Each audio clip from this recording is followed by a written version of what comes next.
Chapter 1 of Pride and Prejudice, by Jane Austen. It is a truth universally acknowledged that a single man in possession of a good fortune must be in want of a wife. However little known the feelings or views of such a man may be on his first entering a neighbourhood, this truth is so well fixed in the minds of the surrounding families that he is considered the rightful property of some one or other of their daughters. "My dear Mr. Bennet," said his lady to him one day, "have you heard that Netherfield Park is let at last?" Mr. Bennet replied that he had not. "But it is," returned she, "for Mrs. Long has just been here, and she told me all about it." Mr. Bennet made no answer. "Do you not want to know who has taken it?" cried his wife impatiently. "You want to tell me, and I have no objection to hearing it." This was invitation enough. "Why, my dear, you must know. Mrs. Long says that Netherfield is taken by a young man of large fortune from the north of England; that he came down on Monday in a chaise and four to see the place, and was so much delighted with it that he agreed with Mr. Morris immediately; that he is to take possession before Michaelmas, and some of his servants are to be in the house by the end of next week." "And what is his name?" "Bingley." "Is he married or single?" "Oh, single, my dear, to be sure.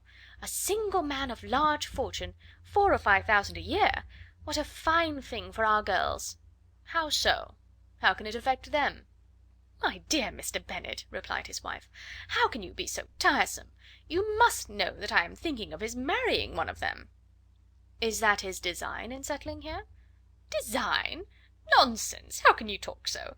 But it is very likely that he may fall in love with one of them, and therefore you must visit him as soon as he comes." "I see no occasion for that. You and the girls may go, or you may send them by themselves, which perhaps will be still better, for as you are as handsome as any of them, Mr. Bingley may like you the best of the party." "My dear, you flatter me. I certainly have had my share of beauty, but I do not pretend to be anything extraordinary now. When a woman has 5 grown-up daughters, she ought to give over thinking of her own beauty." "In such cases a woman has not often much beauty to think of." "But, my dear, you must indeed go and see Mr. Bingley when he comes into the neighbourhood." "It is more than I engaged for, I assure you." "But consider your daughters. Only think what an establishment it would be for one of them. Sir William and Lady Lucas are determined to go, merely on that account, for in general, you know, they visit no newcomers. Indeed you must go, for it will be impossible for us to visit him if you do not."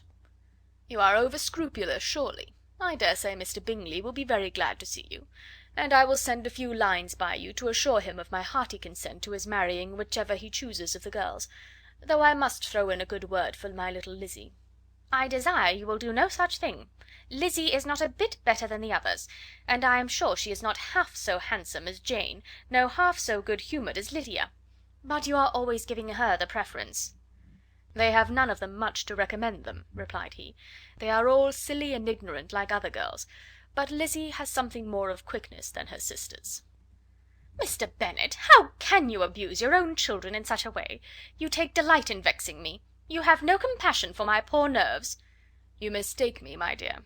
I have a high respect for your nerves. They are my old friends. I have heard you mention them with consideration these last 20 years at least." "Ah, you do not know what I suffer."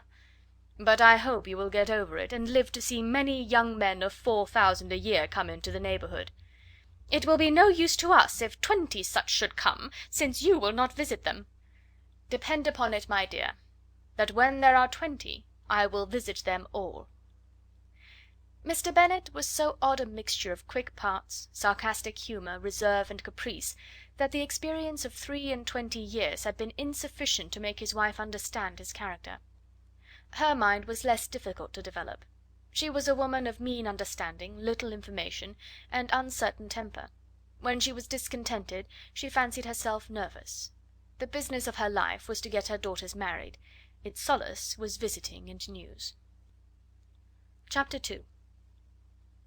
Mr. Bennet was among the earliest of those who waited on Mr. Bingley. He had always intended to visit him, though to the last always assuring his wife that he should not go. Until the evening after the visit was paid, she had no knowledge of it. It was then disclosed in the following manner. Observing his second daughter employed in trimming a hat, he suddenly addressed her with: "I hope Mr. Bingley will like it, Lizzy." "We are not in a way to know what Mr. Bingley likes." said her mother resentfully, "since we are not to visit." "But you forget, mamma," said Elizabeth, "that we shall meet him at the assemblies, and that Mrs. Long promised to introduce him." "I do not believe Mrs. Long will do any such thing. She has 2 nieces of her own. She is a selfish, hypocritical woman, and I have no opinion of her." "No more have I," said Mr. Bennet, "and I am glad to find that you do not depend on her serving you." Mrs. Bennet deigned not to make any reply, but, unable to contain herself, began scolding one of her daughters. "Don't keep coughing so, Kitty, for heaven's sake! Have a little compassion on my nerves, you tear them to pieces." "Kitty has no discretion in her coughs," said her father; "she times them ill." "I do not cough for my own amusement," replied Kitty fretfully. "When is your next ball to be, Lizzie?" "To-morrow fortnight." "Ay, so it is," cried her mother, "and Mrs. Long does not come back till the day before, so it will be impossible for her to introduce him, for she will not know him herself." "Then, my dear, you may have the advantage of your friend, and introduce Mr. Bingley to her." "Impossible, Mr. Bennet, impossible, when I am not acquainted with him myself. How can you be so teasing?" "I honour your circumspection. A fortnight's acquaintance is certainly very little. One cannot know what a man really is by the end of a fortnight. But if we do not venture, somebody else will, and after all Mrs. Long and her daughters must stand their chance; and therefore, as she would think it an act of kindness if you decline the office, I will take it on myself." The girls stared at their father. Mrs. Bennet said only, "Nonsense, nonsense!" "What can be the meaning of that emphatic exclamation?" cried he.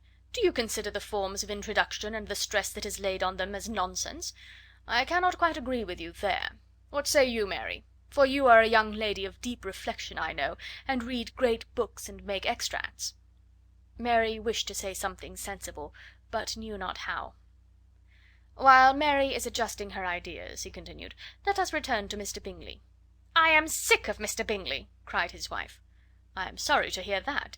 But why did you not tell me that before? If I had known as much this morning, I certainly would not have called on him. It is very unlucky, but as I have actually paid the visit, we cannot escape the acquaintance now."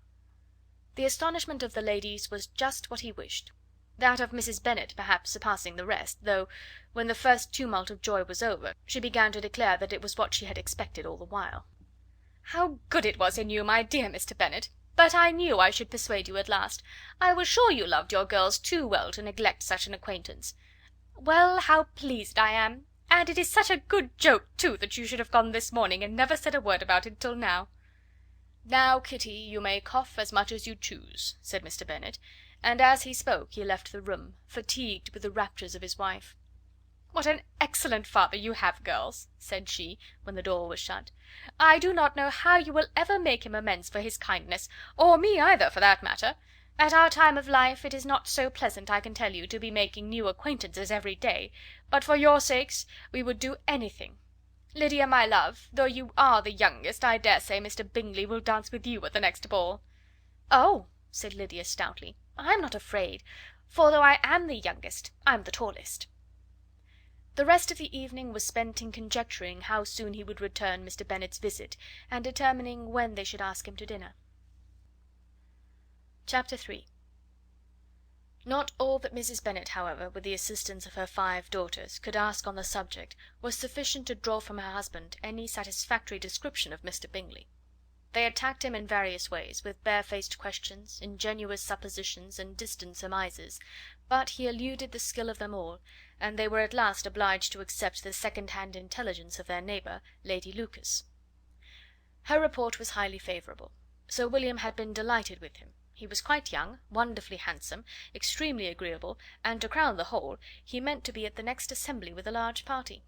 Nothing could be more delightful.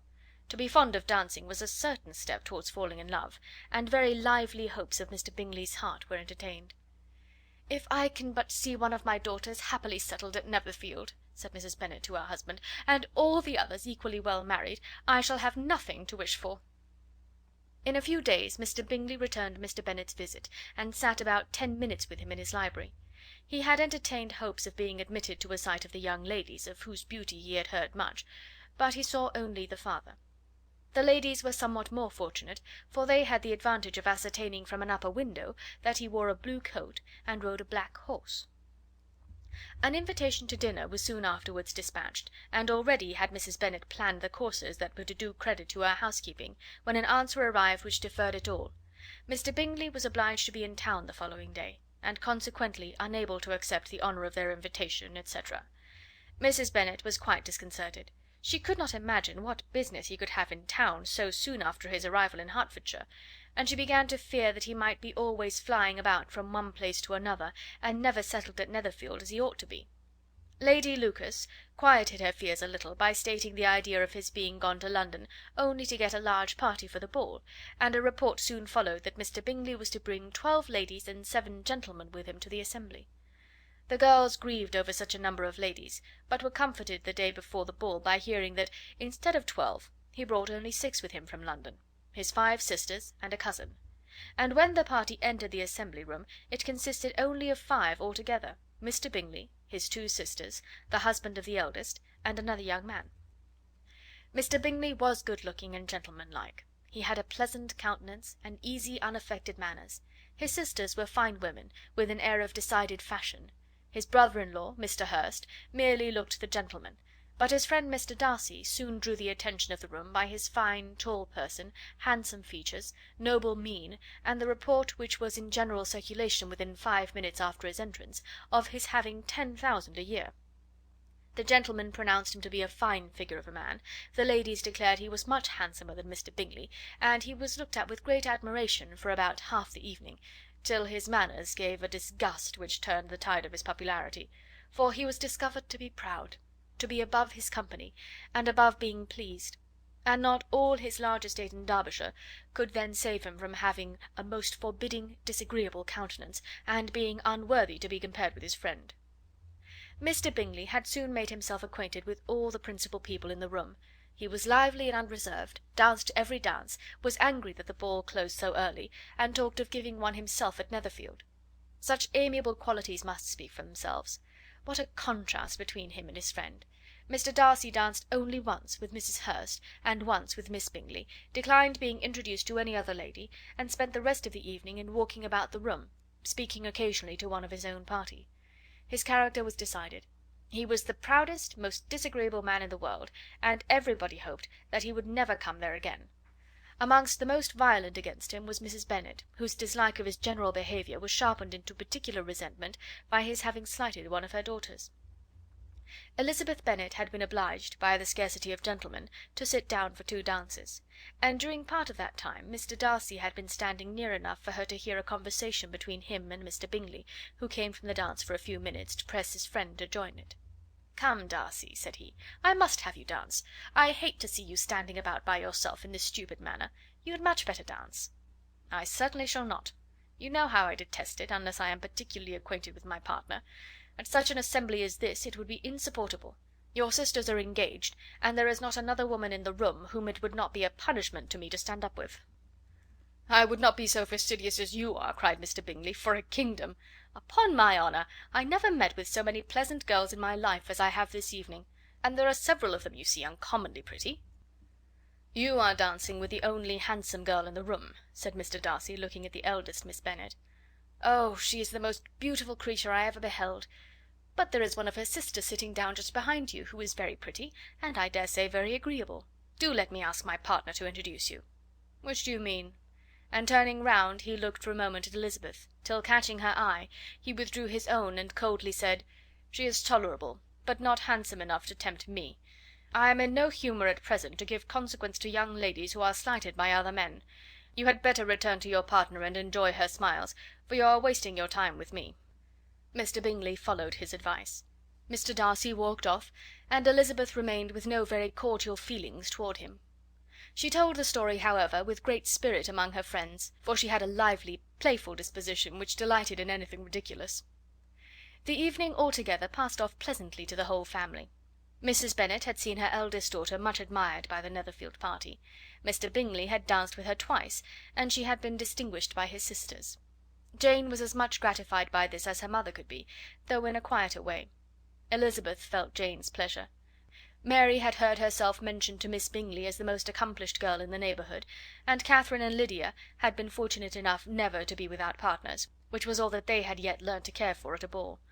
They returned therefore in good spirits to Longbourn, the village where they lived, and of which they were the principal inhabitants. They found Mr. Bennet still up. With a book he was regardless of time, and on the present occasion he had a good deal of curiosity as to the events of an evening which had raised such splendid expectations. He had rather hoped that his wife's views on the stranger would be disappointed, but he soon found out that he had a different story to hear. "Oh, my dear Mr. Bennet," as she entered the room, "we have had a most delightful evening, a most excellent ball. I wish you had been there. Jane was so admired, nothing could be like it. Everybody said how well she looked, and Mr. Bingley thought her quite beautiful, and danced with her twice. Only think of that, my dear! He actually danced with her twice, and she was the only creature in the room that he asked a second time. First of all he asked Miss Lucas. I was so vexed to see him stand up with her. But, however, he did not admire her at all. Indeed, nobody can, you know. And he seemed quite struck with Jane as she was going down the dance. So he inquired who she was, and got introduced, and asked her for the two next. Then the 2/3 he danced with Miss King, and the 2/4 with Maria Lucas, and the 2/5 with Jane again, and the 2/6 with Lizzie, and the Boulanger. If he had had any compassion for me," cried her husband impatiently, "he would not have danced half so much. For God's sake say no more of his partners. Oh, that he had sprained his ankle in the first place!" "Oh, my dear, I am quite delighted with him. He is so excessively handsome, and his sisters are charming women. I never in my life saw anything more elegant than their dresses. I dare say the lace upon Mrs. Hurst's gown—" Here she was interrupted again. Mr. Bennet protested against any description of finery. She was therefore obliged to seek another branch of the subject, and related, with much bitterness of spirit and some exaggeration, the shocking rudeness of Mr. Darcy. "But I can assure you," she added, "that Lizzie does not lose much by not suiting his fancy, for he is a most disagreeable, horrid man, not at all worth pleasing. So high and so conceited that there was no enduring him. He walked here and he walked there, fancying himself so very great. Not handsome enough to dance with. I wish you had been there, my dear, to have given him one of your set downs. I quite detest the man." Chapter 4. When Jane and Elizabeth were alone, the former, who had been cautious in her praise of Mr. Bingley before, expressed to her sister just how very much she admired him. "He is just what a young man ought to be," said she, "sensible, good-humoured, lively, and I never saw such happy manners. So much ease, with such perfect good breeding." "He is also handsome," replied Elizabeth, "which a young man ought likewise to be, if he possibly can. His character is thereby complete. I was very much flattered by his asking me to dance a second time. I did not expect such a compliment." "Did not you? I did for you. But that is one great difference between us. Compliments always take you by surprise, and me never. What could be more natural than his asking you again? He could not help seeing that you were about 5 times as pretty as every other woman in the room. No thanks to his gallantry for that. Well, he certainly is very agreeable, and I give you leave to like him. You have liked many a stupider person." "Dear Lizzie!" "Oh, you are a great deal too apt, you know, to like people in general. You never see a fault in anybody. All the world are good and agreeable in your eyes. I never heard you speak ill of a human being in your life." "I would not wish to be hasty in censuring any one, but I always speak what I think." "I know you do, and it is that which makes the wonder. With your good sense, to be so honestly blind to the follies and nonsense of others. Affectation of candour is common enough, one meets with it everywhere, but to be candid without ostentation or design, to take the good of everybody's character and make it still better, and say nothing of the bad, belongs to you alone. And so you like this man's sisters too, do you? Their manners are not equal to his." "Certainly not, at first, but they are very pleasing women when you converse with them. Miss Bingley is to live with her brother and keep his house, and I am much mistaken if we shall not find a very charming neighbour in her." Elizabeth listened in silence, but was not convinced. Their behaviour at the assembly had not been calculated to please in general, and with more quickness of observation and less pliancy of temper than her sister, and with a judgment too unassailed by any attention to herself, she was very little disposed to approve of them. They were, in fact, very fine ladies, not deficient in good humour when they were pleased, nor in the power of making themselves agreeable when they chose it, but proud and conceited. They were rather handsome, had been educated in one of the first private seminaries in town, had a fortune of £20,000, were in the habit of spending more than they ought, and of associating with people of rank, and were therefore in every respect entitled to think well of themselves and meanly of others. They were of a respectable family in the north of England, a circumstance more deeply impressed on their memories than that their brother's fortune and their own had been acquired by trade. Mr. Bingley inherited property to the amount of nearly £100,000 from his father, who had intended to purchase an estate, but did not live to do it. Mr. Bingley intended it likewise, and sometimes made choice of his county; but as he was now provided with a good house and the liberty of a manor, it was doubtful to many of those who best knew the easiness of his temper whether he might not spend the remainder of his days at Netherfield, and leave the next generation to purchase. His sisters were anxious for his having an estate of his own, but though he was now only established as a tenant, Miss Bingley was by no means unwilling to preside at his table, nor was Mrs. Hurst, who had married a man of more fashion than fortune, less disposed to consider his house as her home when it suited her. Mr. Bingley had not been of age 2 years when he was tempted by an accidental recommendation to look at Netherfield House. He did look at it, and into it, for almost half an hour, was pleased with the situation and the principal rooms, satisfied with what the owner said in its praise, and took it immediately. Between him and Darcy there was a very steady friendship, in spite of great opposition of character. Bingley was endeared to Darcy by the easiness, openness, and ductility of his temper, though no disposition could offer a greater contrast to his own, and though with his own he never appeared dissatisfied. On the strength of Darcy's regard Bingley had the firmest reliance, and of his judgment the highest opinion. In understanding Darcy was the superior. Bingley was by no means deficient, but Darcy was clever. He was at the same time haughty, reserved, and fastidious, and his manners, though well bred, were not inviting. In that respect his friend had greatly the advantage. Bingley was sure of being liked wherever he appeared; Darcy was continually giving offence. The manner in which they spoke of the Meryton assembly was sufficiently characteristic. Bingley had never met with more pleasant people or prettier girls in his life. Everybody had been most kind and attentive to him, there had been no formality, no stiffness; he had soon felt acquainted with all the room, and as to Miss Bennet, he could not conceive an angel more beautiful. Darcy, on the contrary, had seen a collection of people in whom there was little beauty and no fashion, for none of whom he had felt the smallest interest, and from none received either attention or pleasure. Miss Bennet he acknowledged to be pretty, but she smiled too much. Mrs. Hurst and her sister allowed it to be so, but still they admired her and liked her, and pronounced her to be a sweet girl, and one whom they would not object to know more of. Miss Bennet was therefore established as a sweet girl, and their brother felt authorized by such commendation to think of her as he chose. Chapter 5. Within a short walk of Longbourn lived a family with whom the Bennets were particularly intimate. Sir William Lucas had been formerly in trade in Meryton, where he had made a tolerable fortune, and risen to the honour of knighthood by an address to the king during his mayoralty. The distinction had perhaps been felt too strongly. It had given him a disgust to his business, and to his residence in a small market town, and in quitting them both he had removed with his family to a house about a mile from Meryton, denominated from that period Lucas Lodge, where he could think with pleasure of his own importance, and, unshackled by business, occupy himself solely in being civil to all the world. For though elated by his rank, it did not render him supercilious. On the contrary, he was all attention to everybody.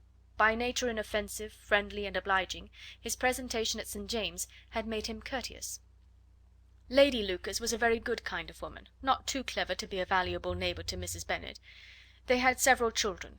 The eldest of them, a sensible, intelligent young woman about 27, was Elizabeth's intimate friend. That the Miss Lucases and the Miss Bennets should meet to talk over a ball was absolutely necessary, and the morning after the assembly brought the former to Longbourn to hear and to communicate. "You began the evening well, Charlotte," said Mrs. Bennet, with civil self-command, to Miss Lucas.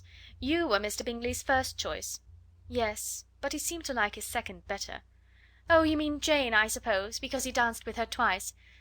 To be sure, that did seem as if he admired her. Indeed, I rather believe he did. I heard something about it, but I hardly know what.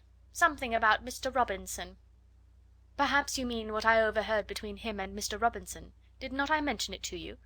Mr. Robinson's asking him how he liked our Meryton assemblies, and whether he did not think there were a great many pretty women in the room, and which he thought the prettiest, and his answering immediately to the last question, 'Oh, the eldest Miss Bennet, beyond a doubt. There cannot be two opinions on that point.'" "Upon my word! Well, that is very decided indeed. That does seem as if... but, however, it may all come to nothing, you know." "My overhearings were more to the purpose than yours, Eliza," said Charlotte. "Mr. Darcy is not so well worth listening to as his friend, is he? Poor Eliza! To be only just tolerable! I beg you would not put it into Lizzie's head to be vexed by his ill treatment, for he is such a disagreeable man, that it would be quite a misfortune to be liked by him. Mrs. Long told me last night that he sat close to her for half an hour without once opening his lips." "Are you quite sure, ma'am? Is there not a little mistake?" said Jane. "I certainly saw Mr. Darcy speaking to her." "Ay, because she asked him at last how he liked Netherfield, and he could not help answering her.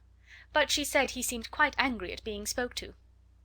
"Miss Bingley told me," said Jane, "that he never speaks much, unless among his intimate acquaintances. With them he is remarkably agreeable." "I do not believe a word of that, my dear. If he had been so very agreeable, he would have talked to Mrs. Long. But I can guess how it was. Everybody says that he is eat up with pride, and I dare say he had heard somehow that Mrs. Long does not keep a carriage, and had come to the ball in a hack chaise." "I do not mind his not talking to Mrs. Long," said Miss Lucas, "but I wish he had danced with Eliza." "Another time, Lizzie," said her mother, "I would not dance with him, if I were you." "I believe, ma'am, I may safely promise you never to dance with him." "His pride," said Miss Lucas, "does not offend me so much as pride often does, because there is an excuse for it. One cannot wonder that so very fine a young man, with family, fortune, everything in his favour, should think highly of himself. If I may so express it, he has a right to be proud." "That is very true," replied Elizabeth, "that I could easily forgive his pride if he had not mortified mine." "Pride," observed Mary, who piqued herself upon the solidity of her reflections, "is a very common failing, I believe. By all that I have ever read, I am convinced that it is very common indeed, that human nature is particularly prone to it, and that there are very few of us who do not cherish a feeling of self complacency on the score of some quality or other, real or imaginary. Vanity and pride are different things, though the words are often used synonymously. A person may be proud without being vain. Pride relates more to our opinion of ourselves, vanity to what we would have others think of us." "If I were as rich as Mr. Darcy," cried a young Lucas, who came with his sisters, "I should not care how proud I was. I would keep a pack of foxhounds and drink a bottle of wine a day." "Then you would drink a great deal more than you ought," said Mrs. Bennet, "and if I were to see you at it, I should take away your bottle directly." The boy protested that she should not. She continued to declare that she would, and the argument ended only with the visit. Chapter 6. The ladies of Longbourn soon waited on those of Netherfield. The visit was soon returned in due form. Miss Bennet's pleasing manners grew on the goodwill of Mrs. Hurst and Miss Bingley, and though the mother was found to be intolerable, and the younger sisters not worth speaking to, a wish of being better acquainted with them was expressed towards the two eldest. By Jane this attention was received with the greatest pleasure, but Elizabeth still saw superciliousness in their treatment of everybody, hardly excepting even her sister, and could not like them; though their kindness to Jane, such as it was, had a value as arising in all probability from the influence of their brother's admiration. It was generally evident, whenever they met, that he did admire her, and to her it was equally evident that Jane was yielding to the preference which she had begun to entertain for him from the first, and was in a way to be very much in love; but she considered with pleasure that it was not likely to be discovered by the world in general, since Jane united, with great strength of feeling, a composure of temper and a uniform cheerfulness of manner, which would guard her from the suspicions of the impertinent. She mentioned this to her friend Miss Lucas. "It may perhaps be pleasant," replied Charlotte, "to be able to impose on the public in such a case, but it is sometimes a disadvantage to be so very guarded. If a woman conceals her affection with the same skill from the object of it, she may lose the opportunity of fixing him, and it will then be but poor consolation to believe the world equally in the dark. There is so much of gratitude or vanity in almost every attachment, that it is not safe to leave any to itself. We can all begin freely, a slight preference is natural enough, but there are very few of us who have heart enough to be really in love without encouragement. In 9 cases out of 10 a woman had better show more affection than she feels. Bingley likes your sister undoubtedly, but he may never do more than like her if she does not help him on." "But she does help him on, as much as her nature will allow. If I can perceive her regard for him, he must be a simpleton indeed not to discover it too. Remember, Eliza, that he does not know Jane's disposition as you do."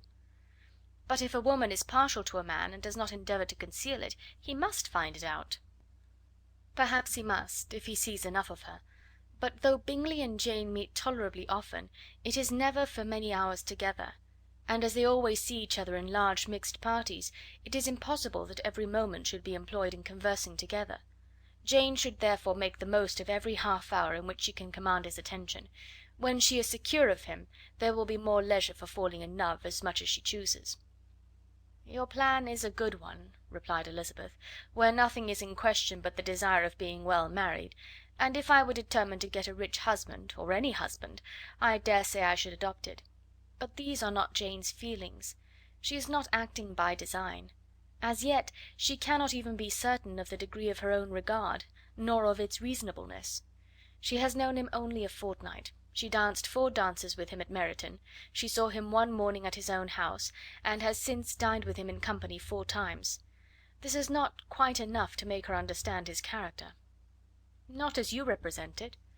Had she merely dined with him, she might only have discovered whether he had a good appetite; but you must remember that 4 evenings have also been spent together, and 4 evenings may do a great deal." "Yes, these 4 evenings have enabled them to ascertain that they both like vingt ans better than commerce, but with respect to any other leading characteristic, I do not imagine that much has been unfolded." "Well," said Charlotte, "I wish Jane success with all my heart, and if she were married to him to morrow I should think she had as good a chance of happiness as if she were to be studying his character for a 12-month. Happiness in marriage is entirely a matter of chance.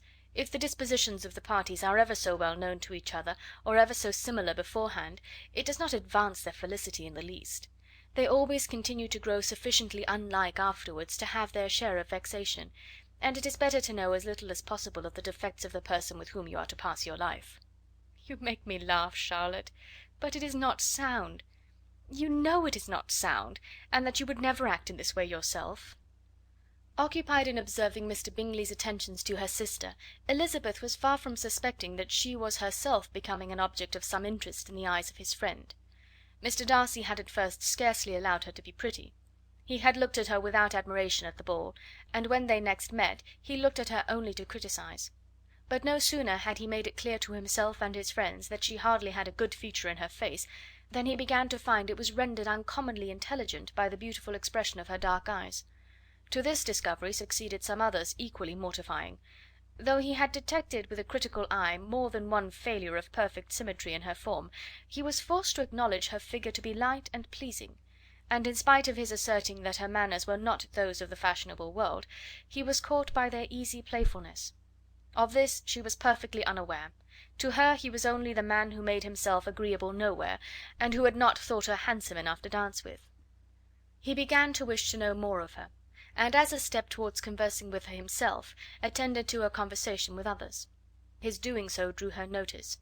It was at Sir William Lucas's, where a large party were assembled. "What does Mr. Darcy mean," said she to Charlotte, "by listening to my conversation with Colonel Forster?" "That is a question which Mr. Darcy only can answer. But if he does it any more, I shall certainly let him know that I see what he is about. He has a very satirical eye, and if I do not begin by being impertinent myself, I shall soon grow afraid of him." On his approaching them soon afterwards, though without seeming to have any intention of speaking, Miss Lucas defied her friend to mention such a subject to him, which immediately provoking Elizabeth to do it, she turned to him and said, "Did you not think, Mr. Darcy, that I expressed myself uncommonly well just now, when I was teasing Colonel Forster to give us a ball at Meryton?" "With great energy, but it is always a subject which makes a lady energetic." "You are severe on us." "It will be her turn soon to be teased," said Miss Lucas. "I am going to open the instrument, Eliza, and you know what follows." "You are a very strange creature by way of a friend, always wanting me to play and sing before anybody and everybody. If my vanity had taken a musical turn, you would have been invaluable; but as it is, I would really rather not sit down before those who must be in the habit of hearing the very best performers." On Miss Lucas's persevering, however, she added, "Very well, if it must be so, it must." And gravely glancing at Mr. Darcy, "There is a fine old saying, which everybody here is of course familiar with: 'Keep your breath to cool your porridge,' and I shall keep mine to swell my song." Her performance was pleasing, though by no means capital. After a song or two, and before she could reply to the entreaties of several that she should sing again, she was eagerly succeeded at the instrument by her sister Mary, who, having in consequence of being the only plain one in the family worked hard for knowledge and accomplishments, was always impatient for display. Mary had neither genius nor taste, and though vanity had given her application, it had given her likewise a pedantic air and conceited manner, which would have injured a higher degree of excellence than she had reached. Elizabeth, easy and unaffected, had been listened to with much more pleasure, though not playing half so well, and Mary, at the end of a long concerto, was glad to purchase praise and gratitude by Scotch and Irish airs, at the request of her younger sisters, who, with some of the Lucases and 2 or 3 officers, joined eagerly in dancing at one end of the room. Mr. Darcy stood near them in silent indignation at such a mode of passing the evening, to the exclusion of all conversation, and was too much engrossed by his thoughts to perceive that Sir William Lucas was his neighbour, till Sir William thus began: "What a charming amusement for young people this is, Mr. Darcy! There is nothing like dancing after all. I consider it as one of the first refinements of polished society." "Certainly, sir, and it has the advantage also of being in vogue amongst the less polished societies of the world.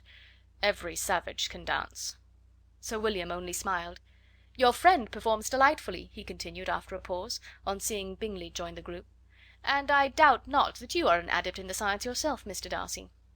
"You saw me dance at Meryton, I believe, sir?" "Yes, indeed, and received no inconsiderable pleasure from the sight. Do you often dance at St. James's?" "Never, sir." "Do you not think it would be a proper compliment to the place?" "It is a compliment which I never pay to any place, if I can avoid it." "You have a house in town, I conclude?" Mr. Darcy bowed. "I had once had some thought of fixing in town myself, for I am fond of superior society, but I did not feel quite certain that the air of London would agree with Lady Lucas." He paused in hopes of an answer, but his companion was not disposed to make any, and Elizabeth at that instant moving towards them, he was struck with the action of doing a very gallant thing, and called out to her: "My dear Miss Eliza, why are you not dancing? Mr. Darcy, you must allow me to present this young lady to you as a very desirable partner. You cannot refuse to dance, I am sure, when so much beauty is before you." And taking her hand, he would have given it to Mr. Darcy, who, though extremely surprised, was not unwilling to receive it, when she instantly drew back, and said with some discomposure to Sir William: "Indeed, sir, I have not the least intention of dancing. I entreat you not to suppose that I moved this way in order to beg for a partner." Mr. Darcy, with grave propriety, requested to be allowed the honour of her hand, but in vain. Elizabeth was determined, nor did Sir William at all shake her purpose by his attempt at persuasion. "You excel so much in the dance, Miss Eliza, that it is cruel to deny me the happiness of seeing you; and though this gentleman dislikes the amusement in general, he can have no objection, I am sure, to oblige us for 1/2 hour." "Mr. Darcy is all politeness," said Elizabeth, smiling. "He is indeed, but considering the inducement, my dear Miss Eliza, we cannot wonder at his complaisance, for who would object to such a partner?" Elizabeth looked archly, and turned away. Her resistance had not injured her with the gentleman, and he was thinking of her with some complacency, when thus accosted by Miss Bingley. "I can guess the subject of your reverie." "I should imagine not." "You are considering how insupportable it would be to pass many evenings in this matter, in such society; and indeed I am quite sure of your opinion. I was never more annoyed. The insipidity, and yet the noise; the nothingness, and yet the self importance of all these people. What would I give to hear your strictures on them?" "Your conjecture is totally wrong, I assure you. My mind was more agreeably engaged. I have been meditating on the very great pleasure which a pair of fine eyes in the face of a pretty woman can bestow." Miss Bingley immediately fixed her eyes on his face, and desired he would tell her what lady had the credit of inspiring such reflections. Mr. Darcy replied with great intrepidity: "Miss Elizabeth Bennet." "Miss Elizabeth Bennet!" repeated Miss Bingley. "I am all astonishment. How long has she been such a favourite? And pray, when am I to wish you joy?" "That is exactly the question which I expected you to ask. A lady's imagination is very rapid; it jumps from admiration to love, from love to matrimony, in a moment. I knew you would be wishing me joy." Nay, if you are serious about it, I shall consider the matter as absolutely settled. You will be having a charming mother-in-law indeed, and of course she will always be at Pemberley with you." He listened to her with perfect indifference while she chose to entertain herself in this matter, and as his composure convinced her that all was safe, her wit flowed long. Chapter 7. Mr. Bennet's property consisted almost entirely in an estate of 2,000 a year, which, unfortunately for his daughters, was entailed, in default of heirs male, on a distant relation; and their mother's fortune, though ample for her situation in life, could but ill supply the deficiency of his. Her father had been an attorney in Meryton, and had left her £4,000. She had a sister married to a Mr. Phillips, who had been a clerk to their father and succeeded him in the business, and a brother settled in London in a respectable line of trade. The village of Longbourn was only 1 mile from Meryton, a most convenient distance for the young ladies, who were usually tempted thither 3 or 4 times a week to pay their duty to their aunt and to a milliner's shop just over the way. The 2 youngest of the family, Catherine and Lydia, were particularly frequent in these attentions. Their minds were more vacant than their sisters', and when nothing better offered, a walk to Meryton was necessary to amuse their morning hours and furnish conversation for the evening; and however bare of news the country in general might be, they always contrived to learn some from their aunt. At present, indeed, they were well supplied with both news and happiness by the recent arrival of a militia regiment in the neighbourhood. It was to remain the whole winter, and Meryton was the headquarters. Their visits to Mrs. Phillips were now productive of the most interesting intelligence. Every day added something to their knowledge of the officers' names and connections. Their lodgings were not long a secret, and at length they began to know the officers themselves. Mr. Phillips visited them all, and this opened to his nieces a store of felicity unknown before. They could talk of nothing but officers, and Mr. Bingley's large fortune, the mention of which gave animation to their mother, was worthless in their eyes when opposed to the regimentals of an ensign.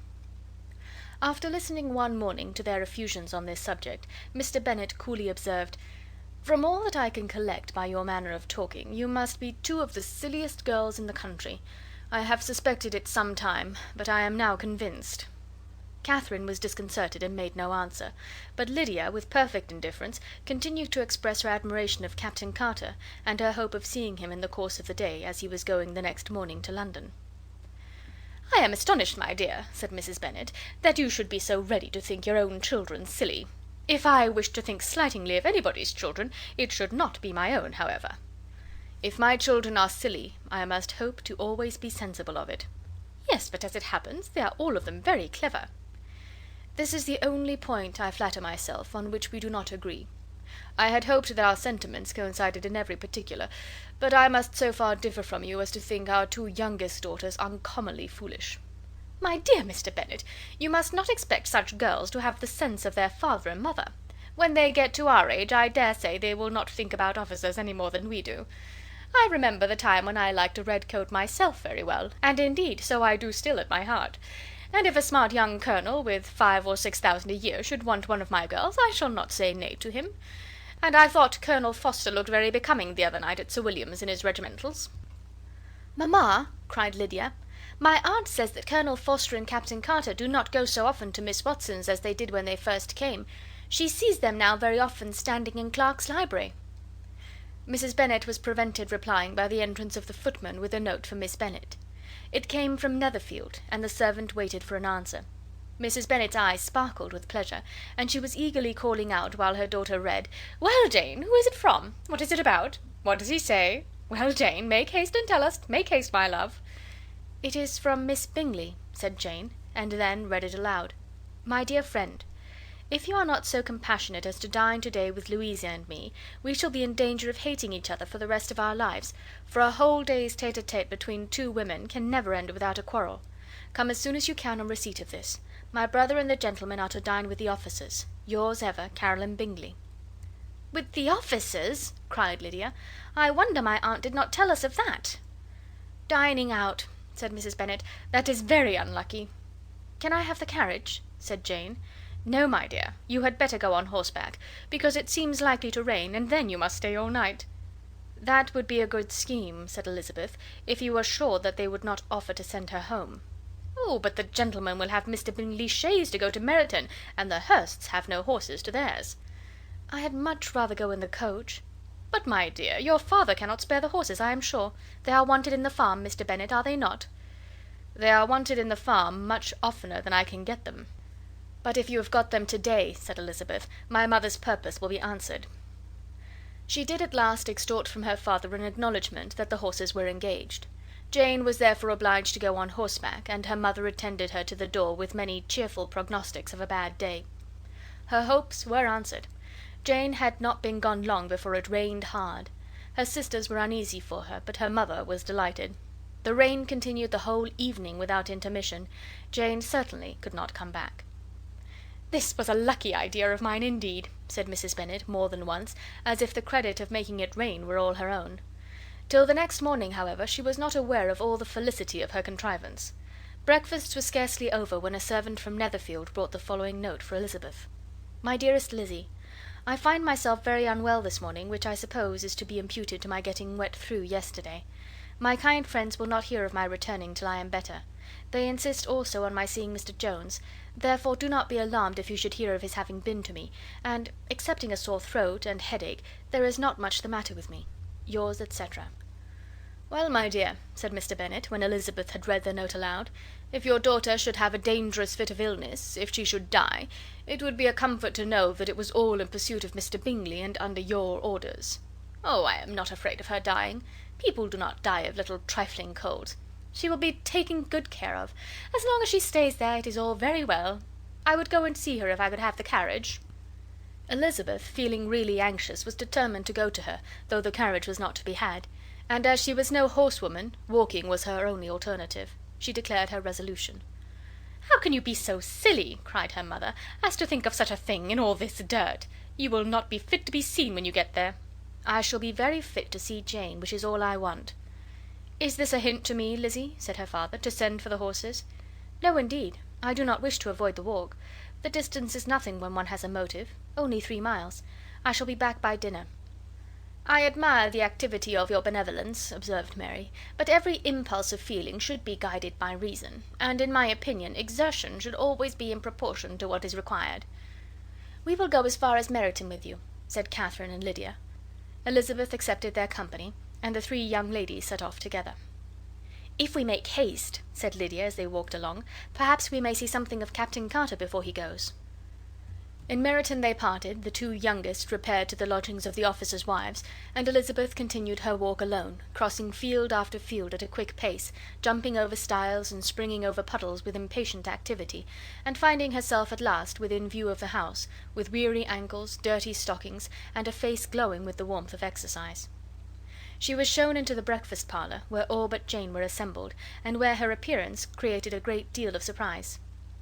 That she should have walked 3 miles so early in the day, in such dirty weather, and by herself, was almost incredible to Mrs. Hurst and Miss Bingley, and Elizabeth was convinced that they held her in contempt for it.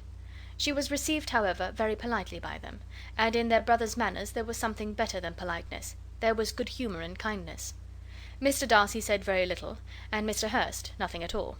The former was divided between admiration of the brilliancy which exercise had given to her complexion, and doubt as to the occasion's justifying her coming so far alone. The latter was thinking only of his breakfast. Her inquiries after his sister were not very favourably answered.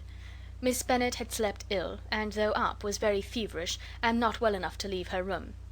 Elizabeth was glad to be taken to her immediately, and Jane, who had only been withheld by the fear of giving alarm or inconvenience from expressing in her note how much she longed for such a visit, was delighted at her entrance. She was not equal, however, to much conversation, and when Miss Bingley left them together, could attempt little beside expressions of gratitude for the extraordinary kindness she was treated with. Elizabeth silently attended her. When breakfast was over they were joined by the sisters, and Elizabeth began to like them herself, when she saw how much affection and solicitude they showed for Jane. The apothecary came, and having examined his patient, said, as might be supposed, that she had caught a violent cold, and that they must endeavour to get the better of it, advised her to return to bed, and promised her some draughts. The advice was followed readily, for the feverish symptoms increased, and her head ached acutely. Elizabeth did not quit her room for a moment, nor were the other ladies often absent. The gentlemen being out, they had, in fact, nothing to do elsewhere. When the clock struck 3, Elizabeth felt that she must go, and very unwillingly said so. Miss Bingley offered her the carriage, and she only wanted a little pressing to accept it, when Jane testified such concern in parting with her, that Miss Bingley was obliged to convert the offer of the chaise to an invitation to remain at Netherfield for the present. Elizabeth most thankfully consented, and a servant was dispatched to Longbourn to acquaint the family with her stay, and bring back a supply of clothes. Chapter 8. At 5 o'clock the two ladies retired to dress, and at 6:30 Elizabeth was summoned to dinner. To the civil inquiries which then poured in, and amongst which she had the pleasure of distinguishing the much superior solicitude of Mr. Bingley's, she could not make a very favourable answer. Jane was by no means better. The sisters, on hearing this, repeated 3 or 4 times how much they were grieved, how shocking it was to have a bad cold, and how excessively they disliked being ill themselves; and then thought no more of the matter, and their indifference towards Jane, when not immediately before them, restored Elizabeth to the enjoyment of all her former dislike. Their brother, indeed, was the only one of the party whom she could regard with any complacency. His anxiety for Jane was evident, and his attentions to herself most pleasing, and they prevented her feeling herself so much an intruder as she believed she was considered by the others. She had very little notice from any but him. Miss Bingley was engrossed by Mr. Darcy, her sister scarcely less so, and as for Mr. Hurst, by whom Elizabeth sat, he was an indolent man, who lived only to eat, drink, and play at cards, who, when he found her to prefer a plain dish to a ragout, had nothing to say to her. When dinner was over, she returned directly to Jane, and Miss Bingley began abusing her as soon as she was out of the room. Her manners were pronounced to be very bad indeed, a mixture of pride and impertinence. She had no conversation, no style, no beauty. Mrs. Hurst thought the same, and added, "She has nothing, in short, to recommend her but being an excellent walker. I shall never forget her appearance this morning. She really looked almost wild." "She did indeed, Louisa. I could hardly keep my countenance. Very nonsensical to come at all. Why must she be scampering about the country because her sister had a cold? Her hair, so untidy, so blousy! Yes, and her petticoat, I hope you saw her petticoat, 6 inches deep in mud, I am absolutely certain, and the gown which had been let down to hide it not doing its office." "Your picture may be very exact, Louisa," said Bingley, "but this was all lost upon me. I thought Miss Elizabeth Bennet looked remarkably well when she came into the room this morning. Her dirty petticoat quite escaped my notice." "You observed it, Mr. Darcy, I am sure," said Miss Bingley, "and I am inclined to think that you would not wish to see your sister make such an exhibition." "Certainly not." "To walk 3 miles, or 4 miles, or 5 miles, or whatever it is, above her ankles in dirt, and alone, quite alone! What could she mean by it? It seems to me to show an abominable sort of conceited independence, a most country town indifference to decorum." "It shows an affection for her sister that is very pleasing," said Bingley. "I am afraid, Mr. Darcy," observed Miss Bingley in a half whisper, "that this adventure has rather affected your admiration of her fine eyes." "Not at all," he replied; "they were brightened by the exercise." A short pause followed this speech, and Mrs. Hurst began again. "I have an excessive regard for Miss Jane Bennet. She is really a very sweet girl, and I wish with all my heart she were well settled; but with such a father and mother, and such low connections, I am afraid there is no chance of it." "I think I have heard you say that their uncle is an attorney on Meryton." "Yes, and they have another who lives somewhere near Cheapside." "That is capital," added her sister, and they both laughed heartily. "If they had uncles enough to fill all Cheapside," cried Bingley, "it would not make them one jot less agreeable." "But it must very materially lessen their chance of marrying men of any consideration in the world," replied Darcy. To this speech Bingley made no answer, but his sisters gave it their hearty assent, and indulged their mirth for some time at the expense of their dear friend's vulgar relations. With a renewal of tenderness, however, they returned to her room on leaving the dining parlour, and sat with her till summoned to coffee. She was still very poorly, and Elizabeth would not quit her at all till late in the evening, when she had the comfort of seeing her sleep, and when it seemed to her rather right than pleasant that she should go downstairs herself. On entering the drawing room she found the whole party at loo, and was immediately invited to join them, but suspecting them to be playing high she declined it, and making her sister the excuse, said she would amuse herself for the short time she could stay below with a book. Mr. Hurst looked at her with astonishment. "Do you prefer reading to cards?" said he. "That is rather singular." "Miss Eliza Bennet," said Miss Bingley, "despises cards. She is a great reader, and has no pleasure in anything else." "I deserve neither such praise nor such censure," cried Elizabeth. "I am not a great reader, and I have pleasure in many things." "In nursing your sister, "I am sure you have pleasure," said Bingley, "and I hope it will soon be increased by seeing her quite well." Elizabeth thanked him from her heart, and then walked towards the table where a few books were lying. He immediately offered to fetch her others, all that his library afforded. "And I wish my collection were larger for your benefit and my own credit, but I am an idle fellow, and though I have not many, I have more than I have ever looked into." Elizabeth assured him that she could suit herself perfectly with those in the room. "I am astonished," said Miss Bingley, "that my father should have left so small a collection of books. What a delightful library you have at Pemberley, Mr. Darcy!" "It ought to be good," he replied. "It has been the work of many generations." "And then you have added so many to it yourself. You are always buying books." "I cannot comprehend the neglect of a family library in such days as these." "Neglect? I am sure you neglect nothing that can add to the beauties of that noble place. Charles, when you build your house, I wish it may be half as delightful as Pemberley." "I wish it may." "But I would really advise you to make your purchase in that neighbourhood, and take Pemberley for a kind of model. There is not a finer county in England than Derbyshire."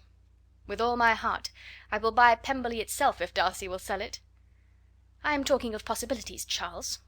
Upon my word, Caroline, I should think it more possible to get Pemberley by purchase than by imitation."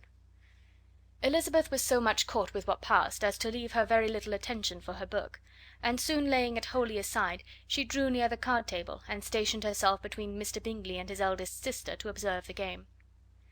"Is Miss Darcy much grown since this spring?" said Miss Bingley. "Will she be as tall as I am?" "I think she will. She is now about Miss Elizabeth Bennet's height, or rather taller. How I long to see her again! I never met with anybody who delighted me so much. Such a countenance, such manners, and so extremely accomplished for her age. Her performance on the pianoforte is exquisite."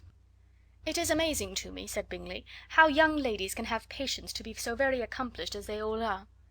"All young ladies accomplished? My dear Charles, what do you mean?" "Yes, all of them, I think. They all paint tables, cover screens, and net purses. I scarcely know any one who cannot do all this, and I am sure I never heard a young lady spoken of for the first time without being informed that she was very accomplished." "Your list of the common extent of accomplishments," said Darcy, "has too much truth. The word is applied to many a woman who deserves it no otherwise than by netting a purse or covering a screen. But I am very far from agreeing with you in your estimation of ladies in general.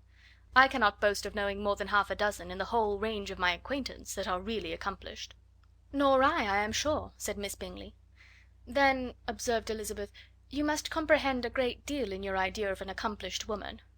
"Yes, I do comprehend a great deal in it." "Oh, certainly," cried his faithful assistant. "No one can be really esteemed accomplished who does not greatly surpass what is usually met with. A woman must have a thorough knowledge of music, singing, drawing, dancing, and the modern languages, to deserve the word; and besides all this, she must possess a certain something in her air and manner of walking, the tone of her voice, her address and expressions, or the word will be but half deserved." "All this she must possess," added Darcy, "and to all this she must yet add something more substantial, in the improvement of her mind by extensive reading." "I am no longer surprised at your knowing only 6 accomplished women. I rather wonder now at your knowing any." "Are you so severe upon your own sex as to doubt the possibility of all this?" "I never saw such a woman. I never saw such capacity and taste and application and elegance as you describe united." Mrs. Hurst and Miss Bingley both cried out against the injustice of her implied doubt, and both were protesting that they knew many women who answered this description, when Mr. Hurst called them to order, with bitter complaints of their inattention to what was going forward. As all conversation was thereby at an end, Elizabeth soon afterwards left the room. "Elizabeth Bennet," said Miss Bingley, when the door was closed on her, "is one of those young ladies who seek to recommend themselves to the other sex by undervaluing their own, and with many men, I dare say, it succeeds; but, in my opinion, it is a paltry device, a very mean art." "Undoubtedly," replied Darcy, to whom this remark was chiefly addressed, "there is a meanness in all the arts which ladies sometimes condescend to employ for captivation. Whatever bears affinity to cunning is despicable." Miss Bingley was not so entirely satisfied with this reply as to continue the subject. Elizabeth joined them again only to say that her sister was worse, and that she could not leave her. Bingley urged Mr. Jones being sent for immediately, while his sisters, convinced that no country advice could be of any service, recommended an express to town for one of the most eminent physicians. This she would not hear of, but she was not so unwilling to comply with their brother's proposal, and it was settled that Mr. Jones should be sent for early in the morning, if Miss Bennet were not decidedly better. Bingley was quite uncomfortable. His sisters declared that they were miserable. They solaced their wretchedness, however, by duets after supper, while he could find no better relief to his feelings than by giving the housekeeper directions that every attention might be paid to the sick lady and her sister. Chapter 9. Elizabeth passed the chief of the night in her sister's room, and in the morning had the pleasure of being able to send a tolerable answer to the inquiries which she very early received from Mr. Bingley by a housemaid, and some time afterwards from the two elegant ladies who waited on his sisters. In spite of this amendment, however, she requested to have a note sent to Longbourn, desiring her mother to visit Jane, and form her own judgment of her situation. The note was immediately dispatched, and its contents as quickly complied with. Mrs. Bennet, accompanied by her two youngest girls, reached Netherfield soon after the family breakfast. Had she found Jane in any apparent danger, Mrs. Bennet would have been very miserable; but being satisfied on seeing her that her illness was not alarming, she had no wish of her recovering immediately, as her restoration to health would probably remove her from Netherfield. She would not listen, therefore, to her daughter's proposal of being carried home, neither did the apothecary, who arrived about the same time, think it at all advisable. After sitting a little while with Jane, on Miss Bingley's appearance and invitation, the mother and three daughters all attended her into the breakfast parlour. Bingley met them with hopes that Mrs. Bennet had not found Miss Bennet worse than she expected. "Indeed I have, sir," was her answer. "She is a great deal too ill to be moved. Mr. Jones says we must not think of moving her. We must trespass a little longer on your kindness."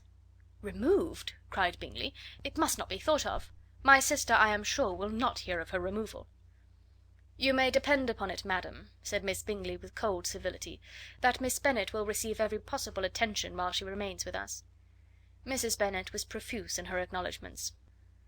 "I am sure," she added, "if it was not for such good friends, I do not know what would become of her, for she is very ill indeed, and suffers a vast deal, though with the greatest patience in the world, which is always the way with her, for she has, without exception, the sweetest temper I have ever met with. I often tell my other girls that they are nothing to her. You have a sweet room here, Mr. Bingley, and a charming prospect over the gravel walk. I do not know a place in the country that is equal to Netherfield. You will not think of quitting it in a hurry, I hope, though you have but a short lease." "Whatever I do is done in a hurry," replied he, "and therefore, if I should resolve to quit Netherfield, I should probably be off in 5 minutes. At present, however, I consider myself as quite fixed here." "That is exactly what I should have supposed of you," said Elizabeth. "You begin to comprehend me, do you?" cried he, turning towards her. "Oh, yes, I understand you perfectly." "I wish I might take this for a compliment, but to be so easily seen through I am afraid is pitiful." "That is as it happens. It does not follow that a deep, intricate character is more or less estimable than such a one as yours." "Lizzy!" cried her mother, "remember where you are, and do not run on in the wild manner that you are suffered to do at home." "I did not know before," continued Bingley immediately, "that you were a studier of character. It must be an amusing study." "Yes, but the intricate characters are the most amusing. They have at least that advantage." "The country," said Darcy, "can in general supply but a few subjects for such a study. In a country neighbourhood you move in a very confined and unvarying society." "But people themselves alter so much that there is something new to be observed in them for ever." "Yes, indeed!" cried Mrs. Bennet, offended by his manner of mentioning a country neighbourhood. "I assure you there is quite as much of that going on in the country as in town." Everybody was surprised, and Darcy, after looking at her for a moment, turned silently away. Mrs. Bennet, who fancied she had gained a complete victory over him, continued her triumph. "I cannot see that London has any great advantage over the country, for my part, except the shops and public places. The country is a vast deal pleasanter, is it not, Mr. Bingley?" "When I am in the country," he replied, "I never wish to leave it, and when I am in town it is pretty much the same. They have each their advantages, and I can be equally happy in either." "Ay, that is because you have the right disposition, but that gentleman," looking at Darcy, "seemed to think the country was nothing at all." "Indeed, mamma, you are mistaken," said Elizabeth, blushing for her mother. "You quite mistook Mr. Darcy. He only meant that there was not such a variety of people to be met with in the country as in the town, which you must acknowledge to be true." "Certainly, my dear, nobody said there were; but as to not meeting with many people in this neighbourhood, I believe there are few neighbourhoods larger. I know we dine with 24 families." Nothing but concern for Elizabeth could enable Bingley to keep his countenance. His sister was less delicate, and directed her eyes towards Mr. Darcy with a very expressive smile. Elizabeth, for the sake of saying something that might turn her mother's thoughts, now asked her if Charlotte Lucas had been at Longbourn since her coming away. "Yes, she called yesterday with her father. What an agreeable man Sir William is, Mr. Bingley, is not he? So much the man of fashion, so genteel and easy. He had always something good to say to everybody. That is my idea of good breeding. And those persons who fancy themselves very important, and never open their mouths, quite mistake the matter." "Did Charlotte dine with you?" "No, she would go home. I fancy she was wanted about the mince pies. For my part, Mr. Bingley, I always keep servants that can do their own work. My daughters are brought up very differently, but everybody is to judge for themselves, and the Lucases are a very good sort of girls, I assure you. It is a pity they are not handsome. Not that I think Charlotte so very plain, but then she is our particular friend." "She seems a very pleasant young woman." "Oh dear, yes. But you must own she is very plain. Lady Lucas herself has often said so, and envied me Jane's beauty. I do not like to boast of my own child, but to be sure Jane, one does not often see anybody better looking." "It is what everybody says. I do not trust my own partiality. When she was only 15 there was a man at my brother Gardiner's in town so much in love with her that my sister-in-law was sure he would make her an offer before we came away. But, however, he did not. Perhaps he thought her too young. However, he wrote some verses on her, and very pretty they were." "And so ended his affection," said Elizabeth impatiently. "There has been many a one, I fancy, overcome in the same way. I wonder who first discovered the efficacy of poetry in driving away love." "I have been used to consider poetry as the food of love," said Darcy. "Of a fine, stout, healthy love it may. Everything nourishes what is strong already. But if it be only a slight, thin sort of inclination, I am convinced that one good sonnet will starve it entirely away."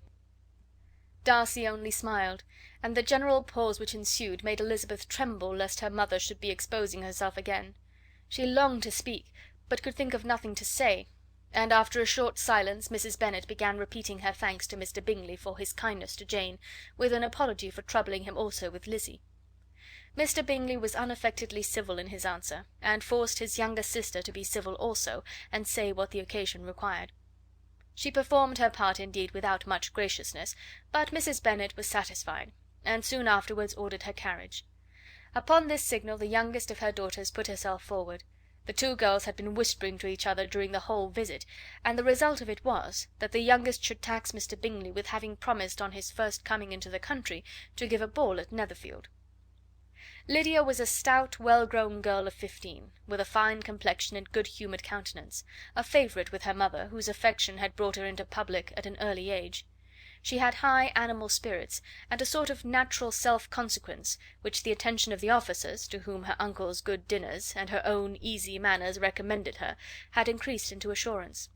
She was very equal, therefore, to address Mr. Bingley on the subject of the ball, and abruptly reminded him of his promise, adding that it would be the most shameful thing in the world if he did not keep it. His answer to this sudden attack was delightful to their mother's ear. "I am perfectly ready, I assure you, to keep my engagement, and when your sister is recovered you shall, if you please, name the very day of the ball. But you would not wish to be dancing when she is ill?" Lydia declared herself satisfied. "Oh, yes! It would be much better to wait till Jane was well, and by that time most likely Captain Carter would be at Meryton again. And when you have given your ball," she added, "I shall insist on their giving one also.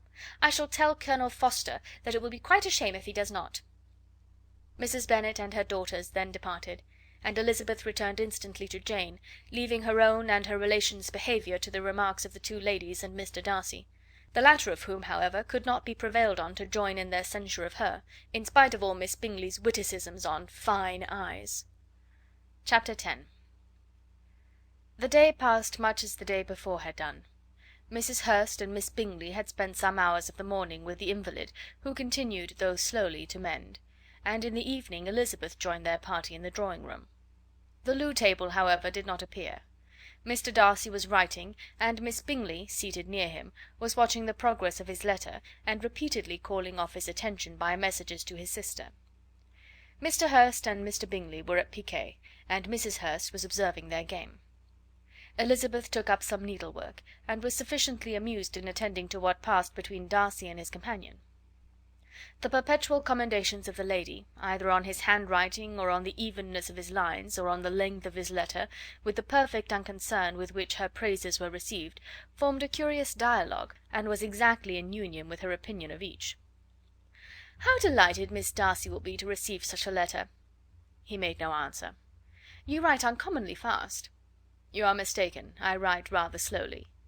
"How many letters you must have occasion to write in the course of a year! Letters of business, too. How odious I should think them!" "It is fortunate, then, that they fall to my lot instead of yours." "Pray tell your sister that I long to see her." "I have already told her so once, by your desire." "I am afraid you do not like your pen. Let me mend it for you. I mend pens remarkably well." "Thank you, but I always mend my own." "How can you contrive to write so even?" He was silent. "Tell your sister I am delighted to hear of her improvement on the harp, and pray let her know that I am quite in raptures with her beautiful little design for a table, and I think it infinitely superior to Miss Grantley's." "Will you give me leave to defer your raptures till I write again? At present I have not room to do them justice." "Oh, it is of no consequence. I shall see her in January. But do you always write such charming long letters to her, Mr. Darcy?" "They are generally long, but whether always charming it is not for me to determine." "It is a rule with me, that a person who can write a long letter with ease cannot write ill." "That will not do for a compliment to Darcy, Caroline," cried her brother, "because he does not write with ease. He studies too much for words of 4 syllables. Do not you, Darcy?"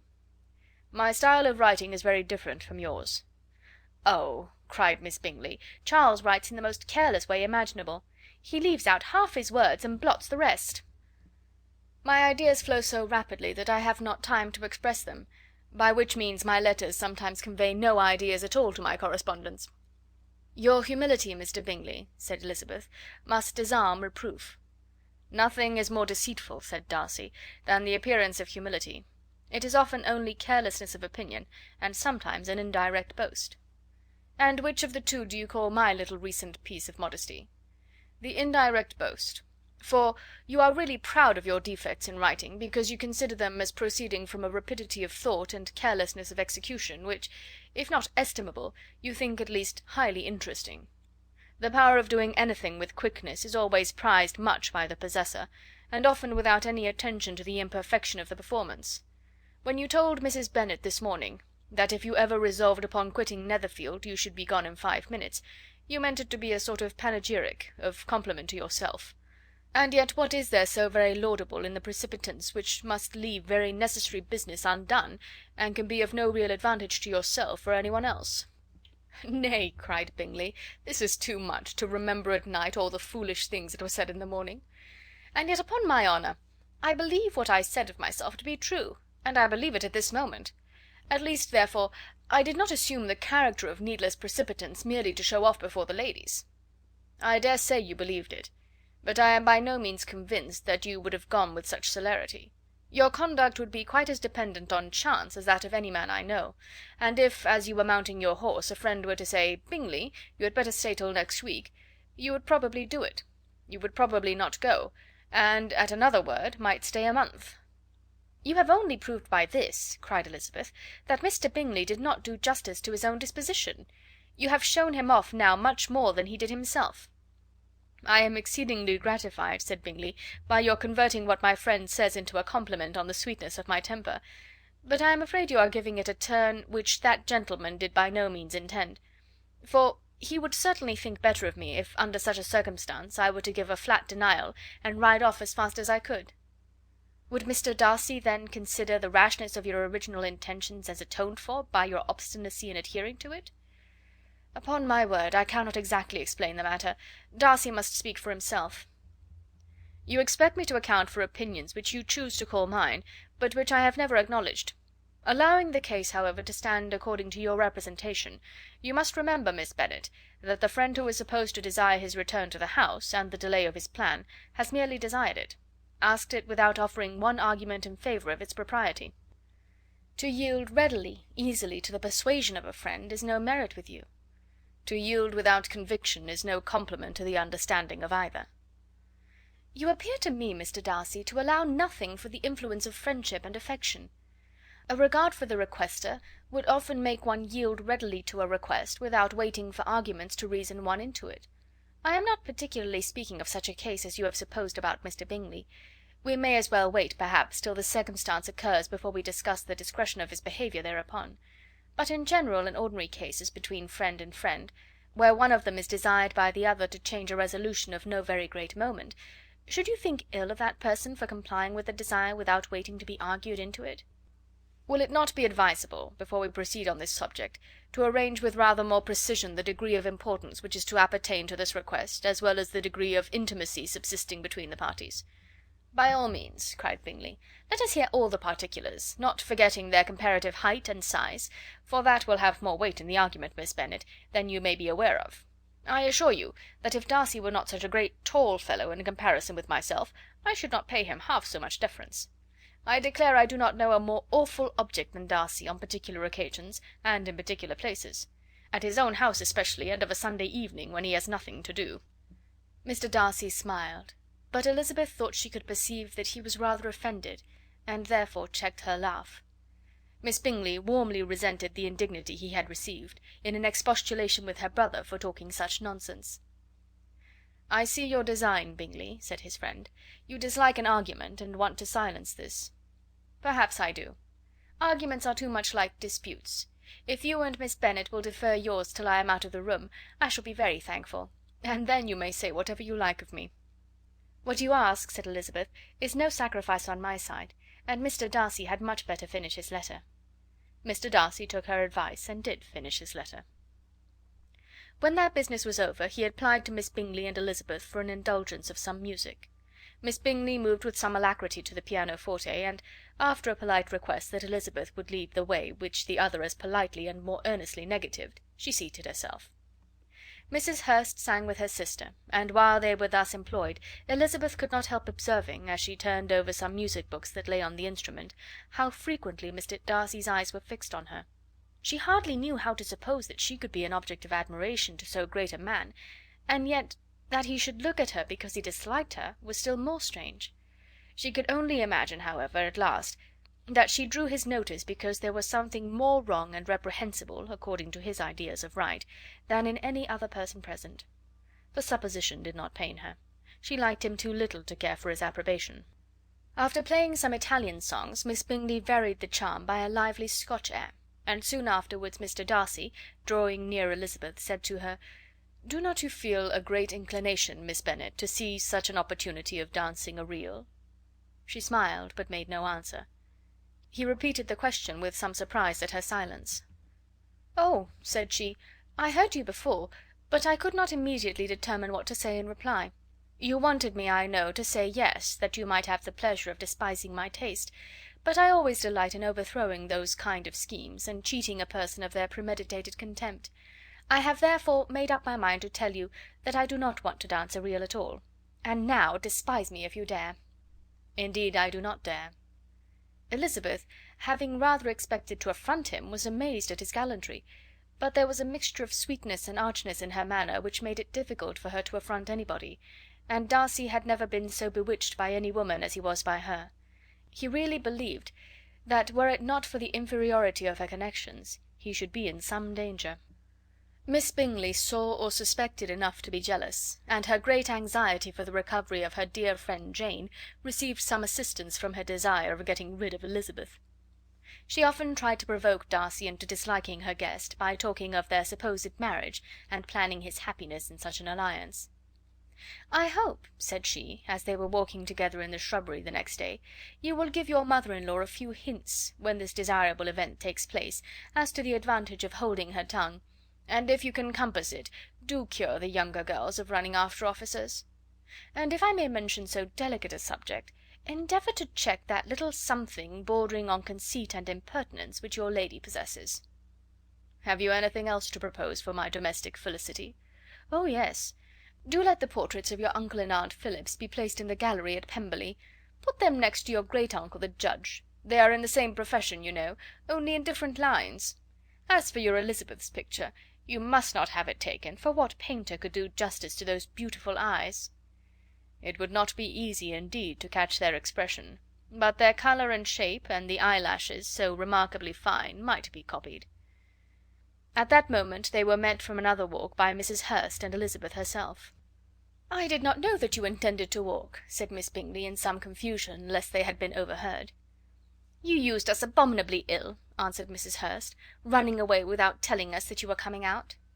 Then, taking the disengaged arm of Mr. Darcy, she left Elizabeth to walk by herself.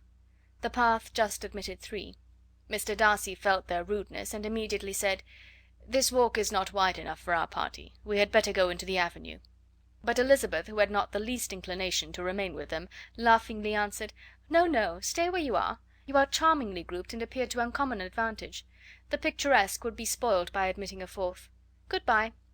She then ran gaily off, rejoicing, as she rambled about, in the hope of being at home again in a day or two. Jane was already so much recovered as to intend leaving her room for a couple of hours that evening. Chapter 11. When the ladies removed after dinner, Elizabeth ran up to her sister, and seeing her well guarded from cold, attended her into the drawing room, where she was welcomed by her two friends with many professions of pleasure. And Elizabeth had never seen them so agreeable as they were during the hour which passed before the gentlemen appeared. Their powers of conversation were considerable. They could describe an entertainment with accuracy, relate an anecdote with humour, and laugh at their acquaintance with spirit. But when the gentlemen entered, Jane was no longer the first object. Miss Bingley's eyes were instantly turned toward Darcy, and she had something to say to him before he had advanced many steps. He addressed himself to Miss Bennet with a polite congratulation. Mr. Hurst also made her a slight bow, and said he was very glad, but diffuseness and warmth remained for Bingley's salutation. He was full of joy and attention. The first half hour was spent in piling up the fire, lest she should suffer from the change of room, and she removed at his desire to the other side of the fireplace, that she might be further from the door. He then sat down by her, and talked scarcely to any one else. Elizabeth, at work in the opposite corner, saw it all with great delight. When tea was over, Mr. Hurst reminded his sister-in-law of the card table, but in vain. She had obtained private intelligence that Mr. Darcy did not wish for cards, and Mr. Hurst soon found even his open petition rejected. She assured him that no one intended to play, and the silence of the whole party on the subject seemed to justify her. Mr. Hurst had therefore nothing to do but to stretch himself on one of the sofas and go to sleep. Darcy took up a book, Miss Bingley did the same, and Mrs. Hurst, principally occupied in playing with her bracelets and rings, joined now and then in her brother's conversation with Miss Bennet. Miss Bingley's attention was quite as much engaged in watching Mr. Darcy's progress through his book as in reading her own, and she was perpetually either making some inquiry or looking at his page. She could not win him, however, to any conversation. He merely answered her question and read on. At length, quite exhausted by the attempt to be amused with her own book, which she had only chosen because it was the second volume of his, she gave a great yawn and said, "How pleasant it is to spend an evening in this way! I declare, after all, there is no enjoyment like reading. How much sooner one tires of anything than of a book! When I have a house of my own, I shall be miserable if I have not an excellent library." No one made any reply. She then yawned again, threw aside her book, and cast her eyes round the room in quest for some amusement, when, hearing her brother mentioning a ball to Miss Bennet, she turned suddenly towards him and said, "By the by, Charles, are you really serious in meditating a dance at Netherfield? I would advise you, before you determine on it, to consult the wishes of the present party. I am much mistaken if there are not some among us to whom a ball would be rather a punishment than a pleasure." "If you mean Darcy," cried her brother, "he may go to bed, if he chooses, before it begins; but as for the ball, it is quite a settled thing, and as soon as Nicholls has made white soup enough, I shall send round my cards." "I should like balls infinitely better," she replied, "if they were carried on in a different manner; but there is something insufferably tedious in the usual process of such a meeting. It would surely be much more rational if conversation instead of dancing were made the order of the day." "Much more rational, my dear Caroline, I dare say, but it would not be near so much like a ball." Miss Bingley made no answer, and soon afterwards she got up and walked about the room. Her figure was elegant, and she walked well, but Darcy, at whom it was all aimed, was still inflexibly studious. In the desperation of her feelings she resolved on one effort more, and turning to Elizabeth, said, "Miss Eliza Bennet, Let me persuade you to follow my example and take a turn about the room. I assure you it is very refreshing after sitting so long in one attitude." Elizabeth was surprised, but agreed to it immediately. Miss Bingley succeeded no less in the real object of her civility. Mr. Darcy looked up. He was as much awake to the novelty of attention in that quarter as Elizabeth herself could be, and unconsciously closed his book. He was directly invited to join their party, but he declined it, observing that he could imagine but two motives for their choosing to walk up and down the room together, with either of which motives his joining them would interfere. What could he mean? She was dying to know what could be his meaning, and asked Elizabeth whether she could at all understand him. "Not at all," was her answer, "but depend upon it, he means to be severe on us, and our surest way of disappointing him will be to ask nothing about it." Miss Bingley, however, was incapable of disappointing Mr. Darcy in anything, and persevered therefore in requiring an explanation of his two motives. "I have not the smallest objection to explaining them," said he, as soon as she allowed him to speak. "You either choose this method of passing the evening because you are in each other's confidence, and have secret affairs to discuss, or because you are conscious that your figures appear to the greatest advantage in walking. If the first, I would be completely in your way, and if the second, I can admire you much better as I sit by the fire." "Oh, shocking!" cried Miss Bingley. "I never heard anything so abominable. How shall we punish him for such a speech?" "Nothing so easy, if you have but the inclination," said Elizabeth. "We can all plague and punish one another. Tease him, laugh at him. Intimate as you are, you must know how it is to be done." "But upon my honour I do not. I do assure you that my intimacy has not yet taught me that. Tease calmness of temper and presence of mind? No, no, I feel he may defy us there. And as to laughter, we will not expose ourselves, if you please, by attempting to laugh without a subject. Mr. Darcy may hug himself." "Mr. Darcy is not to be laughed at?" cried Elizabeth. "That is an uncommon advantage, and uncommon I hope it will continue, for it would be a great loss to me to have many such acquaintances. I dearly love a laugh." "Miss Bingley," said he, "has given me credit for more than can be. The wisest and the best of men, nay, the wisest and the best of their actions, may be rendered ridiculous by a person whose first object in life is a joke." "Certainly," replied Elizabeth, "there are such people, but I hope I am not one of them. I hope I never ridicule what is wise or good. Follies and nonsense, whims and inconsistencies, do divert me, I own, and I laugh at them whenever I can; but these, I suppose, are precisely what you are without." "Perhaps that is not possible for anyone. But it has been the study of my life to avoid those weaknesses which often expose a strong understanding to ridicule." "Such as vanity and pride?" "Yes, vanity is a weakness indeed, but pride, where there is a real superiority of mind, pride will always be under good resolution."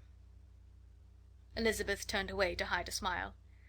"Your examination of Mr. Darcy is over, I presume," said Miss Bingley; "and pray what is the result?" "I am perfectly convinced by it that Mr. Darcy has no defect. He owns it to himself without disguise." "No," said Darcy, "I have made no such pretension.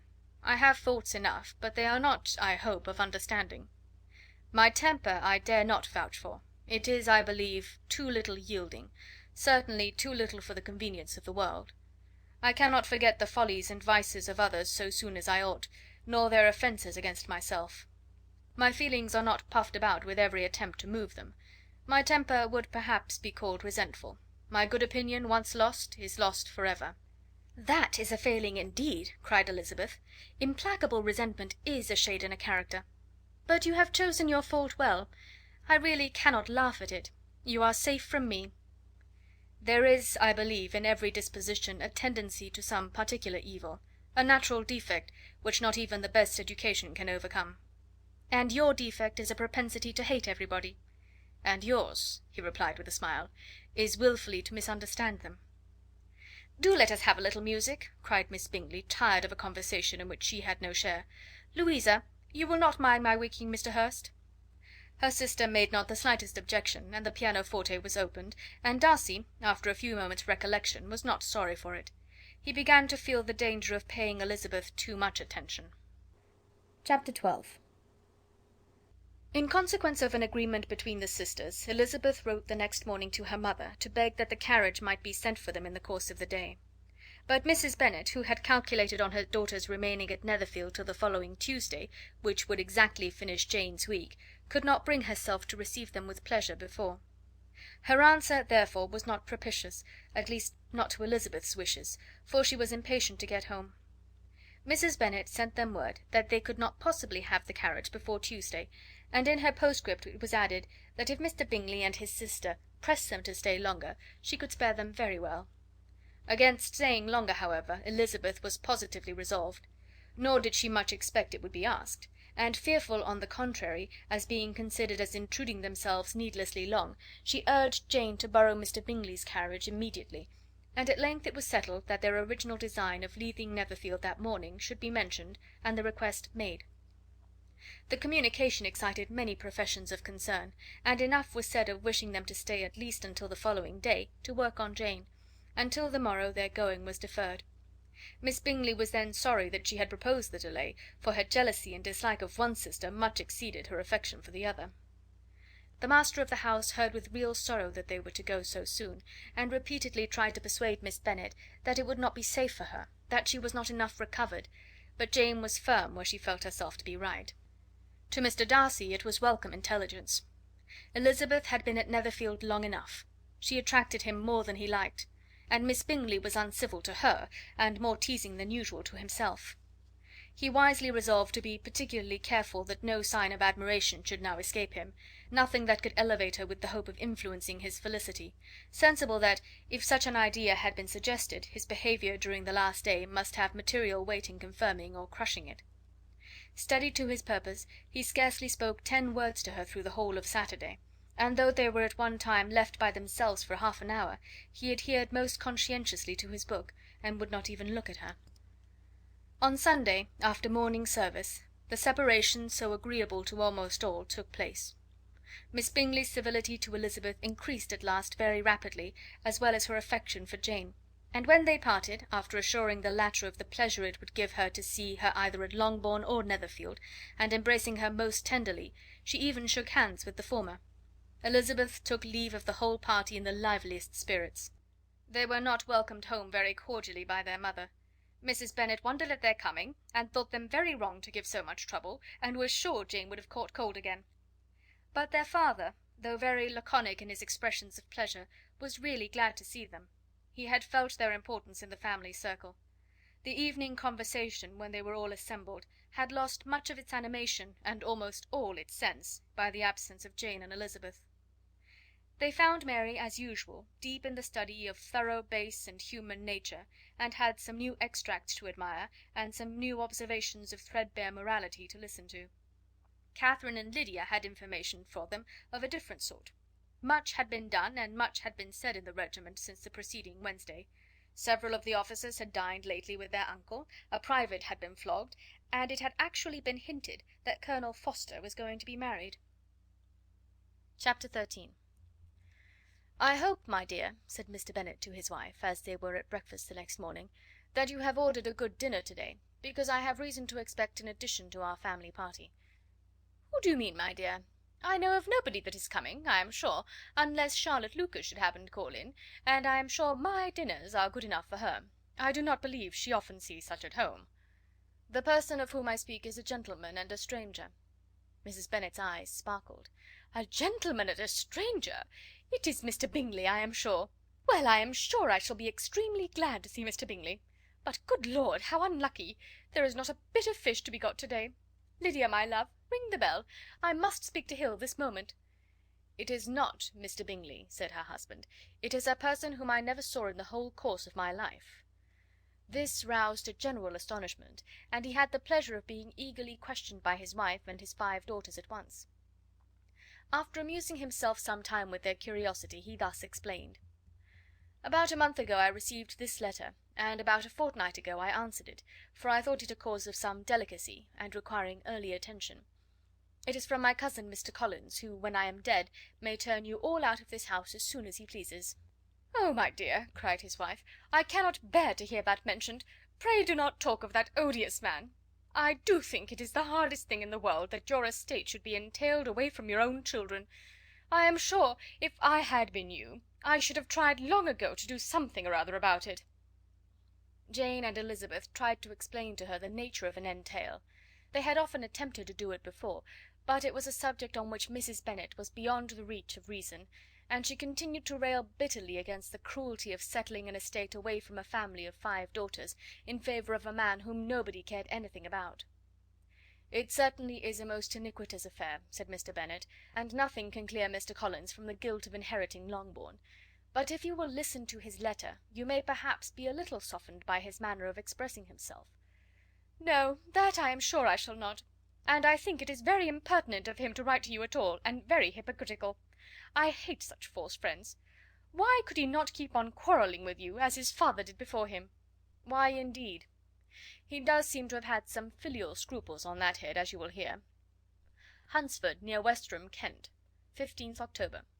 Dear Sir, the disagreement subsisting between yourself and my late honoured father always gave me much uneasiness, and since I have had the misfortune to lose him, I have frequently wished to heal the breach, but for some time I was kept back by my own doubts, fearing lest it might seem disrespectful to his memory for me to be on good terms with any one with whom it had always pleased him to be at variance. There, Mrs. Bennet.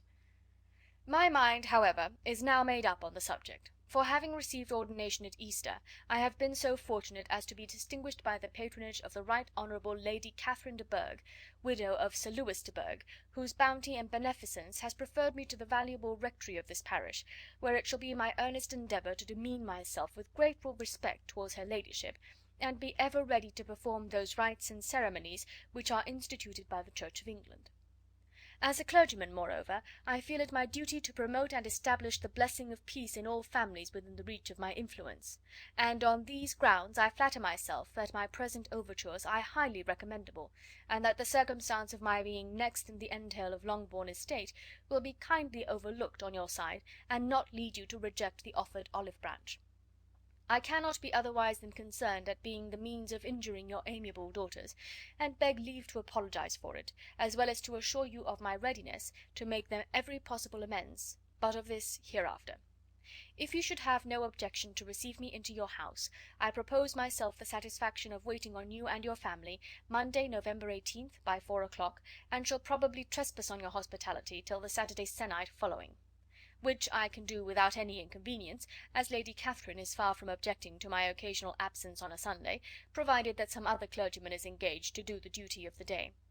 I remain, dear sir, with respectful compliments to your lady and daughters, your well-wisher and friend, William Collins. "At 4 o'clock, therefore, we may expect this peace-making gentleman," said Mr. Bennet, as he folded up the letter. "He seems to be a most conscientious and polite young man, upon my word, and I doubt not will prove a valuable acquaintance, especially if Lady Catherine should be so indulgent as to let him come to us again. There is some sense in what he says about the girls, however, and if he is disposed to make them any amends, I shall not be the person to discourage him." "Though it is difficult," said Jane, "to guess in what way he can mean to make us the atonement he thinks our due, the wish is certainly to his credit." Elizabeth was chiefly struck by his extraordinary deference for Lady Catherine, and his kind intention of christening, marrying, and burying his parishioners whenever it were required. "He must be an oddity, I think," said she. "I cannot make him out. There is something very pompous in his style. And what can he mean by apologizing for being next in the entail? We cannot suppose he would help it if he could. Could he be a sensible man, sir?" "No, my dear, I think not. I have great hopes of finding him quite the reverse. There is a mixture of servility and self-importance in his letter, which promises well. I am impatient to see him." "In point of composition," said Mary, "the letter does not seem defective. The idea of the olive branch perhaps is not wholly new, yet I think it is well expressed." To Catherine and Lydia neither the letter nor its writer were in any degree interesting. It was next to impossible that their cousin should come in a scarlet coat, and it was now some weeks since they had received pleasure from the society of a man in any other colour. As for their mother, Mr. Collins's letter had done away with much of her ill will, and she was preparing to see him with a degree of composure which astonished her husband and daughters. Mr. Collins was punctual to his time, and was received with great politeness by the whole family.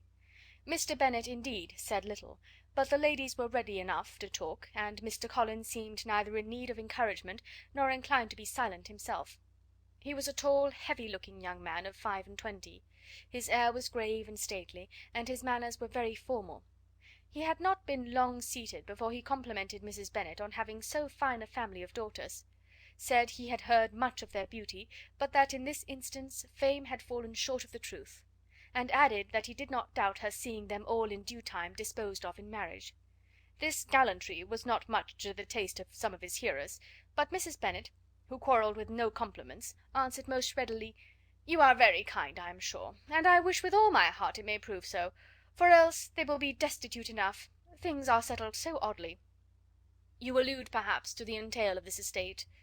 "Ah, sir, I do indeed. It is a grievous affair to my poor girls, you must confess. Not that I mean to find fault with you, for such things I know are all chance in this world. There is no knowing how estates will go once they come to be entailed." "I am very sensible, madam, to the hardship of my fair cousins, and could say much on the subject, but that I am cautious of appearing forward and precipitate. But I can assure the young ladies that I come prepared to admire them. At present I will not say more, but perhaps when we are better acquainted..." He was interrupted by a summons to dinner, and the girls smiled on each other. They were not the only objects of Mr. Collins's admiration. The hall, the dining room, and all its furniture were examined and praised, and his commendation of everything would have touched Mrs. Bennet's heart, but for the mortifying supposition of his viewing it all as his own future property. The dinner, too, in its turn was highly admired, and he begged to know to which of his fair cousins the excellency of its cooking was owing. But he was set right there by Mrs. Bennet, who assured him with some asperity that they were very well able to keep a cook, and that her daughters had nothing to do in the kitchen. He begged pardon for having displeased her. In a softened tone she declared herself not at all offended, but he continued to apologise for about a quarter of an hour. Chapter 14. During dinner Mr. Bennet scarcely spoke at all, but when the servants were withdrawn he thought it time to have some conversation with his guest, and therefore started a subject in which he expected him to shine, by observing that he seemed very fortunate in his patroness. Lady Catherine de Bourgh's attention to his wishes and consideration for his comfort appeared very remarkable. Mr. Bennet could not have chosen better. Mr. Collins was eloquent in her praise. The subject elevated him to more than usual solemnity of manner, and with a most important aspect he protested that he had never in his life witnessed such behaviour in a person of rank, such affability and condescension, as he had himself experienced from Lady Catherine. She had been graciously pleased to approve of both of the discourses which he had already had the honour of preaching before her. She had also asked him twice to dine at Rosings, and had sent for him only the Saturday before, to make up her pool of quadrille in the evening. Lady Catherine was reckoned proud by many people he knew, but he had never seen anything but affability in her. She had always spoken to him as she would to any other gentleman. She made not the smallest objection to his joining in the society of the neighbourhood, nor to his leaving the parish occasionally for a week or two to visit his relations. She had even condescended to advise him to marry as soon as he could, provided he chose with discretion, and had once paid him a visit in his humble parsonage, where she had perfectly approved all the alterations he had been making, and had even vouchsafed to suggest some herself, some shelves in the closet upstairs. "That is all very proper and civil, I am sure," said Mrs. Bennet, "and I dare say she is a very agreeable woman. It is a pity that great ladies in general are not more like her. Does she live near you, sir?" "The garden in which stands my humble abode is separated only by a lane from Rosings Park, her ladyship's residence." "I think you said she was a widow, sir. Has she any family?" "She has only one daughter, the heiress of Rosings, and a very extensive property." "Ah," said Mrs. Bennet, shaking her head, "then she is better off than many girls. And what sort of young lady is she? Is she handsome?" "She is a most charming young lady indeed. Lady Catherine herself says that, in point of true beauty, Miss de Bourgh is far superior to the handsomest of her sex, because there is that in her features which marks the young lady of distinguished birth.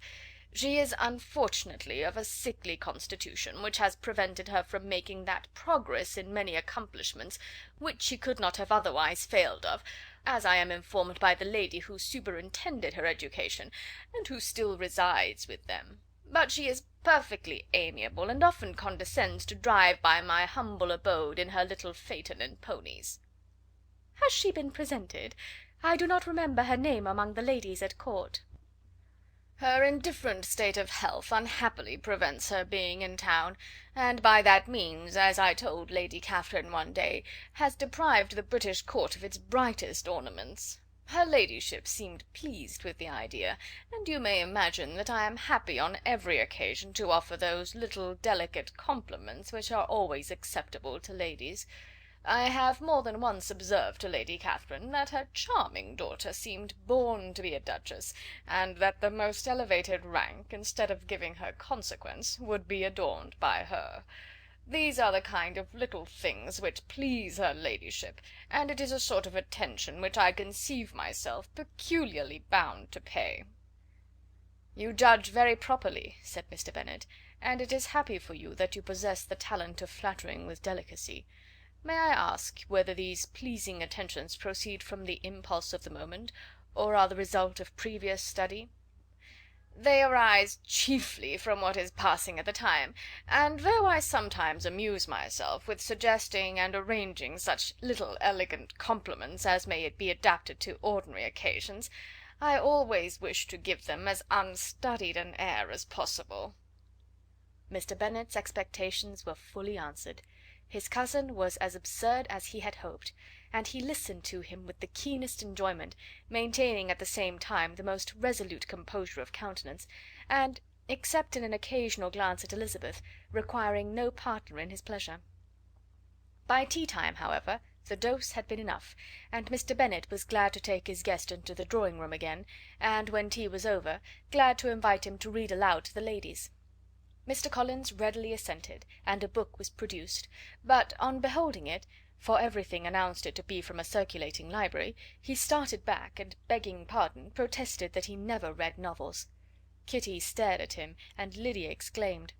Other books were produced, and after some deliberation he chose Fordyce's Sermons. Lydia gaped as he opened the volume, and before he had, with very monotonous solemnity, read 3 pages, she interrupted him with, "Do you know, mamma, that my uncle Phillips talks of turning away Richard? And if he does, Colonel Forster will hire him. My aunt told me so herself on Saturday. I shall walk to Meryton to-morrow to hear more about it, and to ask when Mr. Denny comes back from town." Lydia was bid by her 2 eldest sisters to hold her tongue, but Mr. Collins, much offended, laid aside his book and said, "I have often observed how little young ladies are interested by books of a serious stamp, though written solely for their benefit. It amazes me, I confess, for certainly there can be nothing so advantageous to them as instruction. But I will no longer importune my young cousin." Then, turning to Mr. Bennet, he offered himself as his antagonist at backgammon. Mr. Bennet accepted the challenge, observing that he acted very wisely in leaving the girls to their own trifling amusements. Mrs. Bennet and her daughters apologized most civilly for Lydia's interruption, and promised that it should not occur again, if he would resume his book; but Mr. Collins, after assuring them that he bore his young cousin no ill will, and should never resent her behaviour as any affront, seated himself at another table with Mr. Bennet, and prepared for backgammon. Chapter 15. Mr. Collins was not a sensible man, and the deficiency of nature had been but little assisted by education or society, the greatest part of his life having been spent under the guidance of an illiterate and miserly father, and though he belonged to one of the universities, he had merely kept the necessary terms, without forming at it any useful acquaintance. The subjection in which his father had brought him up had given him originally great humility of manner, but it was now a good deal counteracted by the self-conceit of a weak head, living in retirement, and the consequential feelings of early and unexpected prosperity. A fortunate chance had recommended him to Lady Catherine de Bourgh when the living of Hunsford was vacant, and the respect which he felt for her high rank, and his veneration for her as his patroness, mingling with a very good opinion of himself, of his authority as a clergyman, and his right as a rector, made him altogether a mixture of pride and obsequiousness, self-importance and humility. Having now a good house and a very sufficient income, he intended to marry, and in seeking a reconciliation with the Longbourn family, he had a wife in view, as he meant to choose one of the daughters, if he found them as handsome and amiable as they were represented by common report. This was his plan of amends, of atonement, for inheriting their father's estate, and he thought it an excellent one, full of eligibility and suitableness, and excessively generous and disinterested on his own part. His plan did not vary on seeing them. Miss Bennet's lovely face confirmed his views, and established all his strictest notions of what was due to seniority, and for the first evening she was his settled choice. The next morning, however, made an alteration, for in a quarter of an hour's tete-a-tete with Mrs. Bennet before breakfast, a conversation beginning with his parsonage house, and leading naturally to the avowal of his hopes that a mistress might be found for it at Longbourn, produced from her, amid very complaisant smiles and general encouragement, a caution against the very Jane he had fixed on. As to her younger daughters, she could not take upon her to say, she could not positively answer, but she did not know of any prepossession. Her eldest daughter, she must just mention, she felt it incumbent on her to hint, was likely to be very soon engaged. Mr. Collins had only to change from Jane to Elizabeth, and it was soon done while Mrs. Bennet was stirring the fire. Elizabeth, equal next to Jane in birth and beauty, succeeded her, of course. Mrs. Bennet treasured up the hint, and trusted that she might soon have 2 daughters married, and the man whom she could not bear to speak of the day before was now high in her good graces. Lydia's intention of walking to Meryton was not forgotten. Every sister except Mary agreed to go with her, and Mr. Collins was to attend them, at the request of Mr. Bennet, who was most anxious to get rid of him, and have his library to himself. For thither Mr. Collins had followed him after breakfast, and there he would continue, nominally engaged with one of the largest folios in the collection, but really talking to Mr. Bennet with little cessation of his house and garden at Hunsford. Such doings discomposed Mr. Bennet exceedingly. In his library he had been always sure of leisure and tranquillity, and though prepared, as he told Elizabeth, to meet with folly and conceit in every other room of the house, he was used to be free from them there. His civility, therefore, was most prompt in inviting Mr. Collins to join his daughters in their walk, and Mr. Collins, being in fact much better fitted for a walker than a reader, was extremely pleased to close his large book and go. In pompous nothings on his side, and civil assents on that of his cousins, their time passed till they entered Meryton. The attention of the younger ones was then no longer to be gained by him. Their eyes were immediately wandering up in the street in quest of the officers, and nothing less than a very smart bonnet indeed, or a really new muslin in a shop window, could recall them. But the attention of every lady was soon caught by a young man whom they had never seen before, of most gentlemanlike appearance, walking with another officer on the other side of the way. The officer was the very Mr. Denny concerning whose return from London Lydia came to inquire, and he bowed as they passed. All were struck with the stranger's air. All wondered who he could be, and Kitty and Lydia, determined if possible to find out, led the way across the street, under pretence of wanting something in an opposite shop, and fortunately had just gained the pavement when the 2 gentlemen, turning back, had reached the same spot. Mr. Denny addressed them directly, and entreated permission to introduce his friend Mr. Wickham, who had returned with him the day before from town, and he was happy to say had accepted a commission in their corps. This was exactly as it should be, for the young man wanted only regimentals to make him completely charming. His appearance was greatly in his favour. He had all the best part of beauty, a fine countenance, a good figure, and very pleasing address. The introduction was followed up on his side by a happy readiness of conversation, a readiness at the same time perfectly correct and unassuming, and the whole party was still standing and talking together very agreeably when the sound of horses drew their notice, and Darcy and Bingley were seen riding down the street. On distinguishing the ladies of the group, the 2 gentlemen came directly towards them, and began the usual civilities. Bingley was the principal spokesman, and Miss Bennet the principal object. He was then, he said, on his way to Longbourn on purpose to inquire after her. Mr. Darcy corroborated it with a bow, and was beginning to determine not to fix his eyes on Elizabeth, when they were suddenly arrested by the sight of the stranger, and Elizabeth, happening to see the countenance of both as they looked at each other, was all astonishment at the effect of the meeting. Both changed colour. One looked white, the other red. Mr. Wickham, after a few moments, touched his hat, a salutation which Mr. Darcy just deigned to return. What could be the meaning of it? It was impossible to imagine. It was impossible not to long to know. In another minute Mr. Bingley, but without seeming to have noticed what passed, took leave and rode on with his friend. Mr. Denny and Mr. Wickham walked with the young ladies to the door of Mr. Phillips's house, and then made their bows, in spite of Miss Lydia's pressing entreaties that they should come in, and even in spite of Mrs. Phillips throwing up the parlour window and loudly seconding the invitation. Mrs. Phillips was always glad to see her nieces, and the 2 eldest, from their recent absence, were particularly welcome, and she was eagerly expressing her surprise at their sudden return home, which, as their own carriage had not fetched them, she should have known nothing about, if she had not happened to see Mr. Jones' shop-boy in the street, who had told her that they were not to send any more drafts to Netherfield, because the Miss Bennets were come away, when her civility was claimed towards Mr. Collins by Jane's introduction of him. She received him with her very best politeness, which he returned with as much more, apologizing for his intrusion without any previous acquaintance with her, which he could not help flattering himself, however, might be justified by his relationship to the young ladies who introduced him to her notice. Mrs. Phillips was quite awed by such an excess of good breeding, but her contemplation of one stranger was soon put to an end by exclamations and inquiries about the other, of whom, however, she could only tell her nieces what they already knew, that Mr. Denny had brought him from London, and that he was to have a lieutenant's commission in the shire. She had been watching him the last hour, she said, as he walked up and down the street, and had Mr. Wickham appeared, Kitty and Lydia would certainly have continued the occupation, but unluckily no one passed the windows now except a few of the officers, who, in comparison with the stranger, were become stupid, disagreeable fellows. Some of them were to dine with the Phillipses the next day, and their aunt promised to make her husband call on Mr. Wickham, and give him an invitation also, if the family from Longbourn would come in the evening. This was agreed to, and Mrs. Phillips protested that they would have a nice, comfortable, noisy game of lottery tickets, and a little bit of hot supper afterwards. The prospect of such delights was very cheering, and they parted in mutual good spirits. Mr. Collins repeated his apologies in quitting the room, and was assured with unwearying civility that they were perfectly needless.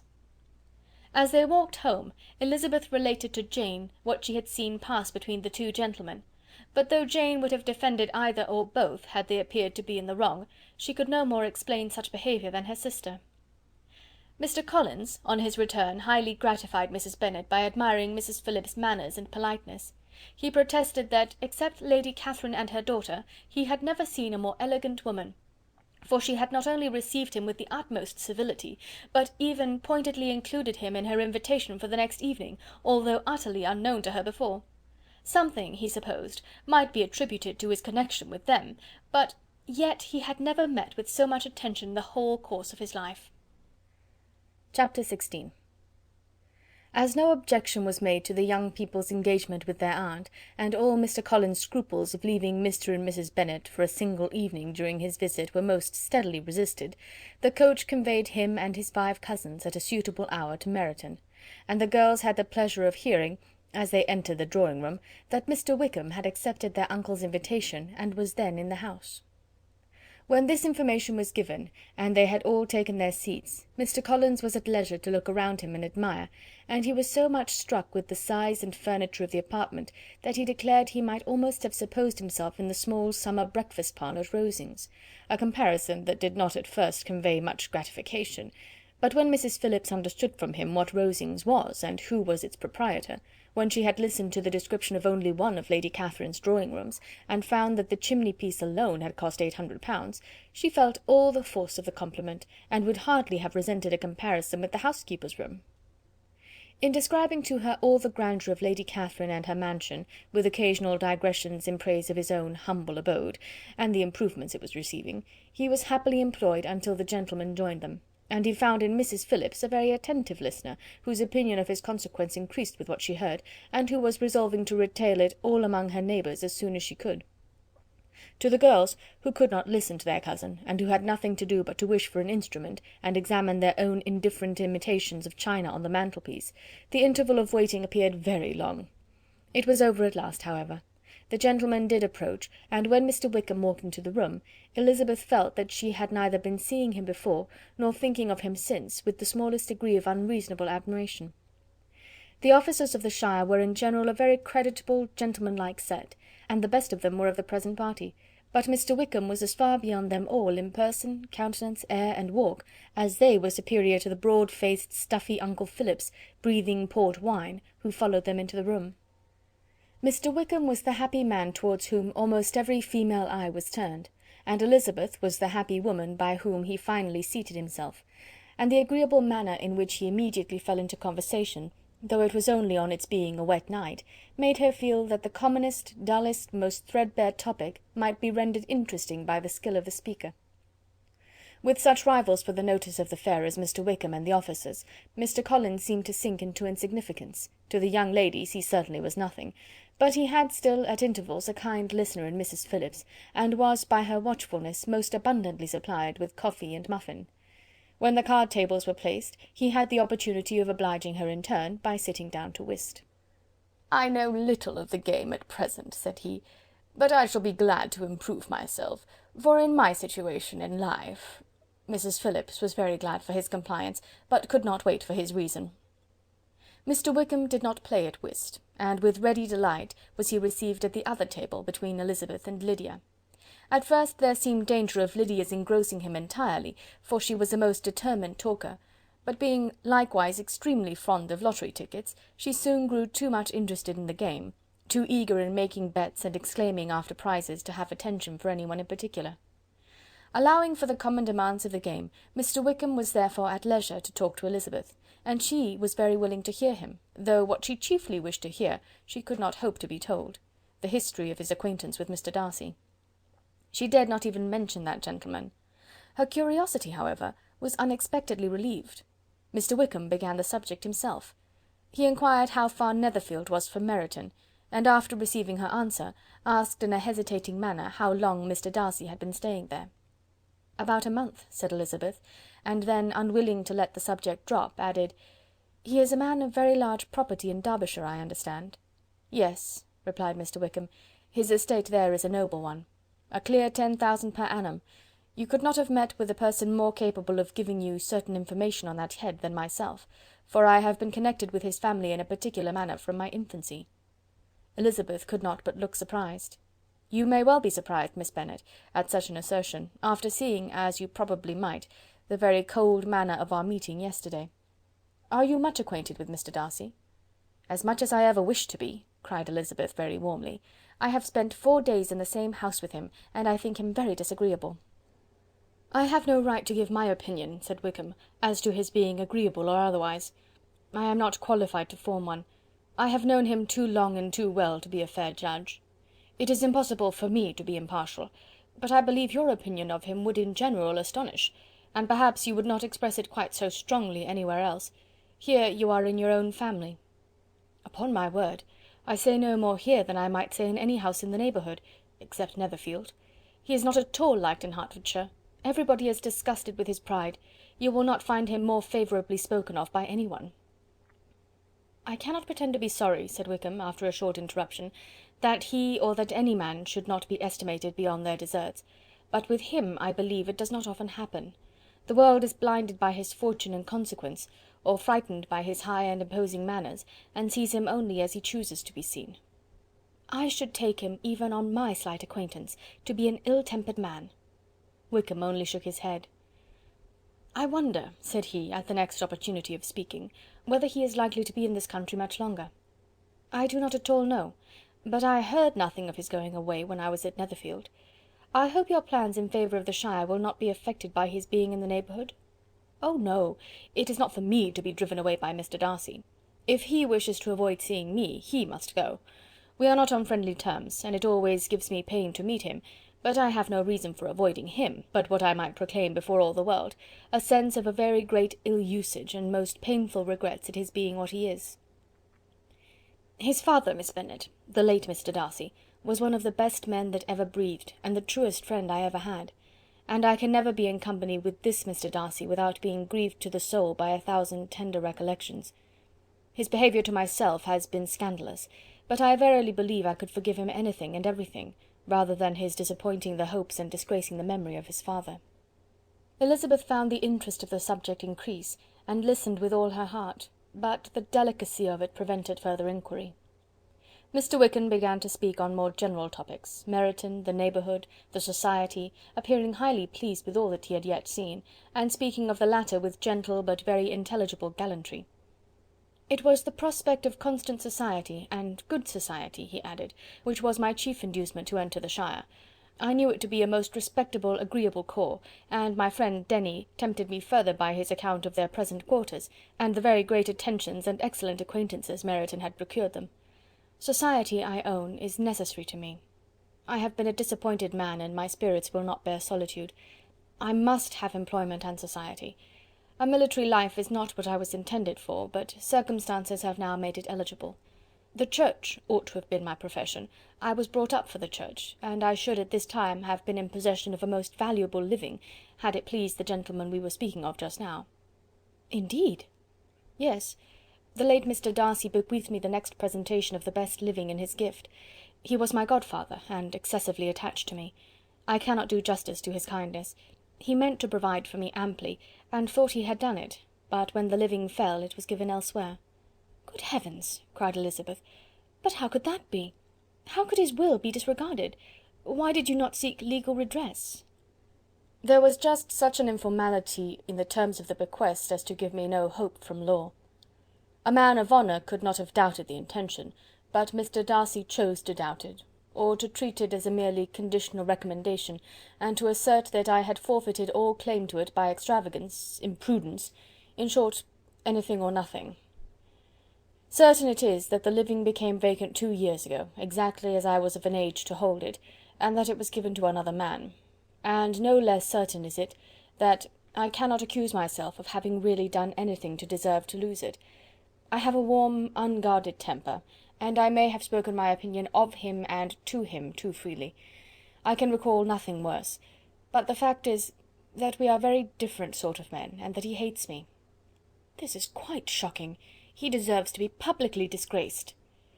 "Some time or other he will be, but it shall not be by me. Till I can forget his father, I can never defy or expose him." Elizabeth honoured him for such feelings, and thought him handsomer than ever as he expressed them. "But what," said she after a pause, "can have been his motive? What can have induced him to behave so cruelly?"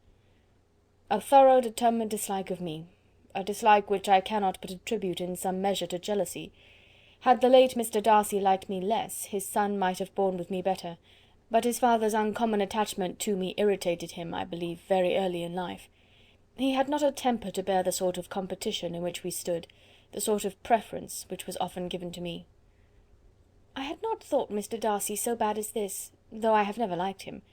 I had not thought so very ill of him.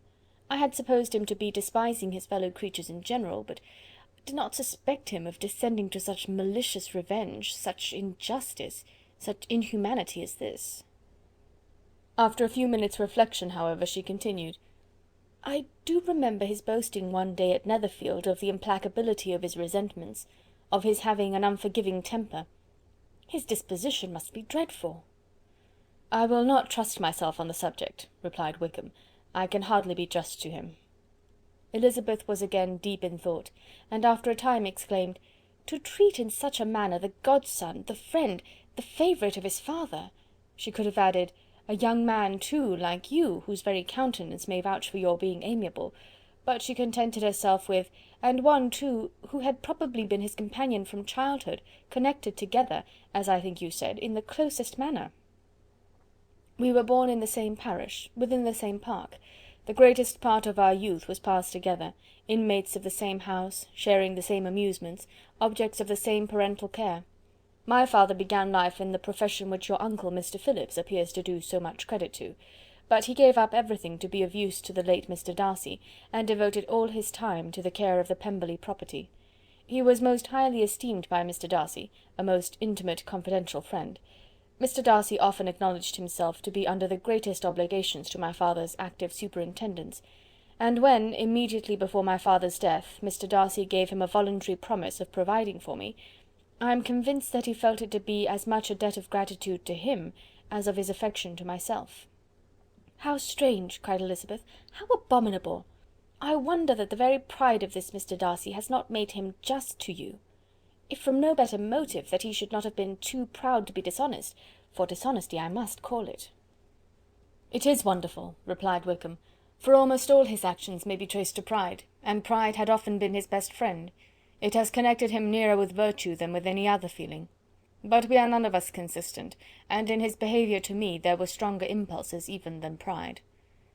"Can such abominable pride as his have ever done him good?" "Yes. It has often led him to be liberal and generous, to give his money freely, to display hospitality, to assist his tenants, and relieve the poor. Family pride and filial pride, for he is very proud of what his father was, have done this. Not to appear to disgrace his family, to degenerate from the popular qualities, or lose the influence of the Pemberley house, is a powerful motive. He has also brotherly pride, which with some brotherly affection makes him a very kind and careful guardian of his sister, and you will hear him generally cried up as the most attentive and best of brothers. What sort of girl is Miss Darcy?" He shook his head. "I wish I could call her amiable. It gives me pain to speak ill of a Darcy, but she is too much like her brother, very, very proud. As a child she was affectionate and pleasing, and extremely fond of me, and I have devoted hours and hours to her amusement, but she is nothing to me now. She is a handsome girl, about 15 or 16, and, I understand, highly accomplished. Since her father's death, her home has been London, where a lady lives with her, and superintends her education." After many pauses, and many trials of other subjects, Elizabeth could not help reverting once more to the first, and saying, "I am astonished at his intimacy with Mr. Bingley. How can Mr. Bingley, who seems good humour itself, and is, I really believe, truly amiable, be in friendship with such a man? How can they suit each other? Do you know Mr. Bingley?" "Not at all." "He is a sweet-tempered, amiable, charming man. He cannot know what Mr. Darcy is." "Probably not, but Mr. Darcy can please where he chooses. He does not want abilities. He can be a conversable companion if he thinks it worth his while. Among those who are at all his equals in consequence, he is a very different man from what he is to the less prosperous. His pride never deserts him, but with the rich he is liberal-minded, just, sincere, rational, honourable, and perhaps agreeable, allowing something for fortune and figure." The whist party soon afterwards breaking up, the players gathered round the other table, and Mr. Collins took his station between his cousin Elizabeth and Mrs. Phillips. The usual inquiries as to his success were made by the latter. It had not been very great. He had lost every point, but when Mrs. Phillips began to express her concern thereupon, he assured her with much earnest gravity that it was not of the least importance, that he considered the money as a mere trifle, and begged that she would not make herself uneasy. "I know very well, madam," said he, "that when persons sit down to a card-table they must take their chances of these things, and happily I am not in such circumstances as to make 5 shillings any object. There are undoubtedly many who could not say the same, but, thanks to Lady Catherine de Bourgh, I am removed far beyond the necessity of regarding little matters." Mr. Wickham's attention was caught, and, after observing Mr. Collins for a few moments, he asked Elizabeth in a low voice whether her relation was very intimately acquainted with the family of de Bourgh. "Lady Catherine de Bourgh," she replied, "has very lately given him a living. I hardly know how Mr. Collins was first introduced to her notice, but he certainly has not known her long. You know, of course, that Lady Catherine de Bourgh and Lady Anne Darcy were sisters, consequently that she is aunt to the present Mr. Darcy." "No, indeed I did not. I knew nothing at all of Lady Catherine's connections. I never heard of her existence till the day before yesterday." "Her daughter, Miss de Bourgh, will have a very large fortune, and it is believed that she and her cousin will unite the 2 estates." This information made Elizabeth smile as she thought of poor Miss Bingley. Vain indeed must be all her attentions, vain and useless her affection for his sister and her praise of himself, if he were already self-destined for another. "Mr. Collins," said she, "speaks highly both of Lady Catherine and her daughter, but from some particulars that he has related of her ladyship, I suspect his gratitude misleads him, and that in spite of her being his patroness, she is an arrogant, conceited woman." "I believe her to be both in a great degree," replied Wickham. "I have not seen her for many years, but I very well remember that I never liked her, and that her manners were dictatorial and insolent. She has the reputation of being remarkably sensible and clever, but I rather believe she derives part of her abilities from her rank and fortune, part from her authoritative manner, and the rest from the pride for her nephew, who chooses that every one connected with him should have an understanding of the first class." Elizabeth allowed that he had given a very rational account of it, and they continued talking together with mutual satisfaction till supper put an end to cards, and gave the rest of the ladies their share of Mr. Wickham's attentions. There could be no conversation in the noise of Mrs. Phillips's supper party, but his manners recommended him to everybody. Whatever he said was said well, and whatever he did, done gracefully. Elizabeth went away with her head full of him. She could think of nothing but of Mr. Wickham, and of what he had told her, all the way home, but there was not time for her even to mention his name as they went, for neither Lydia nor Mr. Collins were once silent. Lydia talked incessantly of lottery tickets, of the fish she had lost and the fish she had won, and Mr. Collins, in describing the civility of Mr. and Mrs. Phillips, protesting that he did not in the least regard his losses at whist, enumerating all the dishes at supper, and repeatedly fearing that he crowded his cousins, had more to say than he could well manage before the carriage stopped at Longbourn House. Chapter 17. Elizabeth related to Jane the next day what had passed between Mr. Wickham and herself. Jane listened with astonishment and concern. She knew not how to believe that Mr. Darcy could be so unworthy of Mr. Bingley's regard, and yet it was not in her nature to question the veracity of a young man of such amiable appearance as Wickham. The possibility of his having endured such unkindness was enough to interest all her tender feelings, and nothing remained therefore to be done but to think well of them both, to defend the conduct of each, and throw into the account of accident or mistake whatever could not be otherwise explained. "They have both," said she, "been deceived, I dare say, in some way or other, of which we can form no idea. Interested people have perhaps misrepresented each to the other. It is, in short, impossible for us to conjecture the causes or circumstances which may have alienated them, without actual blame on either side." "Very true indeed. And now, my dear Jane, what have you got to say on behalf of the interested people who have probably been concerned in the business? Do clear them too, or we shall be obliged to think ill of somebody." "Laugh as much as you choose, but you will not laugh me out of my opinion. My dearest Lizzy, do but consider in what a disgraceful light it places Mr. Darcy, to be treating his father's favourite in such a manner, one whom his father had promised to provide for. It is impossible. No man of common humanity, no man who had any value for his character, could be capable of it. Can his most intimate friends be so excessively deceived in him? Oh no! I can much more easily believe Mr. Bingley's being imposed on, than that Mr. Wickham should invent such a history of himself as he gave me last night. Names, facts, everything mentioned without ceremony. If it be not so, let Mr. Darcy contradict it. Besides, there was truth in his looks. It is difficult indeed. It is distressing. One does not know what to think. I beg your pardon, one knows exactly what to think. But Jane could think with certainty on only one point, that Mr. Bingley, if he had been imposed on, would have much to suffer when the affair became public. The two young ladies were summoned from the shrubbery where this conversation passed, by the arrival of the very persons of whom they had been speaking. Mr. Bingley and his sisters came to give their personal invitation for the long-expected ball at Netherfield, which was fixed for the following Tuesday. The two ladies were delighted to see their dear friend again, called it an age since they had met, and repeatedly asked what she had been doing with herself since their separation. To the rest of the family they paid little attention, avoiding Mrs. Bennet as much as possible, saying not much to Elizabeth, and nothing at all to the others. They were soon gone again, rising from their seats with an activity which took their brother by surprise, and hurrying off as if eager to escape from Mrs. Bennet's civilities. The prospect of the Netherfield ball was extremely agreeable to every female of the family. Mrs. Bennet chose to consider it as given in compliment to her eldest daughter, and was particularly flattered by receiving the invitation from Mr. Bingley himself, instead of a ceremonious card. Jane pictured to herself a happy evening in the society of her two friends, and the attentions of their brother, and Elizabeth thought with pleasure of dancing a great deal with Mr. Wickham, and of seeing a confirmation of everything in Mr. Darcy's look and behaviour. The happiness anticipated by Catherine and Lydia depended less on any single event, or any particular person, for though they each, like Elizabeth, meant to dance half the evening with Mr. Wickham, he was by no means the only partner who could satisfy them, and a ball was, at any rate, a ball, and even Mary could assure her family that she had no disinclination for it. "While I can have my mornings to myself," said she, "it is enough.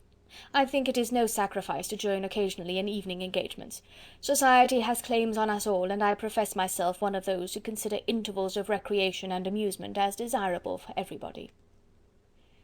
Elizabeth's spirits were so high on this occasion, that though she did not often speak unnecessarily to Mr. Collins, she could not help asking him whether he intended to accept Mr. Bingley's invitation, and if he did, whether he would think it proper to join in the evening's amusement.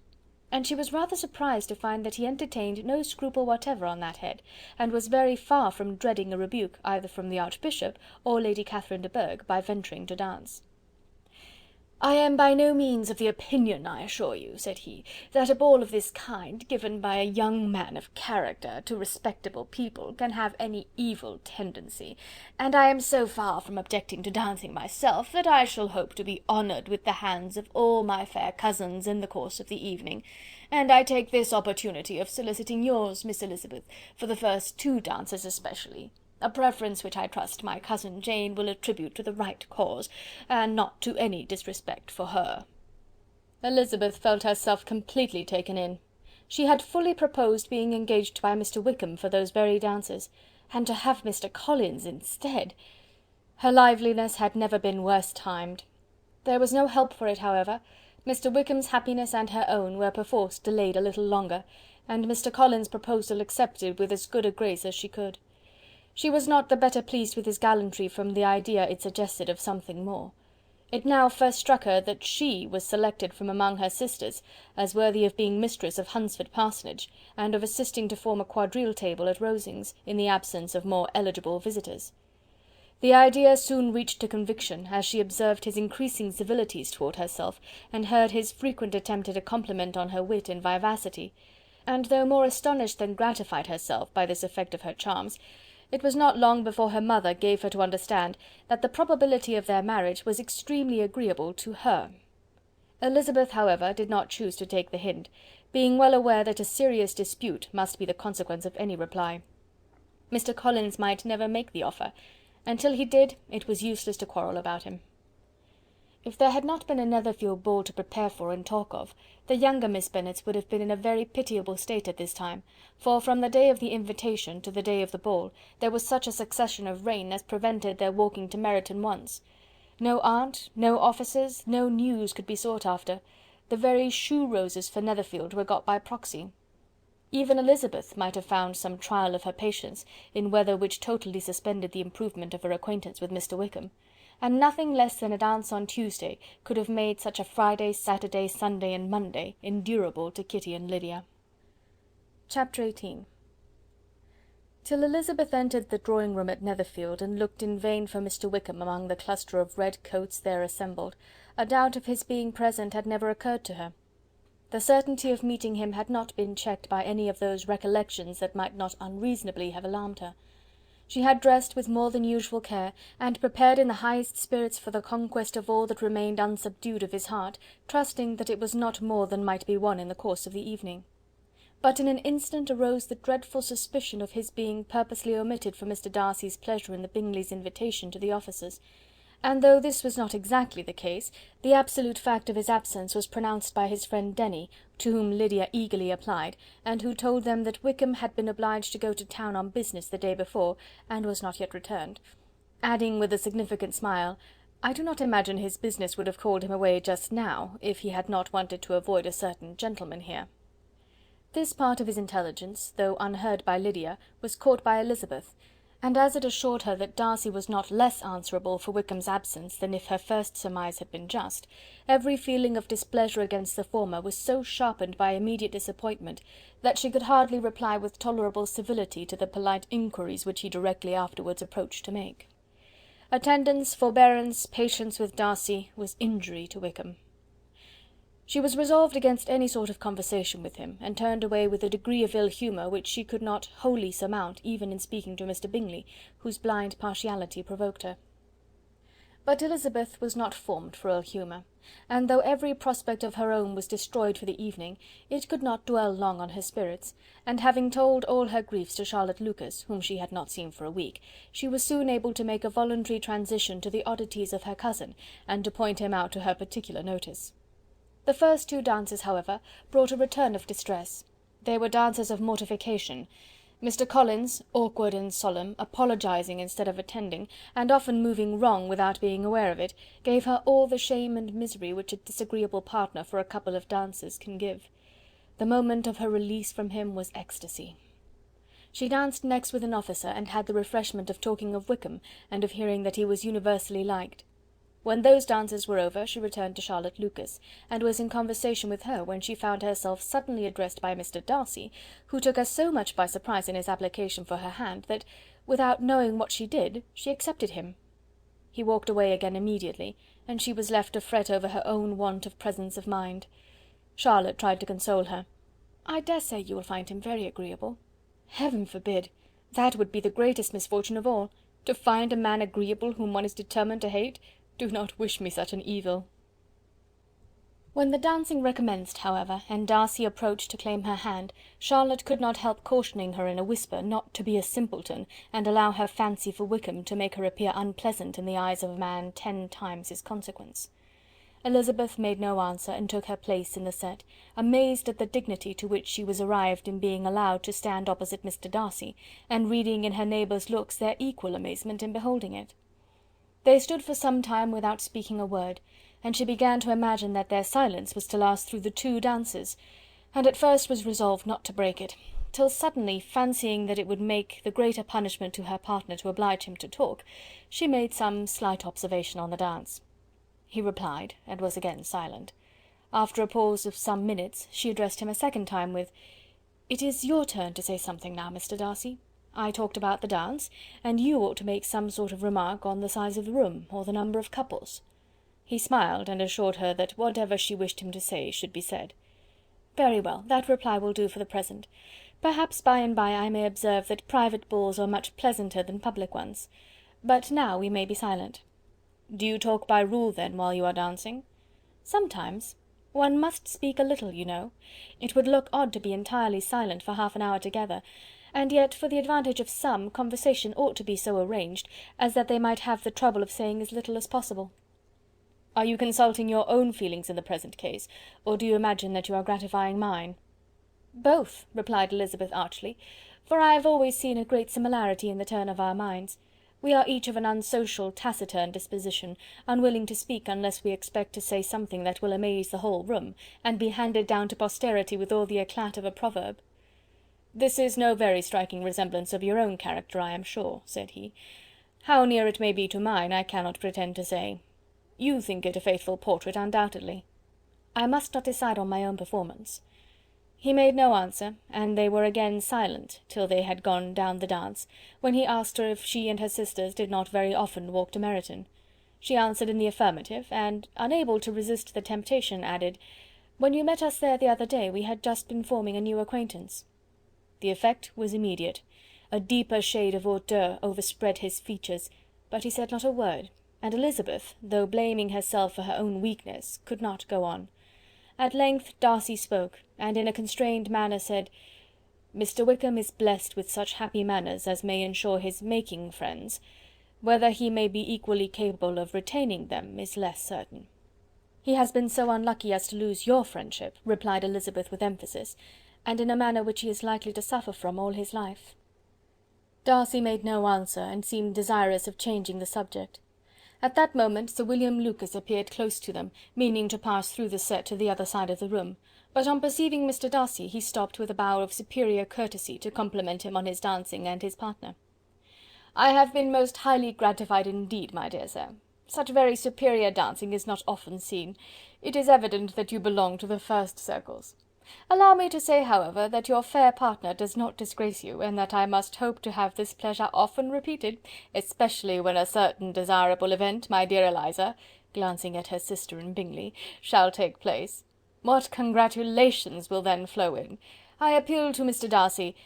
But let me not interrupt you, sir. You will not thank me for detaining you from the bewitching converse of that young lady, whose bright eyes are also upbraiding me."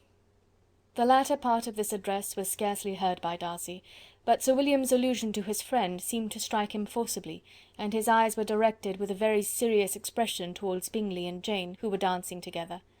Recovering himself, however, shortly, he turned to his partner and said: "Sir William's interruption has made me forget what we were talking of." "I do not think we were speaking at all. Sir William could not have interrupted 2 people in the room who had less to say for themselves. We have tried 2 or 3 subjects already without success, and what we are to talk of next I cannot imagine." "What think you of books?" said he, smiling. "Books? Oh no! I am sure we never read the same, or not with the same feelings." "I am sorry you think so, but if that be the case, there can at least be no want of subject. We may compare our different opinions." "No, I cannot talk of books in a ball-room. My head is always full of something else." "The present always occupies you in such scenes, does it?" said he, with a look of doubt. "Yes, always," she replied, without knowing what she said, for her thoughts had wandered far from the subject, as soon afterwards appeared by her suddenly exclaiming, "I remember hearing you once say, Mr. Darcy, that you hardly ever forgave, that your resentment once created was unappeasable. You are very cautious, I suppose, as to its being created?" "I am," said he, with a firm voice. "And never allow yourself to be blinded by prejudice?" "I hope not." "It is particularly incumbent on those who never change their opinion to be secure of judging properly at first." "May I ask to what these questions tend?" "Merely to the illustration of your character," said she, endeavouring to shake off her gravity. "I am trying to make it out." "And what is your success?" She shook her head. "I do not get on at all. I hear such different accounts of you as puzzle me exceedingly." "I can readily believe," answered he, gravely, "that reports may vary greatly with respect to me, and I could wish, Miss Bennet, that you were not to sketch my character at the present moment, as there is reason to fear that the performance would reflect no credit on either." "But if I do not take your likeness now, I may never have another opportunity." "I would by no means suspend any pleasure of yours," he coldly replied. She said no more, and they went down the other dance and parted in silence, and on each side dissatisfied, though not to an equal degree, for in Darcy's breast there was a tolerable powerful feeling towards her, which soon procured her pardon, and directed all his anger against another. They had not long separated, when Miss Bingley came towards her, and with an expression of civil disdain accosted her. "So, Miss Eliza, I hear you are quite delighted with George Wickham. Your sister has been talking to me about him, and asking me 1,000 questions, and I find that the young man quite forgot to tell you, among his other communication, that he was the son of old Wickham, the late Mr. Darcy's steward. Let me recommend you, however, as a friend, not to give implicit confidence to all his assertions, for as to Mr. Darcy's using him ill, it is perfectly false, for on the contrary, he has always been remarkably kind to him, though George Wickham has treated Mr. Darcy in a most infamous manner. I do not know the particulars, but I know very well that Mr. Darcy is not in the least to blame, that he cannot bear to hear George Wickham mentioned, and that though my brother thought he could not well avoid including him in his invitation to the officers, he was excessively glad to find that he had taken himself out of the way. His coming into the country at all is a most insolent thing indeed, and I wonder how he could presume to do it. I pity you, Miss Eliza, for this discovery of your favourite's guilt, but really, considering his descent, one could not expect much better." "His guilt and his descent appear by your account to be the same," said Elizabeth angrily, "for I have heard you accuse him of nothing worse than of being the son of Mr. Darcy's steward, and of that, I can assure you, he informed me himself." "I beg your pardon," replied Miss Bingley, turning away with a sneer. "Excuse my interference, it was kindly meant." "Insolent girl!" said Elizabeth to herself. "You are much mistaken if you expect to influence me by such a paltry attack as this. I see nothing in it but your own wilful ignorance and the malice of Mr. Darcy." She then sought her eldest sister, who had undertaken to make inquiries on the same subject of Bingley. Jane met her with a smile of such sweet complacency, a glow of such happy expression, as sufficiently marked how well she was satisfied with the occurrences of the evening. Elizabeth instantly read her feelings, and at that moment solicitude for Wickham, resentment against his enemies, and everything else, gave way before the hope of Jane's being in the fairest way for happiness. "I want to know," said she, with a countenance no less smiling than her sister's, "what you have learnt about Mr. Wickham, but perhaps you have been too pleasantly engaged to think of any third person, in which case you may be sure of my pardon." "No," replied Jane, "I have not forgotten him, but I have nothing satisfactory to tell you. Mr. Bingley does not know the whole of his history, and is quite ignorant of the circumstances which have principally offended Mr. Darcy, but he will vouch for the good conduct, the probity and honour of his friend, and is perfectly convinced that Mr. Wickham has deserved much less attention from Mr. Darcy than he has received, and I am sorry to say by his account as well as his sister's, Mr. Wickham is by no means a respectable young man. I am afraid he has been very imprudent, and has deserved to lose Mr. Darcy's regard." "Mr. Bingley does not know Mr. Wickham himself?" "No, he never saw him till the other morning at Meryton." "This account, then, is what he has received from Mr. Darcy. I am satisfied. But what does he say of the living?" "He does not exactly recollect the circumstances, though he has heard them from Mr. Darcy more than once, but he believes that it was left to him conditionally only." "I have not a doubt of Mr. Bingley's sincerity," said Elizabeth warmly, "but you must excuse my not being convinced by assurances only. Mr. Bingley's defence of his friend was a very able one, I dare say, but since he is unacquainted with several parts of the story, and has learnt the rest from that friend himself, I shall venture to still think of both gentlemen as I did before." She then changed the discourse to one more gratifying to each, and on which there could be no difference of sentiment. Elizabeth listened with delight to the happy though modest hopes which Jane entertained of Mr. Bingley's regard, and said all in her power to heighten her confidence in it. On their being joined by Mr. Bingley himself, Elizabeth withdrew to Miss Lucas, to whose inquiry after the pleasantness of her last partner she had scarcely replied, before Mr. Collins came up to them, and told her with great exultation that he had just been so fortunate as to make a most important discovery. "I have found out," said he, "by a singular accident, that there is now in the room a near relation of my patroness. I happened to overhear the gentleman himself mentioning to the young lady who does the honours of the house the names of his cousin Miss de Bourgh, and of her mother, Lady Catherine. How wonderfully these sort of things occur! Who would have thought of my meeting with perhaps a nephew of Lady Catherine de Bourgh in this assembly? I am most thankful that the discovery is made in time for me to pay my respects to him, which I am now going to do, and trust he will excuse my not having done it before. My total ignorance of the connection must plead my apology." "You are not going to introduce yourself to Mr. Darcy?" "Indeed I am. I shall entreat his pardon for not having done it earlier. I believe him to be Lady Catherine's nephew. It will be in my power to assure him that her ladyship was quite well yesterday se'nnight." Elizabeth tried hard to dissuade him from such a scheme, assuring him that Mr. Darcy would consider his addressing him without introduction as an impertinent freedom, rather than a compliment to his aunt, that it was not in the least necessary there should be any notice on either side, and that if it were, it must belong to Mr. Darcy, the superior in consequence, to begin the acquaintance. Mr. Collins listened to her with a determined air of following his own inclination, and when she ceased speaking, replied thus: "My dear Miss Elizabeth, I have the highest opinion in the world in your excellent judgment in all matters within the scope of your understanding, but permit me to say that there must be a wide difference between the established forms of ceremony amongst the laity, and those which regulate the clergy, for give me leave to observe that I consider the clerical office as equal in point of dignity with the highest rank in the kingdom, provided that a proper humility of behaviour is at the same time maintained. You must therefore allow me to follow the dictates of my conscience on this occasion, which leads me to perform what I look on as a point of duty. Pardon me for neglecting to profit by your advice, which on every other subject shall be my constant guide, though in the case before us I consider myself more fitted by education and habitual study to decide on what is right than a young lady like yourself." And with a low bow he left her to attack Mr. Darcy, whose reception of his advances she eagerly watched, and whose astonishment at being so addressed was very evident.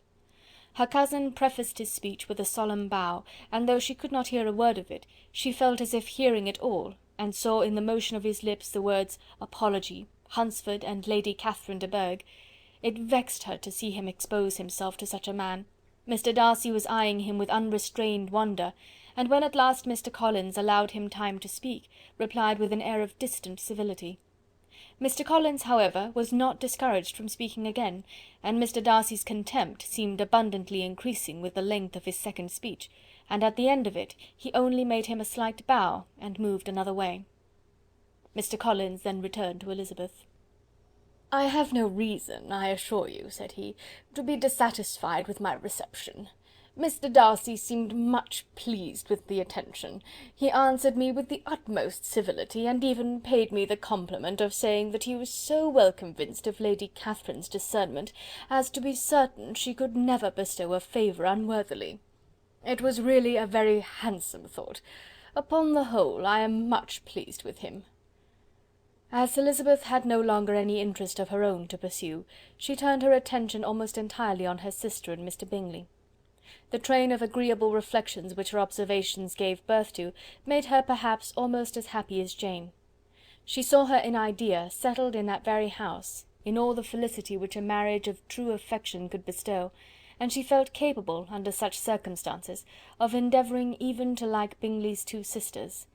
Her mother's thoughts she plainly saw were bent the same way, and she determined not to venture near her, lest she might hear too much. When they sat down to supper, therefore, she considered it a most unlucky perverseness which placed them within one of each other, and deeply was she vexed to find that her mother was talking to that one person, Lady Lucas, freely, openly, and of nothing else but her expectation that Jane would soon be married to Mr. Bingley. It was an animating subject, and Mrs. Bennet seemed incapable of fatigue while enumerating the advantages of the match. His being such a charming young man, and so rich, and living but 3 miles from them, were the first points of self-gratulation. And then it was such a comfort to think how fond the two sisters were of Jane, and to be certain that they must desire the connection as much as she could do. It was, moreover, such a promising thing for her younger daughters, as Jane's marrying so greatly must throw them in the way of other rich men. And lastly, it was so pleasant at her time of life to be able to consign her single daughters to the care of their sister, that she might not be obliged to go into company more than she liked. It was necessary to make this circumstance a matter of pleasure, because on such occasions it is the etiquette, but no one was less likely than Mrs. Bennet to find comfort in staying home at any period of her life. She concluded with many good wishes that Lady Lucas might soon be equally fortunate, though evidently and triumphantly believing there was no chance of it.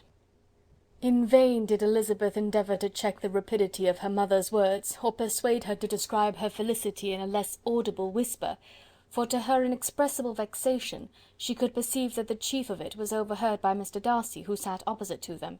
Her mother only scolded her for being nonsensical. "What is Mr. Darcy to me, pray, that I should be afraid of him? I am sure we owe him no such particular civility as to be obliged to say nothing he may not like to hear." "For heaven's sake, madam, speak lower. What advantage can it be for you to offend Mr. Darcy? You will never recommend yourself to his friend by so doing." Nothing that she could say, however, had any influence. Her mother would talk of her views in the same intelligible tone. Elizabeth blushed and blushed again with shame and vexation. She could not help frequently glancing her eye at Mr. Darcy, though every glance convinced her of what she dreaded, for though he was not always looking at her mother, she was convinced that his attention was invariably fixed by her. The expression of his face changed gradually from indignant contempt to a composed and steady gravity. At length, however, Mrs. Bennet had no more to say, and Lady Lucas, who had long been yawning at the repetition of delights which she saw no likelihood of sharing, was left to the comforts of cold ham and chicken. Elizabeth now began to revive. But not long was the interval of tranquillity, for when supper was over, singing was talked of, and she had the mortification of seeing Mary, after very little entreaty, preparing to oblige the company. By many significant looks and silent entreaties did she endeavour to prevent such a proof of complaisance, but in vain. Mary would not understand them. Such an opportunity of exhibiting was delightful to her, and she began her song. Elizabeth's eyes were fixed on her with most painful sensations, and she watched her progress through the several stanzas with an impatience which was very ill rewarded at their close, for Mary, on receiving amongst the thanks of the table the hint of a hope that she might be prevailed on to favour them again, after the pause of half a minute began another. Mary's powers were by no means fitted for such a display. Her voice was weak, and her manner affected. Elizabeth was in agonies. She looked at Jane to see how she bore it, but Jane was very composedly talking to Bingley. She looked at his two sisters, and saw them making signs of derision at each other, and at Darcy, who continued, however, imperturbably grave. She looked at her father to entreat his interference, lest Mary should be singing all night. He took the hint, and when Mary had finished her second song, said aloud, "That will do extremely well, child. You have delighted us long enough. Let the other young ladies have time to exhibit." Mary, though pretending not to hear, was somewhat disconcerted, and Elizabeth, sorry for her, and sorry for her father's speech, was afraid her anxiety had done no good. Others of the party were now applied to. "If I," said Mr. Collins, "were so fortunate as to be able to sing, I should have great pleasure, I am sure, in obliging the company with an air, for I consider music as a very innocent diversion, and perfectly compatible with the profession of a clergyman. I do not mean, however, to assert that we can be justified in devoting too much of our time to music, for there are certainly other things to be attended to. The rector of a parish has much to do. In the first place, he must make such an agreement for tithes as may be beneficial to himself, and not offensive to his patron. He must write his own sermons, and the time that remains will not be too much for his parish duties, and the care and improvement of his dwelling, which he cannot be excused from making as comfortable as possible. And I do not think it of light importance that he should have attentive and conciliatory manner towards everybody, especially towards those to whom he owes his preferment. I cannot acquit him of that duty, nor could I think well of the man who should omit an occasion of testifying his respect towards anybody connected with the family." And with a bow to Mr. Darcy he concluded his speech, which had been spoken so loud as to be heard by half the room. Many stared, many smiled, but no one looked more amused than Mr. Bennet himself, while his wife seriously commended Mr. Collins for having spoken so sensibly, and observed in a half whisper to Lady Lucas that he was a remarkably clever, good kind of young man. To Elizabeth it appeared that, had her family made an agreement to expose themselves as much as they could during the evening, it would have been impossible for them to play their parts with more spirit or finer success, and happy did she think it for Bingley and her sister that some of the exhibition had escaped his notice, and that his feelings were not of a sort to be much distressed by the folly which he must have witnessed. That his two sisters and Mr. Darcy, however, should have such an opportunity of ridiculing her relations was bad enough, and she could not determine whether the silent contempt of the gentlemen or the insolent smiles of the ladies were more intolerable. The rest of the evening brought her little amusement. She was teased by Mr. Collins, who continued most perseveringly by her side, and though he could not prevail on her to dance with him again, put it out of her power to dance with others. In vain did she entreat him to stand up with somebody else, and offered to introduce him to any young lady in the room. He assured her that as to dancing he was perfectly indifferent to it, that his chief object was by delicate attentions to recommend himself to her, and that he should therefore make a point of remaining close to her the whole evening. There was no arguing upon such a project. She owed her greatest relief to her friend Miss Lucas, who often joined them, and good-naturedly engaged Mr. Collins' conversation to herself. She was at least free from the offence of Mr. Darcy's further notice. Though often standing within a very short distance of her, quite disengaged, he never came near enough to speak. She felt it to be the probable consequence of her allusions to Mr. Wickham, and rejoiced in it. The Longbourn party were the last of all the company to depart, and by a manoeuvre of Mrs. Bennet had to wait for their carriage a quarter of an hour after everybody else was gone, which gave them time to see how heartily they were wished away by some of the family. Mrs. Hurst and her sister scarcely opened their mouths, except to complain of fatigue, and were evidently impatient to have the house to themselves. They repulsed every attempt of Mrs. Bennet at conversation, and by so doing threw a languor over the whole party, which was very little relieved by the long speeches of Mr. Collins, who was complimenting Mr. Bingley and his sisters on the elegance of their entertainment, and the hospitality and politeness which had marked their behaviour to their guests. Darcy said nothing at all. Mr. Bennet, in equal silence, was enjoying the scene. Mr. Bingley and Jane were standing together, a little detached from the rest, and talked only to each other. Elizabeth preserved as steady a silence as either Mrs. Hurst or Miss Bingley, and even Lydia was too much fatigued to utter more than the occasional exclamation of "Lord, how tired I am!" accompanied by a violent yawn. When at length they arose to take leave, Mrs. Bennet was most pressingly civil in her hope of seeing the whole family soon at Longbourn, and addressed herself especially to Mr. Bingley, to assure him how happy he would make them by eating a family dinner with them at any time, without the ceremony of a formal invitation. Bingley was all grateful pleasure, and he readily engaged for taking the earliest opportunity of waiting on her, after his return from London, whither he was obliged to go the next day for a short time. Mrs. Bennet was perfectly satisfied, and quitted the house under the delightful persuasion that, allowing for the necessary preparations of settlements, new carriages, and wedding clothes, she should undoubtedly see her daughter settled at Netherfield in the course of 3 or 4 months. Of having another daughter married to Mr. Collins, she thought with equal certainty, and with considerable though not equal pleasure. Elizabeth was the least dear to her of all her children, and though the man and the match were quite good enough for her, the worth of each was eclipsed by Mr. Bingley and Netherfield. Chapter 19. The next day opened a new scene at Longbourn. Mr. Collins made his declaration in form. Having resolved to do it without loss of time, as his leave of absence extended only to the following Saturday, and having no feelings of diffidence to make it distressing to himself even at the moment, he set about it in a very orderly manner, with all the observances, which he supposed a regular part of the business. On finding Mrs. Bennet, Elizabeth, and one of the younger girls together, soon after breakfast, he addressed the mother in these words: "May I hope, madam, that for your interest with your fair daughter Elizabeth, when I solicit for the honour of a private audience with her in the course of this morning." Before Elizabeth had time for anything but a blush of surprise, Mrs. Bennet answered instantly: "Oh dear, yes, certainly. I am sure Lizzy will be very happy. I am sure she can have no objection. Come, Kitty, I want you upstairs." And gathering her work together, she was hastening away, when Elizabeth called out: "Dear madam, do not go. I beg you will not go. Mr. Collins must excuse me. He can have nothing to say to me that anybody need not hear. I am going away myself." "No, no, nonsense, Lizzy. I desire you to stay where you are." And upon Elizabeth seeming really, with vexed and embarrassed looks, about to escape, she added: "Lizzy, I insist upon your staying and hearing Mr. Collins." Elizabeth would not oppose such an injunction, and a moment's consideration making her also sensible that it would be wisest to get it over as soon and as quietly as possible, she sat down again and tried to conceal by incessant employment the feelings which were divided between distress and diversion.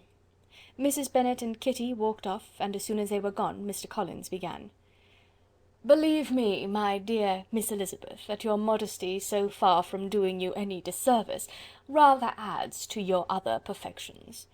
You would have been less amiable in my eyes, had there not been this little unwillingness, but allow me to assure you that I have your respected mother's permission for this address.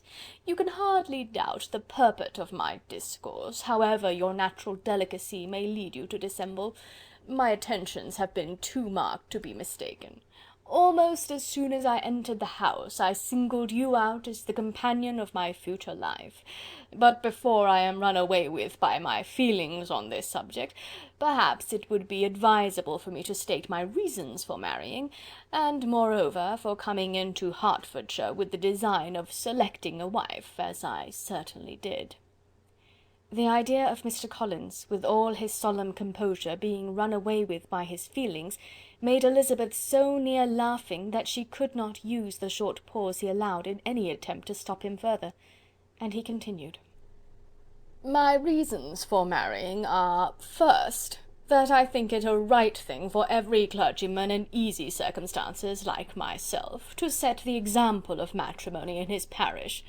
Secondly, that I am convinced that it will add very greatly to my happiness, and thirdly, which perhaps I ought to have mentioned earlier, that it is the particular advice and recommendation of the very noble lady whom I have the honour of calling patroness. Twice has she condescended to give me her opinion, unasked too, on this subject, and it was but the very Saturday night before I left Hunsford, between our pools at quadrille, while Mrs. Jenkinson was arranging Mr. Berg's footstool, that she said, 'Mr. Collins, you must marry. A clergyman like you must marry. Choose properly. Choose a gentlewoman for my sake, and for your own, let her be an active, useful sort of person, not brought up high, but able to make a small income go a good way. This is my advice. Find such a woman as soon as you can, bring her to Hunsford, and I will visit her. Allow me, by the way, to observe, my fair cousin, that I do not reckon the notice and kindness of Lady Catherine de Bourgh as among the least of the advantages in my power to offer.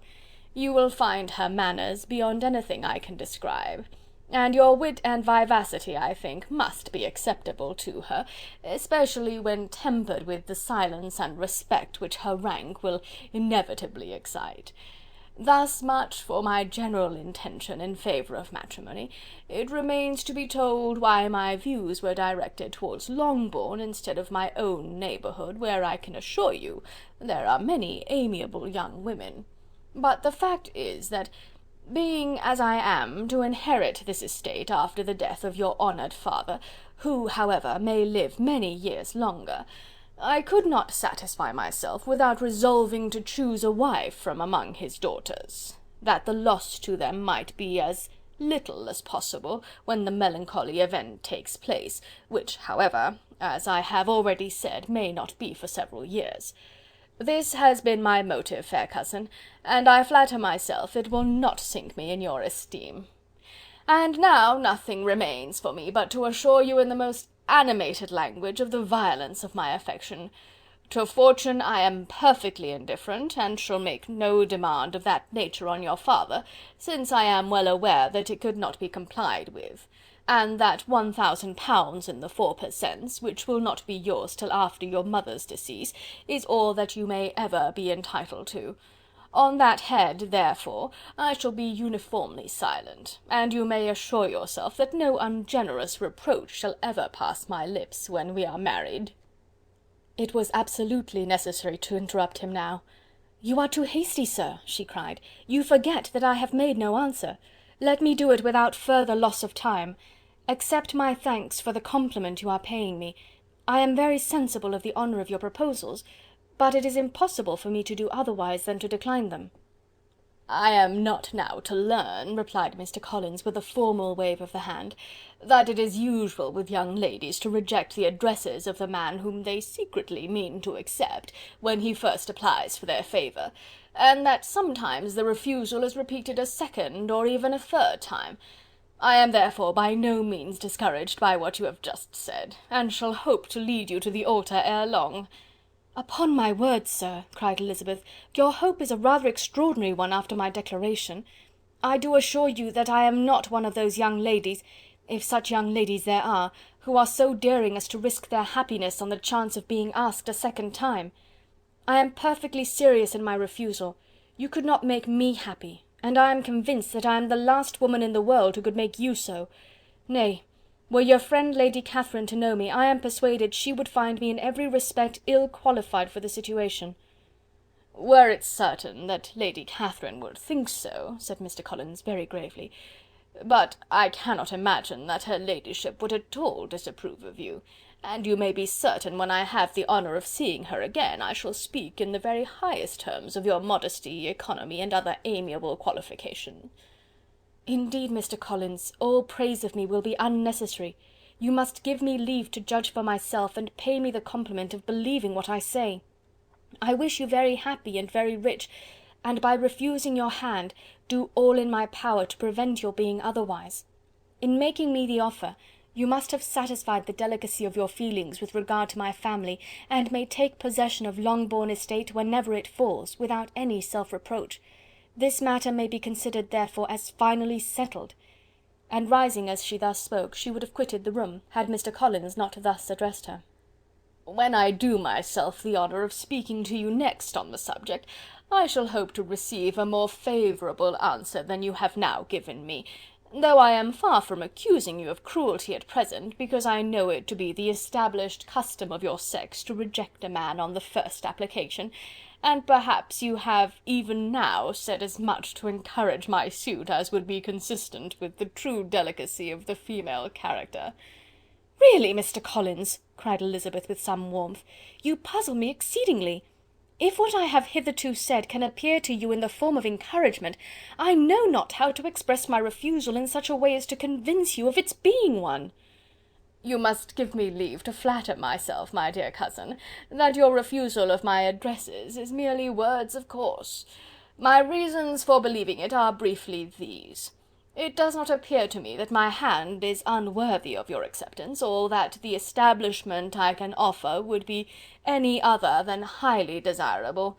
My situation in life, my connections with the family of de Bourgh, and my relationship to your own, are circumstances highly in my favour, and you should take it into further consideration that in spite of your manifold attractions, it is by no means certain that another offer of marriage may ever be made you. Your portion is unhappily so small that it will in all likelihood undo the effects of your loveliness and amiable qualifications. As I must therefore conclude that you are not serious in your rejection of me, I shall choose to attribute it to your wish of increasing my love by suspense, according to the usual practice of elegant females." "I do assure you, sir, that I have no pretensions whatever to that kind of elegance which consists in tormenting a respectable man. I would rather be paid the compliment of being believed sincere. I thank you again and again for the honour you have done me in your proposals, but to accept them is absolutely impossible. My feelings in every respect forbid it. Can I speak plainer? Do not consider me now as an elegant female intending to plague you, but as a rational creature speaking the truth from her heart." "You are uniformly charming," cried he, with an air of awkward gallantry, "and I am persuaded that when sanctioned by the express authority of both your excellent parents, my proposals will not fail of being acceptable." To such perseverance in wilful self-deception Elizabeth would make no reply, and immediately and in silence withdrew, determined, if he persisted in considering her repeated refusals as flattering encouragement, to apply to her father, whose negative might be uttered in such a manner as to be decisive, and whose behaviour at least could not be mistaken for the affectation and coquetry of an elegant female. Chapter 20.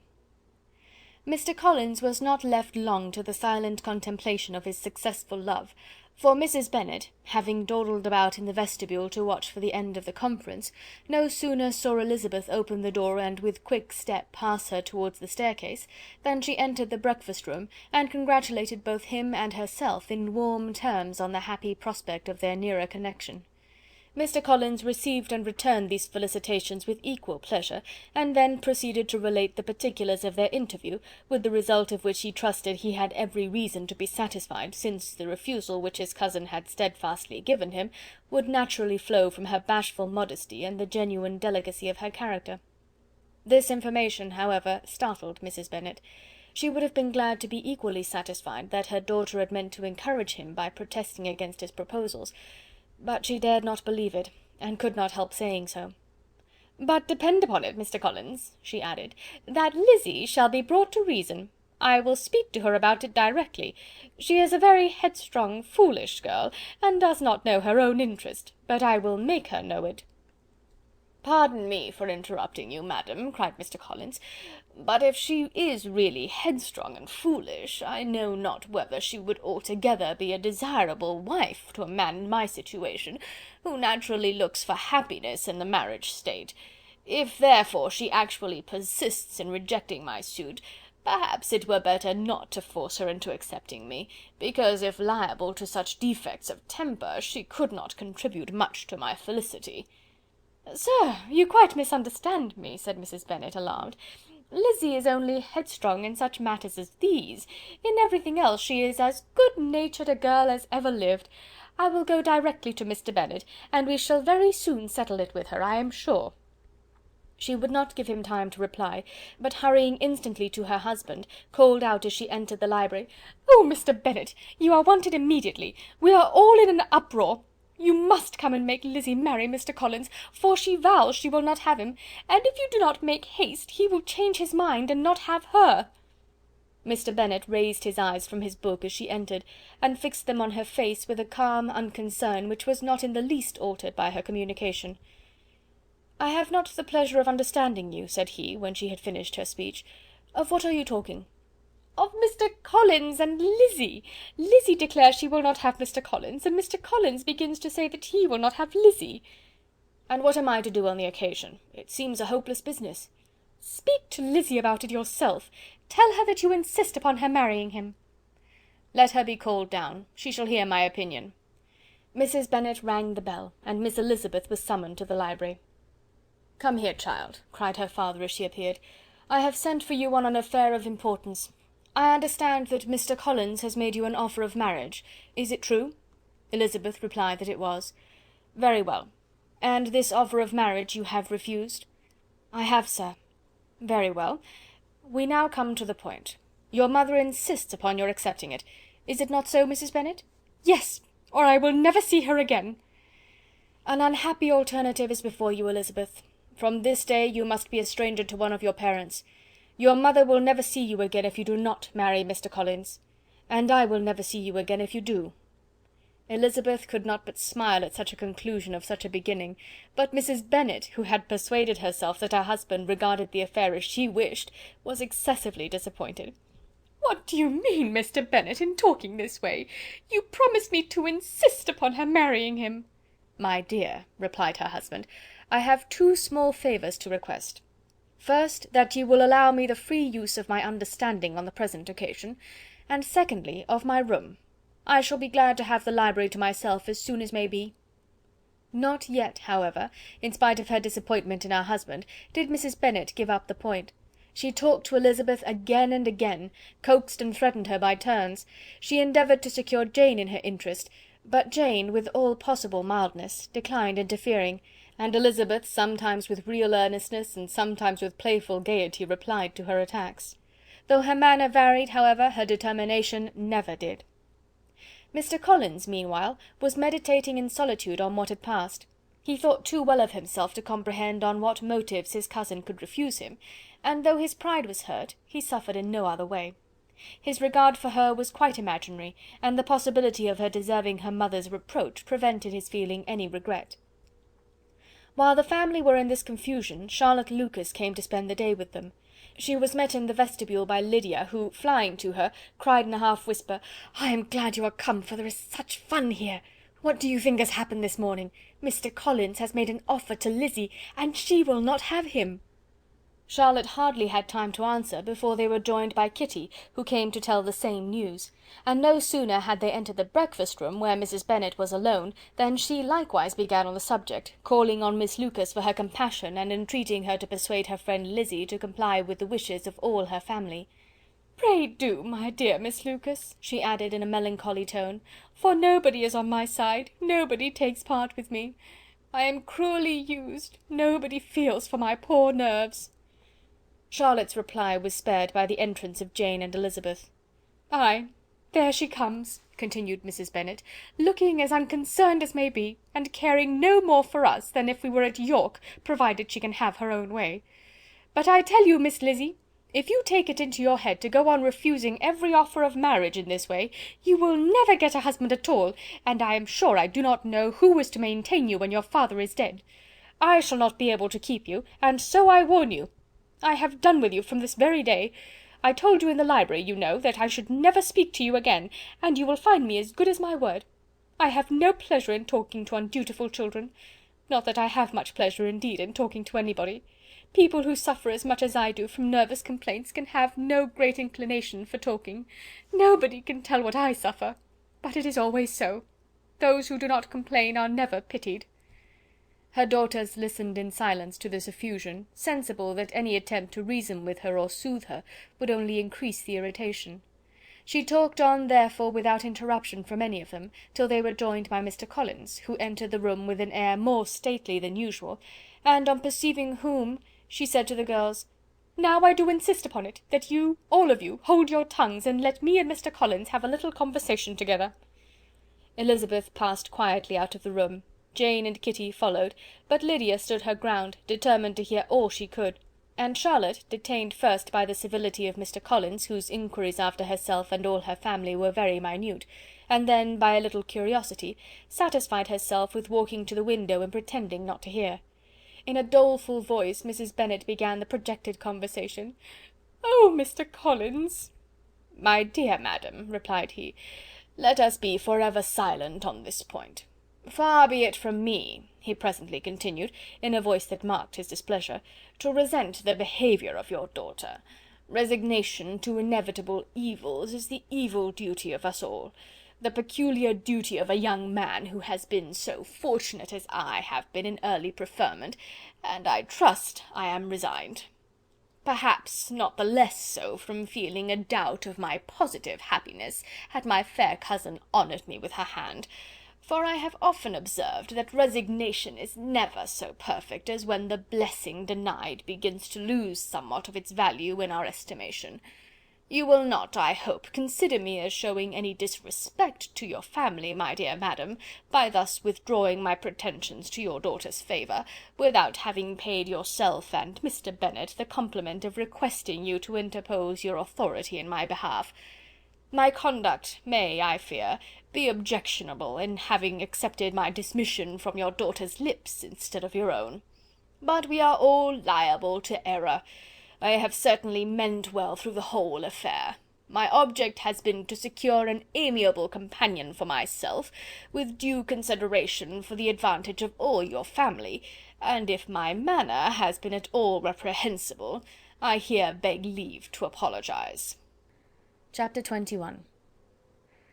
The discussion of Mr. Collins's offer was now nearly at an end, and Elizabeth had only to suffer from the uncomfortable feelings necessarily attending it, and occasionally from some peevish allusions of her mother.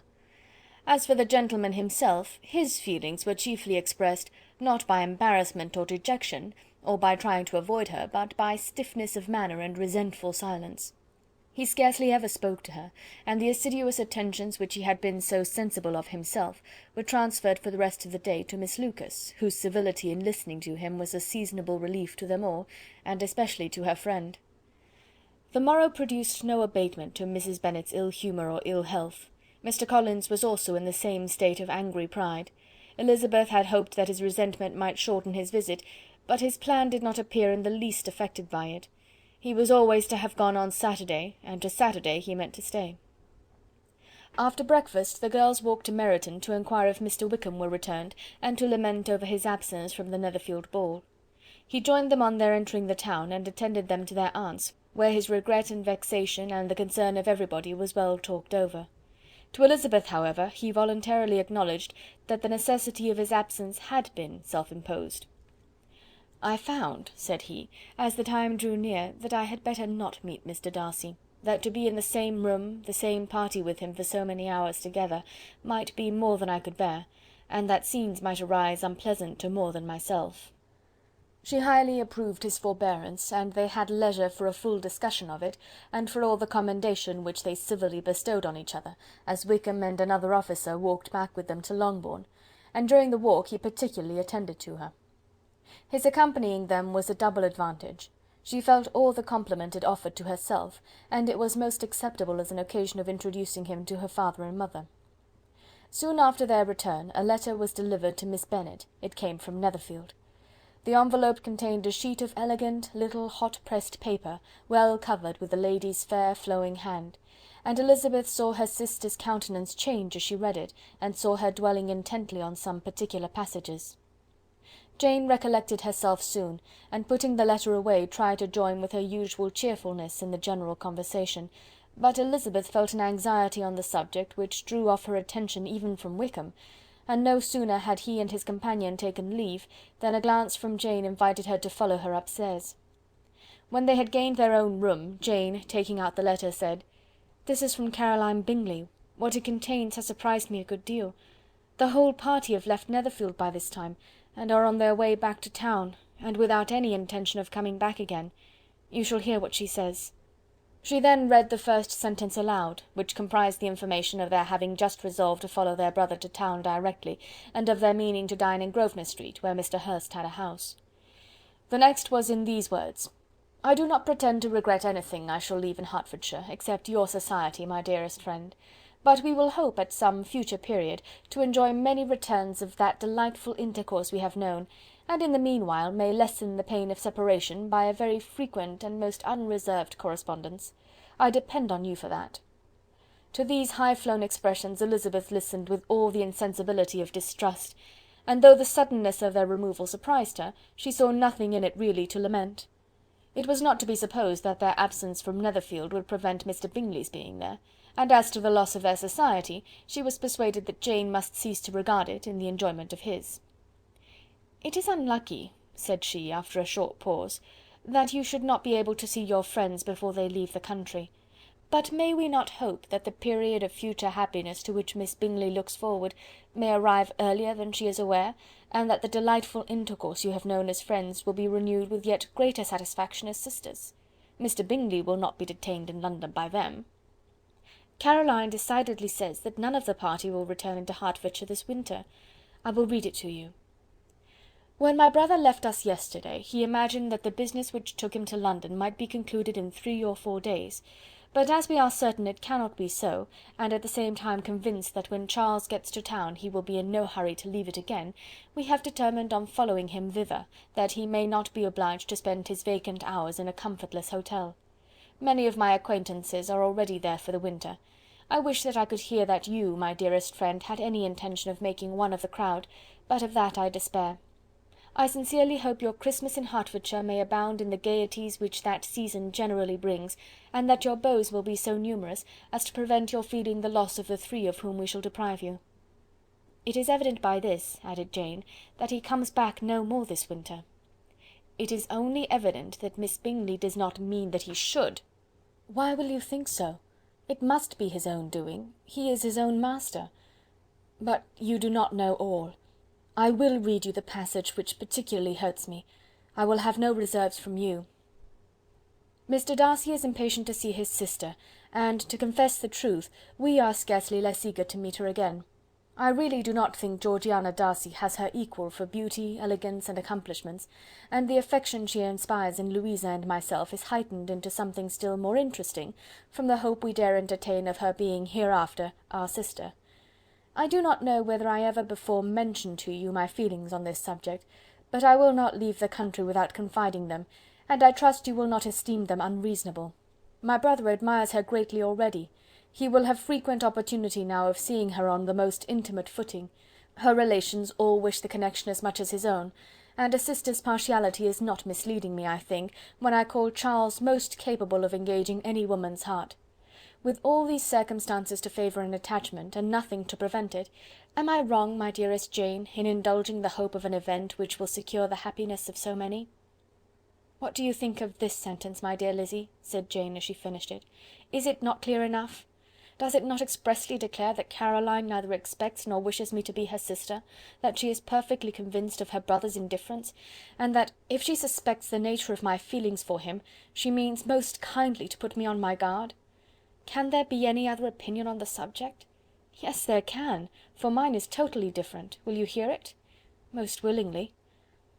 "You shall have it in a few words. Miss Bingley sees that her brother is in love with you, and wants him to marry Miss Darcy. She follows him to town in hope of keeping him there, and tries to persuade you that he does not care about you." Jane shook her head. "Indeed, Jane, you ought to believe me. No one who has ever seen you together can doubt his affection. Miss Bingley, I am sure, cannot. She is not such a simpleton. Could she have seen half as much love in Mr. Darcy for herself, she would have ordered her wedding clothes. But the case is this. We are not rich enough or grand enough for them, and she is the more anxious to get Miss Darcy for her brother, from the notion that when there has been one intermarriage, she may have less trouble in achieving a second, in which there is certainly more ingenuity, and I dare say it would succeed, if Mr. Burgh were out of the way. But, my dearest Jane, you cannot seriously imagine that because Miss Bingley tells you her brother greatly admires Miss Darcy, he is in the smallest degree less sensible of your merit than when he took leave of you on Tuesday, or that it will be in her power to persuade him that, instead of being in love with you, he is very much in love with her friend." "If we thought alike of Miss Bingley," replied Jane, "your representation of all this might make me quite easy, but I know the foundation is unjust. Caroline is incapable of wilfully deceiving any one, and all that I can hope in this case is that she is deceiving herself." "That is right. You could not have started a more happy idea, since you will not take comfort in mine. Believe her to be deceived by all means. You have now done your duty by her, and must fret no longer. But, my dear sister, can I be happy, even supposing the best, in accepting a man whose sisters and friends are all wishing him to marry elsewhere?" "You must decide for yourself," said Elizabeth, "and if upon mature deliberation you find that the misery of disobliging his two sisters is more than equivalent to the happiness of being his wife, I advise you by all means to refuse him." "How can you talk so?" said Jane, faintly smiling. "You must know that though I should be exceedingly grieved at their disapprobation, I could not hesitate." "I did not think you would, and that being the case, I cannot consider your situation with much compassion. But if he returns no more this winter, my choice will never be required. 1,000 things may arise in 6 months." The idea of his returning no more Elizabeth treated with the utmost contempt. It appeared to her merely the suggestion of Caroline's interested wishes, and she could not for a moment suppose that those wishes, however openly or artfully spoken, could influence a young man so totally independent of everyone. She represented to her sister as forcibly as possible what she felt on the subject, and had soon the pleasure of seeing its happy effect. Jane's temper was not desponding, and she was gradually led to hope, though the diffidence of affection sometimes overcame the hope, that Bingley would return to Netherfield and answer every wish of her heart. They agreed that Mrs. Bennet should only hear of the departure of the family, without being alarmed on the score of the gentleman's conduct, but even this partial communication gave her a great deal of concern, and she bewailed it as exceedingly unlucky that the ladies should happen to go away just as they were all getting so intimate together. After lamenting it, however, at some length, she had the consolation that Mr. Bingley would soon be down again, and soon dining at Longbourn, and the conclusion of all was the comfortable declaration that, though he had been invited only to a family dinner, she would take care to have 2 full courses. Chapter 22. The Bennets were engaged to dine with the Lucases, and again during the chief of the day was Miss Lucas so kind as to listen to Mr. Collins. Elizabeth took an opportunity of thanking her.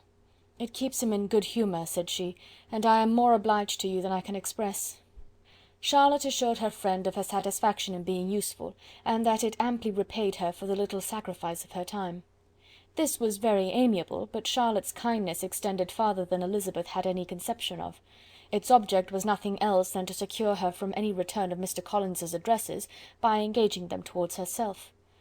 Such was Miss Lucas's scheme, and appearances were so favourable that when they parted at night she would have felt almost secure of success if he had not been to leave Hertfordshire so very soon. But here she did injustice to the fire and independence of his character, for it led him to escape out of Longbourn House the next morning with admirable slyness, and to hasten to Lucas Lodge to throw himself at her feet.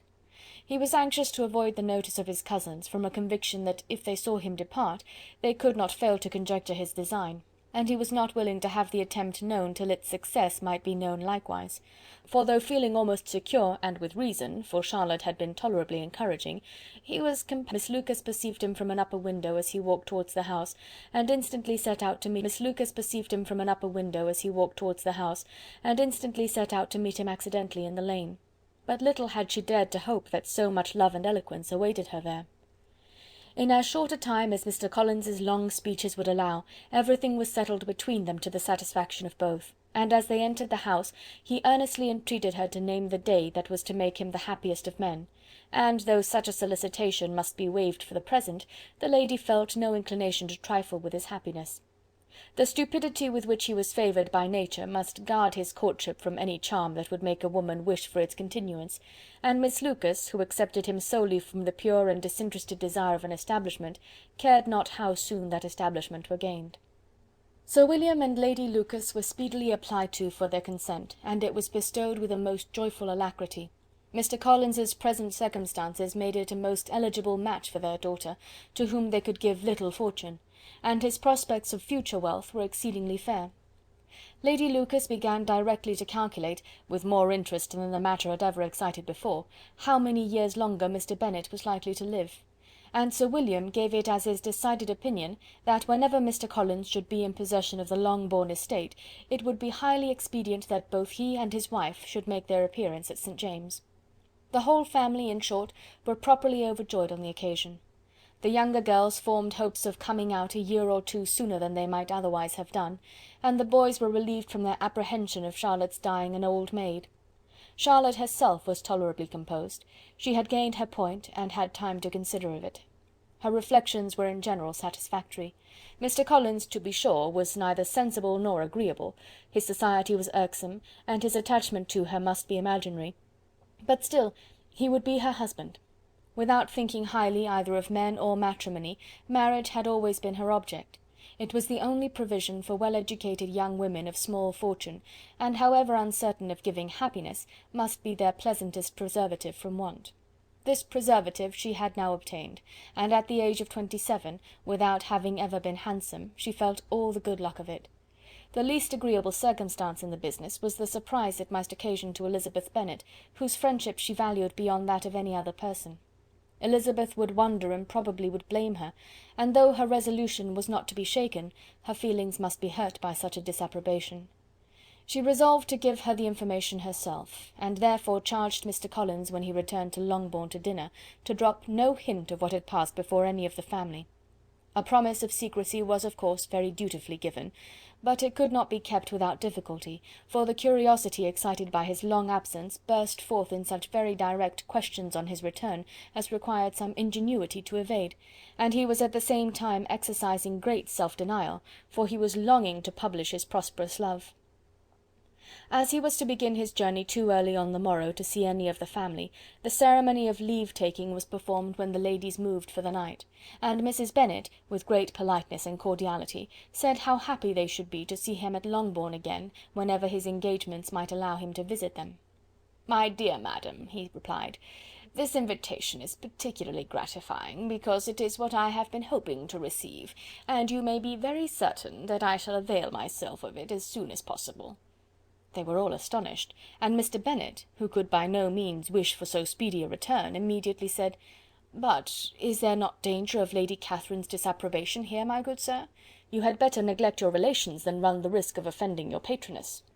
"My dear sir," replied Mr. Collins, "I am particularly obliged to you for this friendly caution, and you may depend upon my not taking so material a step without her ladyship's concurrence." "You cannot be too much upon your guard. Risk anything rather than her displeasure; and if you find it likely to be raised by your coming to us again, which I should think exceedingly probable, stay quietly at home, and be satisfied that we shall take no offence." "Believe me, my dear sir, my gratitude is warmly excited by such affectionate attention, and depend upon it, you will speedily receive from me a letter of thanks for this, and for every other mark of your regard during my stay in Hertfordshire. As for my fair cousins, though my absence may not be long enough to render it necessary, I shall now take the liberty of wishing them health and happiness, not excepting my cousin Elizabeth." With proper civilities the ladies then withdrew, all of them equally surprised that he meditated a quick return. Mrs. Bennet wished to understand by it that he thought of paying his addresses to one of her younger girls, and Mary might have been prevailed on to accept him. She rated his abilities much higher than any of the others. There was a solidity in his reflections which often struck her, and though by no means so clever as herself, she thought that if encouraged to read and improve himself by such an example as hers, he might become a very agreeable companion. But on the following morning every hope of this kind was done away. Miss Lucas called soon after breakfast, and in a private conference with Elizabeth related the event of the day before. The possibility of Mr. Collins's fancying himself in love with her friend had once occurred to Elizabeth within the last day or two, but that Charlotte could encourage him seemed almost as far from possibility as she could encourage him herself, and her astonishment was consequently so great as to overcome at first the bounds of decorum, and she could not help crying out, "Engaged to Mr. Collins! My dear Charlotte, impossible!" The steady countenance which Miss Lucas had commanded in telling her story gave way to a momentary confusion here on receiving so direct a reproach, though, as it was no more than she expected, she soon regained her composure and calmly replied, "Why should you be surprised, my dear Eliza? Do you think it incredible that Mr. Collins should be able to procure any woman's good opinion, because he was not so happy as to succeed with you?"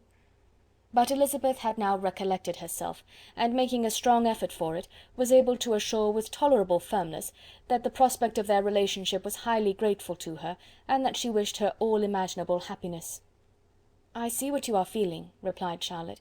"You must be surprised, very much surprised, so lately as Mr. Collins was wishing to marry you.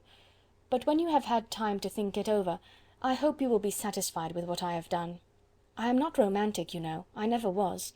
I ask only a comfortable home, and considering Mr. Collins's character, connection, and situation in life, I am convinced that my chance of happiness with him is as fair as most people can boast on entering the marriage state." Elizabeth quietly answered, "Undoubtedly," and after an awkward pause they returned to the rest of the family. Charlotte did not stay much longer, and Elizabeth was then left to reflect on what she had heard. It was a long time before she became at all reconciled to the idea of so unsuitable a match. The strangeness of Mr. Collins's making 2 offers of marriage within 3 days was nothing in comparison of his being now accepted.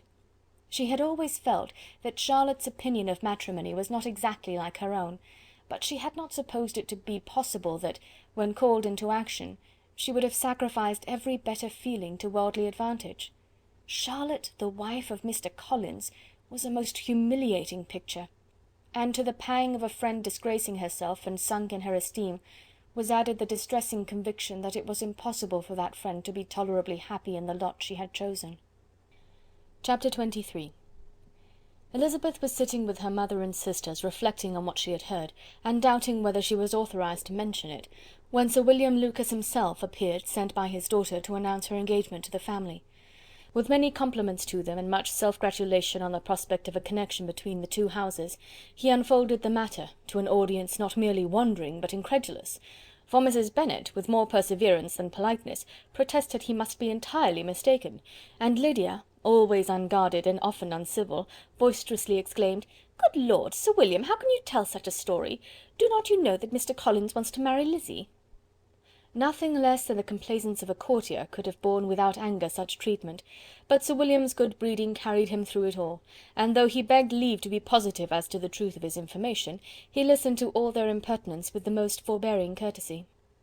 Elizabeth, feeling it incumbent on her to relieve him from so unpleasant a situation, now put herself forward to confirm his account, by mentioning her prior knowledge of it from Charlotte herself, and endeavoured to put a stop to the exclamations of her mother and sisters by the earnestness of her congratulations to Sir William, in which she was readily joined by Jane, and by making a variety of remarks on the happiness that might be expected from the match, the excellent character of Mr. Collins, and the convenient distance of Hunsford from London. Mrs. Bennet was in fact too much overpowered to say a great deal while Sir William remained, but no sooner had he left them than her feelings found a rapid vent. In the first place, she persisted in disbelieving the whole of the matter. Secondly, she was very sure that Mr. Collins had been taken in. Thirdly, she trusted that they would never be happy together, and fourthly, that the match might be broken off. Two inferences, however, were plainly deduced from the whole. One, that Elizabeth was the real cause of the mischief, and the other, that she herself had been barbarously misused by them all, and on these two points she principally dwelt during the rest of the day. Nothing could console and nothing could appease her, nor did that day wear out her resentment. A week elapsed before she could see Elizabeth without scolding her, a month passed before she could speak to Sir William or Lady Lucas without being rude, and many months were gone before she could at all forgive their daughter. Mr. Bennet's emotions were much more tranquil on the occasion, and such as he did experience he pronounced to be of a most agreeable sort, for it gratified him, he said, to discover that Charlotte Lucas, whom he had used to think tolerably sensible, was as foolish as his wife, and more foolish than his daughter. Jane confessed herself a little surprised at the match, but she said less of her astonishment than of her earnest desire for their happiness, nor could Elizabeth persuade her to consider it as improbable. Kitty and Lydia were far from envying Miss Lucas, for Mr. Collins was only a clergyman, and it affected them in no other way than as a piece of news to spread at Meryton. Lady Lucas could not be insensible of triumph on being able to retort on Mrs. Bennet the comfort of having a daughter well married, and she called at Longbourn rather oftener than usual to say how happy she was, though Mrs. Bennet's sour looks and ill-natured remarks might have been enough to drive happiness away. Between Elizabeth and Charlotte there was a restraint which kept them mutually silent on the subject, and Elizabeth felt persuaded that no real confidence could ever subsist between them again. Her disappointment in Charlotte made her turn with fonder regard to her sister, of whose rectitude and delicacy she was sure her opinion could never be shaken, and for whose happiness she grew daily more anxious, as Bingley had now been gone a week, and nothing more was heard of his return. Jane had sent Caroline an early answer to her letter, and was counting the days till she might reasonably hope to hear again. The promised letter of thanks from Mr. Collins arrived on Tuesday, addressed to their father, and written with all the solemnity of gratitude which a 12-month's abode in the family might have prompted.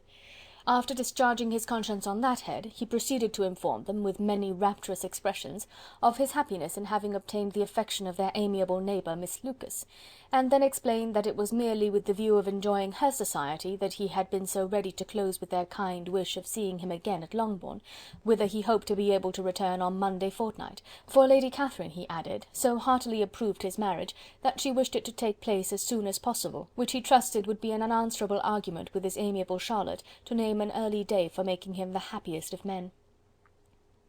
Mr. Collins' return to Hertfordshire was no longer a matter of pleasure to Mrs. Bennet. On the contrary, she was as much disposed to complain of it as her husband.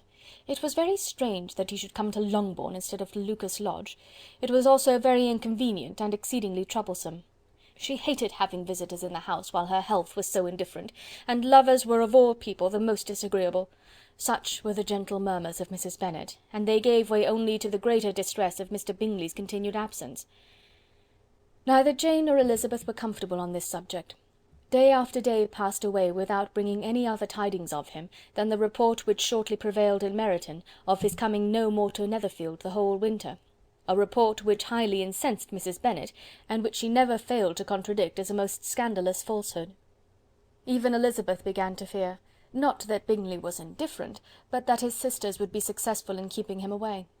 Unwilling as she was to admit an idea so destructive of Jane's happiness, and so dishonourable to the stability of her lover, she could not prevent its frequent occurring.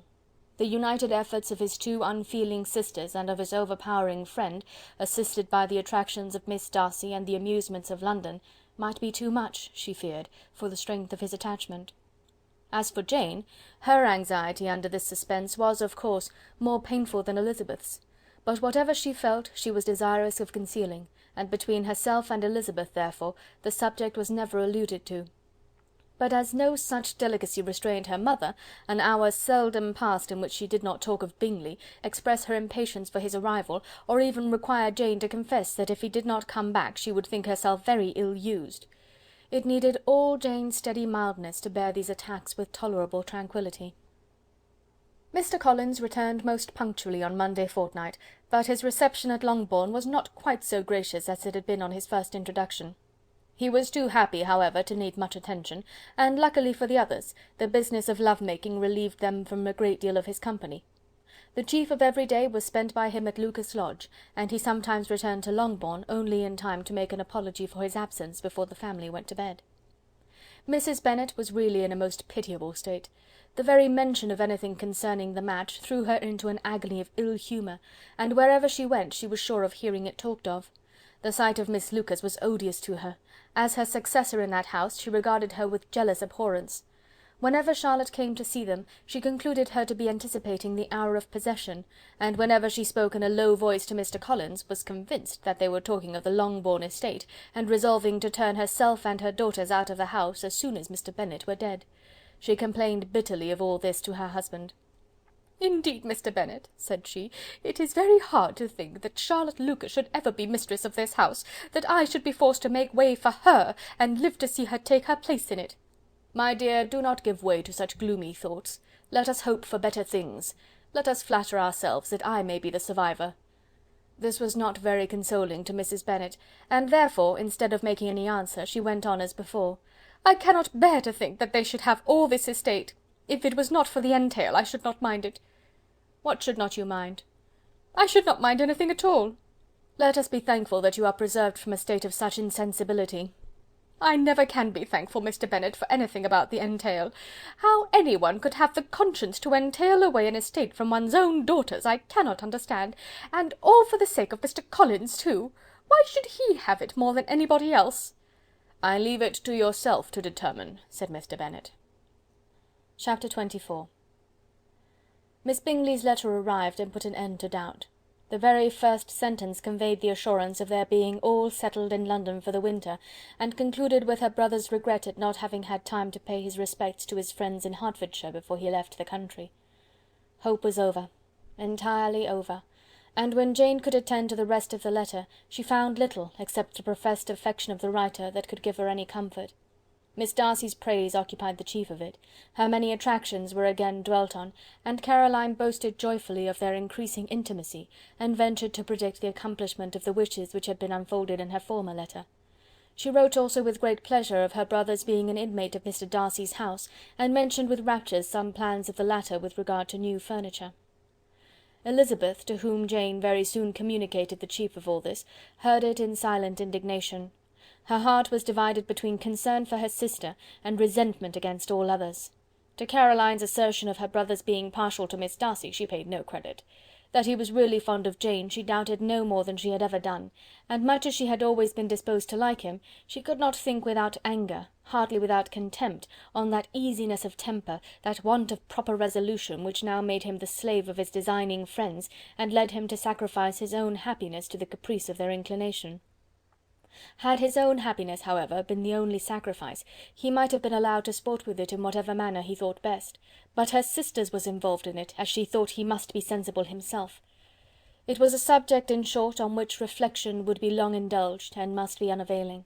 She could think of nothing else, and yet, whether Bingley's regard had really died away, or were suppressed by his friend's interference, whether he had been aware of Jane's attachment, or whether it had escaped his observation, whatever were the case, though her opinion of him must be materially affected by the difference, her sister's situation remained the same, her peace equally wounded.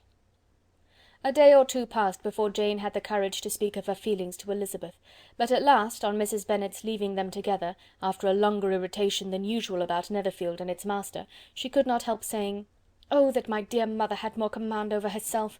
She can have no idea of the pain she gives me by her continual reflections on him. But I will not repine, it cannot last long. He will be forgot, and we shall all be as we were before." Elizabeth looked at her sister with incredulous solicitude, but said nothing. "You doubt me," cried Jane, slightly colouring. "Indeed, you have no reason. He may live in my memory as the most amiable man of my acquaintance, but that is all. I have nothing either to hope or fear, and nothing to reproach him with. Thank God, I have not that pain. A little time, therefore, I shall certainly try to get the better."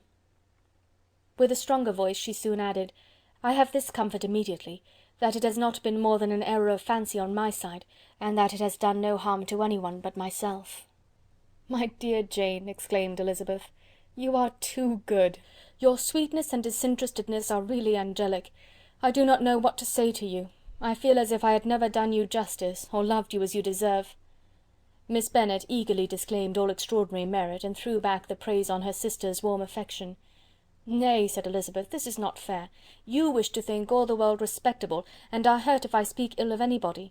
I only want to think you perfect, and you set yourself against it. Do not be afraid of my running into any excess, of my encroaching on your privilege of universal goodwill. You need not. There are few people whom I really love, and still fewer of whom I think well. The more I see of the world, the more I am dissatisfied with it, and every day confirms my belief of the inconsistency of all human characters, and of the little dependence that can be placed on the appearance of merit or sense. I have met with 2 instances lately, one I will not mention, the other is Charlotte's marriage. It is unaccountable, in every view it is unaccountable. My dear Lizzy, do not give way to such feelings as these, they will ruin your happiness. You do not make allowance enough for difference of situation and temper. Consider Mr. Collins's respectability, and Charlotte's steady, prudent character. Remember that she is one of a large family, that as to fortune it is a most eligible match, and be ready to believe, for everybody's sake, that she may feel something like regard and esteem for our cousin. To oblige you, I would try to believe almost anything, but no one else could be benefited by such a belief as this, for were I persuaded that Charlotte had any regard for him, I should only think worse of her understanding than I do now of her heart. My dear Jane, Mr. Collins is a conceited, pompous, narrow-minded, silly man. You know he is, as well as I do, and you must feel as well as I do, that the woman who married him cannot have a proper way of thinking. You shall not defend her, though it is Charlotte Lucas. You shall not, for the sake of one individual, change the meaning of principle and integrity, nor endeavour to persuade yourself or me that selfishness is prudence, and insensibility of danger security for happiness." "I must think your language too strong in speaking of both," replied Jane, "and I hope you will be convinced of it by seeing them happy together. But enough of this. You alluded to something else. You mentioned 2 instances. I cannot misunderstand you, but I entreat you, dear Lizzy, not to pain me by thinking that person to blame, and saying your opinion of him is sunk. We must not be so ready to fancy ourselves intentionally injured. We must not expect a lively young man to be always so guarded and circumspect. It is very often nothing but our own vanity that deceives us. Women fancy admiration means more than it does. And men take care that they should. If it is designedly done, they cannot be justified, but I have no idea of there being so much design in the world as some persons imagine. "I fear I am far from attributing any part of Mr. Bingley's conduct to design," said Elizabeth, "but without scheming to do wrong, or to make others unhappy, there may be error, and there may be misery. Thoughtlessness, want of attention to other people's feelings, and want of resolution will do the business." "And do you impute it to either of those?" "Yes, to the last. But if I go on, I shall displease you by saying what I think of persons you esteem. Stop me whilst you can." "You persist, then, in supposing his sisters influence him?" "Yes, in conjunction with his friend." "I cannot believe it. Why should they try to influence him? They can only wish his happiness, and if he is attached to me, no other woman can secure it." "Your first position is false. They may wish many things besides his happiness. They may wish his increase of wealth and consequence. They may wish him to marry a girl who has all the importance of money, great connections, and pride." "Beyond a doubt they do wish him to choose Miss Darcy," replied Jane, "but this may be from better feelings than you are supposing. They have known her much longer than they have known me. No wonder if they love her better. But whatever may be their own wishes, it is very unlikely they should have opposed their brother's. What sister would think herself at liberty to do it, unless there was something very objectionable? If they believed him attached to me, they would not try to part us. If he were so, they could not succeed. By supposing such an affection, you make everybody acting unnaturally and wrong, and me most unhappy. Do not distress me by the idea. I am not ashamed of having been mistaken, or at least it is light. It is nothing in comparison of what I should feel in thinking ill of him or his sisters.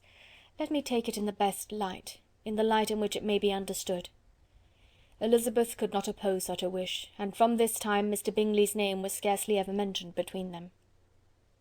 Mrs. Bennet still continued to wonder and repine at his returning no more, and though a day seldom passed in which Elizabeth did not account for it clearly, there was little chance of her ever considering it with less perplexity. Her daughter endeavoured to convince her of what she did not believe herself, that his attentions to Jane had been merely the effect of a common and transient liking, which ceased when he saw her no more. But though the probability of the statement was admitted at the time, she had the same story to repeat every day. Mrs. Bennet's best comfort was that Mr. Bingley must be down again in the summer. Mr. Bennet treated the matter differently. "So, Lizzy," said he one day, "your sister is crossed in love, I find. I congratulate her. Next to being married, a girl likes to be crossed a little in love now and then. It is something to think of, and it gives her a sort of distinction among her companions. When is your turn to come? You will hardly bear to be long outdone by Jane. Now is your time. Here are officers enough in Meryton to disappoint all the young ladies in the country. Let Wickham be your man. He is a pleasant fellow, and would jilt you creditably." "Thank you, sir, but a less agreeable man would satisfy me. We must not all expect Jane's good fortune." "True," said Mr. Bennet, "but it is a comfort to think that whatever of that kind may befall you, you have an affectionate mother who will make the most of it." Mr. Wickham's society was of material service in dispelling the gloom which the late perverse occurrences had thrown on many of the Longbourn family. They saw him often, and to his other recommendations was now added that of general unreserve. The whole of what Elizabeth had already heard, his claims on Mr. Darcy, and all that he had suffered from him, was now openly acknowledged and publicly canvassed, and everybody was pleased to know how much they had always disliked Mr. Darcy before they had known anything of the matter. Miss Bennet was the only creature who could suppose there might be any extenuating circumstances in the case, unknown to the society of Hertfordshire. Her mild and steady candour always pleaded for allowances, and urged the possibility of mistakes. But by everybody else, Mr. Darcy was condemned as the worst of men. Chapter 25. After a week spent in professions of love and schemes of felicity, Mr. Collins was called from his amiable Charlotte by the arrival of Saturday. The pain of separation, however, might be alleviated on his side by preparations for the reception of his bride, as he had reason to hope that shortly after his return into Hertfordshire the day would be fixed that was to make him the happiest of men. He took leave of his relations at Longbourn with as much solemnity as before, wished his fair cousins health and happiness again, and promised their father another letter of thanks. On the following Monday Mrs. Bennet had the pleasure of receiving her brother and his wife, who came as usual to spend the Christmas at Longbourn. Mr. Gardiner was a sensible, gentlemanlike man, greatly superior to his sister, as well by nature as education. The Netherfield ladies would have had difficulty in believing that a man who lived by trade and within view of his own warehouses could have been so well bred and agreeable. Mrs. Gardiner, who was several years younger than Mrs. Bennet and Mrs. Phillips, was an amiable, intelligent, elegant woman, and a great favourite with all her Longbourn nieces. Between the two eldest and herself especially there subsisted a particular regard. They had frequently been staying with her in town. The first part of Mrs. Gardiner's business on her arrival was to distribute her presents and describe the newest fashions. When this was done, she had a less active part to play. It became her turn to listen. Mrs. Bennet had many grievances to relate, and much to complain of. They had all been very ill used since she last saw her sister. 2 of her girls had been upon the point of marriage, and after all there was nothing in it. "I do not blame Jane," she continued, "for Jane would have got Mr. Bingley if she could. But Lizzy! Oh, sister, it is very hard to think that she might have been Mr. Collins's wife by this time, had it not been for her own perverseness. He made her an offer in this very room, and she refused him. The consequence of it is, that Lady Lucas will have a daughter married before I have, and that the Longbourn estate is just as much entailed as ever. The Lucases are very artful people indeed, sister. They are all for what they can get. I am very sorry to say it of them, but so it is. It makes me very nervous and poorly to be thwarted so in my own family, and to have neighbours who think of themselves before anybody else. However, your coming just at this time is the greatest of comforts, and I am very glad to hear what you tell us of long sleeves." Mrs. Gardiner, to whom the chief of this news had been given before, in the course of Jane and Elizabeth's correspondence with her, made her sister a slight answer, and in compassion to her nieces, turned the conversation. When alone with Elizabeth afterwards, she spoke more on the subject. "It seems likely to have been a desirable match for Jane," said she. "I am sorry it went off. But these things happen so often. A young man, such as you describe Mr. Bingley, so easily falls in love with a pretty girl for a few weeks, and when accident separates them, so easily forgets her, that these sorts of inconsistencies are very frequent." "An excellent consolation in its way," said Elizabeth, "but it will not do for us. We do not suffer by accident. It does not often happen that the interference of friends will persuade a young man of independent fortune to think no more of a girl whom he was violently in love with only a few days before." "But that expression of violently in love is so hackneyed, so doubtful, so indefinite, that it gives me very little idea. It is as often applied to feelings which arise from a half-hour's acquaintance as to a real strong attachment. Pray, how violent was Mr. Bingley's love?" "I never saw a more promising inclination. He was growing quite inattentive to other people, and wholly engrossed by her. Every time they met, it was more decided and remarkable. At his own ball he offended 2 or 3 young ladies by not asking them to dance, and I spoke to him twice myself without receiving an answer. Could there be finer symptoms? Is not general incivility the very essence of love?" "Oh yes, of that kind of love which I suppose him to have felt. Poor Jane! I am sorry for her, because, with her disposition, she may not get over it immediately. It had better have happened to you, Lizzy. You would have laughed yourself out of it sooner. But do you think she would be prevailed upon to go back with us? Change of scene might be of service, and perhaps a little relief from home may be as useful as anything." Elizabeth was exceedingly pleased with this proposal, and felt persuaded of her sister's ready acquiescence. "I hope," added Mrs. Gardiner, "that no consideration with regard to this young man will influence her.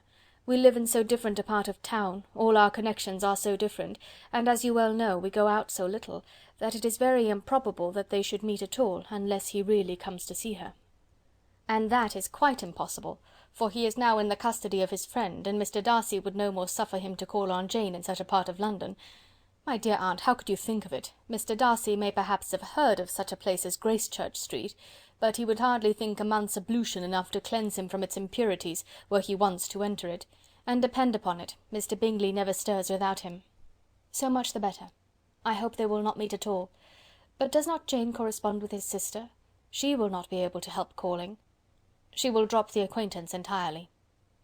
But in spite of the certainty in which Elizabeth affected to place this point, as well as the still more interesting one of Bingley's being withheld from seeing Jane, she felt a solicitude on the subject which convinced her, on examination, that she did not consider it entirely hopeless. It was possible, and sometimes she thought it probable, that his affection might be reanimated, and the influence of his friend successfully combated by the more natural influence of Jane's attractions. Miss Bennet accepted her aunt's invitation with pleasure, and the Bingleys were no otherwise in her thoughts at the same time than as she hoped by Caroline's not living in the same house with her brother, she might occasionally spend a morning with her without any danger of seeing him. The Gardiners stayed a week at Longbourn, and what with the Phillipses, the Lucases, and the officers, there was not a day without its engagement. Mrs. Bennet had so carefully provided for the entertainment of her brother and sister that they did not once sit down to a family dinner. When the engagement was for home, some of the officers always made part of it, of which officers Mr. Wickham was sure to be one, and on these occasions Mrs. Gardiner, rendered suspicious by Elizabeth's warm commendation, narrowly observed them both. Without supposing them, from what she saw, to be very seriously in love, their preference of each other was plain enough to make her a little uneasy, and she resolved to speak to Elizabeth on the subject before she left Hertfordshire, and represent to her the imprudence of encouraging such an attachment. To Mrs. Gardiner, Wickham had one means of affording pleasure, unconnected with his general powers. About 10 or a dozen years ago, before her marriage, she had spent a considerable time in that very part of Derbyshire to which he belonged. They had, therefore, many acquaintances in common, and though Wickham had been little there since the death of Darcy's father, it was yet in his power to give her fresher intelligence of her former friends than she had been in the way of procuring. Mrs. Gardiner had seen Pemberley, and known the late Mr. Darcy by character perfectly well.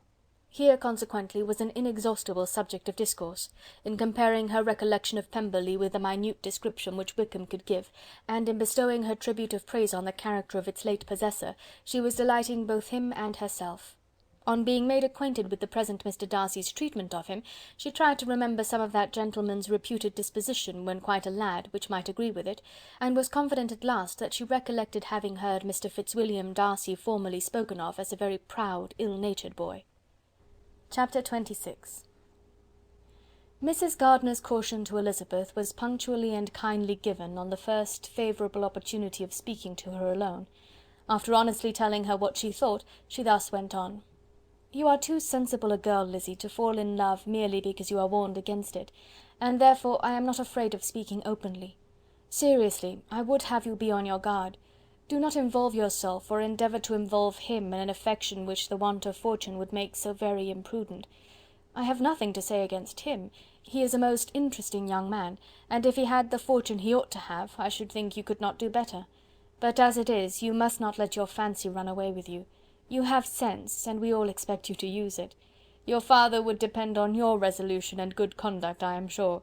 You must not disappoint your father." "My dear aunt, this is being serious indeed."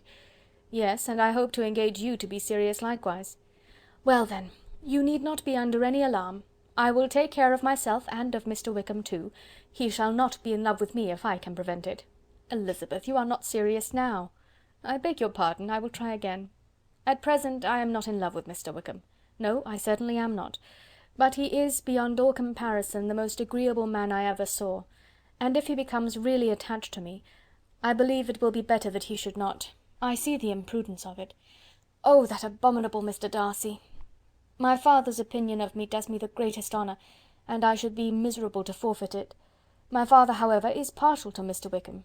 In short, my dear aunt, I should be very sorry to be the means of making any of you unhappy, but since we see every day that where there is affection young people are seldom withheld by immediate want of fortune from entering into engagements with each other, how can I promise to be wiser than so many of my fellow creatures if I am tempted, or how am I even to know that it would be wisdom to resist?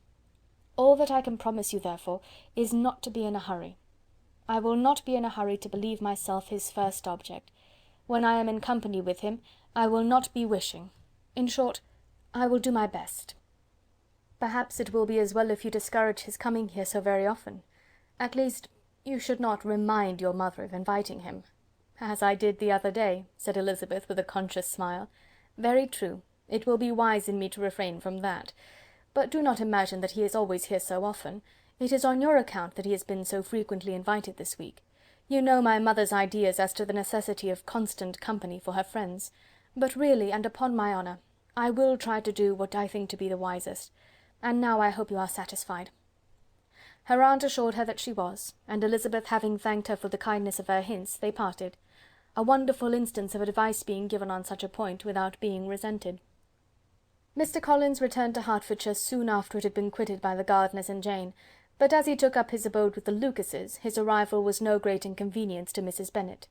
His marriage was now fast approaching, and she was at length so far resigned as to think it inevitable, and even repeatedly to say in an ill-natured tone that she wished they might be happy.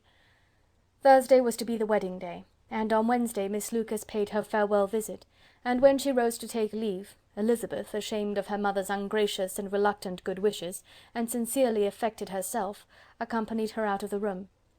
As they went downstairs together, Charlotte said, "I shall depend on hearing from you very often, Eliza." "That you certainly shall. And I have another favour to ask you. Will you come and see me? We shall often meet, I hope, in Hertfordshire. I am not likely to leave Kent for some time. Promise me, therefore, to come to Hunsford." Elizabeth could not refuse, though she foresaw little pleasure in the visit.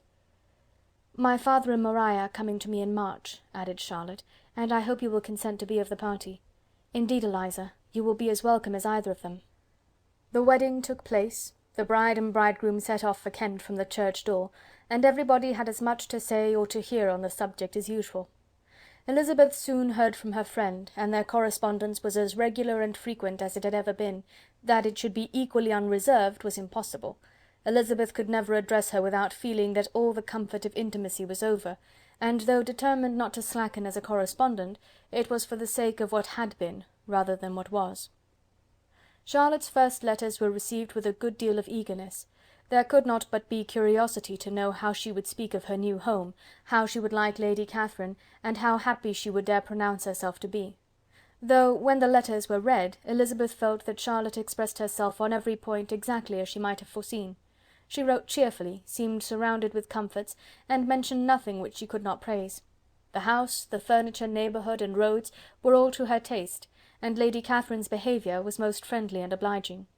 It was Mr. Collins's picture of Hunsford and Rosings rationally softened, and Elizabeth perceived that she must wait for her own visit there to know the rest.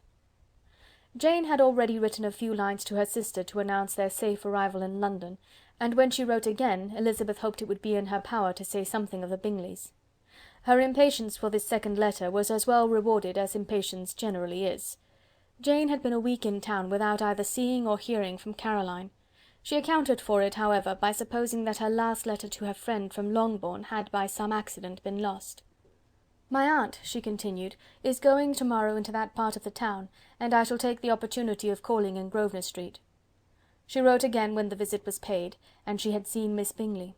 "I did not think Caroline in spirits," were her words, "but she was very glad to see me, and reproached me for giving her no notice of my coming to London. I was right, therefore, my last letter had never reached her. I inquired after their brother, of course. He was well, but so engaged with Mr. Darcy that they scarcely ever saw him. I found that Miss Darcy was expected to dinner. I wish I could see her. My visit was not long, as Caroline and Mrs. Hurst were going out. I dare say I shall see them soon here." Elizabeth shook her head over this letter. It convinced her that accident only could discover to Mr. Bingley her sister's being in town. 4 weeks passed away, and Jane saw nothing of him. She endeavoured to persuade herself that she did not regret it, but she could no longer be blind to Miss Bingley's inattention. After waiting at home every morning for a fortnight, and inventing every evening a fresh excuse for her, the visitor did at last appear, but the shortness of her stay, and yet more, the alteration of her manner, would allow Jane to deceive herself no longer. The letter which she wrote on this occasion to her sister will prove what she felt. "My dearest Lizzy will, I am sure, be incapable of triumphing in her better judgment at my expense, when I confess myself to have been entirely deceived in Miss Bingley's regard for me. But, my dear sister, though the event has proved you right, do not think me obstinate if I still assert that, considering what her behaviour was, my confidence was as natural as your suspicion. I do not at all comprehend her reason for wishing to be intimate with me, but if the same circumstances were to happen again, I am sure I should be deceived again. Caroline did not return my visit till yesterday, and not a note, not a line did I receive in the meantime. When she did come, it was very evident that she had no pleasure in it. She made a slight, formal apology for not calling before, said not a word of wishing to see me again, and was in every respect so altered a creature, that when she went away I was perfectly resolved to continue the acquaintance no longer. I pity, though I cannot help blaming her. She was very wrong in singling me out as she did. I can safely say that every advance to intimacy began on her side. But I pity her because she must feel that she has been acting wrong, and because I am very sure that anxiety for her brother is the cause of it. I need not explain myself farther, though we know this anxiety to be quite needless, yet if she feels it, it will easily account for her behaviour to me, and so deservedly dear as he is to his sister, whatever anxiety she must feel on his behalf is natural and amiable. I cannot but wonder, however, at her having any such fears now, because, if he had at all cared about me, we must have met long ago. He knows of my being in town, I am certain, from something she said herself, and yet it would seem, by her manner of talking, as if she wanted to persuade herself that he is really partial to Miss Darcy. I cannot understand it. If I were not afraid of judging harshly, I should be almost tempted to say that there is a strong appearance of duplicity in all this. But I will endeavour to banish every painful thought, and think only of what will make me happy, your affection, and the invariable kindness of my dear uncle and aunt. Let me hear from you very soon. Miss Bingley said something of his never returning to Netherfield again, of giving up the house, but not with any certainty. We had better not mention it. I am extremely glad that you have such pleasant accounts from our friends at Hunsford. Pray go to see them with Sir William and Maria. I am sure you will be very comfortable there. Yours, etc. This letter gave Elizabeth some pain, but her spirits returned as she considered that Jane would no longer be duped, by the sister at least. All expectation from the brother was now absolutely over. She could not even wish for a renewal of his attentions. His character sunk on every review of it, and as a punishment for him, as well as a possible advantage to Jane, she seriously hoped that he might really soon marry Mr. Darcy's sister, as, by Wickham's account, she would make him abundantly regret what he had thrown away. Mrs. Gardiner about this time reminded Elizabeth of her promise concerning that gentleman, and required information, and Elizabeth had such to send as might rather give contentment to her aunt than to herself. His apparent partiality had subsided, his attentions were over, he was the admirer of someone else. Elizabeth was watchful enough to see it all, but she could see it and write of it without material pain. Her heart had been but slightly touched, and her vanity was satisfied with believing that she would have been his only choice, had fortune permitted it. The sudden acquisition of £10,000 was the most remarkable charm of the young lady to whom he was now rendering himself agreeable, but Elizabeth, less clear-sighted perhaps in this case than in Charlotte's, did not quarrel with him for his wish of independence. Nothing, on the contrary, could be more natural, and while able to suppose that it cost him a few struggles to relinquish her, she was ready to allow it a wise and desirable measure for both, and could very sincerely wish him happy. All this was acknowledged to Mrs. Gardiner, and after relating the circumstances, she thus went on. "I am now convinced, my dear aunt, that I have never been much in love, for had I really experienced that pure and elevating passion, I should at present detest his very name, and wish him all manner of evil. But my feelings are not only cordial towards him, they are even impartial towards Miss King. I cannot find out that I hate her at all, or that I am in the least unwilling to think her a very good sort of girl. There can be no love in all this. My watchfulness has been effectual, and though I certainly should be a more interesting object to all my acquaintances were I distractedly in love with him, I cannot say that I regret my comparative insignificance. Importance may sometimes be purchased too dearly. Kitty and Lydia take his defection much more to heart than I do. They are young in the ways of the world, and not yet open to the mortifying conviction that handsome young men must have something to live on as well as the plain." Chapter 27. With no greater events than these in the Longbourn family, and otherwise diversified by little beyond the walks to Meryton, sometimes dirty and sometimes cold, did January and February pass away. March was to take Elizabeth to Hunsford. She had not at first thought very seriously of going thither, but Charlotte, she soon found, was depending on the plan, and she gradually learned to consider it herself with greater pleasure as well as greater certainty. Absence had increased her desire of seeing Charlotte again, and weakened her disgust of Mr. Collins. There was novelty in the scheme, and as with such a mother and such uncompanionable sisters, home could not be faultless, a little change was not unwelcome for its own sake. The journey would, moreover, give her a peep at Jane, and in short, as the time drew near, she would have been very sorry for any delay. Everything, however, went on smoothly, and was finally settled according to Charlotte's first sketch. She was to accompany Sir William and his second daughter. The improvement of spending a night in London was added in time, and the plan became as perfect as plan could be. The only pain was in leaving her father, who would certainly miss her, and who, when it came to the point, so little liked her going, that he told her to write to him, and almost promised to answer her letter. The farewell between herself and Mr. Wickham was perfectly friendly, on his side even more. His present pursuit could not make him forget that Elizabeth had been the first to excite and to deserve his attention, the first to listen and to pity, the first to be admired; and in his manner of bidding her adieu, wishing her every enjoyment, reminding her of what she was to expect in Lady Catherine de Bourgh, and trusting their opinion of her, their opinion of everybody, would always coincide, there was a solicitude, an interest, which she felt must ever attach her to him with a most sincere regard; and she parted from him convinced that, whether married or single, he must always be her model of the amiable and pleasing. Her fellow travellers the next day were not of a kind to make her think him less agreeable. Sir William Lucas and his daughter Maria, a good-humoured girl, but as empty-headed as himself, had nothing to say that could be worth hearing, and were listened to with about as much delight as the rattle of the chaise. Elizabeth loved absurdities, but she had known Sir William's too long. He could tell her nothing new of the wonders of his presentation and knighthood, and his civilities were worn out, like his information. It was a journey of only 24 miles, and they began it so early as to be in Gracechurch Street by noon. As they drove to Mr. Gardiner's door, Jane was at a drawing-room window watching their arrival. When they entered the passage she was there to welcome them, and Elizabeth, looking earnestly in her face, was pleased to see it healthful and lovely as ever. On the stairs were a troop of little boys and girls, whose eagerness for their cousin's appearance would not allow them to wait in the drawing-room, and whose shyness, as they had not seen her for a twelvemonth, prevented their coming lower.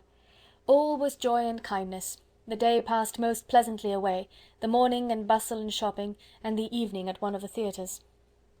Elizabeth then contrived to sit by her aunt. Their first object was her sister, and she was more grieved than astonished to hear, in reply to her minute inquiries, that though Jane always struggled to support her spirits, there were periods of dejection.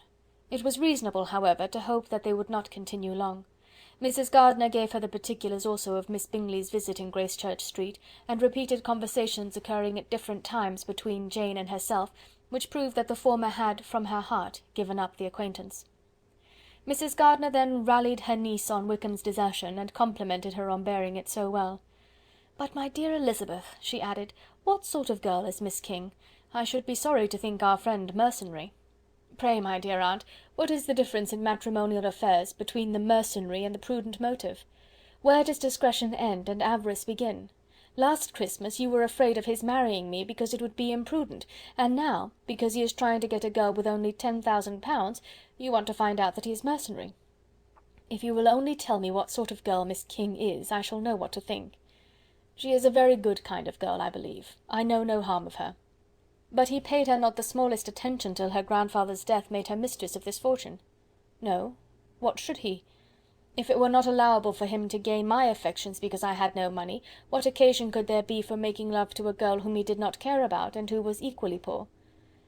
"But there seems an indelicacy in directing his attentions towards her so soon after this event. A man in distressed circumstances has not time for all those elegant decorums which other people may observe. If she does not object to it, why should we? Her not objecting to it does not justify him.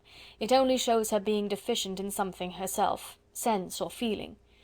"Well," cried Elizabeth, "have it as you choose. He shall be mercenary and she shall be foolish." "No, Lizzy, that is what I do not choose.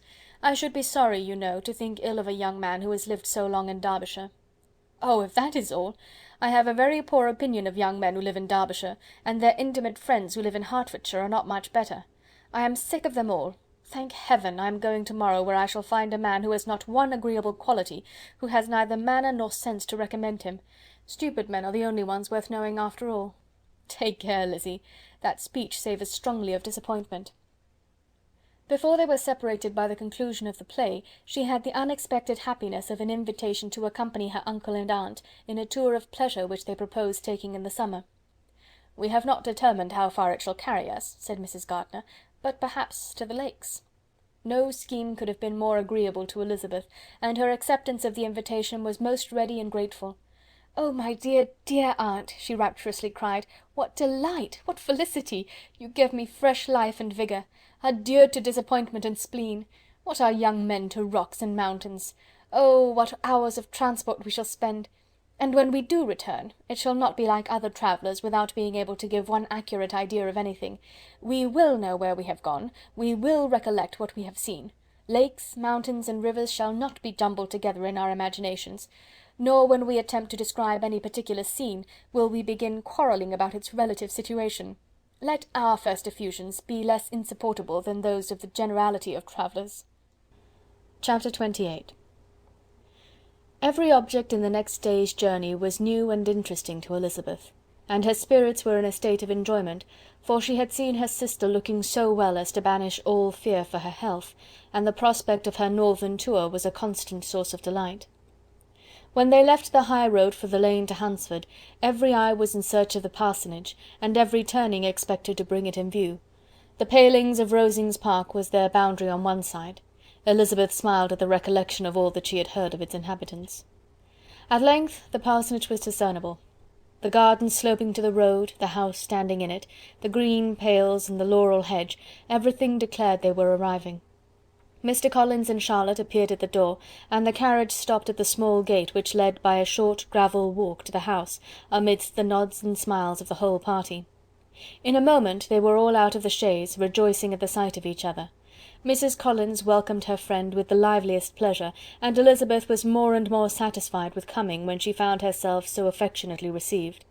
She saw instantly that her cousin's manners were not altered by his marriage.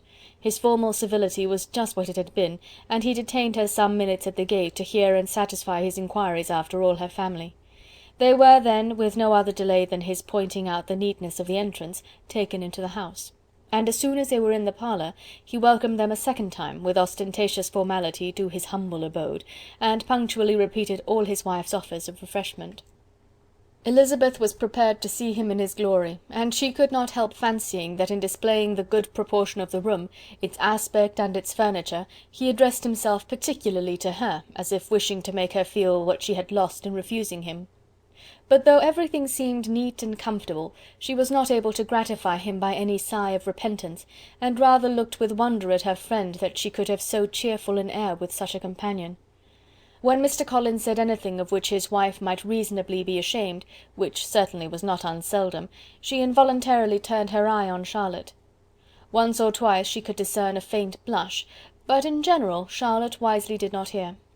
After sitting long enough to admire every article of furniture in the room, from the sideboard to the fender, to give an account of their journey and of all that had happened in London, Mr. Collins invited them to take a stroll in the garden, which was large and well laid out, and to the cultivation of which he attended himself. To work in this garden was one of his most respectable pleasures, and Elizabeth admired the command of countenance with which Charlotte talked of the healthfulness of the exercise, and owned she encouraged it as much as possible. Here, leading the way through every walk and cross-walk, and scarcely allowing them an interval to utter the praises he asked for, every view was pointed out with a minuteness which left beauty entirely behind. He could number the fields in every direction, and could tell how many trees there were in the most distant clump. But of all the views which his garden, or which the country or kingdom could boast, none were to be compared with the prospect of Rosings, afforded by an opening in the trees that bordered the park nearly opposite the front of his house. It was a handsome modern building, well situated on rising ground. From his garden Mr. Collins would have led them round his 2 meadows, but the ladies, not having shoes to encounter the remains of a white frost, turned back, and while Sir William accompanied him, Charlotte took her sister and friend over the house, extremely well pleased probably to have the opportunity of showing it without her husband's help. It was rather small, but well built and convenient, and everything was fitted up and arranged with a neatness and consistency of which Elizabeth gave Charlotte all the credit. When Mr. Collins could be forgotten, there was really an air of great comfort throughout, and by Charlotte's evident enjoyment of it, Elizabeth supposed he must be often forgotten. She had already learnt that Lady Catherine was still in the country. It was spoken of again while they were at dinner, when Mr. Collins, joining in, observed: "Yes, Miss Elizabeth, you will have the honour of seeing Lady Catherine de Bourgh on the ensuing Sunday at church, and I need not say you will be delighted with her. She is all affability and condescension, and I doubt not but you will be honoured with some portion of her notice when service is over. I have scarcely any hesitation in saying she will include you and my sister Maria in every invitation with which she honours us during your stay here. Her behaviour to my dear Charlotte is charming. We dine at Rosings twice every week, and are never allowed to walk home. Her ladyship's carriage is regularly ordered for us. I should say one of her ladyship's carriages, for she has several." "Lady Catherine is a very respectable, sensible woman indeed," added Charlotte, "and a most attentive neighbour." "Very true, my dear, that is exactly what I say. She is the sort of woman whom one cannot regard with too much deference." The evening was spent chiefly in talking over Hertfordshire news, and telling again what had already been written, and when it closed, Elizabeth, in the solitude of her chamber, had to meditate upon Charlotte's degree of contentment, to understand her address in guiding, and composure in bearing with, her husband, and to acknowledge that it was all done very well. She also had to anticipate how her visit would pass: the quiet tenor of their usual employments, the vexatious interruptions of Mr. Collins, and the gaieties of their intercourse with Rosings. A lively imagination soon settled it all. About the middle of the next day, as she was in her room getting ready for a walk, a sudden noise below seemed to speak the whole house in confusion, and after listening a moment, she heard somebody running upstairs in a violent hurry, and calling loudly after her. She opened the door and met Maria in the landing-place, who, breathless with agitation, cried out, "Oh, my dear Eliza, pray make haste and come into the dining-room, for there is such a sight to be seen, I will not tell you what it is. Make haste and come down this moment." Elizabeth asked questions in vain. Maria would tell her nothing more, and down they ran into the dining-room, which fronted the lane, in quest of this wonder. It was two ladies stopping in a low phaeton in the garden gate. "And is this all?" cried Elizabeth. "I expected at least that the pigs were got into the garden, and here is nothing but Lady Catherine and her daughter." "La, my dear," said Maria, quite shocked at the mistake, "it is not Lady Catherine. The old lady is Mrs. Jenkinson, who lives with them. The other is Miss de Bourgh. Only look at her! She is quite a little creature. Who would have thought that she could be so thin and small? She is abominably rude to keep Charlotte out of doors in all this wind. Why does she not come in?" "Oh, Charlotte says she hardly ever does.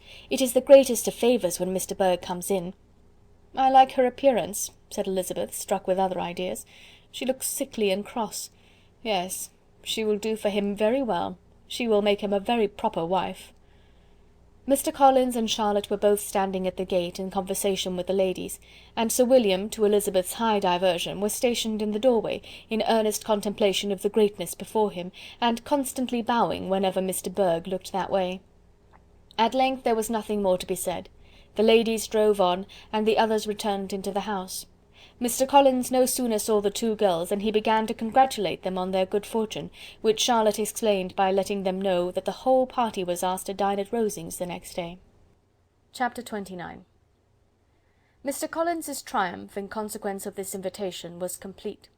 The power of displaying the grandeur of his patroness to his wandering visitors, and of letting them see her civility towards himself and his wife, was exactly what he had wished for, and that an opportunity of doing it should be given so soon, was such an instance of Lady Catherine's condescension, as he knew not how to admire enough. "I confess," said he, "that I should not have been at all surprised by her ladyship's asking us on Sunday to drink tea and spend the evening at Rosings. I rather expected, from my knowledge of her affability, that it would happen. But who could have foreseen such an attention as this? Who could have imagined that we should receive an invitation to dine there, an invitation, moreover, including the whole party, so immediately after your arrival?" "I am the less surprised at what has happened," replied Sir William, "from that knowledge of what the manners of the great really are, which my situation in life has allowed me to acquire. About the court such instances of elegant breeding are not uncommon." Scarcely anything was talked of the whole day or next morning but their visit to Rosings. Mr. Collins was carefully instructing them in what they were to expect, that the sight of such rooms, so many servants, and so splendid a dinner might not wholly overpower them. When the ladies were separating for the toilette, he said to Elizabeth, "Do not make yourself uneasy, my dear cousin, about your apparel. Lady Catherine is far from requiring that elegance of dress in us which becomes herself and her daughter. I would advise you merely to put on whatever of your clothes is superior to the rest. There is no occasion for anything more. Lady Catherine will not think the worse of you for being simply dressed. She likes to have the distinction of rank preserved."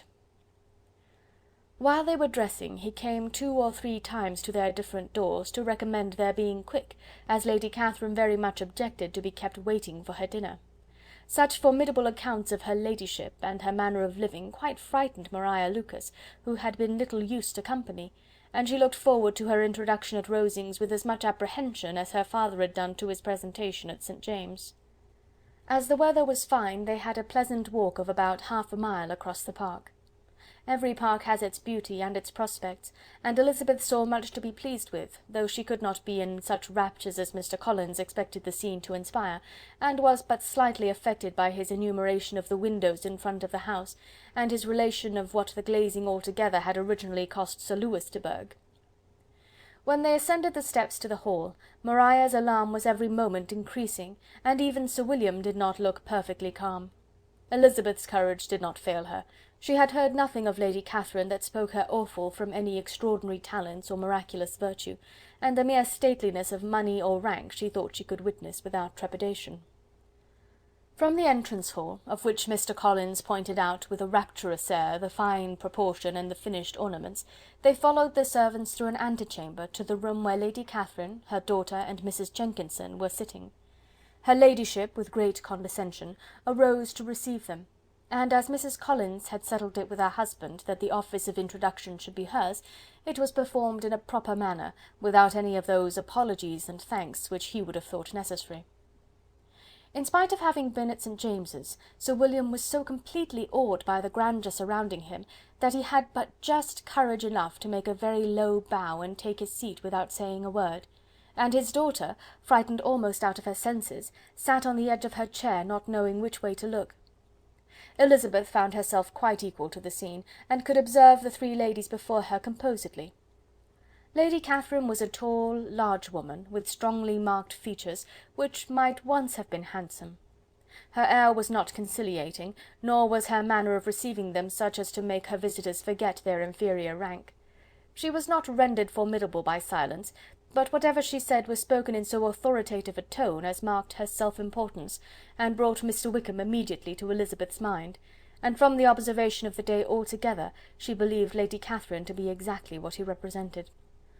When, after examining the mother, in whose countenance and deportment she soon found some resemblance of Mr. Darcy, she turned her eyes on the daughter, she could almost have joined in Maria's astonishment at her being so thin and so small. There was neither in figure nor face any likeness between the ladies. Mr. Burgh was pale and sickly, her features, though not plain, were insignificant, and she spoke very little, except in a low voice to Mrs. Jenkinson, in whose appearance there was nothing remarkable, and who was entirely engaged in listening to what she said, and placing a screen in the proper direction before her eyes. After sitting a few minutes, they were all sent to one of the windows to admire the view, Mr. Collins attending them to point out its beauties, and Lady Catherine kindly informing them that it was much better worth looking at in the summer. The dinner was exceedingly handsome, and there were all the servants and all the articles of plate which Mr. Collins had promised, and as he had likewise foretold, he took his seat at the bottom of the table, by her ladyship's desire, and looked as if he felt that life could furnish nothing greater. He carved, and ate, and praised with delighted alacrity, and every dish was commended, first by him and then by Sir William, who was now enough recovered to echo whatever his son-in-law said, in a manner which Elizabeth wondered Lady Catherine could bear. But Lady Catherine seemed gratified by their excessive admiration, and gave most gracious smiles, especially when any dish on the table proved a novelty to them. The party did not supply much conversation. Elizabeth was ready to speak whenever there was an opening, but she was seated between Charlotte and Mr. Burgh, the former of whom was engaged in listening to Lady Catherine, and the latter said not a word to her all dinner-time. Mrs. Jenkinson was chiefly employed in watching how little Mr. Burgh ate, pressing her to try some other dish, and fearing she was indisposed. Maria thought speaking out of the question, and the gentlemen did nothing but eat and admire. When the ladies returned to the drawing-room, there was little to be done but to hear Lady Catherine talk, which she did without any intermission till coffee came in, delivering her opinion on every subject in so decisive a manner as proved that she was not used to have her judgment controverted. She inquired into Charlotte's domestic concerns familiarly and minutely, gave her a great deal of advice as to the management of them all, told her how everything ought to be regulated in so small a family as hers, and instructed her as to the care of her cows and her poultry. Elizabeth found that nothing was beneath this great lady's attention, which could furnish her with an occasion of dictating to others. In the intervals of her discourse with Mrs. Collins, she addressed a variety of questions to Maria and Elizabeth, but especially to the latter, of whose connections she knew the least, and who, she observed to Mrs. Collins, was a very genteel, pretty kind of girl. She asked her, at different times, how many sisters she had, whether they were older or younger than herself, whether any of them were likely to be married, whether they were handsome, where they had been educated, what carriage her father kept, and what had been her mother's maiden name. Elizabeth felt all the impertinence of her questions, but answered them very composedly. Lady Catherine then observed, "Your father's estate is entailed on Mr. Collins, I think. For your sake," turning to Charlotte, "I am glad of it, but otherwise I see no occasion for entailing estates from the female line. It was not thought necessary in Sir Lewis de Bourgh's family. Do you play and sing, Miss Bennet?" "A little." "Oh, then some time or other we shall be happy to hear you. Our instrument is a capital one, probably superior to... You shall try it some day. Do your sisters play and sing?" "One of them does." "Why did not you all learn? You ought all to have learned. The Miss Webbs all play, and their father has not so good an income as yours. Do you draw?" "No, not at all." "What, none of you?" "Not one." "That is very strange. But I suppose you had no opportunity. Your mother should have taken you to town every spring for the benefit of masters." "My mother would have had no objection, but my father hates London." "Has your governess left you?" "We never had a governess." "No governess! How was that possible? 5 daughters brought up at home without a governess! I never heard of such a thing. Your mother must have been quite a slave to your education." Elizabeth could hardly help smiling as she assured her that had not been the case. "Then who taught you? Who attended to you? Without a governess you must have been neglected." "Compared with some families, I believe we were, but such of us as wished to learn never wanted the means. We were always encouraged to read, and had all the masters that were necessary. Those who chose to be idle certainly might." "Ay, no doubt, but that is what a governess will prevent, and if I had known your mother, I should have advised her most strenuously to engage one. I always say that nothing is to be done in education without steady and regular instruction, and nobody but a governess can give it. It is wonderful how many families I have been the means of supplying in that way. I am always glad to get a young person well placed out. 4 nieces of Mrs. Jenkinson are most delightfully situated through my means, and it was but the other day that I recommended another young person, who was merely accidentally mentioned to me, and the family are quite delighted with her. Mrs. Collins, did I tell you of Lady Metcalfe's calling yesterday to thank me? She finds Miss Pope a treasure. Lady Catherine, said she, you have given me a treasure. Are any of your younger sisters out, Miss Bennet? Yes, ma'am, all. All? What, all 5 out at once? Very odd. And you only the second? The younger ones out before the elder ones are married? Your younger sisters must be very young. Yes, my youngest is not 16. Perhaps she is full young to be much in company, but really, ma'am, I think it would be very hard upon younger sisters that they should not have their share of society and amusement, because the elder have not the means or inclination to marry early. The last born has as good a right to the pleasures of youth as the first, and to be kept back on such a motive, I think it would not be very likely to promote sisterly affection or delicacy of mind." "Upon my word," said her ladyship, "you give your opinion very decidedly for so young a person. Pray, what is your age?"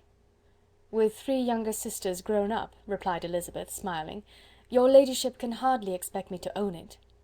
Lady Catherine seemed quite astonished at not receiving a direct answer, and Elizabeth suspected herself to be the first creature who had ever dared to trifle with so much dignified impertinence. "You cannot be more than 20, I am sure, therefore you need not conceal your age." "I am not 21." When the gentlemen had joined them, and tea was over, the card tables were placed. Lady Catherine, Sir William, and Mr. and Mrs. Collins sat down to quadrille, and as Miss de Bourgh chose to play at casino, the 2 girls had the honour of assisting Mrs. Jenkinson to make up her party. Their table was superlatively stupid. Scarcely a syllable was uttered that did not relate to the game, except when Mrs. Jenkinson expressed her fears of Miss de Bourgh's being too hot or too cold, or having too much or too little light. A great deal more passed at the other table. Lady Catherine was generally speaking, stating the mistakes of the 3 others, or relating some anecdote of herself. Mr. Collins was employed in agreeing to everything her ladyship said, thanking her for every fish he won, and apologizing if he thought he won too many. Sir William did not say much. He was storing his memory with anecdotes and noble names. When Lady Catherine and her daughter had played as long as they chose, the tables were broken up, the carriage was offered to Mrs. Collins, gratefully accepted, and immediately ordered. The party then gathered round the fire to hear Lady Catherine determine what weather they were to have on the morrow. From these instructions they were summoned by the arrival of the coach, and with many speeches of thankfulness on Mr. Collins's side, and as many bows on Sir William's, they departed. As soon as they had driven from the door, Elizabeth was called on by her cousin to give her opinion of all that she had seen at Rosings, which, for Charlotte's sake, she made more favourable than it really was. But her commendation, though costing her some trouble, could by no means satisfy Mr. Collins, and he was very soon obliged to take her ladyship's praise into his own hands. Chapter 30. Sir William stayed only a week at Hunsford, but his visit was long enough to convince him of his daughter's being most comfortably settled, and of her possessing such a husband and such a neighbour as were not often met with.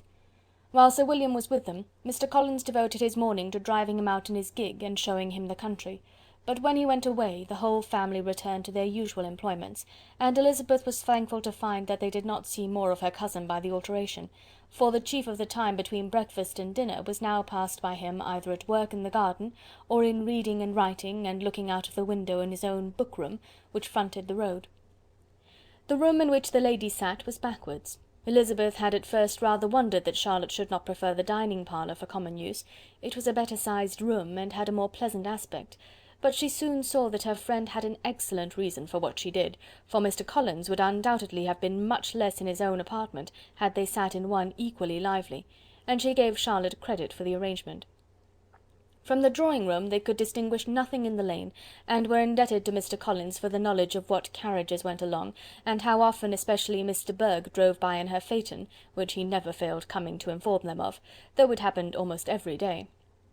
She not infrequently stopped at the parsonage, and had a few minutes' conversation with Charlotte, but was scarcely ever prevailed upon to get out.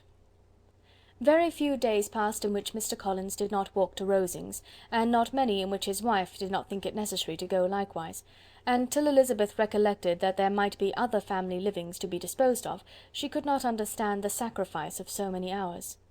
Now and then they were honoured with a call from her ladyship, and nothing escaped her observation that was passing in the room during these visits. She examined into their employments, looked at their work, and advised them to do it differently, found fault with the arrangement of the furniture, or detected the housemaid in negligence, and if she accepted any refreshment, seemed to do it only for the sake of finding out that Mrs. Collins's joints of meat were too large for her family. Elizabeth soon perceived that though this great lady was not in commission of the peace of the county, she was a most active magistrate in her own parish, the minutest concerns of which were carried to her by Mr. Collins, and whenever any of the cottagers were disposed to be quarrelsome, discontented, or too poor, she sallied forth into the village to settle their differences, silence their complaints, and scold them into harmony and plenty.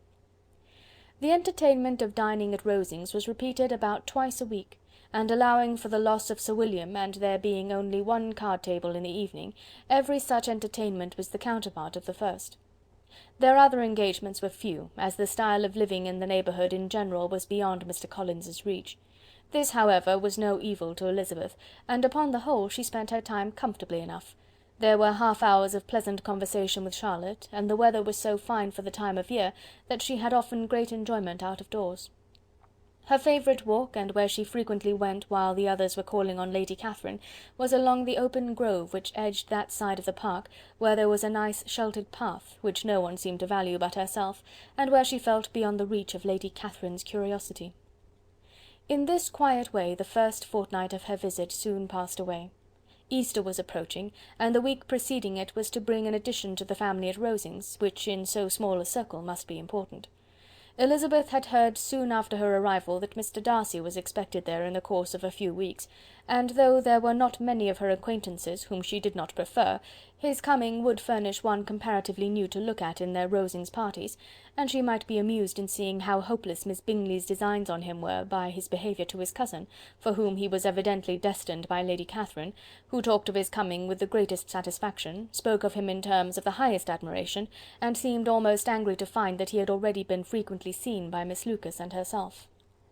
His arrival was soon known at the parsonage, for Mr. Collins was walking the whole morning within view of the lodges opening into Hunsford Lane, in order to have the earliest assurance of it, and after making his bow as the carriage turned into the park, hurried home with the great intelligence. On the following morning he hastened to Rosings to pay his respects. There were two nephews of Lady Catherine to require them, for Mr. Darcy had brought with him a Colonel Fitzwilliam, the younger son of his uncle Lord, and to the great surprise of all the party, when Mr. Collins returned, the gentleman accompanied him. Charlotte had seen them from her husband's room, crossing the road, and immediately running into the other, told the girls what an honour they might expect, adding, "I may thank you, Eliza, for this piece of civility. Mr. Darcy would never have come so soon to wait upon me." Elizabeth had scarcely time to disclaim all right to the compliment, before their approach was announced by the door-bell, and shortly afterwards the three gentlemen entered the room. Colonel Fitzwilliam, who led the way, was about 30, not handsome, but in person and address most truly the gentleman. Mr. Darcy looked just as he had been used to look in Hertfordshire, paid his compliments with his usual reserve to Mrs. Collins, and whatever might be his feelings toward her friend, met her with every appearance of composure. Elizabeth merely curtsied to him without saying a word. Colonel Fitzwilliam entered into conversation directly with the readiness and ease of a well-bred man, and talked very pleasantly, but his cousin, after having addressed a slight observation on the house and garden to Mrs. Collins, sat for some time without speaking to anybody. At length, however, his civility was so far awakened as to inquire of Elizabeth after the health of her family. She answered him in the usual way, and after a moment's pause added, "My eldest sister has been in town these 3 months. Have you never happened to see her there?" She was perfectly sensible that he never had, but she wished to see whether he would betray any consciousness of what had passed between the Bingleys and Jane, and she thought he looked a little confused as he answered that he had never been so fortunate as to meet Miss Bennet. The subject was pursued no farther, and the gentleman soon afterwards went away. Chapter 31. Colonel Fitzwilliam's manners were very much admired at the parsonage, and the ladies all felt that he must add considerably to the pleasures of their engagements at Rosings. It was some days, however, before they received any invitation thither, for while there were visitors in the house, they could not be necessary, and it was not till Easter Day, almost a week after the gentleman's arrival, that they were honoured by such an attention, and then they were merely asked on leaving church to come there in the evening. For the last week they had seen very little of Lady Catherine or her daughter. Colonel Fitzwilliam had called at the parsonage more than once during the time, but Mr. Darcy they had seen only at church. The invitation was accepted, of course, and at a proper hour they joined the party in Lady Catherine's drawing-room. Her ladyship received them civilly, but it was plain that their company was by no means so acceptable as when she could get nobody else, and she was, in fact, almost engrossed by her nephews, speaking to them, especially to Darcy, much more than any other person in the room. Colonel Fitzwilliam seemed really glad to see them. Anything was a welcome relief to him at Rosings, and Mrs. Collins's pretty friend had moreover caught his fancy very much. He now seated himself by her, and talked so agreeably of Kent and Hertfordshire, of travelling and staying at home, of new books and music, that Elizabeth had never been half so well entertained in that room before, and they conversed with so much spirit and flow as to draw the attention of Lady Catherine herself as well as of Mr. Darcy. His eyes had been soon and repeatedly turned towards them with a look of curiosity, and that her ladyship after a while shared the feeling was more openly acknowledged, for she did not scruple to call out, "What is it that you are saying, Fitzwilliam? What is it that you are talking of?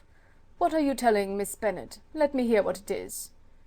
"We are speaking of music, madam," said he, when no longer able to avoid a reply. "Of music? Then pray speak aloud. It is, of all subjects, my delight. I must have my share in the conversation, if you are speaking of music. There are few people in England, I suppose, who have more true enjoyment of music than myself, or a better natural taste. If I had ever learned, I should have been a great proficient, and so would Anne, if her health had allowed her to apply. I am confident that she would have performed delightfully. How does Georgiana get on, Darcy?" Mr. Darcy spoke with affectionate praise of his sister's proficiency. "I am very glad to hear such a good account of her," said Lady Catherine, "and pray tell her from me that she cannot expect to excel if she does not practise a good deal." "I assure you, madam," he replied, "that she does not need such advice. She practises very constantly." "So much the better. It cannot be done too much, and when I next write to her, I shall charge her not to neglect it on any account. I often tell young ladies that no excellence in music is to be acquired without constant practice. I have told Miss Bennet several times that she will never play really well unless she practises more, and though Mrs. Collins has no instrument, she is very welcome, as I have often told her, to come to Rosings every day and play on the pianoforte in Mrs. Jenkinson's room. She would be in nobody's way, you know, in that part of the house." Mr. Darcy looked a little ashamed of his aunt's ill-breeding, and made no answer. When coffee was over, Colonel Fitzwilliam reminded Elizabeth of having promised to play to him, and she sat down directly to the instrument. He drew a chair near her. Lady Catherine listened to half a song, and then talked, as before, to her other nephew, till the latter walked away from her, and making with his usual deliberation towards the pianoforte, stationed himself so as to command a full view of the fair performer's countenance. Elizabeth saw what he was doing, and at the first convenient pause turned to him with an arch smile, and said, "You mean to frighten me, Mr. Darcy, by coming in all this state to hear me? I will not be alarmed, though your sister does play so well. There is a stubbornness about me that can never bear to be frightened at the will of others. My courage always rises at every attempt to intimidate me." "I shall not say you are mistaken," he replied, "because you could not really believe me to entertain any design of alarming you, and I have had the pleasure of your acquaintance long enough to know that you find great enjoyment in occasionally professing opinions which, in fact, are not your own." Elizabeth laughed heartily at this picture of herself, and said to Colonel Fitzwilliam, "Your cousin will give you a very pretty notion of me, and teach you not to believe a word I say. I am particularly unlucky in meeting with a person so able to expose my real character in a part of the world where I had hoped to pass myself off with some degree of credit. Indeed, Mr. Darcy, it is very ungenerous in you to mention all that you knew to my disadvantage in Hertfordshire, and, give me leave to say, very impolitic too, for it is provoking me to retaliate, and such things may come out as will shock your relations to hear." "I am not afraid of you," said he, smilingly. "Pray let me hear what you have to accuse him of," cried Colonel Fitzwilliam. "I should like to know how he behaves among strangers." "You shall hear then, but prepare yourself for something very dreadful. The first time of my ever seeing him in Hertfordshire, you must know, was at a ball, and at this ball, what do you think he did? He danced only 4 dances, though gentlemen were scarce, and to my certain knowledge more than one young lady was sitting down in want of a partner. Mr. Darcy, you cannot deny the fact." "I had not at that time the honour of knowing any lady in the assembly beyond my own party." "True, and nobody can ever be introduced in a ball-room. Well, Colonel Fitzwilliam, what do I play next? My fingers wait your orders." "Perhaps," said Darcy, "I should have judged better, had I sought an introduction, but I am ill qualified to recommend myself to strangers." "Shall we ask your cousin the reason of this?" said Elizabeth, still addressing Colonel Fitzwilliam. "Shall we ask him why a man of sense and education, and who has lived in the world, is ill qualified to recommend himself to strangers?" "I can answer your question," said Fitzwilliam, without applying to him. "It is because he will not give himself the trouble." "I certainly have not the talent which some people possess," said Darcy, "of conversing easily with those I have never seen before. I cannot catch their tone of conversation, or appear interested in their concerns, as I often see done."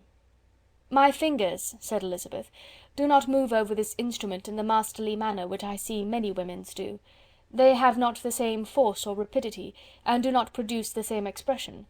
But then I have always supposed it to be my own fault, because I will not take the trouble of practising. It is not that I do not believe my fingers as capable as any other woman's of superior execution." Darcy smiled and said, "You are perfectly right. You have employed your time much better. No one admitted to the privilege of hearing you can think anything wanting. We neither of us perform to strangers." Here they were interrupted by Lady Catherine, who called out to know what they were talking of. Elizabeth immediately began playing again.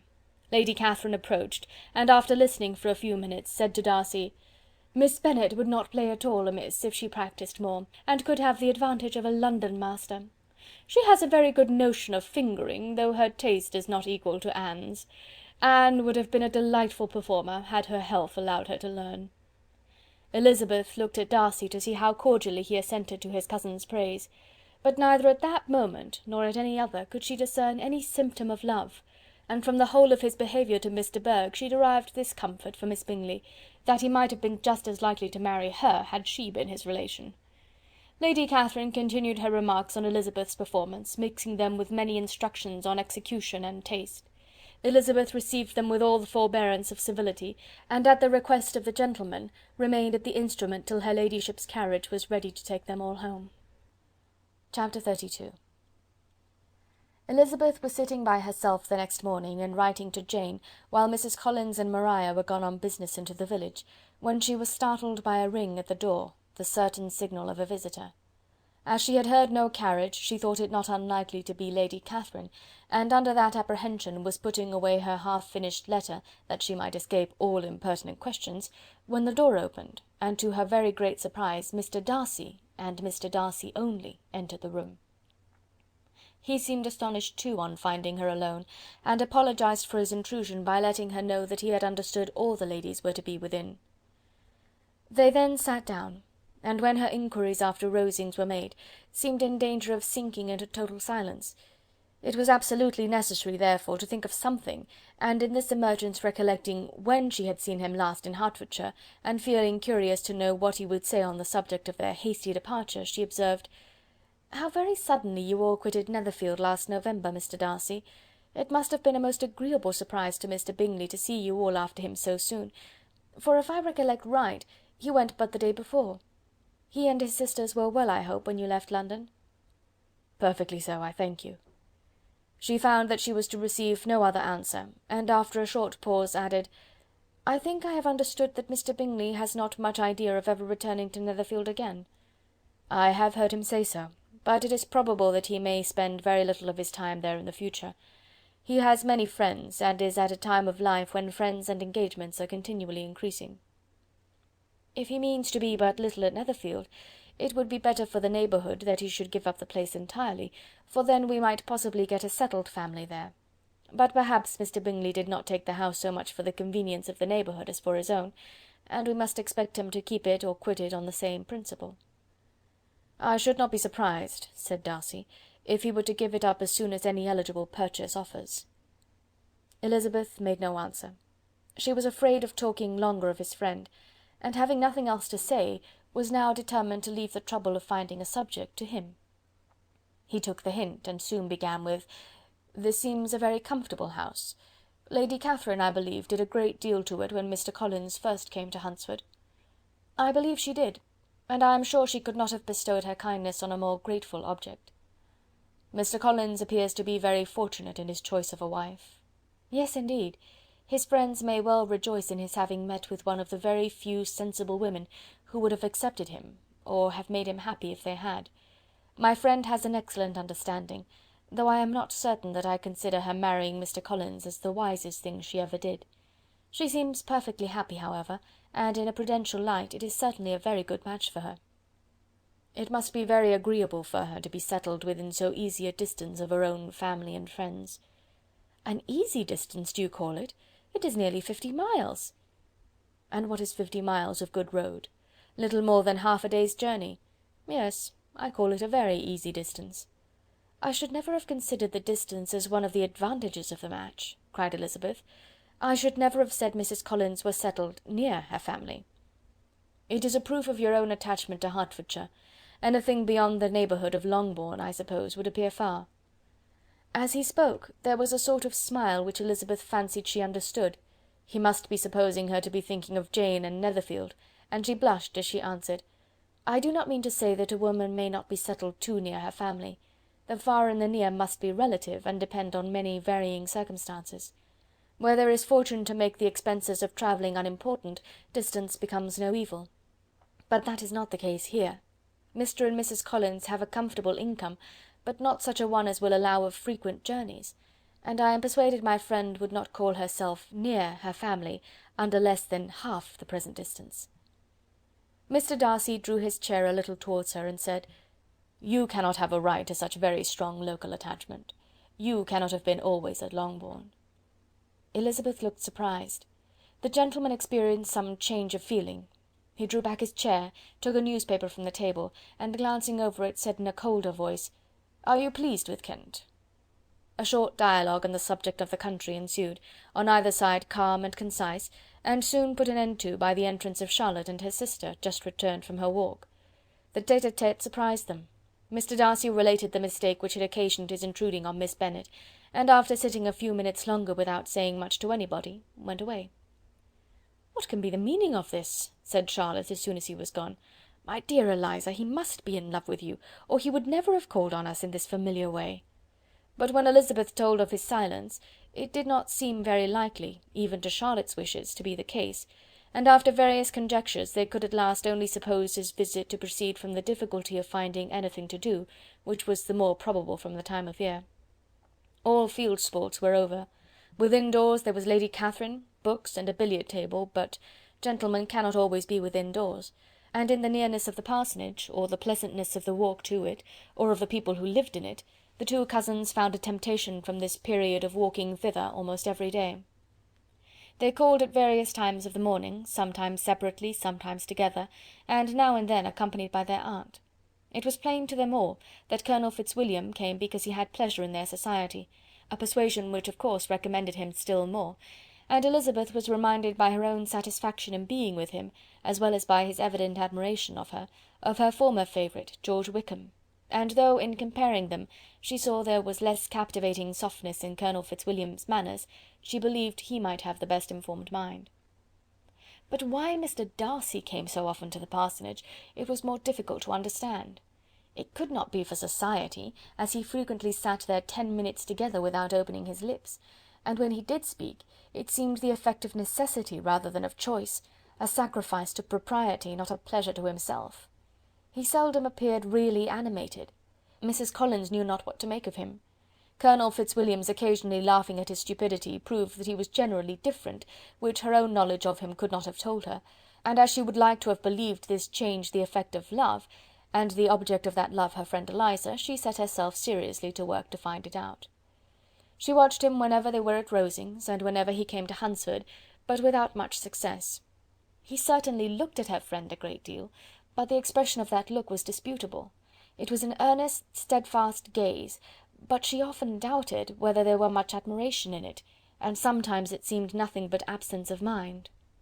She had once or twice suggested to Elizabeth the possibility of his being partial to her, but Elizabeth always laughed at the idea, and Mrs. Collins did not think it right to press the subject, from the danger of raising expectations which might only end in disappointment, for in her opinion it admitted not of a doubt that all her friend's dislike would vanish if she could suppose him to be in her power.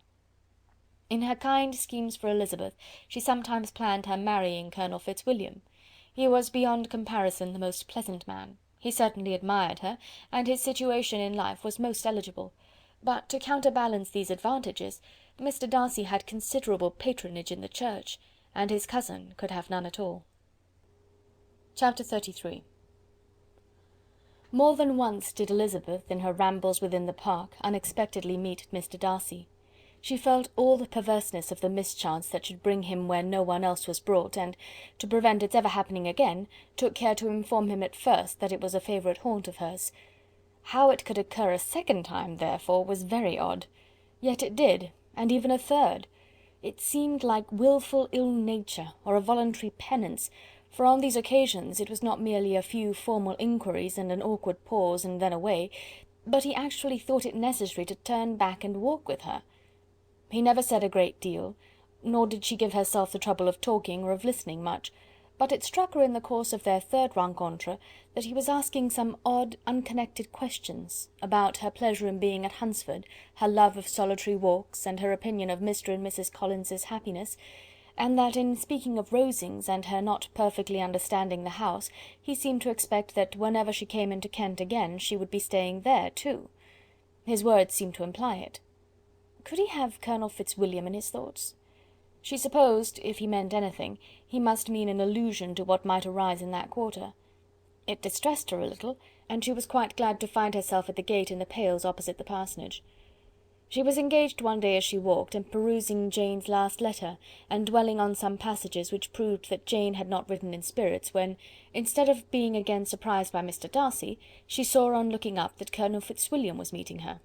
Putting away the letter immediately, and forcing a smile, she said, "I did not know before that you ever walked this way." "I have been making the tour of the park," he replied, "as I generally do every year, and intend to close it with a call at the parsonage. Are you going much farther?" "No, I should have turned in a moment." And accordingly she did turn, and they walked towards the parsonage together. "Do you certainly leave Kent on Saturday?" said she. "Yes, if Darcy does not put it off again, but I am at his disposal. He arranges the business just as he pleases." "And if not able to please himself in the arrangement, he has at least pleasure in the great power of choice. I do not know anybody who seems more to enjoy the power of doing what he likes than Mr. Darcy." "He likes to have his own way very well," replied Colonel Fitzwilliam, "but so we all do. It is only that he has better means of having it than many others, because he is rich, and many others are poor. I speak feelingly. A younger son, you know, must be inured to self-denial and dependence. In my opinion, the younger son of an earl can know very little of either. Now seriously, what have you ever known of self-denial and dependence? When have you been prevented by want of money from going wherever you chose, or procuring anything you had a fancy for? These are home questions, and perhaps I cannot say that I have experienced many hardships of that nature. But in matters of greater weight I may suffer from want of money. Younger sons cannot marry where they like. Unless they like women of fortune, which I think they very often do. Our habits of expense make us too dependent, and there are not many in my rank of life who can afford to marry without some attention to money. Is this, thought Elizabeth, meant for me?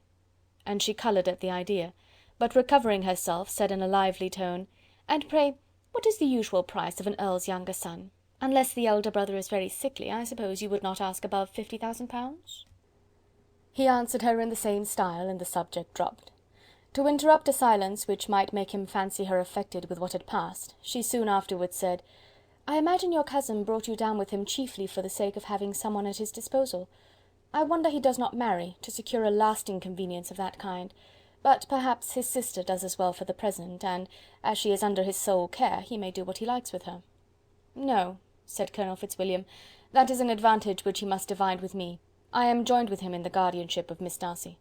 "Are you indeed? And pray what sort of guardians do you make? Does your charge give you much trouble?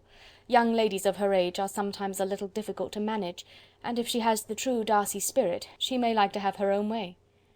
As she spoke she observed him looking at her earnestly, and the manner in which he immediately asked her why she supposed Miss Darcy likely to give them any uneasiness, convinced her that she had somehow or other got pretty near the truth. She replied directly, "You need not be frightened. I never heard any harm of her, and I dare say she is one of the most tractable creatures in the world. She is a very great favourite with some ladies of my acquaintance, Mrs. Hurst and Miss Bingley. I think I have heard you say that you know them?" "I know them a little. Their brother is a pleasant gentlemanlike man. He is a great friend of Darcy's." "Oh yes," said Elizabeth dryly. "Mr. Darcy is uncommonly kind to Mr. Bingley, and takes a prodigious deal of care of him." "Care of him?" "Yes, I really believe Darcy does take care of him in those points where he most wants care. From something that he told me in our journey hither, I have reason to think Bingley very much indebted to him. But I ought to beg his pardon, for I have no right to suppose that Bingley was the person meant. It was all conjecture." "What is it you mean?" "It is a circumstance which Darcy could not wish to be generally known, because if it were to get round to the lady's family, it would be an unpleasant thing." "You may depend upon my not mentioning it." "And remember that I have not much reason for supposing it to be Bingley.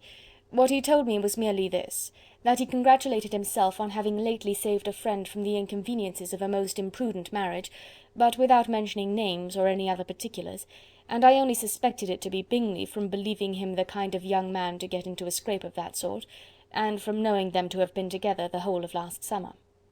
"Did Mr. Darcy give you reasons for this interference?" "I understood that there were some very strong objections against the lady." "And what arts did he use to separate them?" "He did not talk to me of his own arts," said Fitzwilliam, smiling. "He only told me what I have now told you." Elizabeth made no answer, and walked on, her heart swelling with indignation. After watching her a little, Fitzwilliam asked her why she was so thoughtful. "I am thinking of what you have been telling me," said she. "Your cousin's conduct does not suit my feelings. Why was he to be the judge?" "You are rather disposed to call his interference officious?" "I do not see what right Mr. Darcy had to decide on the propriety of his friend's inclination, or why, upon his own judgment alone, he was to determine and direct in what manner his friend was to be happy. But," she continued, recollecting herself, "as we know none of the particulars, it is not fair to condemn him. It is not to be supposed that there was much affection in the case." "That is not an unnatural surmise," said Fitzwilliam, "but it is a lessening of the honour of my cousin's triumph very sadly."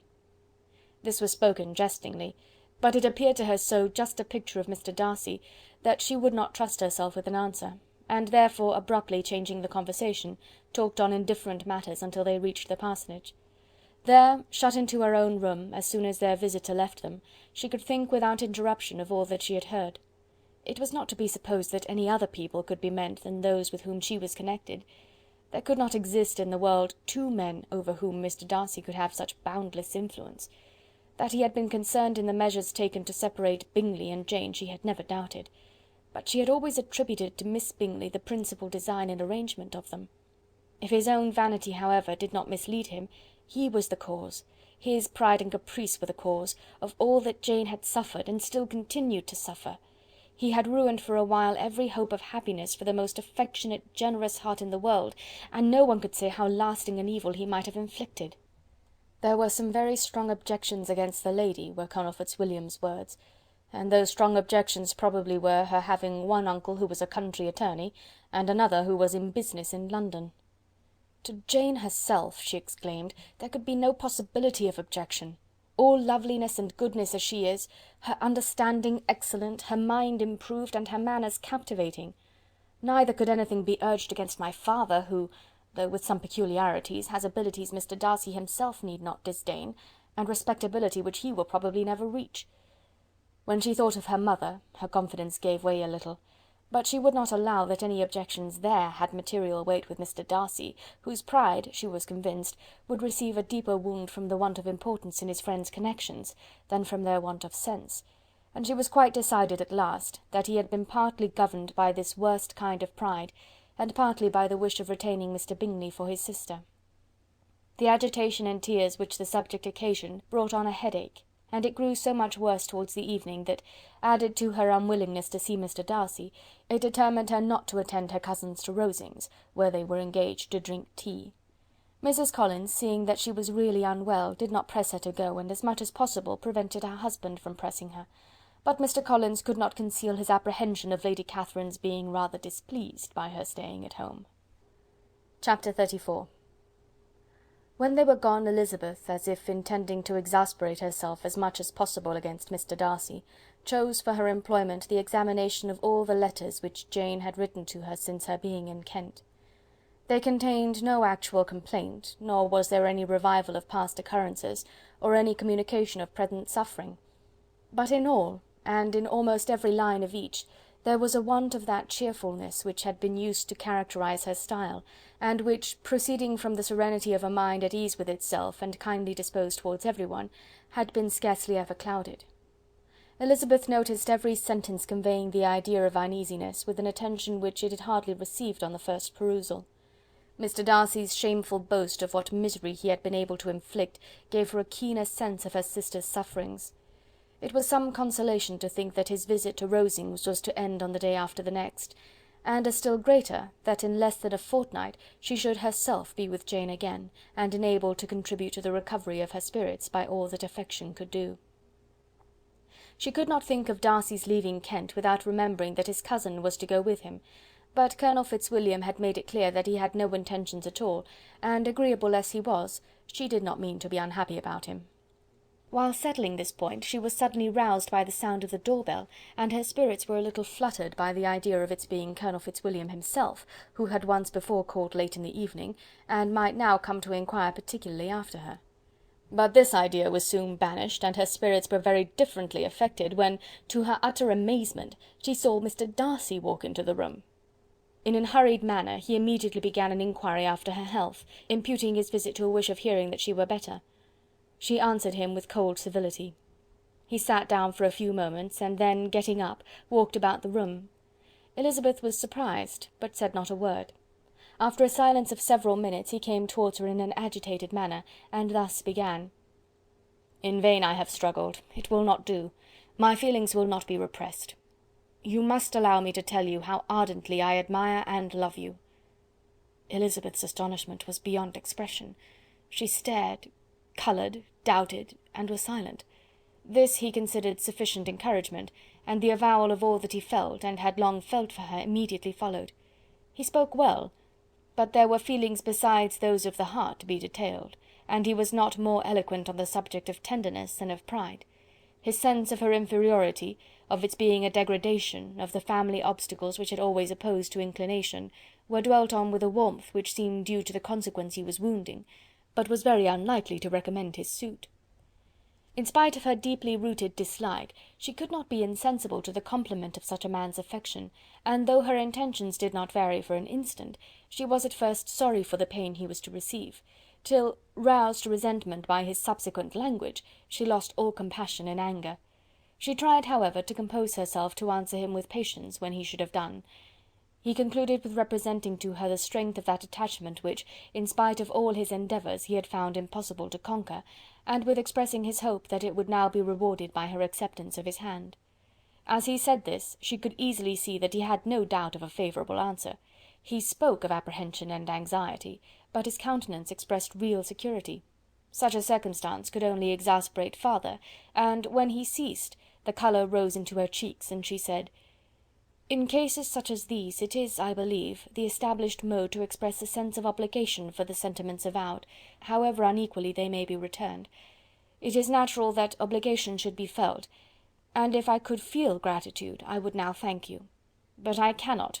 I have never desired your good opinion, and you have certainly bestowed it most unwillingly. I am sorry to have occasioned pain to anyone. It has been most unconsciously done, however, and I hope will be of short duration. The feelings which, you tell me, have long prevented the acknowledgment of your regard, can have little difficulty in overcoming it after this explanation." Mr. Darcy, who was leaning against the mantelpiece with his eyes fixed on her face, seemed to catch her words with no less resentment than surprise. His complexion became pale with anger, and the disturbance of his mind was visible in every feature.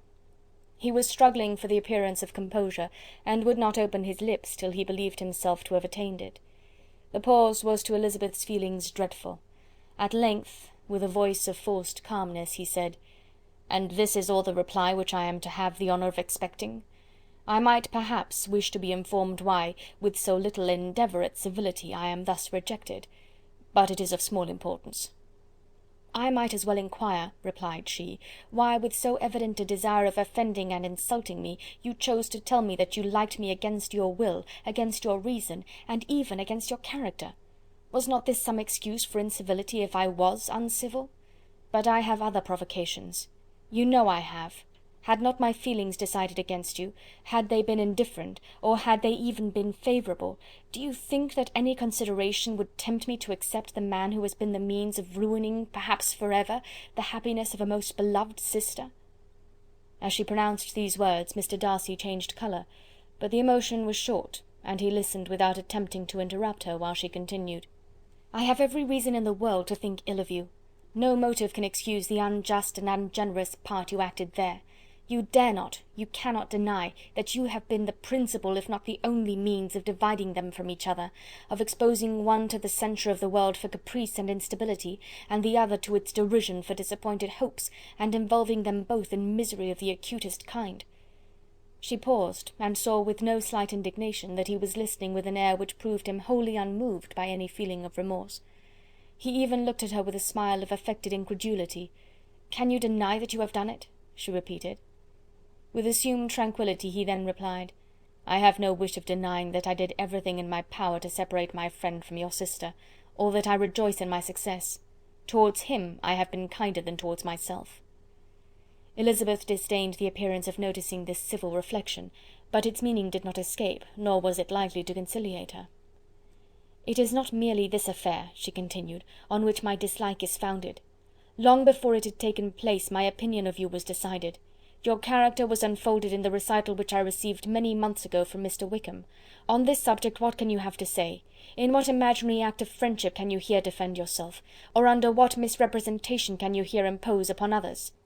"You take an eager interest in that gentleman's concerns," said Darcy, in a less tranquil tone, and with a heightened colour. "Who that knows what his misfortunes have been can help feeling an interest in him?" "His misfortunes!" repeated Darcy contemptuously. "Yes, his misfortunes have been great indeed." "And of your infliction," cried Elizabeth with energy. "You have reduced him to his present state of poverty, comparative poverty. You have withheld the advantages which you must know to have been designed for him. You have deprived the best years of his life of that independence which was no less his due than his desert. You have done all this, and yet you can treat the mention of his misfortune with contempt and ridicule." "And this," cried Darcy, as he walked with quick steps across the room, "is your opinion of me? This is the estimation in which you hold me? I thank you for explaining it so fully. My faults, according to this calculation, are heavy indeed. But perhaps," added he, stopping in his walk and turning towards her, "these offences might have been overlooked, had not your pride been hurt by my honest confession of the scruples that had long prevented my forming any serious design. These bitter accusations might have been suppressed, had I, with greater policy, concealed my struggles, and flattered you into the belief of my being impelled by unqualified, unalloyed inclination. By reason, by reflection, by everything. But disguise of every sort is my abhorrence. nor am I ashamed of the feelings I related. They were natural and just. Could you expect me to rejoice in the inferiority of your connections? To congratulate myself on the hope of relations whose condition in life is so decidedly beneath my own?" Elizabeth felt herself growing more angry every moment, yet she tried to the utmost to speak with composure when she said, "You are mistaken, Mr. Darcy, if you suppose that the mode of your declaration affected me in any other way than as it spared the concern which I might have felt in refusing you, had you behaved in a more gentlemanlike manner." She saw him start at this, but he said nothing, and she continued, "You could not have made the offer of your hand in any possible way that would have tempted me to accept it." Again his astonishment was obvious, and he looked at her with an expression of mingled incredulity and mortification. She went on, "From the very beginning, from the first moment, I may almost say, of my acquaintance with you, your manners, impressing me with the fullest belief of your arrogance, your conceit, and your selfish disdain of the feelings of others, were such as to form the groundwork of disapprobation on which succeeding events have built so immovable a dislike, and I had not known you a month before I felt that you were the last man in the world whom I could ever be prevailed on to marry." "You have said quite enough, madam. I perfectly comprehend your feelings, and have now only to be ashamed of what my own have been. Forgive me for having taken up so much of your time, and accept my best wishes for your health and happiness." And with these words he hastily left the room, and Elizabeth heard him the next moment open the front door and quit the house. The tumult of her mind was now painfully great. She knew not how to support herself, and from actual weakness sat down and cried for half an hour. Her astonishment, as she reflected on what had passed, was increased by every review of it. That she should receive an offer of marriage from Mr. Darcy! That he should have been in love with her for so many months! So much in love as to wish to marry her in spite of all the objections which had made him prevent his friends marrying her sister, and which must appear at least with equal force in his own case, was almost incredible. It was gratifying to have inspired unconsciously so strong an affection, but his pride, his abominable pride, his shameless avowal of what he had done with respect to Jane, his unpardonable assurance in acknowledging, though he could not justify it, and the unfeeling manner in which he had mentioned Mr. Wickham, his cruelty towards whom he had not attempted to deny, soon overcame the pity which the consideration of his attachment had for a moment excited. She continued in very agitated reflections till the sound of Lady Catherine's carriage made her feel how unequal she was to encounter Charlotte's observation, and hurried her away to her room. Chapter 35. Elizabeth awoke the next morning to the same thoughts and meditations which had at length closed her eyes. She could not yet recover from the surprise of what had happened. It was impossible to think of anything else, and totally indisposed for employment, she resolved soon after breakfast to indulge herself in air and exercise. She was proceeding directly to her favourite walk, when the recollection of Mr. Darcy's sometimes coming there stopped her, and instead of entering the park, she turned up the lane which led farther from the turnpike road. The park paling was still the boundary on one side, and she soon passed one of the gates into the ground. After walking 2 or 3 times along that part of the lane, she was tempted by the pleasantness of the morning to stop at the gates and look into the park. The 5 weeks which she had now passed in Kent had made a great difference in the country, and every day was adding to the verdure of the early trees. She was on the point of continuing her walk, when she caught a glimpse of a gentleman within the sort of grove which edged the park.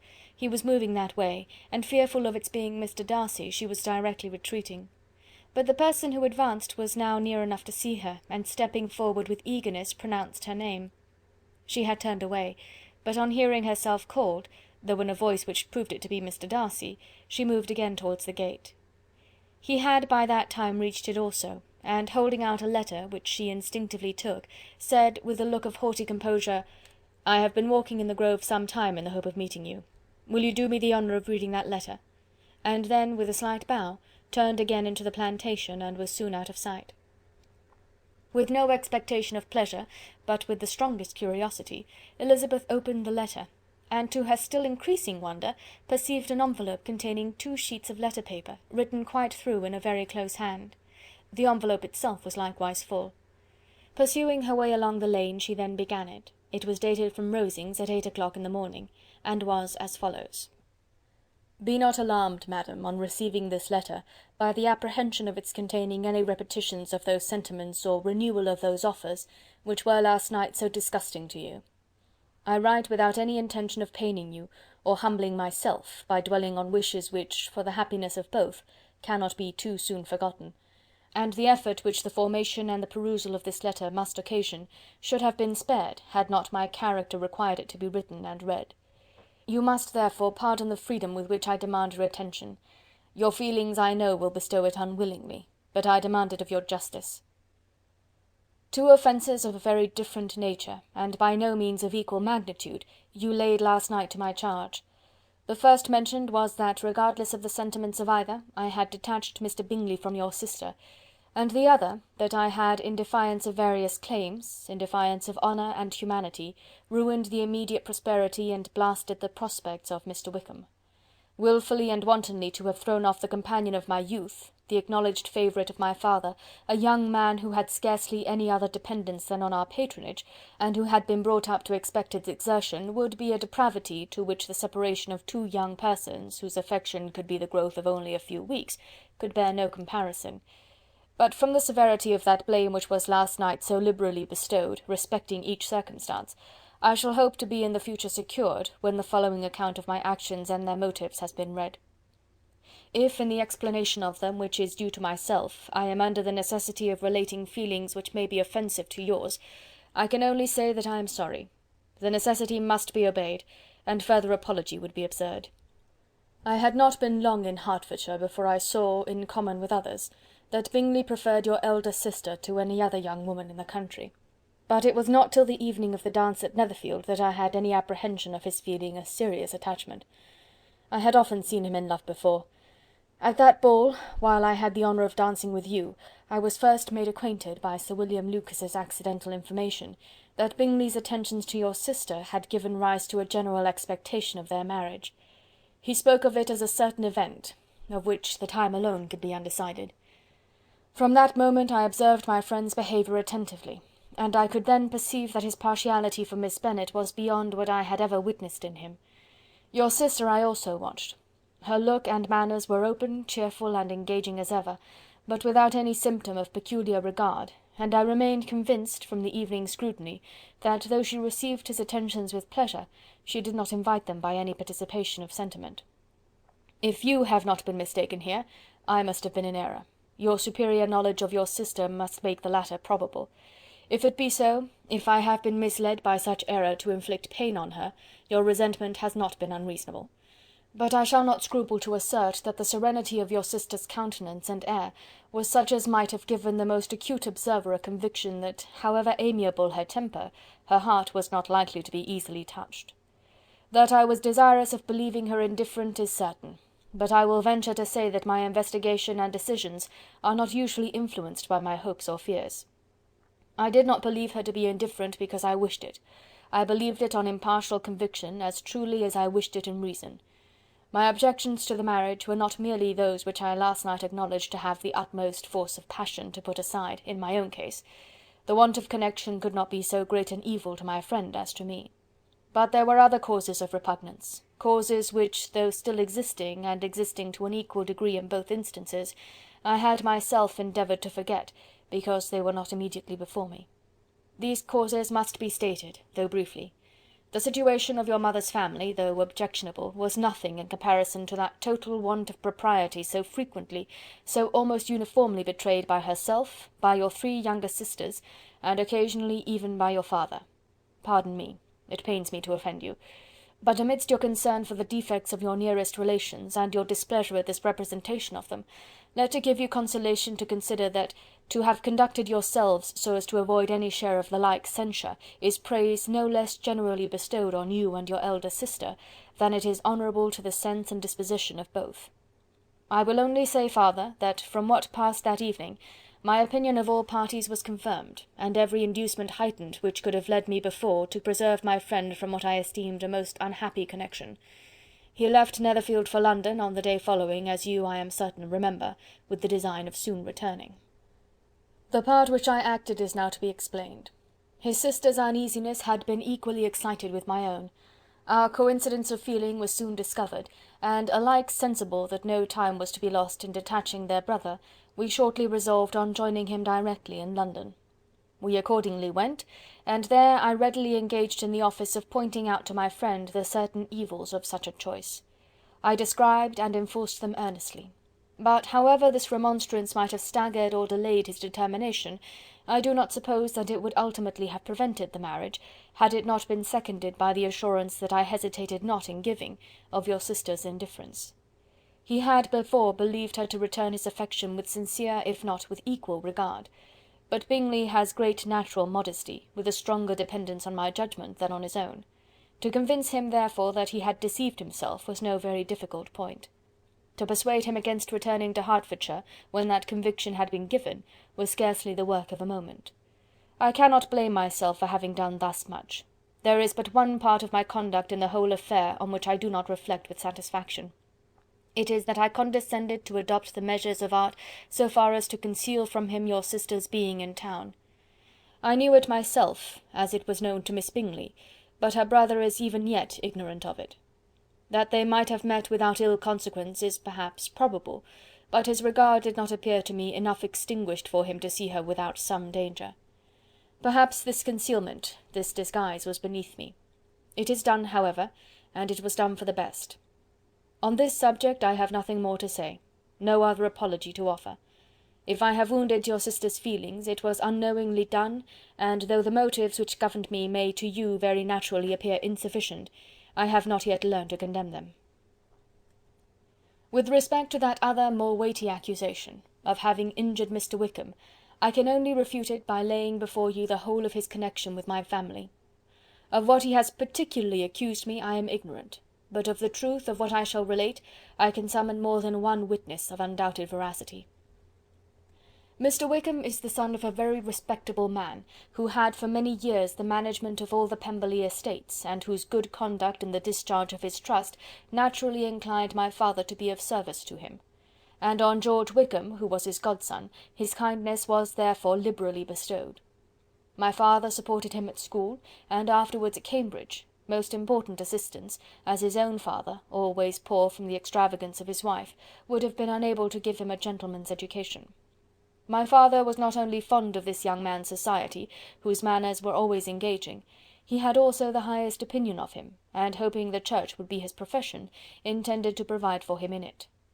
As for myself, it is many, many years since I first began to think of him in a very different manner.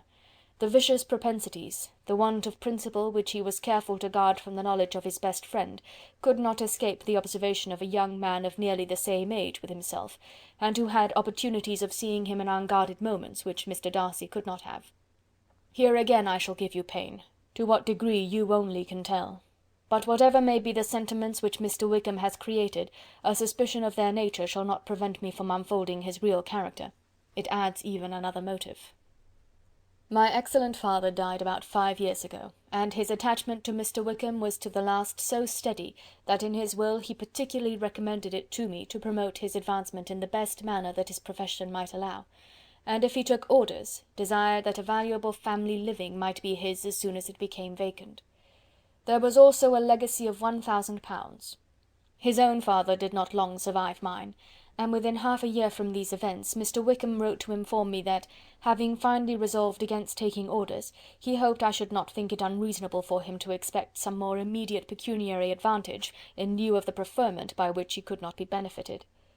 He had some intention, he added, of studying law, and I must be aware that the interest of £1000 would be a very insufficient support therein.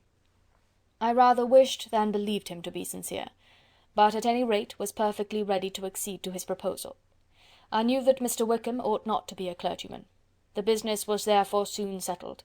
He resigned all claim to assistance in the church, were it possible that he could ever be in a situation to receive it, and accepted in return £3000. All connection between us seemed now dissolved. I thought too ill of him to invite him to Pemberley or admit his society in town. In town I believe he chiefly lived, but his studying the law was a mere pretence, and being now free from all restraint, his life was a life of idleness and dissipation.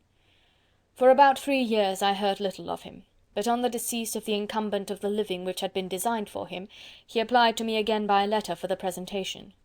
His circumstances, he assured me, and I had no difficulty in believing it, were exceedingly bad.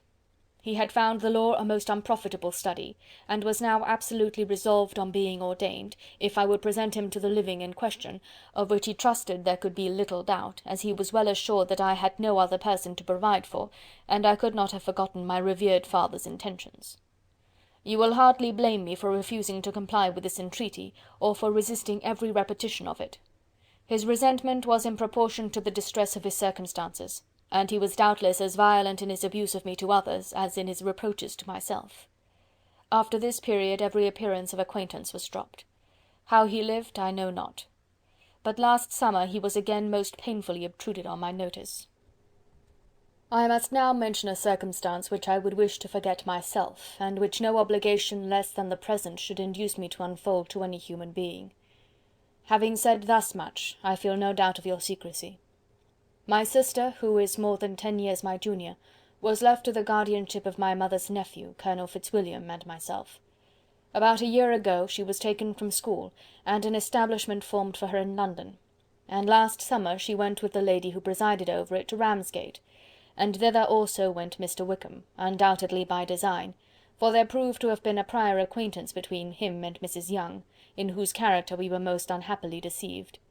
And by her connivance and aid, he so far recommended himself to Georgiana, whose affectionate heart retained a strong impression of his kindness to her as a child, that she was persuaded to believe herself in love, and to consent to an elopement. She was then but 15, which must be her excuse, and after stating her imprudence, I am happy to add, that I owed the knowledge of it to herself.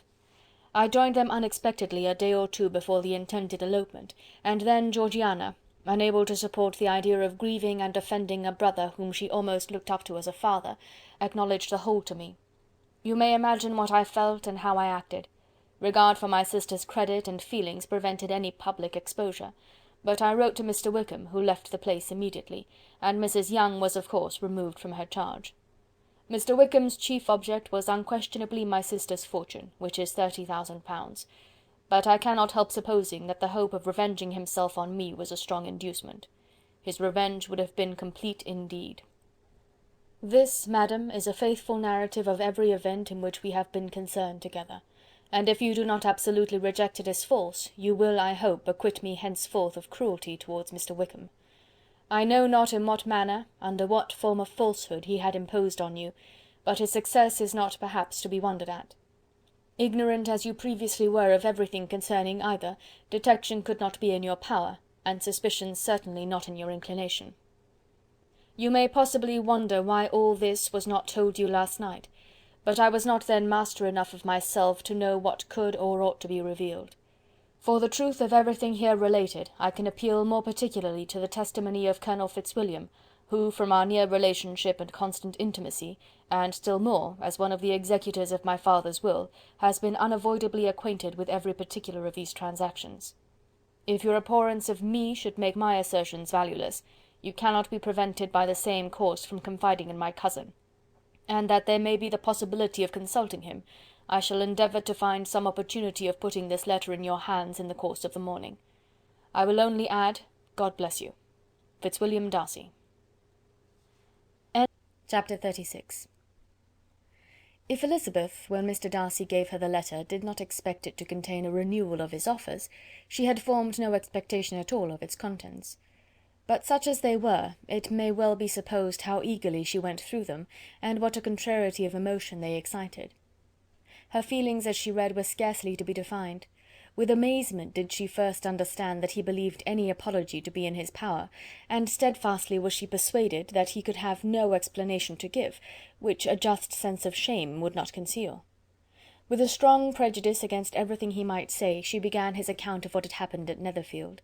She read with an eagerness which hardly left her power of comprehension, and from impatience of knowing what the next sentence might bring, was incapable of attending to the sense of the one before her eyes. His belief of her sister's insensibility she instantly resolved to be false, and his account of the real, the worst objections to the match, made her too angry to have any wish of doing him justice. He expressed no regret for what he had done, which satisfied her. His style was not penitent, but haughty. It was all pride and insolence. But when this subject was succeeded by his account of Mr. Wickham, when she read with somewhat clearer attention a relation of events which, if true, must overthrow every cherished opinion of his worth, and which bore so alarming an affinity to his own history of himself, her feelings were yet more acutely painful and more difficult of definition. Astonishment, apprehension, and even horror oppressed her. She wished to discredit it entirely, repeatedly exclaiming, "This must be false, this cannot be, this must be the grossest falsehood," and when she had gone through the whole letter, though scarcely knowing anything of the last page or two, put it hastily away, protesting that she would not regard it, that she would never look in it again. In this perturbed state of mind, with thoughts that could rest on nothing, she walked on. But it would not do. In half a minute the letter was unfolded again, and collecting herself as well as she could, she again began the mortifying perusal of all that related to Wickham, and commanded herself so far as to examine the meaning of every sentence.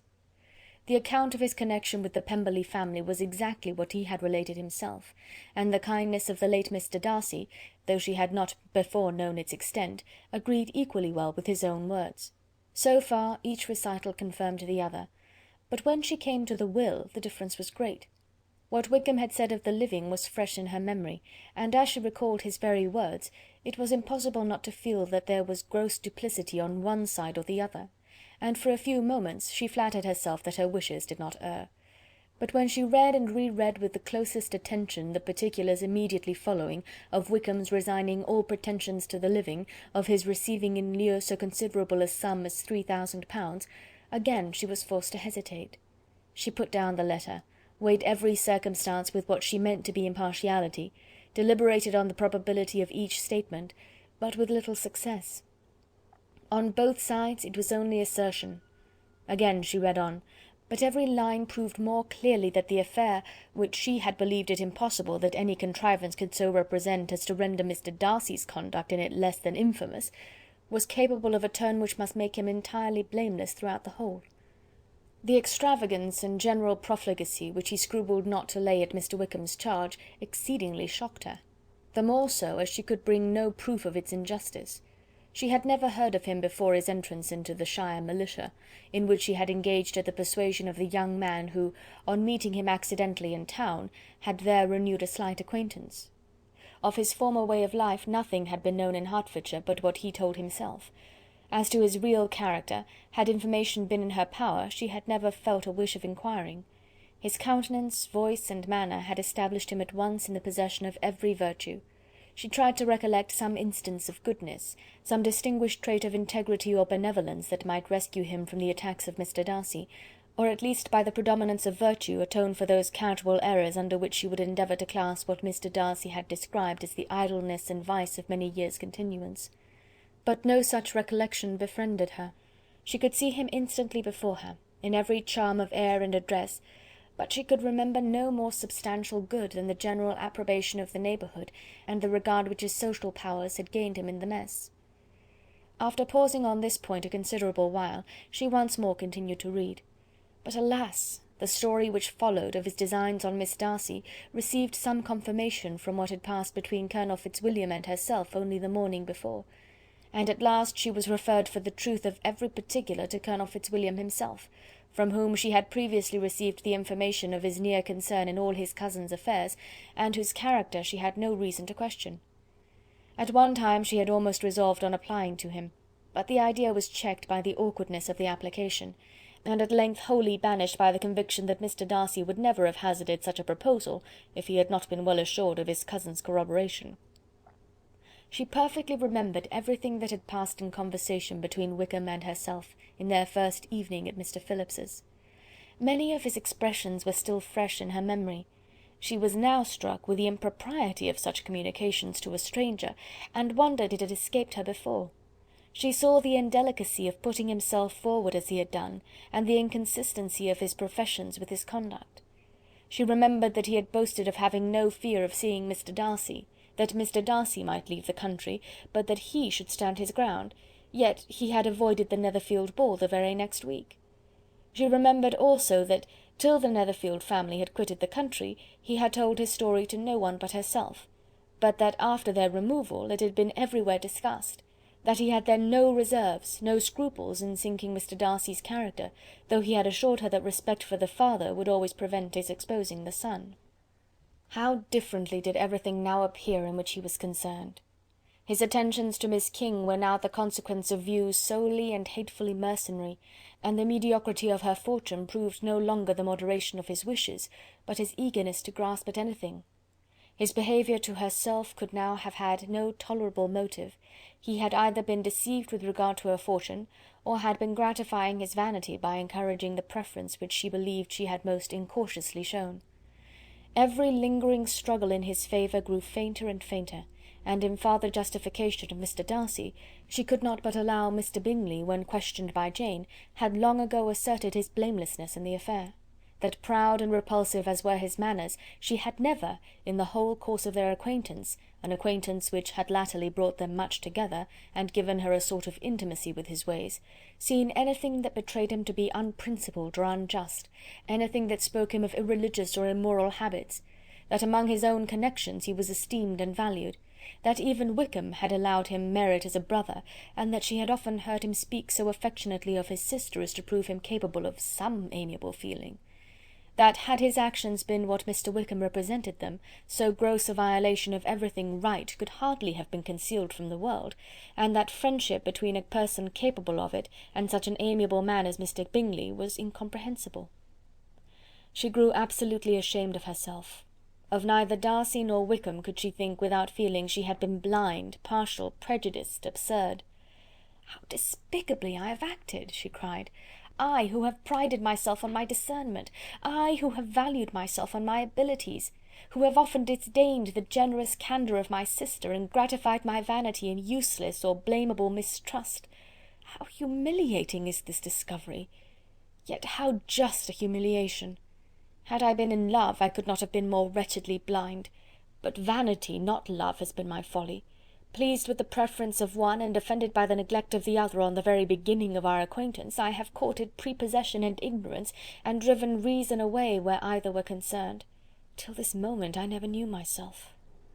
From herself to Jane, from Jane to Bingley, her thoughts were in a line which soon brought to her recollection that Mr. Darcy's explanation there had appeared very insufficient, and she read it again. Widely different was the effect of a second perusal. How could she deny that credit to his assertions in one instance, which she had been obliged to give in the other? He declared himself to be totally unsuspicious of her sister's attachment, and she could not help remembering what Charlotte's own opinion had always been. Neither could she deny the justice of his description of Jane. She felt that Jane's feelings, though fervent, were little displayed, and that there was a constant complacency in her air and manner not often united with great sensibility. When she came to that part of the letter in which her family were mentioned in terms of such mortifying yet merited reproach, her sense of shame was severe.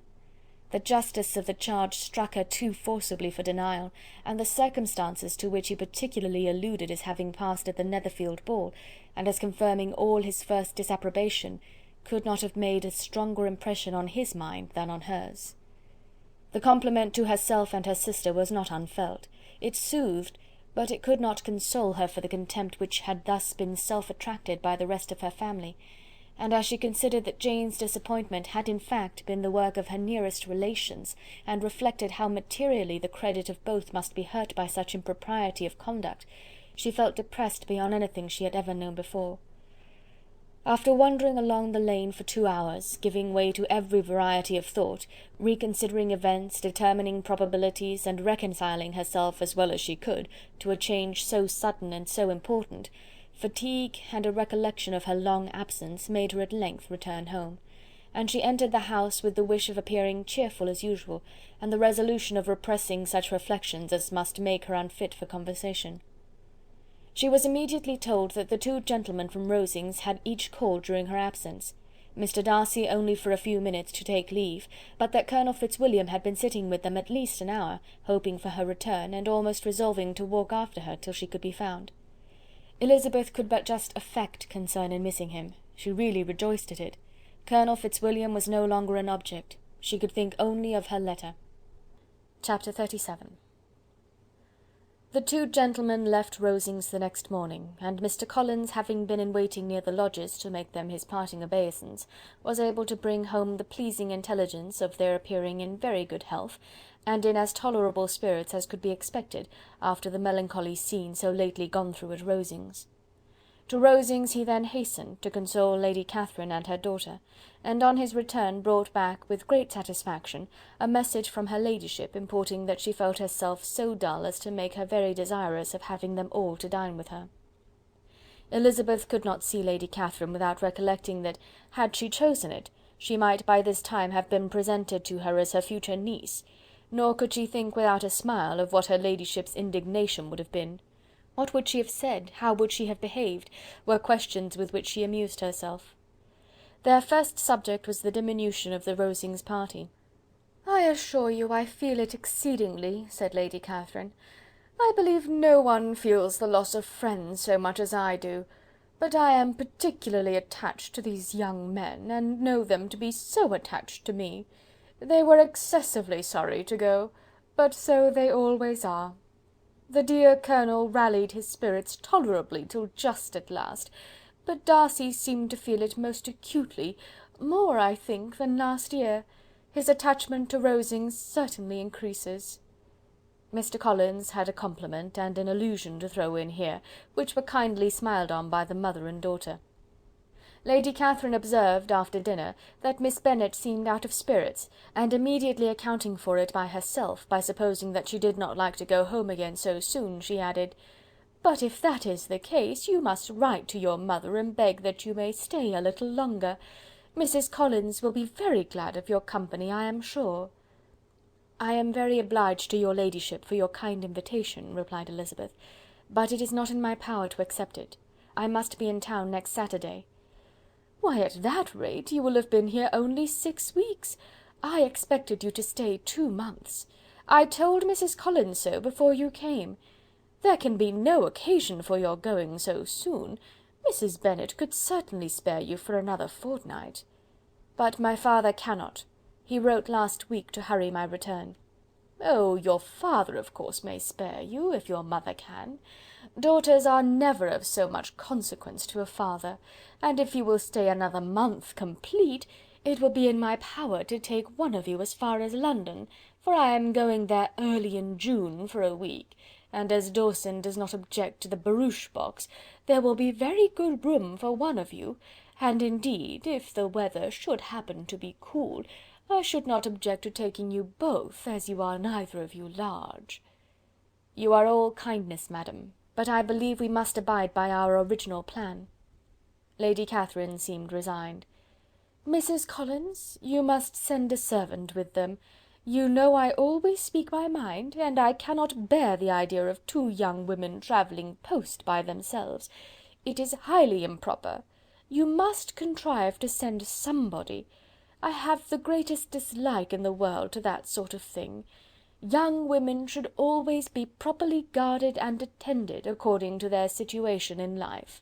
When my niece Georgiana went to Ramsgate last summer, I made a point of her having 2 men-servants go with her.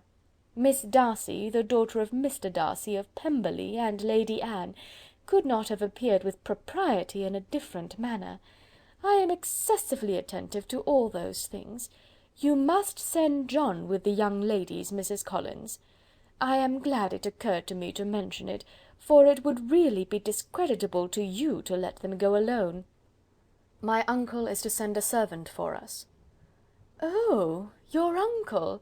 He keeps a manservant, does he? I am very glad you have somebody who thinks of these things. Where shall you change horses? Oh, Bromley, of course. If you mention my name at the bell, you will be attended to." Lady Catherine had many other questions to ask respecting their journey, and as she did not answer them all herself, attention was necessary, which Elizabeth believed to be lucky for her, or with a mind so occupied she might have forgotten where she was. Reflection must be reserved for solitary hours. Whenever she was alone, she gave way to it as the greatest relief, and not a day went by without a solitary walk, in which she might indulge in all the delight of unpleasant recollections. Mr. Darcy's letter she was in a fair way of soon knowing by heart. She studied every sentence, and her feelings towards its writer were at times widely different.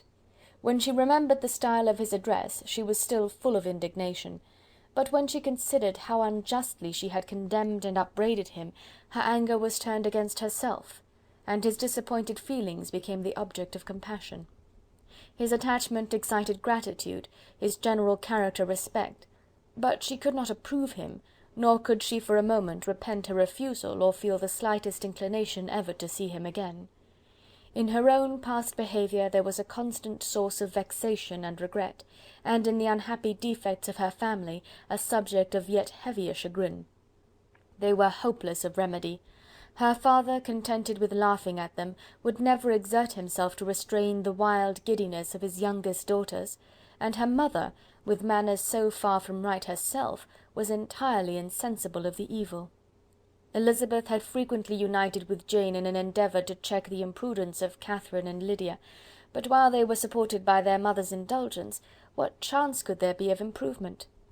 Catherine, weak-spirited, irritable, and completely under Lydia's guidance, had always been affronted by their advice, and Lydia, self-willed and careless, would scarcely give them a hearing. They were ignorant, idle, and vain. While there was an officer in Meryton, they would flirt with him, and while Meryton was within a walk of Longbourn, they would be going there for ever. Anxiety on Jane's behalf was another prevailing concern, and Mr. Darcy's explanation, by restoring Bingley to all her former good opinion, heightened the sense of what Jane had lost. His affection was proved to have been sincere, and his conduct cleared of all blame, unless any could attach to the implicitness of his confidence in his friend. How grievous, then, was the thought that, of a situation so desirable in every respect, so replete with advantage, so promising for happiness, Jane had been deprived by the folly and indecorum of her own family. When to these recollections was added the development of Wickham's character, it may be easily believed that the happy spirits which had seldom been depressed before were now so much affected as to make it almost impossible for her to appear tolerably cheerful. Their engagements at Rosings were as frequent during the last week of her stay as they had been at first. The very last evening was spent there, and her ladyship again inquired minutely into the particulars of their journey, gave them directions as to the best method of packing, and was so urgent on the necessity of placing gowns in the only right way, that Maria thought herself obliged, on her return, to undo all the work of the morning, and pack her trunk afresh. When they parted, Lady Catherine, with great condescension, wished them a good journey, and invited them to come to Hunsford again next year, and Miss de Bourgh exerted herself so far as to curtsy and hold out her hand to both. Chapter 38.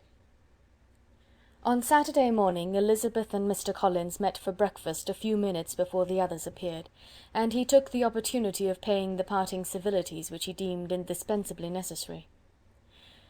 "I know not, Miss Elizabeth," said he, "whether Mrs. Collins has yet expressed her sense of your kindness in coming to us, but I am very certain you will not leave the house without receiving her thanks for it.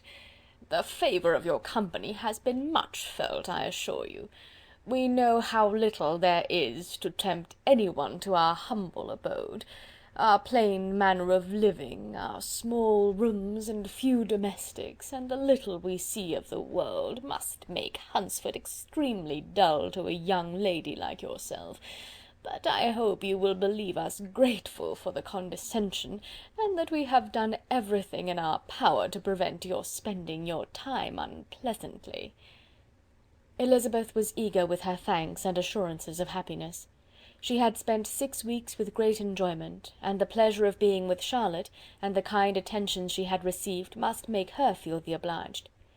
Mr. Collins was gratified, and with a more smiling solemnity replied, "It gives me great pleasure to hear that you have passed your time not disagreeably.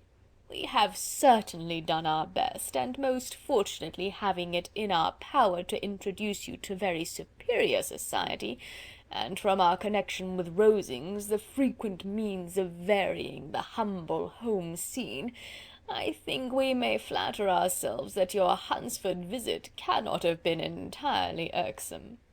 Our situation with regard to Lady Catherine's family is indeed the sort of extraordinary advantage and blessing which few can boast. You see on what a footing we are. You see how continually we are engaged there. In truth, I must acknowledge that, with all the disadvantages of this humble parsonage, I should not think any one abiding in it an object of compassion, while they are the sharers of our intimacy at Rosings."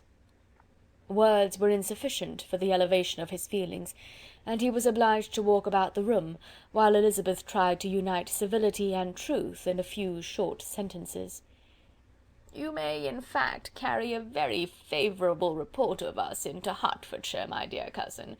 I flatter myself, at least, that you will be able to do so. Lady Catherine's great attentions to Mrs. Collins have been a daily witness of, and altogether, I trust, it does not appear that your friend has drawn an unfortunate... but on this point it will be as well to be silent. Only let me assure you, my dear Miss Elizabeth, that I can from my heart most cordially wish you equal felicity in marriage. My dear Charlotte and I have but one mind and one way of thinking. There is in everything a most remarkable resemblance of character and ideas between us. We seem to have been designed for each other." Elizabeth could safely say that it was a great happiness where that was the case, and with equal sincerity could add, that she firmly believed and rejoiced in his domestic comforts. She was not sorry, however, to have the recital of them interrupted by the lady from whom they sprang. Poor Charlotte! It was melancholy to leave her to such society, but she had chosen it with her eyes open, and though evidently regretting that her visitors were to go, she did not seem to ask for compassion. Her home and her housekeeping, her parish and her poultry, and all their dependent concerns, had not yet lost their charms. At length the chaise arrived, the trunks were fastened on, the parcels placed within, and it was pronounced to be ready. After an affectionate parting between the friends, Elizabeth was attended to the carriage by Mr. Collins, and as they walked down the garden he was commissioning her with his best respects to all her family, not forgetting his thanks for the kindness he had received at Longbourn in the winter, and his compliments to Mr. and Mrs. Gardiner, though unknown. He then handed her in, Maria followed, and the door was on the point of being closed, when he suddenly reminded them, with some consternation, that they had hitherto forgotten to leave any message for the ladies at Rosings. "But," he added, "you will of course wish to have your humble respects delivered to them, with your grateful thanks for their kindness to you while you have been here." Elizabeth made no objection, the door was then allowed to be shut, and the carriage drove off. "Good gracious!" cried Maria, after a few minutes' silence, "it seems but a day or two since we first came, and yet how many things have happened!" "A great many indeed," said her companion with a sigh. "We have dined 9 times at Rosings, besides drinking tea there twice. How much I shall have to tell!" Elizabeth added privately, "and how much I shall have to conceal." Their journey was performed without much conversation or any alarm, and within 4 hours of their leaving Hunsford they reached Mr. Gardiner's house, where they were to remain a few days. Jane looked well, and Elizabeth had little opportunity of studying her spirits amidst the various engagements which the kindness of her aunt had reserved for them. But Jane was to go home with her, and at Longbourn there would be leisure enough for observation.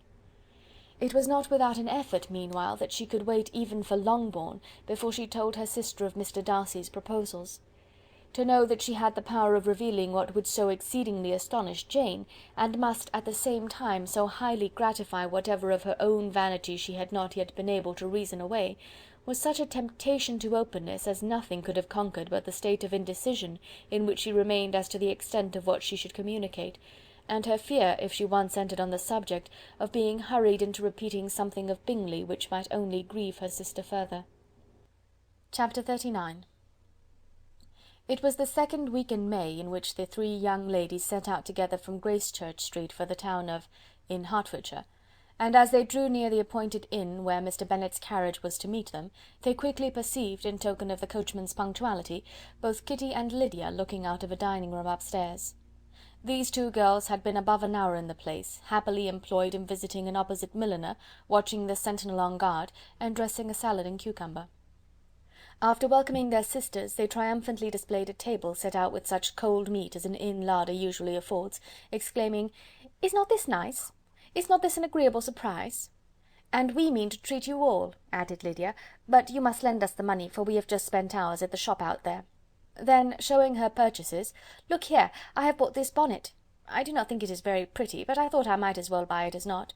I shall pull it to pieces as soon as I get home, and see if I can make it up any better." And when her sisters abused it as ugly, she added, with perfect unconcern, "Oh, but there were 2 or 3 much uglier in the shop, and when I have bought some prettier coloured satin to trim it with fresh, I think it will be very tolerable. Besides, it will not much signify what one wears this summer, after the Shire have left Meryton, and they are going in a fortnight." "Are they indeed?" cried Elizabeth, with the greatest satisfaction. "They are going to be encamped near Brighton, and I do so want papa to take us all there for the summer. It would be such a delicious scheme, and I dare say would hardly cost anything at all. Mamma would like to go too, of all things. Only think what a miserable summer else we shall have." "Yes," thought Elizabeth, "that would be a delightful scheme indeed, and completely do for us at once. Good heaven! Brighton and a whole campful of soldiers to us, who have been overset already by one poor regiment of militia and the monthly balls of Meryton." "Now I have got some news for you," said Lydia, as they sat down at table. "What do you think? It is excellent news, capital news, and about a certain person we all like." Jane and Elizabeth looked at each other, and the waiter was told he need not stay.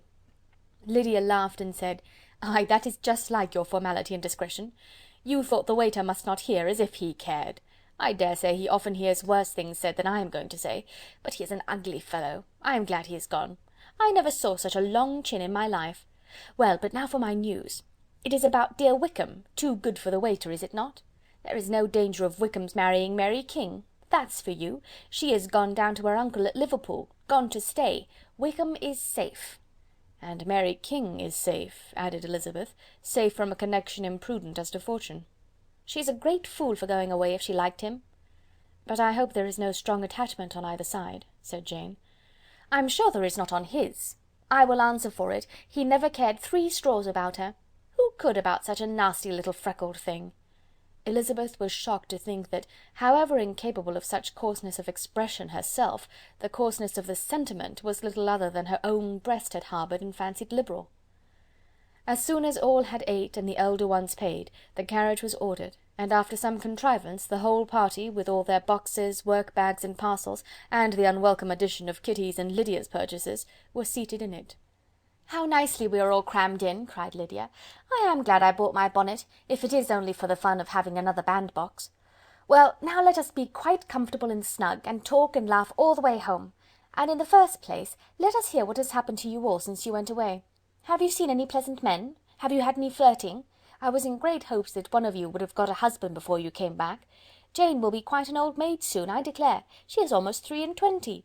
Lord, how ashamed I should be of not being married before 23. My Aunt Phillips wants you so to get husbands, you can't think. She says Lizzie had better have taken Mr. Collins, but I do not think there would have been any fun in it. Lord, how I should like to be married before any of you, and then I would chaperone you about to all the balls. Dear me, we had such a good piece of fun the other day at Colonel Forster's.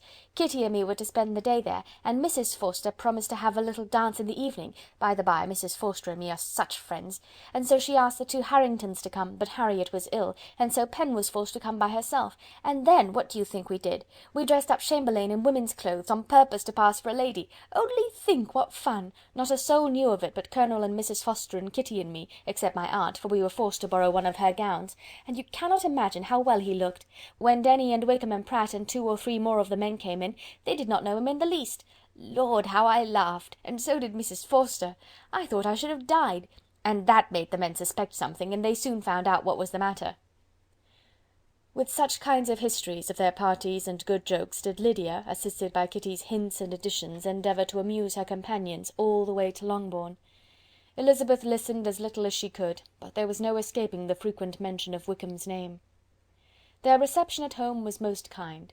Mrs. Bennet rejoiced to see Jane in undiminished beauty, and more than once during dinner did Mr. Bennet say voluntarily to Elizabeth, "I am glad you are come back, Lizzie." Their party in the dining-room was large, for almost all the Lucases came to meet Maria and hear the news, and various were the subjects that occupied them. Lady Lucas was inquiring of Maria after the welfare and poultry of her eldest daughter. Mrs. Bennet was doubly engaged, on one hand collecting an account of the present fashions from Jane, who sat some way below her, and on the other retailing them to all the younger Lucases, and Lydia, in a voice rather louder than any other person's, was enumerating the various pleasures of the morning to anybody who would hear her. "Oh, Mary," said she, "I wish you had gone with us, for we had such fun. As we went along, Kitty and I drew up the blinds and pretended there was nobody in the coach, and I should have gone so all the way if Kitty had not been sick, and when we got to the George I do think we behaved very handsomely, for we treated the other three with the nicest cold luncheon in the world, and if you had gone we would have treated you too, and then when we came away it was such fun, I thought we should never have got into the coach, I was ready to die of laughter, and then we were so merry all the way home, we talked and laughed so loud that anybody might have heard us 10 miles off." To this Mary gravely replied, "Far be it from me, my dear sister, to depreciate such pleasures. They would doubtless be congenial with the generality of female minds, but I confess they would have no charms for me. I should infinitely prefer a book." But of this answer Lydia heard not a word. She seldom listened to anybody for more than half a minute, and never attended to Mary at all. In the afternoon Lydia was urgent with the rest of the girls to walk to Meryton, and to see how everybody went on, but Elizabeth steadily opposed the scheme. It should not be said that the Miss Bennets could not be at home half a day before they were in pursuit of the officers. There was another reason, too, for her opposition.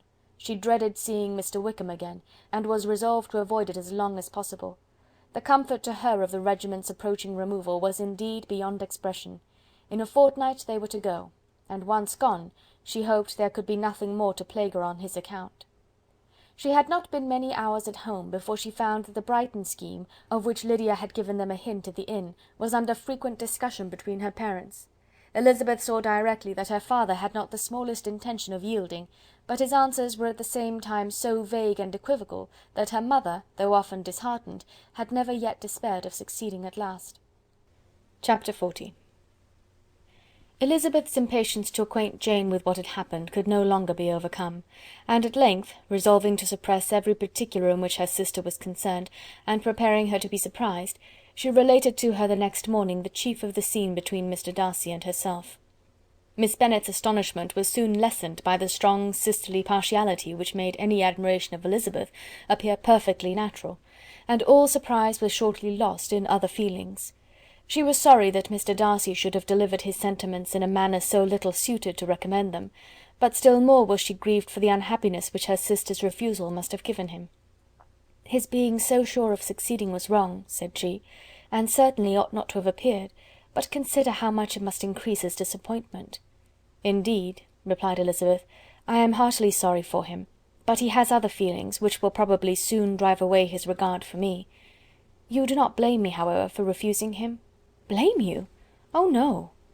"But you blame me for having spoken so warmly of Wickham?" "No, I do not know that you are wrong in saying what you did." "But you will know it when I tell you what happened the very next day." She then spoke of the letter, repeating the whole of its contents as far as they concerned George Wickham. What a stroke was this for poor Jane, who would willingly have gone through the world without believing that so much wickedness existed in the whole race of mankind as were here collected in one individual. Nor was Darcy's vindication, though grateful to her feelings, capable of consoling her for such discovery. Most earnestly did she labour to prove the probability of error, and seek to clear the one without involving the other. "This will not do," said Elizabeth. "You will never be able to make both of them good for anything. Take your choice, but you must be satisfied with only one.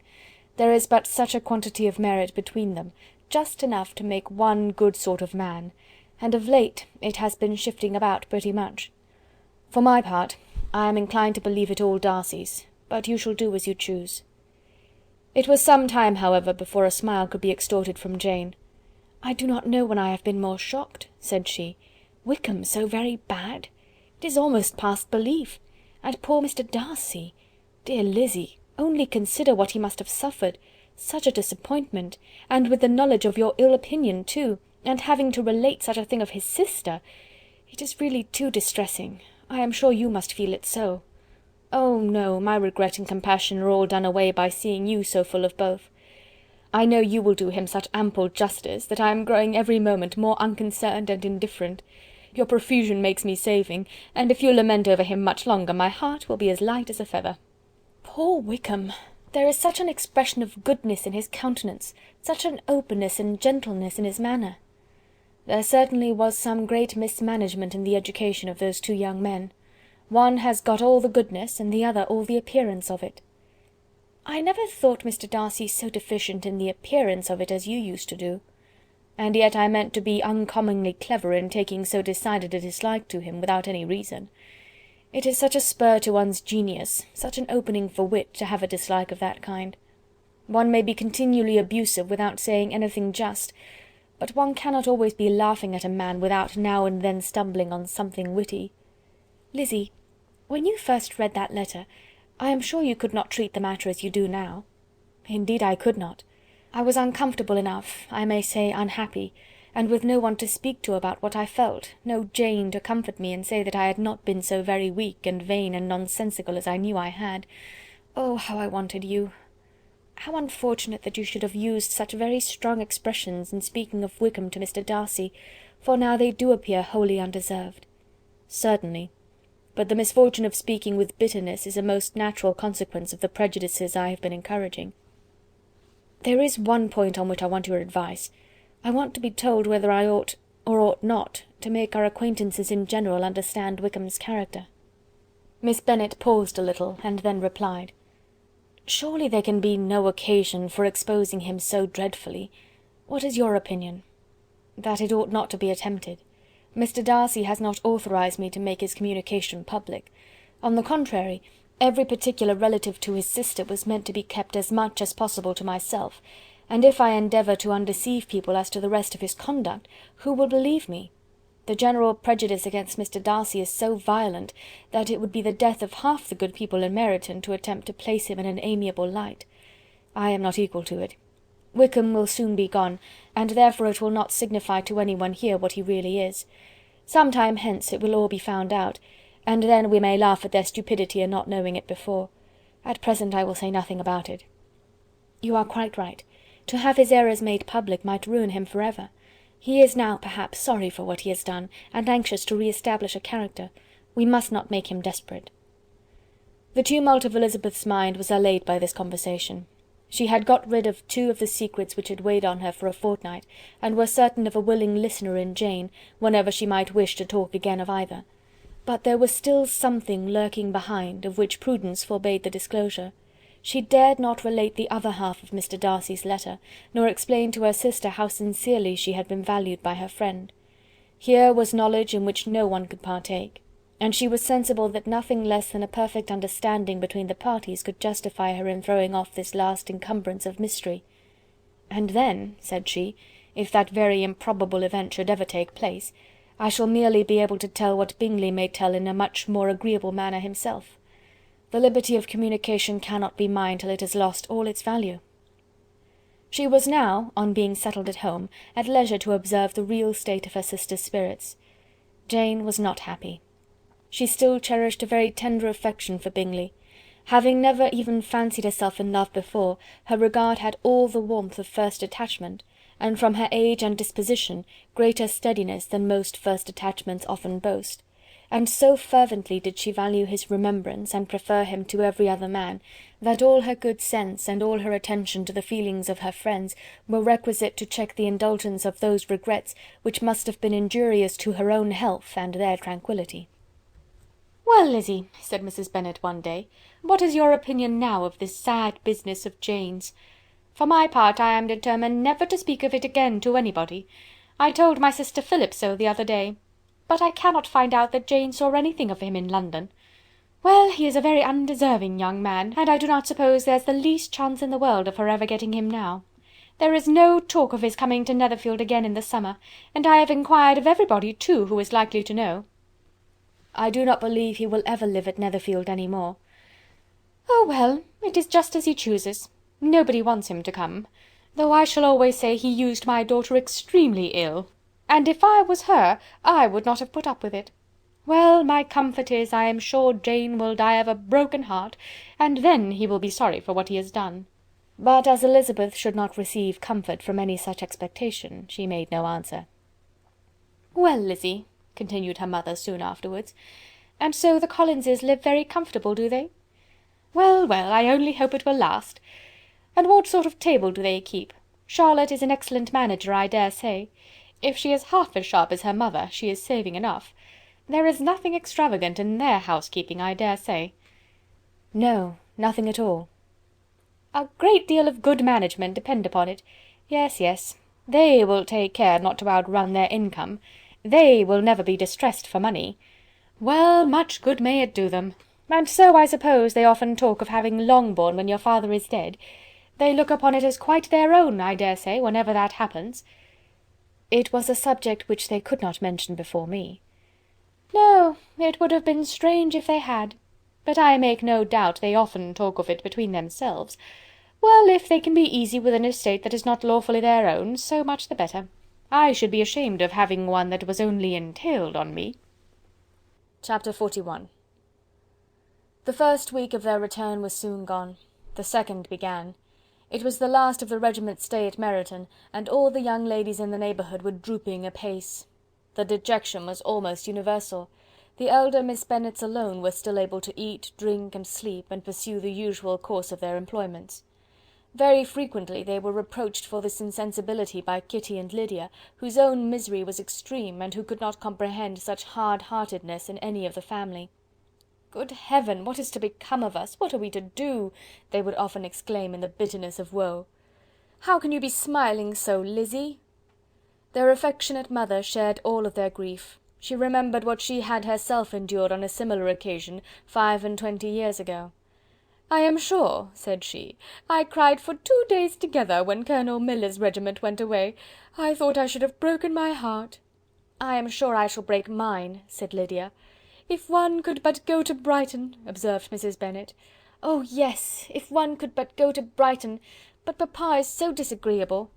A little sea bathing would set me up for ever." "And my aunt Phillips is sure it would do me a great deal of good," added Kitty. Such were the kind of lamentations resounding perpetually through Longbourn House. Elizabeth tried to be diverted by them, but all sense of pleasure was lost in shame. She felt anew the justice of Mr. Darcy's objections, and never had she been so much disposed to pardon his interference in the views of his friend. But the gloom of Lydia's prospect was shortly cleared away, for she received an invitation from Mrs. Forster, the wife of the colonel of the regiment, to accompany her to Brighton. This invaluable friend was a very young woman, and very lately married. A resemblance in good humour and good spirits had recommended her and Lydia to each other, and out of their 3 months' acquaintance they had been intimate too. The rapture of Lydia on this occasion, her adoration of Mrs. Forster, the delight of Mrs. Bennet, and the mortification of Kitty, are scarcely to be described. Wholly inattentive to her sister's feelings, Lydia flew about the house in restless ecstasy, calling for everyone's congratulations, and laughing and talking with more violence than ever, whilst the luckless Kitty continued in the parlour, repined at her fate in terms as unreasonable as her accent was peevish. "I cannot see why Mrs. Forster should not ask me as well as Lydia," said she, "though I am not her particular friend. I have just as much right to be asked as she has, and more too, for I am 2 years older." In vain did Elizabeth attempt to make her reasonable, and Jane to make her resigned. As for Elizabeth herself, this invitation was so far from exciting in her the same feelings as in her mother and Lydia, that she considered it as the death warrant of all possibility of common sense for the latter; and detestable as such a step must make her if it were known, she could not help secretly advising her father not to let her go. She represented to him all the improprieties of Lydia's general behaviour, the little advantage she could derive from the friendship of such a woman as Mrs. Forster, and the probability of her being yet more imprudent with such a companion at Brighton, where the temptations must be greater than at home. He heard her attentively, and then said: "Lydia will never be easy until she has exposed herself in some public place or other, and we can never expect her to do it with so little expense or inconvenience to her family as under the present circumstances." "If you were aware," said Elizabeth, "of the very great disadvantage to us all which must arise from the public notice of Lydia's unguarded and imprudent manner, nay, which has already arisen from it, I am sure you would judge differently in the affair." "Already arisen?" repeated Mr. Bennet. "What, has she frightened away some of your lovers? Poor little Lizzy! But do not be cast down. Such squeamish youths as cannot bear to be connected with a little absurdity are not worth a regret. Come, let me see the list of pitiful fellows who have been kept aloof by Lydia's folly." "Indeed you are mistaken. I have no such injuries to resent. It is not of particular, but of general evils which I am now complaining. Our importance, our respectability in the world must be affected by the wild volatility, the assurance and disdain of all restraint which mark Lydia's character. Excuse me, for I must speak plainly. If you, my dear father, will not take the trouble of checking her exuberant spirits, and of teaching her that her present pursuits are not to be the business of her life, she will soon be beyond the reach of amendment. Her character will be fixed, and she will, at 16, be the most determined flirt that ever made herself or her family ridiculous. A flirt, too, in the worst and meanest degree of flirtation, without any attraction beyond youth and a tolerable person, and from the ignorance and emptiness of her mind, wholly unable to ward off any portion of that universal contempt which her rage for admiration will excite. In this danger Kitty also is comprehended. She will follow wherever Lydia leads. Vain, ignorant, idle, and absolutely uncontrolled. Oh, my dear father, can you suppose it possible that they will not be censured and despised wherever they are known, and that their sisters will not be often involved in the disgrace? Mr. Bennet saw that her whole heart was in the subject, and affectionately taking her hand, said in reply, "Do not make yourself uneasy, my love. Wherever you and Jane are known, you must be respected and valued, and you will not appear to less advantage for having a couple of, or I may say 3, very silly sisters. We shall have no peace at Longbourn if Lydia does not go to Brighton. Let her go then. Colonel Forster is a sensible man, and will keep her out of any real mischief. And she is luckily too poor to be an object of prey to anybody. At Brighton she will be of less importance even as a common flirt than she has been here. The officers will find women better worth their notice. Let us hope, therefore, that her being there may teach her her own insignificance. At any rate, she cannot grow many degrees worse without authorizing us to lock her up for the rest of her life." With this answer Elizabeth was forced to be content, but her own opinion continued the same, and she left him disappointed and sorry. It was not in her nature, however, to increase her vexations by dwelling on them. She was confident of having performed her duty, and to fret over unavoidable evils, or augment them by anxiety, was no part of her disposition. Had Lydia and her mother known the substance of her conference with her father, their indignation would hardly have found expression in their united volubility. In Lydia's imagination a visit to Brighton comprised every possibility of earthly happiness.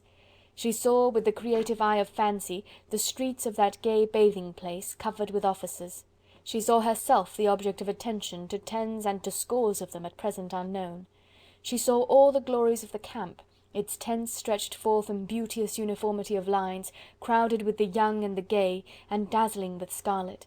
And to complete the view, she saw herself seated beneath a tent, tenderly flirting with at least 6 officers at once. Had she known her sister sought to tear her from such prospects and such realities as these, what would have been her sensations? They could have been understood only by her mother, who might have felt nearly the same. Lydia's going to Brighton was all that consoled her for her melancholy conviction of her husband's never intending to go there himself. But they were entirely ignorant of what had passed, and their raptures continued with little intermission to the very day of Lydia's leaving home. Elizabeth was now to see Mr. Wickham for the last time. Having been frequently in company with him since her return, agitation was pretty well over, the agitations of formal partiality entirely so. She had even learnt to detect, in the very gentleness which had at first delighted her, an affectation and a sameness to disgust and weary. In his present behaviour to herself, moreover, she had a fresh source of displeasure, for the inclination he soon testified of renewing those attentions which had marked the early part of their acquaintance could only serve, after what had since passed, to provoke her. She lost all concern for him in finding herself thus selected as the object of such idle and frivolous gallantry, and while she steadily repressed it, could not but feel the reproof contained in his believing that, however long and for whatever cause his attentions had been withdrawn, her vanity would be gratified, and her preference secured at any time by their renewal.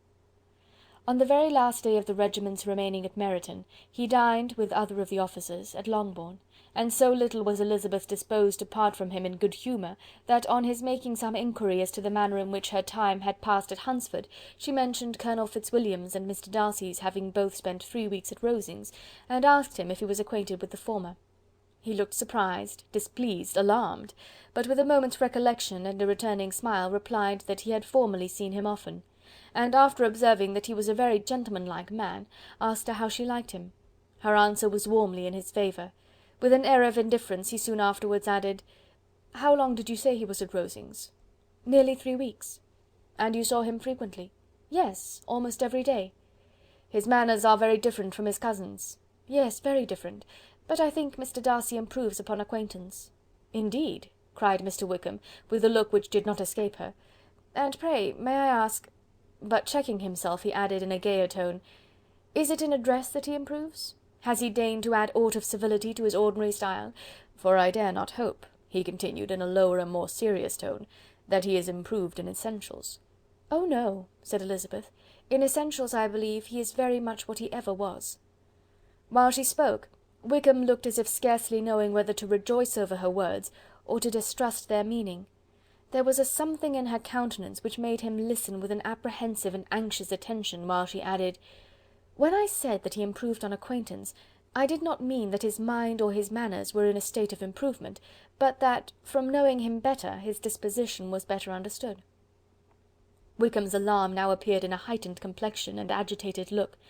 For a few minutes he was silent, till, shaking off his embarrassment, he turned to her again, and said in the gentlest of accents, "You, who so well know my feelings towards Mr. Darcy, will readily comprehend how sincerely I must rejoice that he is wise enough to assume even the appearance of what is right. His pride in that direction may be of service, if not to himself, to many others, for it must only deter him from such foul misconduct as I have suffered by. I only fear that the sort of cautiousness to which you, I imagine, have been alluding, is merely adopted on his visits to his aunt, of whose good opinion and judgment he stands much in awe. His fear of her has always operated, I know, when they were together, and a good deal is to be imputed to his wish of forwarding the match with Miss de Bourgh, which I am certain he has very much at heart." Elizabeth could not repress a smile at this, but she answered only by a slight inclination of the head. She saw that he wanted to engage her on the old subject of his grievances, and she was in no humour to indulge him. The rest of the evening passed with the appearance, on his side, of usual cheerfulness, but with no further attempt to distinguish Elizabeth, and they parted at last with mutual civility, and possibly a mutual desire of never meeting again. When the party broke up, Lydia returned with Mrs. Forster to Meryton, from whence they were to set out early the next morning. The separation between her and her family was rather noisy than pathetic. Kitty was the only one who shed tears, but she did weep from vexation and envy. Mrs. Bennet was diffuse in her good wishes for the felicity of her daughter, and impressive in her injunctions that she should not miss the opportunity of enjoying herself as much as possible, advice which there was every reason to believe would be well attended to; and in the clamorous happiness of Lydia herself in bidding farewell, the more gentle adieus of her sisters were uttered without being heard. Chapter XLII. Had Elizabeth's opinion been all drawn from her own family, she could not have formed a very pleasing opinion of conjugal felicity or domestic comfort. Her father, captivated by youth and beauty, and that appearance of good humour which youth and beauty generally give, had married a woman whose weak understanding and illiberal mind had very early in their marriage put an end to all real affection for her. Respect, esteem, and confidence had vanished for ever, and all his views of domestic happiness were overthrown. But Mr. Bennet was not of a disposition to seek comfort for the disappointment which his own imprudence had brought on, in any of those pleasures which too often console the unfortunate for their folly or their vice. He was fond of the country and of books, and from these tastes had arisen his principal enjoyments. To his wife he was very little otherwise indebted than as her ignorance and folly had contributed to his amusement. This is not the sort of happiness which a man would in general wish to owe to his wife, but where other powers of entertainment are wanting, the true philosopher will derive benefit from such as are given. Elizabeth, however, had never been blind to the impropriety of her father's behaviour as a husband. She had always seen it with pain, but respecting his abilities, and grateful for his affectionate treatment of herself, she endeavoured to forget what she could not overlook, and to banish from her thoughts that continual breach of conjugal obligation and decorum which, in exposing his wife to the contempt of her own children, was so highly reprehensible. But she had never felt so strongly as now the disadvantages which must attend the children of so unsuitable a marriage, nor ever been so fully aware of the evils arising from so ill-judged a direction of talents, which, rightly used, might at least have preserved the respectability of his daughters, even if incapable of enlarging the mind of his wife. When Elizabeth had rejoiced over Wickham's departure, she found little other cause for satisfaction in the loss of the regiment. Their parties abroad were less varied than before, and at home she had a mother and sister whose constant repinings at the dullness of everything around them threw a real gloom over their domestic circle. And though Kitty might in time regain her natural degree of sense, since the disturbers of her brain were removed, her other sister, from whose disposition greater evil might be apprehended, was likely to be hardened in all her folly and assurance by a situation of such double danger as a watering-place and a camp. Upon the whole, therefore, she found what has been sometimes found before, that an event to which she had been looking with impatient desire did not, in taking place, bring all the satisfaction she had promised herself. It was consequently necessary to name some other period for the commencement of actual felicity, to have some other point on which her wishes and hopes might be fixed, and by again enjoying the pleasure of anticipation, console herself for the present, and prepare for another disappointment. Her tour to the Lakes was now the object of her happiest thoughts. It was her best consolation for all the uncomfortable hours which the discontentedness of her mother and Kitty made inevitable, and could she have included Jane in the scheme, every part of it would have been perfect. But it is fortunate, thought she, that I have something to wish for. Were the whole arrangement complete, my disappointment would be certain, but here, by carrying with me one ceaseless source of regret in my sister's absence, I may reasonably hope to have all my expectations of pleasure realized. A scheme of which every part promises delight can never be successful, and general disappointment is only warded off by the defence of some little peculiar vexation. When Lydia went away, she promised to write very often, and very minutely, to her mother and Kitty, but her letters were always long expected and always very short. Those to her mother contained little else than that they were just returned from the library, where such and such officers had attended them, and where she had seen such beautiful ornaments as made her quite wild, that she had a new gown, or a new parasol, which she would have described more fully, but was obliged to leave off in a violent hurry, as Mrs. Forster called her, and they were going off to the camp. And from her correspondence with her sister, there was still less to be learnt, for her letters to Kitty, though rather longer, were much too full of lines under the words to be made public.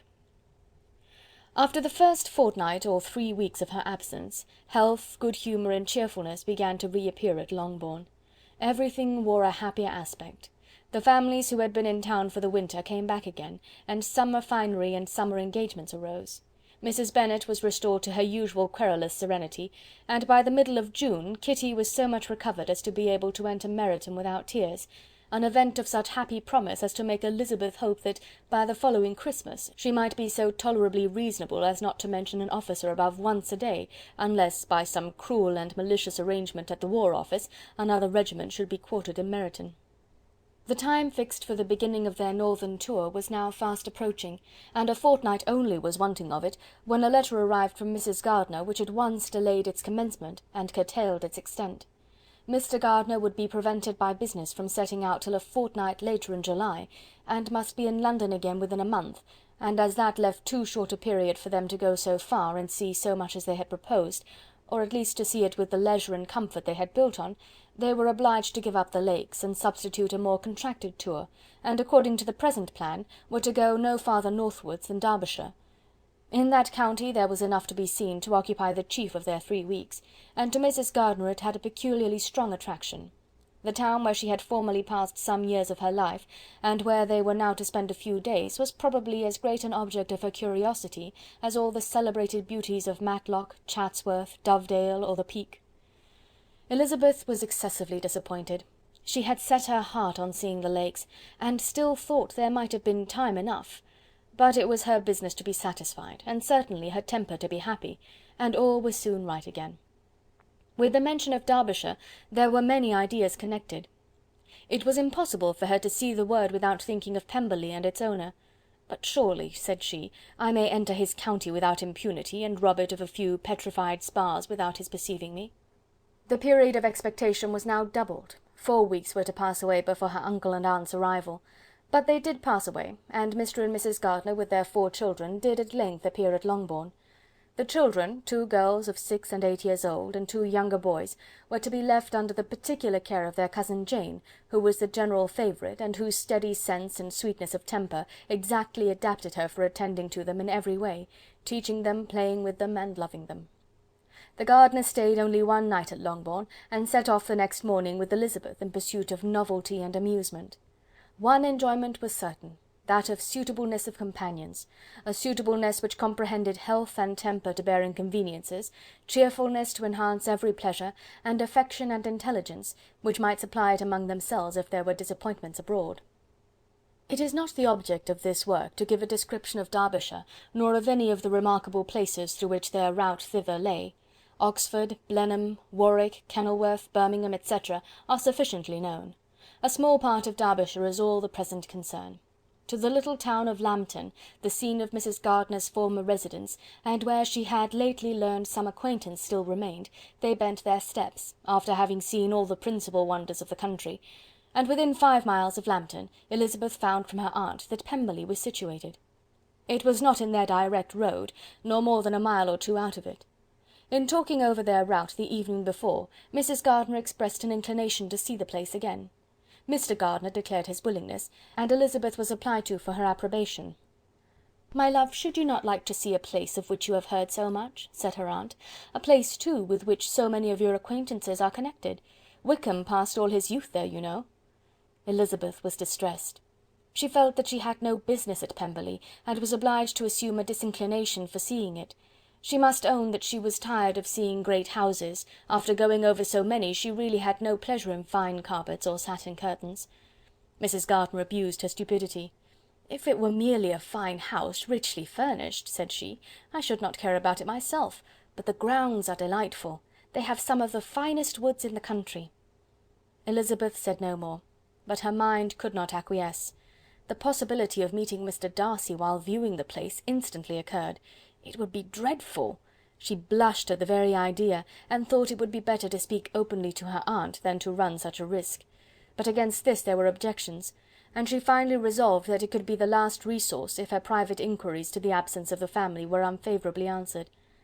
Accordingly, when she retired at night, she asked the chambermaid whether Pemberley were not a very fine place. What was the name of its proprietor? And, with no little alarm, whether the family were down for the summer. A most welcome negative followed the last question, and her alarms now being removed, she was at leisure to feel a great deal of curiosity to see the house herself, and when the subject was revived the next morning, and she was again applied to, could readily answer, and with a proper air of indifference, that she had not really any dislike to the scheme. To Pemberley, therefore, they were to go. Chapter 43. Elizabeth, as they drove along, watched for the first appearance of Pemberley Woods with some perturbation, and when at length they turned in at the lodge, her spirits were in a high flutter. The park was very large, and contained great variety of ground. They entered it in one of its lowest points, and drove for some time through a beautiful wood, stretching over a wide extent. Elizabeth's mind was too full for conversation, but she saw and admired every remarkable spot and point of view. They gradually ascended for half a mile, and then found themselves at the top of a considerable eminence, where the wood ceased, and the eye was instantly caught by Pemberley House, situated on the opposite side of a valley, into which the road with some abruptness wound. It was a large, handsome stone building, standing well on rising ground, and backed by a ridge of high woody hills, and in front a stream of some natural importance was swelled into greater, but without any artificial appearance. Its banks were neither formal nor falsely adorned. Elizabeth was delighted. She had never seen a place for which nature had done more, or where natural beauty had been so little counteracted by an awkward taste. They were all of them warm in their admiration, and at that moment she felt that to be mistress of Pemberley might be something. They descended the hill, crossed the bridge, and drove to the door, and while examining the nearer aspect of the house, all her apprehension of meeting its owner returned. She dreaded lest the chambermaid had been mistaken. On applying to see the place, they were admitted into the hall, and Elizabeth, as they waited for the housekeeper, had leisure to wonder at her being where she was. The housekeeper came, a respectable-looking elderly woman, much less fine and more civil than she had any notion of finding her. They followed her into the dining parlour. It was a large, well-proportioned room, handsomely fitted up. Elizabeth, after slightly surveying it, went to a window to enjoy its prospect. The hill, crowned with wood, which they had descended, receiving increased abruptness from the distance, was a beautiful object. Every disposition of the ground was good, and she looked on the whole scene, the river, the trees scattered on its banks, and the winding of the valley, as far as she could trace it, with delight. As they passed into other rooms, these objects were taking different positions, but from every window there were beauties to be seen.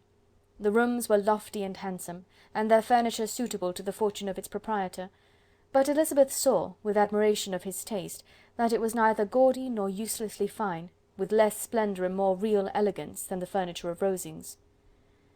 "And of this place," thought she, "I might have been mistress. With these rooms I might now have been familiarly acquainted. Instead of viewing them as a stranger, I might have rejoiced in them as my own, and welcomed to them as visitors my uncle and aunt. But no," recollecting herself, "that could never be. My uncle and aunt would have been lost to me. I should not have been allowed to invite them." This was a lucky recollection. It saved her from something very like regret. She longed to inquire of the housekeeper whether her master was really absent, but had not the courage for it. At length, however, the question was asked by her uncle, and she turned away with alarm, while Mrs. Reynolds replied that he was, adding, "But we expect him to-morrow, with a large party of friends." How rejoiced was Elizabeth that their own journey had not by any circumstance been delayed a day! Her aunt now called her to look at a picture. She approached and saw the likeness of Mr. Wickham, suspended amongst several other miniatures, over the mantelpiece. Her aunt asked her smilingly how she liked it.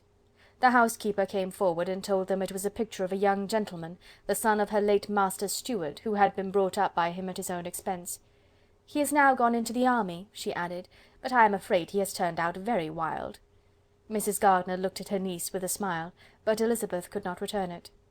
"And that," said Mrs. Reynolds, pointing to another of the miniatures, "is my master, and very like him. It was drawn at the same time as the other, about 8 years ago." "I have heard much of your master's fine person," said Mrs. Gardiner, looking at the picture. "It is a handsome face. But, Lizzy, you can tell us whether it is like or not." Mrs. Reynolds' respect for Elizabeth seemed to increase on this intimation of her knowing her master. "Does that young lady know Mr. Darcy?" Elizabeth coloured, and said, "A little." "And do not you think him a very handsome gentleman, ma'am?" "Yes, very handsome." "I am sure I know none so handsome. But in the gallery upstairs you will see a finer, larger picture of him than this. This room was my late master's favourite room, and these miniatures are just as they used to be then. He was very fond of them." This accounted to Elizabeth for Mr. Wickham's being among them. Mrs. Reynolds then directed their attention to one of Miss Darcy, drawn when she was only 8 years old. "And is Miss Darcy as handsome as her brother?" said Mrs. Gardiner. "Oh, yes! The handsomest young lady that ever was seen, and so accomplished. She plays and sings all day long. In the next room is a new instrument just come down for her, a present from my master. She comes here to-morrow with him." Mr. Gardiner, whose manners were very easy and pleasant, encouraged her communicativeness by his questions and remarks. Mrs. Reynolds, either by pride or attachment, had evidently great pleasure in talking of her master and his sister. "Is your master much at Pemberley in the course of the year?" "Not so much as I could wish, sir, but I dare say he may spend half his time here, and Miss Darcy is always down for the summer months." "Except," thought Elizabeth, "when she goes to Ramsgate." "If your master would marry, you might see more of him." "Yes, sir, but I do not know when that will be. I do not know who is good enough for him." Mr. and Mrs. Gardiner smiled. Elizabeth could not help saying, "It is very much to his credit, I am sure, that you should think so." "I say no more than the truth, and everybody will say that knows him," replied the other. Elizabeth thought this was going pretty far, and she listened with increasing astonishment as the housekeeper added, "I have never known a cross word from him in my life, and I have known him ever since he was 4 years old." This was praise, of all others most extraordinary, most opposite to her ideas. That he was not a good-tempered man had been her firmest opinion. Her keenest attention was awakened. She longed to hear more, and was grateful to her uncle for saying, "There are several people of whom so much can be said. You are lucky in having such a master." "Yes, sir, I know I am. If I were to go through the world, I could not meet with a better. But I have always observed that they who are good-natured when children are good-natured when they grow up, and he was always the sweetest-tempered, most generous-hearted boy in the world." Elizabeth almost stared at her. "Can this be Mr. Darcy?" thought she. "His father was an excellent man," said Mrs. Gardiner. "Yes, ma'am, that he was indeed, and his son will be just like him, just as affable to the poor." Elizabeth listened, wondered, doubted, and was impatient for more. Mrs. Reynolds could interest her on no other point. She related the subjects of the pictures, the dimensions of the rooms, and the price of the furniture in vain.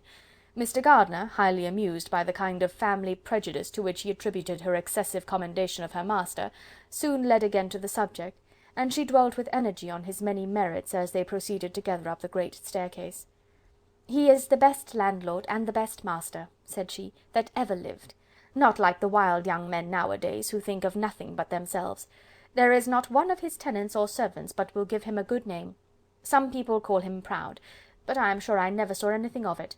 To my fancy, it is only because he does not rattle away like other young men." "In what an amiable light does this place him!" thought Elizabeth. "This fine account of him," whispered her aunt as they walked, "is not quite consistent with his behaviour to our poor friend. Perhaps we might be deceived. That is not very likely, our authority was too good." On reaching the spacious lobby above, they were shown into a very pretty sitting room, lately fitted up with greater elegance and lightness than the apartments below, and were informed that it was but just done to give pleasure to Miss Darcy, who had taken a liking to the room when last at Pemberley. "He is certainly a good brother," said Elizabeth, as they walked towards one of the windows. Mrs. Reynolds anticipated Miss Darcy's delight when she should enter the room. "And this is always the way with him," she added. "Whatever can give his sister any pleasure is sure to be done in a moment. There is nothing he would not do for her." The picture gallery and 2 or 3 of the principal bedrooms were all that remained to be shown. In the former were many good paintings, but Elizabeth knew nothing of the art, and from such as had already been visible below, she had willingly turned to look at some drawings of Miss Darcy's, in crayons, whose subjects were usually more interesting and also more intelligible. In the gallery there were many family portraits, but they could have little to fix the attention of a stranger. Elizabeth walked in quest of the only face whose features would be known to her. At last it arrested her, and she beheld a striking resemblance to Mr. Darcy, with such a smile over the face as she remembered to have sometimes seen when he looked at her. She stood several minutes before the picture, in earnest contemplation, and returned to it again before they quitted the gallery. Mrs. Reynolds informed them that it had been taken in his father's lifetime. There was certainly at this moment, in Elizabeth's mind, a more gentle sensation towards the original than she had ever felt at the height of their acquaintance.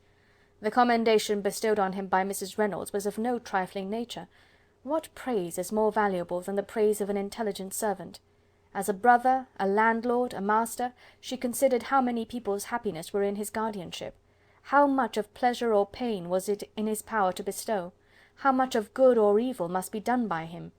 Every idea that had been brought forward by the housekeeper was favourable to his character, and as she stood before the canvas on which he was represented, and fixed his eyes upon herself, she thought of his regard with a deeper sentiment of gratitude than it had ever raised before. She remembered its warmth, and softened its impropriety of expression. When all of the house that was open to general inspection had been seen, they returned downstairs, and taking leave of the housekeeper, were consigned over to the gardener, who met them at the hall door. As they walked across the hall towards the river, Elizabeth turned back to look again. Her uncle and aunt stopped also, and while the former was conjecturing as to the date of the building, the owner of it himself suddenly came forward from the road which led behind it to the stables. They were within 20 yards of each other, and so abrupt was his appearance that it was impossible to avoid his sight. Their eyes instantly met, and the cheeks of both were overspread with the deepest blush. He absolutely started, and for a moment seemed immovable from surprise, but shortly recovering himself, advanced towards the party and spoke to Elizabeth, if not in terms of perfect composure, at least of perfect civility. She had instinctively turned away, but stopping on his approach, received his compliments with an embarrassment impossible to be overcome. Had his first appearance, or his resemblance to the picture they had just been examining, been insufficient to assure the other two that they now saw Mr. Darcy, the gardener's expression of surprise, on beholding his master, must immediately have told it. They stood a little aloof while he was talking to their niece, who, astonished and confused, scarcely dared lift her eyes to his face, and knew not what answer she returned to his civil inquiries after her family. Amazed at the alteration of his manner since they last parted, every sentence that he uttered was increasing her embarrassment, and every idea of the impropriety of her being found there recurring to her mind, the few minutes in which they continued were some of the most uncomfortable in her life. Nor did he seem much more at ease. When he spoke, his accent had none of its usual sedateness, and he repeated his inquiries as to the time of her having left Longbourn, and of her having stayed in Derbyshire so often, and in so hurried a way, as plainly spoke the distraction of his thoughts. At length every idea seemed to fail him, and after standing a few moments without saying a word, he suddenly recollected himself, and took leave. The others then joined her, and expressed admiration of his figure, but Elizabeth heard not a word, and wholly engrossed by her own feelings, followed them in silence. She was overpowered by shame and vexation. Her coming there was the most unfortunate, the most ill-judged thing in the world. How strange it must appear to him! In what a disgraceful light might it not strike so vain a man! It might seem as if she had purposely thrown herself in his way again. Oh, why did she come? Or why did he thus come a day before he was expected? Had they been only 10 minutes sooner, they could have been beyond the reach of his discrimination, for it was plain that he was that moment arrived, that moment alighted from his horse or his carriage. She blushed again and again over the perverseness of the meeting. And his behaviour, so strikingly altered, what could it mean? That he should even speak to her was amazing, but to speak with such civility, to inquire after her family! Never in her life had she seen his manners so little dignified, never had he spoken with such gentleness as on this unexpected meeting. What a contrast did it offer to his last address in Rosings Park, when he put his letter into her hand! She knew not what to think, or how to account for it. They had now entered a beautiful walk by the side of the water, and every step was bringing forward a nobler fall of ground, or a finer reach of the woods to which they were approaching. But it was some time before Elizabeth was sensible of any of it, and though she answered mechanically to the repeated appeals of her uncle and aunt, and seemed to direct her eyes to such objects as they pointed out, she distinguished no part of the scene. Her thoughts were all fixed on that one spot of Pemberley House, whichever it might be, where Mr. Darcy then was. She longed to know what at the moment was passing in his mind, in what manner he thought of her, and whether, in defiance of everything, she was still dear to him. Perhaps he had been civil only because he felt himself at ease, yet there had been that in his voice which was not like ease.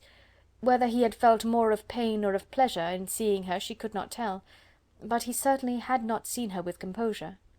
At length, however, the remarks of her companions on her absence of mind aroused her, and she felt the necessity of appearing more like herself. They entered the woods, and bidding adieu to the river for a while, ascended some of the higher grounds, when in spots where the opening of the trees gave the eye power to wander, were many charming views of the valley, the opposite hills with the long range of woods overspreading many, and occasionally part of the stream. Mr. Gardiner expressed a wish of going round the whole park, but feared it might be beyond a walk. With a triumphant smile they were told that it was 10 miles round. It settled the matter, and they pursued the accustomed circuit, which brought them again, after some time, in a descent among hanging woods, to the edge of the water, and one of its narrowest parts. They crossed it by a simple bridge, in character with the general air of the scene. It was a spot less adorned than any they had yet visited, and the valley, here contracted into a glen, allowed room only for the stream, and a narrow walk amidst the rough coppice wood which bordered it.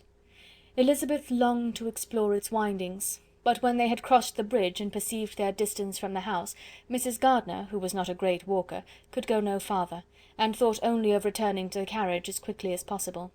Her niece was, therefore, obliged to submit, and they took their way towards the house on the opposite side of the river, in the nearest direction. But their progress was slow, for Mr. Gardiner, though seldom able to indulge the taste, was very fond of fishing, and was so much engaged in watching the occasional appearance of some trout in the water, and talking to the man about them, that he advanced but little. Whilst wandering on in this slow manner, they were again surprised, and Elizabeth's astonishment was quite equal to what it had been at first, by the sight of Mr. Darcy approaching them, and at no great distance. The walk here being less sheltered than on the other side, allowed them to see him before they met. Elizabeth, however astonished, was at least more prepared for an interview than before, and resolved to appear and to speak with calmness, if he really intended to meet them. For a few moments, indeed, she felt that he would probably strike into some other path. The idea lasted while a turning in the walk concealed him from their view. The turning past, he was immediately before them.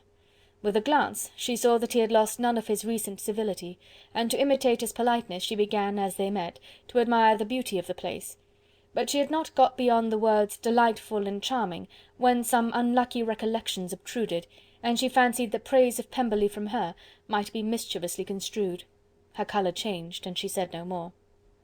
Mrs. Gardiner was standing a little behind, and on her pausing, he asked her if she would do him the honour of introducing him to her friends.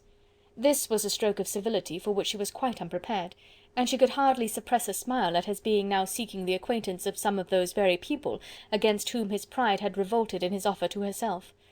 What will be his surprise, thought she, when he knows who they are? He takes them now for people of fashion. The introduction, however, was immediately made, and as she named their relationship to herself, she stole a sly look at him, to see how he bore it, and was not without the expectation of his decamping as fast as he could from such disgraceful companions. That he was surprised by the connection was evident. He sustained it, however, with fortitude, and so far from going away, turned his back with them, and entered into conversation with Mr. Gardiner. Elizabeth could not but be pleased, could not but triumph.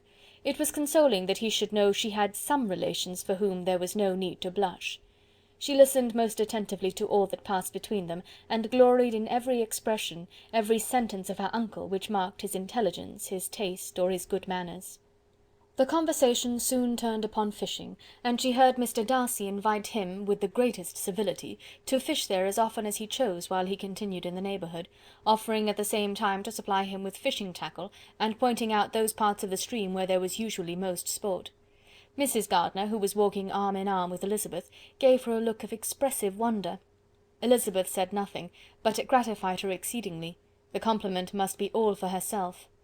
The astonishment, however, was extreme, and continually was she repeating, "Why is he so altered? From what can it proceed?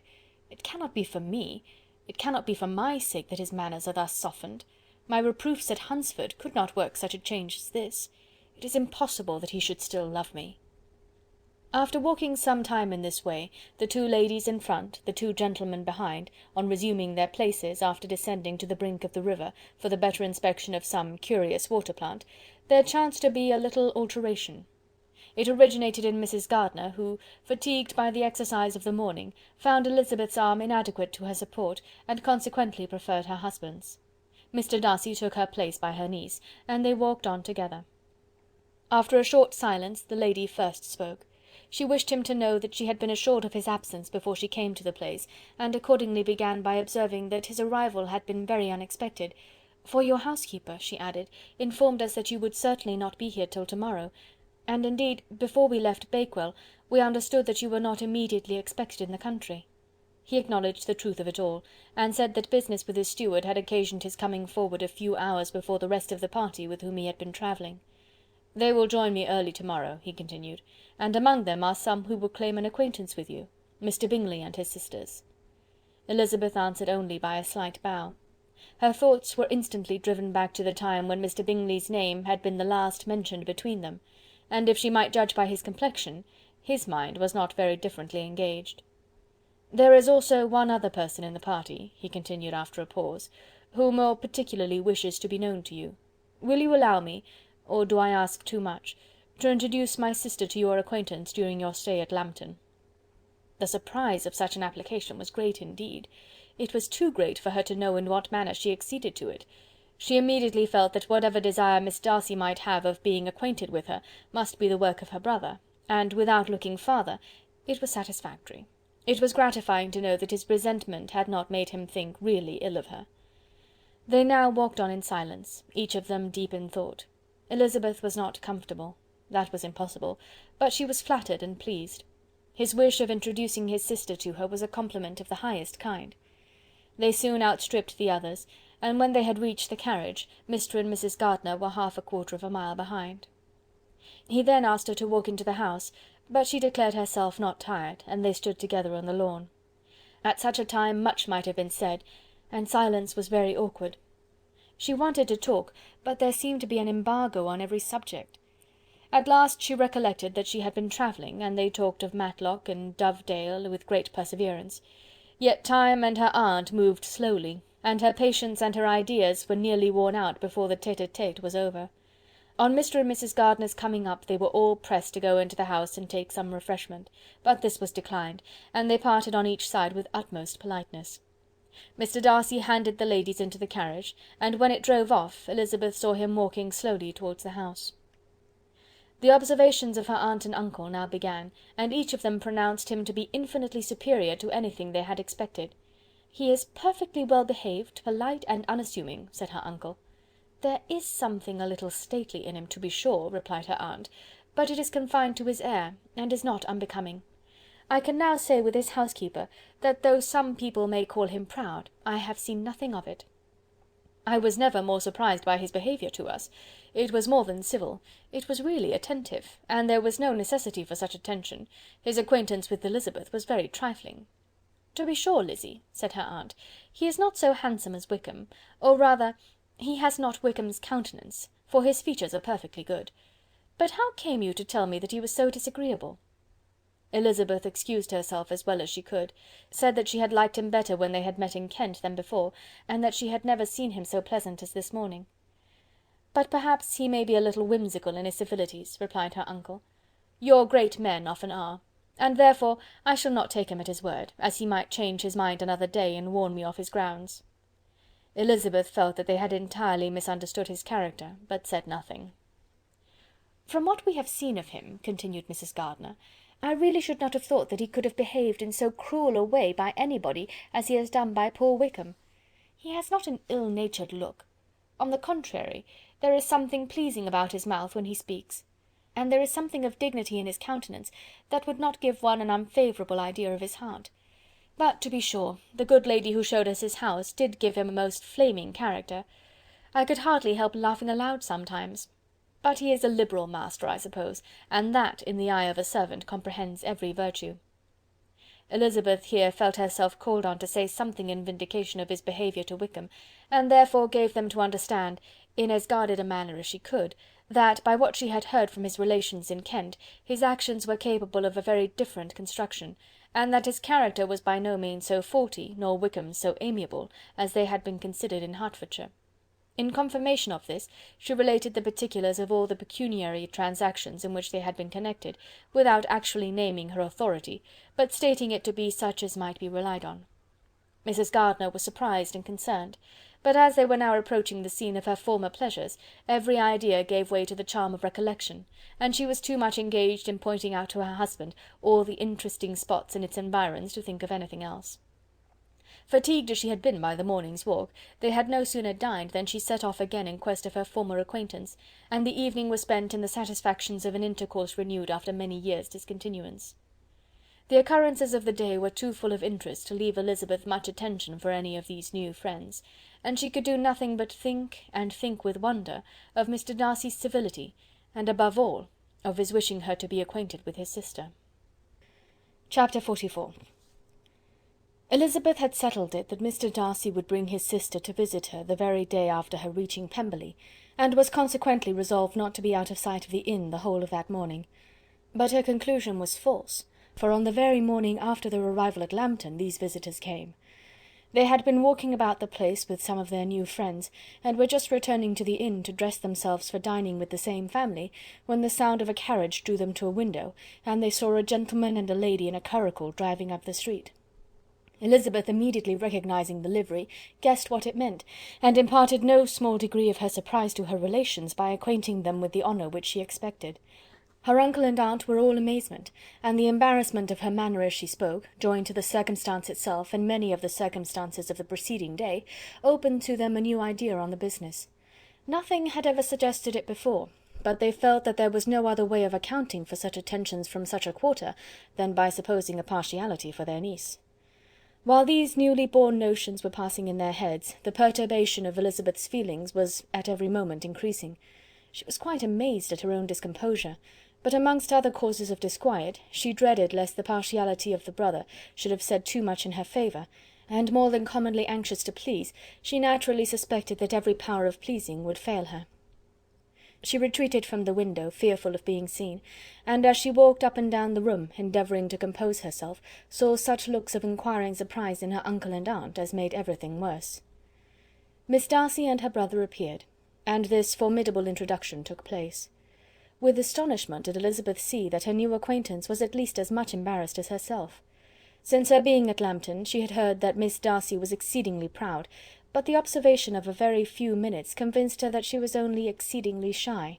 She found it difficult to obtain even a word from her beyond a monosyllable. Miss Darcy was tall, and on a larger scale than Elizabeth, and, though little more than 16, her figure was formed, and her appearance womanly and graceful.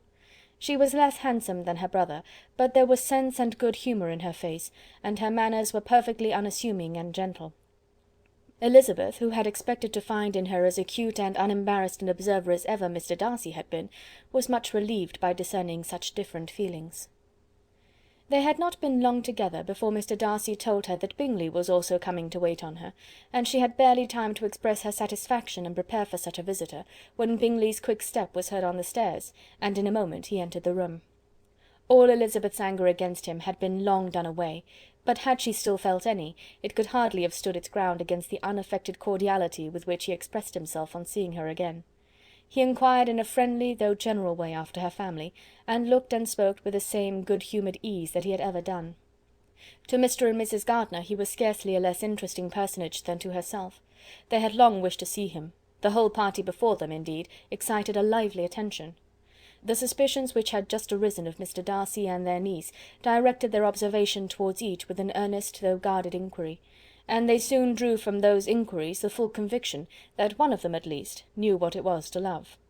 Of the lady's sensations they remained a little in doubt, but that the gentleman was overflowing with admiration was evident enough. Elizabeth on her side had much to do. She wanted to ascertain the feelings of each of her visitors. She wanted to compose her own, and to make herself agreeable to all, and in the latter object, where she feared most to fail, she was most sure of success, for those to whom she endeavoured to give pleasure were prepossessed in her favour. Bingley was ready, Georgiana was eager, and Darcy determined to be pleased. In seeing Bingley her thoughts naturally flew to her sister, and oh, how ardently did she long to know whether any of his were directed in a like manner. Sometimes she could fancy that he talked less than on former occasions, and once or twice pleased herself with the notion that, as he looked at her, he was trying to trace a resemblance. But though this might be imaginary, she could not be deceived as to his behaviour to Miss Darcy, who had been set up as a rival to Jane. No look appeared on either side that spoke particular regard. Nothing occurred between them that could justify the hopes of his sister. On this point she was soon satisfied, and 2 or 3 little circumstances occurred ere they parted, which, in her anxious interpretation, denoted a recollection of Jane not untinctured by tenderness, and a wish of saying more that might lead to the mention of her, had he dared. He observed to her, at a moment when the others were talking together, and in a tone which had something of real regret, that it was a very long time since he had had the pleasure of seeing her, and before she could reply, he added, "It is above 8 months.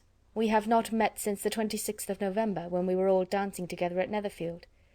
Elizabeth was pleased to find his memory so exact, and he afterwards took occasion to ask her, when unattended to by any of the rest, whether all her sisters were at Longbourn. There was not much in the question, nor in the preceding remark, but there was a look and a manner which gave them meaning. It was not often that she could turn her eyes on Mr. Darcy himself, but whenever she did catch a glimpse, she saw an expression of general complaisance, and in all that he said she heard an accent so removed from hauteur or disdain of his companions, as convinced her that the improvement of manners which she had yesterday witnessed, however temporary its existence might prove, had at least outlived 1 day. When she saw him thus seeking the acquaintance and courting the good opinion of people with whom any intercourse a few months ago would have been a disgrace, when she saw him thus civil, not only to herself, but to the very relations whom he had openly disdained, and recollected their last lively scene in Hunsford Parsonage, the difference, the change was so great, and struck so forcibly on her mind, that she could hardly restrain her astonishment from being visible. Never, even in the company of his dear friends at Netherfield, or his dignified relations at Rosings, had she seen him so desirous to please, so free from self-consequence or unbending reserve, as now, when no importance could result from the success of his endeavours, and when even the acquaintance of those to whom his attentions were addressed would draw down the ridicule and censure of the ladies both of Netherfield and Rosings. Their visitors stayed with them above half an hour, and when they arose to depart, Mr. Darcy called on his sister to join him in expressing their wish of seeing Mr. and Mrs. Gardiner and Miss Bennet to dinner at Pemberley before they left the country. Miss Darcy, though with a diffidence which marked her little in the habit of giving invitations, readily obeyed. Mrs. Gardiner looked at her niece, desirous of knowing how she, whom the invitation most concerned, felt disposed as to its acceptance, but Elizabeth had turned away her head. Presuming, however, that this studied avoidance spoke rather a momentary embarrassment than any dislike of the proposal, and seeing in her husband, who was fond of society, a perfect willingness to accept it, she ventured to engage for her attendance, and the day after the next was fixed on. Bingley expressed great pleasure in the certainty of seeing Elizabeth again, having still a great deal to say to her, and many inquiries to make after all their Hertfordshire friends.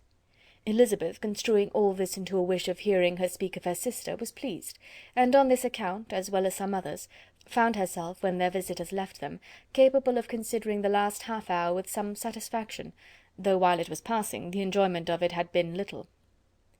Eager to be alone, and fearful of inquiries or hints from her uncle and aunt, she stayed with them only long enough to hear their favourable opinion of Bingley, and then hurried away to dress. But she had no reason to fear Mr. and Mrs. Gardiner's curiosity. It was not their wish to force her communication. It was evident that she was much better acquainted with Mr. Darcy than they had before any idea of. It was evident that he was very much in love with her. They saw much to interest, but nothing to justify inquiry. Of Mr. Darcy it was now a matter of anxiety to think well, and as far as their acquaintance reached, there was no fault to find.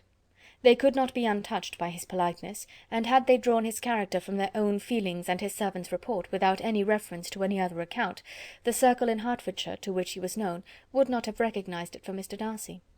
There was now an interest, however, in believing the housekeeper, and they soon became sensible that the authority of a servant who had known him since he was 4 years old, and whose own manners indicated respectability, was not to be hastily rejected. Neither had anything occurred in the intelligence of their Lambton friends that could materially lessen its weight. They had nothing to accuse him of but pride. Pride he probably had, and if not, it would certainly be imputed by the inhabitants of a small market town where the family did not visit. It was acknowledged, however, that he was a liberal man, and did much good among the poor. With respect to Wickham, the travellers soon found that he was not held there in much estimation, for though the chief of his concerns with the son of his patron were imperfectly understood, it was yet a well-known fact that, on his quitting Derbyshire, he had left many debts behind him, which Mr. Darcy afterwards discharged. As for Elizabeth, her thoughts were at Pemberley this evening more than the last, and the evening, though as it passed it seemed long, was not long enough to determine her feelings towards one in that mansion, and she lay awake 2 whole hours endeavouring to make them out. She certainly did not hate him. No, hatred had vanished long ago, and she had almost as long been ashamed of ever feeling a dislike against him that could so be called. The respect created by the conviction of his valuable qualities, though at first unwillingly admitted, had for some time ceased to be repugnant to her feeling, and it was now heightened into somewhat of a friendlier nature by the testimony so highly in his favour, and bringing forward his disposition in so amiable a light, which yesterday had produced. But above all, above respect and esteem, there was a motive within her of goodwill which could not be overlooked. It was gratitude. Gratitude not merely for having once loved her, but for loving her still well enough to forgive all the petulance and acrimony of her manner in rejecting him, and all the unjust accusations accompanying her rejection. He who, she had been persuaded, would avoid her as his greatest enemy, seemed on this accidental meeting most eager to preserve the acquaintance, and without any indelicate display of regard, or any peculiarity of manner, where their 2 selves only were concerned, was soliciting the good opinion of her friends, and bent on making her known to his sister. Such a change in a man of so much pride excited not only astonishment but gratitude, for to love, ardent love, it must be attributed, and as such its impression on her was of a sort to be encouraged as by no means unpleasing, though it could not be exactly defined. She respected, she esteemed, she was grateful to him, she felt a real interest in his welfare, and she only wanted to know how far she wished that welfare to depend upon herself, and how far it would be for the happiness of both that she should employ the power, which her fancy told her she still possessed, of bringing on the renewal of his addresses. It had been settled in the evening between the aunt and the niece, that such a striking civility as Miss Darcy's in coming to see them on the very day of her arrival at Pemberley, for she had reached it only to a late breakfast, ought to be imitated, though it could not be qualified, by some exertion of politeness on their side, and consequently that it would be highly expedient to wait on her at Pemberley the following morning. They were therefore to go. Elizabeth was pleased, though when she asked herself the reason, she had very little to say in reply. Mr. Gardiner left them soon after breakfast. The fishing scheme had been renewed the day before, and a positive engagement made of his meeting some of the gentlemen at Pemberley before noon. Chapter 45. Convinced as Elizabeth now was that Miss Bingley's dislike of her had originated in jealousy, she could not help feeling how unwelcome her appearance at Pemberley must be to her, and was curious to know with how much civility on that lady's side the acquaintance would now be renewed. On reaching the house, they were shown through the hall into the saloon, whose northern aspect rendered it delightful for summer. Its windows opening to the ground admitted a most refreshing view of the high woody hills behind the house, and of the beautiful oaks and Spanish chestnuts which were scattered over the intermediate lawn. In this house they were received by Miss Darcy, who was sitting there with Mrs. Hurst and Miss Bingley, and the lady with whom she lived in London. Georgiana's reception of them was very civil, but attended with all the embarrassment which, though proceeding from shyness and the fear of doing wrong, would easily give to those who felt themselves inferior the belief of her being proud and reserved. Mrs. Gardiner and her niece, however, did her justice, and pitied her. By Mrs. Hurst and Miss Bingley they were noticed only by a curtsy, and on their being seated a pause, awkward as such pauses must always be, succeeded for a few moments. It was first broken by Mrs. Annesley, a genteel, agreeable-looking woman, whose endeavour to introduce some kind of discourse proved her to be more truly well-bred than either of the others, and between her and Mrs. Gardiner, with occasional help from Elizabeth, the conversation was carried on. Miss Darcy looked as if she wished for courage enough to join in it, and sometimes did venture a short sentence when there was least danger of its being heard. Elizabeth soon saw that she was herself closely watched by Miss Bingley, and that she could not speak a word, especially to Miss Darcy, without calling her attention. This observation would not have prevented her from trying to talk to the latter, had they not been seated at an inconvenient distance, but she was not sorry to be spared the necessity of saying much. Her own thoughts were employing her. She expected every moment that some of the gentlemen would enter the room. She wished, she feared, that the master of the house might be amongst them, and whether she wished or feared it most, she could scarcely determine. After sitting in this manner a quarter of an hour without hearing Miss Bingley's voice, Elizabeth was roused by receiving from her a cold inquiry after the health of her family. She answered with equal indifference and brevity, and the others said no more. The next variation which their visit afforded was produced by the entrance of servants with cold meat, cake, and a variety of all the finest fruits in season, but this did not take place till after many a significant look and smile from Mrs. Annesley to Miss Darcy had been given, to remind her of her post. There was now employment for the whole party, for though they could not all talk, they could all eat, and the beautiful pyramids of grapes, nectarines, and peaches soon collected them around the table.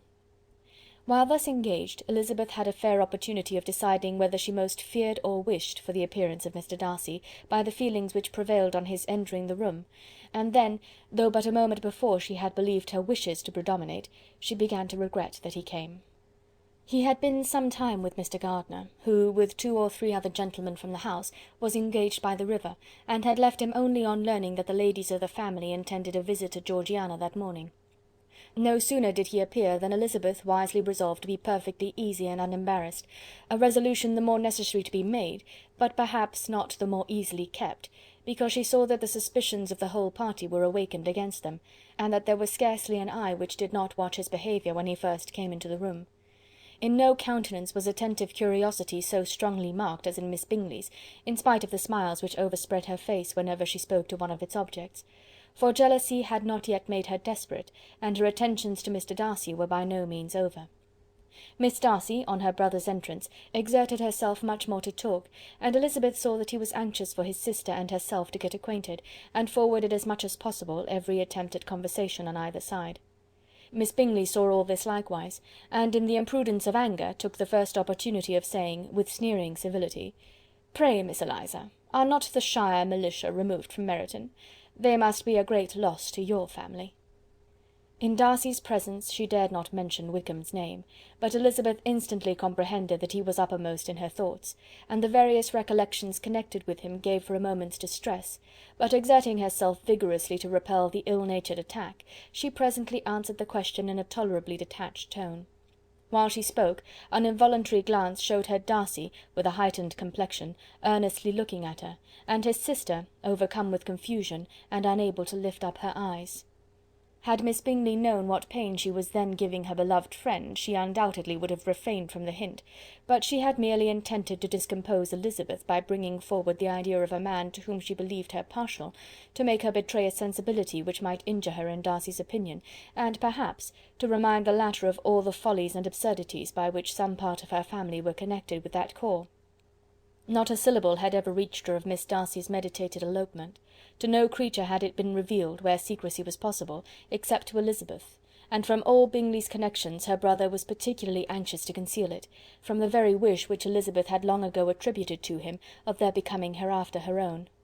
He had certainly formed such a plan, and without meaning that it should affect his endeavour to separate him from Miss Bennet, it is probable that it might add something to his lively concern for the welfare of his friend. Elizabeth's collected behaviour, however, soon quieted his emotion, and as Miss Bingley, vexed and disappointed, dared not approach nearer to Wickham, Georgiana also recovered in time, though not enough to be able to speak any more. Her brother, whose eyes she feared to meet, scarcely recollected her interest in the affair, and the very circumstance which had been designed to turn his thoughts from Elizabeth seemed to have fixed them on her more and more cheerfully. Their visit did not continue long after the question and answer above mentioned, and while Mr. Darcy was attending them to their carriage, Miss Bingley was venting her feelings and criticisms on Elizabeth's person, behaviour, and dress. But Georgiana would not join her. Her brother's recommendation was enough to ensure her favour. His judgment could not err, and he had spoken in such terms of Elizabeth as to leave Georgiana without the power of finding her otherwise than lovely and amiable. When Darcy returned to the saloon, Miss Bingley could not help repeating to him some part of what she had been saying to his sister. "How very ill Miss Eliza Bennet looks this morning, Mr. Darcy," she cried. "I never in my life saw any one so much altered as she is since the winter. She is grown so brown and coarse. Louisa and I were agreeing that we should not have known her again." However little Mr. Darcy might have liked such an address, he contented himself with coolly replying that he perceived no other alteration than her being rather tanned, no miraculous consequence of travelling in the summer. "For my own part," she rejoined, "I must confess that I never could see any beauty in her. Her face is too thin, her complexion has no brilliancy, and her features are not at all handsome. Her nose wants character, there is nothing marked in its lines. Her teeth are tolerable, but not out of the common way, and as for her eyes, which have sometimes been called so fine, I could never see anything extraordinary in them. They have a sharp, shrewish look, which I do not like at all, and in her air altogether there is a self-sufficiency without fashion, which is intolerable." Persuaded as Miss Bingley was that Darcy admired Elizabeth, this was not the best method of recommending herself, but angry people are not always wise, and in seeing him at last look somewhat nettled, she had all the success she expected. He was resolutely silent, however, and from a determination of making him speak, she continued: "I remember, when we first knew her in Hertfordshire, how amazed we all were to find that she was a reputed beauty, and I particularly recollect your saying one night, after they had been dining at Netherfield, 'She a beauty! I would as soon call her mother a wit.' But afterwards she seemed to improve on you, and I believe you thought her rather pretty at one time." "Yes," replied Darcy, who could contain himself no longer, "but that was only when I first saw her, for it is many months since I have considered her as one of the handsomest women of my acquaintance." He then went away, and Miss Bingley was left to all the satisfaction of having forced him to say what gave no one any pain but herself. Mrs. Gardiner and Elizabeth talked of all that had occurred during their visit, as they returned, except what had particularly interested them both. The look and behaviour of everybody they had seen were discussed, except of the person who had mostly engaged their attention. They talked of his sister, his friends, his house, his fruit, of everything but himself. Yet Elizabeth was longing to know what Mrs. Gardiner thought of him, and Mrs. Gardiner would have been highly gratified by her niece's beginning the subject. Chapter 46. Elizabeth had been a good deal disappointed in not finding a letter from Jane on their first arrival at Lambton, and this disappointment had been renewed on each of the mornings that had now been spent there. But on the third her repining was over, and her sister justified, by the receipt of 2 letters from her at once, on one of which was marked that it had been missent elsewhere. Elizabeth was not surprised at it, as Jane had written the direction remarkably ill. They had just been preparing to walk as the letters came in, and her uncle and aunt, leaving her to enjoy them in quiet, set off by themselves. The one missent must first be attended to. It had been written 5 days ago. The beginning contained an account of all their little parties and engagements, with such news as the country afforded, but the latter half, which was dated a day later, and written in evident agitation, gave more important intelligence. It was to this effect: "Since writing the above, dearest Lizzy, something has occurred of a most unexpected and serious nature, but I am afraid of alarming you. Be assured that we are all well. What I have to say relates to poor Lydia. An express came at 12 last night, just as we were all gone to bed, from Colonel Forster, to inform us that she was gone off to Scotland with one of his officers. To own the truth, with Wickham. Imagine our surprise. To Kitty, however, it does not seem so wholly unexpected. I am very, very sorry. So imprudent a match on both sides. But I am willing to hope the best, and that his character has been misunderstood.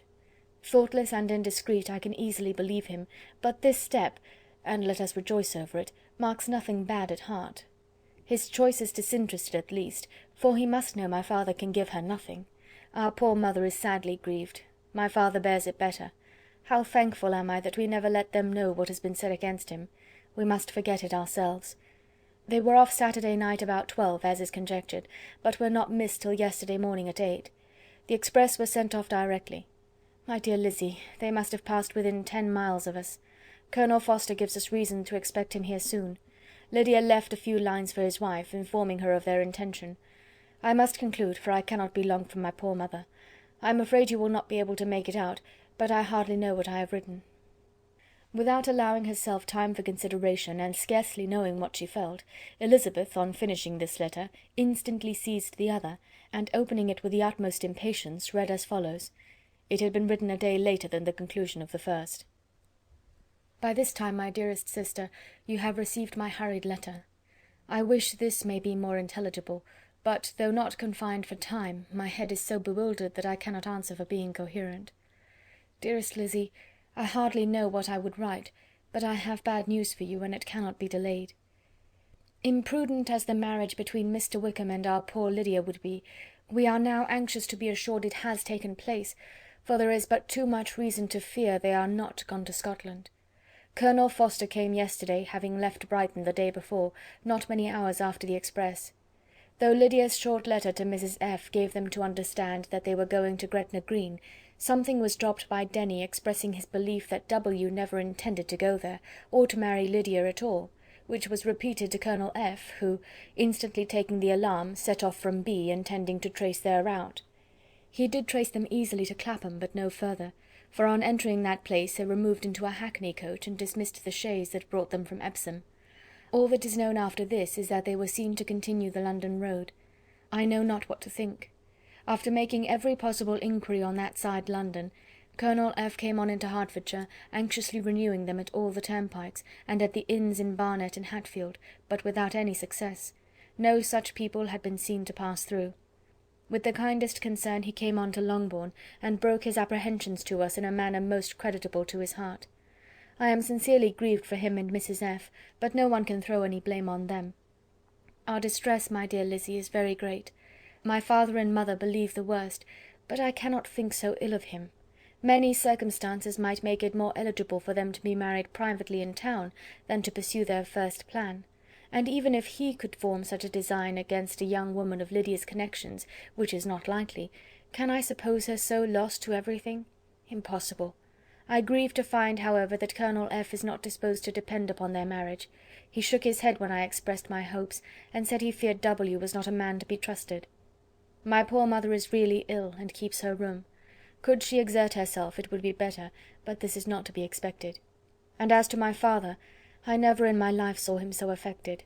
Poor Kitty has anger for having concealed their attachment, but as it was a matter of confidence, one cannot wonder. I am truly glad, dearest Lizzie, that you have been spared something of these distressing scenes. But now, as the first shock is over, shall I own that I long for your return? I am not so selfish, however, as to press for it, if inconvenient. Adieu. I take up my pen again to do what I have just told you I would not, but circumstances are such that I cannot help earnestly begging you all to come here as soon as possible. I know my dear uncle and aunt so well that I am not afraid of requesting it, though I have still something more to ask of the former. My father is going to London with Colonel Forster instantly, to try to discover her. What he means to do I am sure I know not, but his excessive distress will not allow him to pursue any measure in the best and safest way, and Colonel Forster is obliged to be at Brighton again to-morrow evening. In such an exigence my uncle's advice and assistance would be everything in the world. He will immediately comprehend what I must feel, and I rely upon his goodness. "Oh, where is my uncle?" cried Elizabeth, darting from her seat as she finished the letter, in eagerness to follow him without losing a moment of the time so precious. But as she reached the door it was opened by a servant, and Mr. Darcy appeared. Her pale face and impetuous manner made him start, and before he could recover himself to speak, she, in whose mind every idea was superseded by Lydia's situation, hastily exclaimed, "I beg your pardon, but I must leave you. I must find Mr. Gardiner this moment, on business that cannot be delayed. I have not an instant to lose." "Good God, what is the matter?" cried he, with more feeling than politeness. Then, recollecting himself, I will not detain you a minute, but let me or let the servant go after Mr. and Mrs. Gardiner. You are not well enough. You cannot go yourself." Elizabeth hesitated, but her knees trembled under her, and she felt how little would be gained by her attempting to pursue them. Calling back the servant, therefore, she commissioned him, though in so breathless an accent as made her almost unintelligible, to fetch his master and mistress home instantly. On his quitting the room she sat down, unable to support herself, and looking so miserably ill that it was impossible for Darcy to leave her, or to refrain from saying, in a tone of gentleness and commiseration, "Let me call your maid. Is there nothing you could take to give you present relief? A glass of wine. Shall I get you one? You are very ill." "No, I thank you," she replied, endeavouring to recover herself. "There is nothing the matter with me. I am quite well. I am only distressed by some dreadful news which I have just received from Longbourn." She burst into tears as she alluded to it, and for a few minutes could not speak another word. Darcy, in wretched suspense, could only say something indistinctly of his concern, and observe her in compassionate silence. At length she spoke again. "I have just had a letter from Jane with such dreadful news. It cannot be concealed from anyone. My younger sister has left all her friends, has eloped, has thrown herself into the power of Mr. Wickham.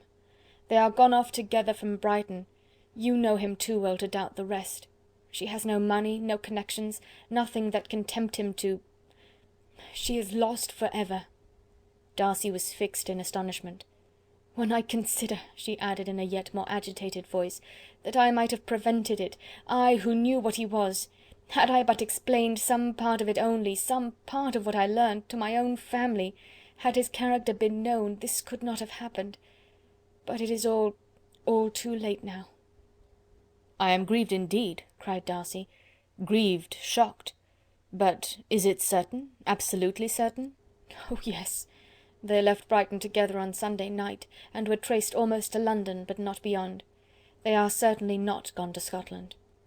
"And what has been done, what has been attempted to recover her?" "My father is gone to London, and Jane has ridden to beg my uncle's immediate assistance, and we shall be off, I hope, in half an hour. But nothing can be done. I know very well that nothing can be done. How is such a man to be worked on? How are they even to be discovered? I have not the smallest hope. It is every way horrible." Darcy shook his head in silent acquiescence. "When my eyes were opened to his real character, oh, had I known what I ought, what I dared to do! But I knew not, I was afraid of doing too much. Wretched, wretched mistake!"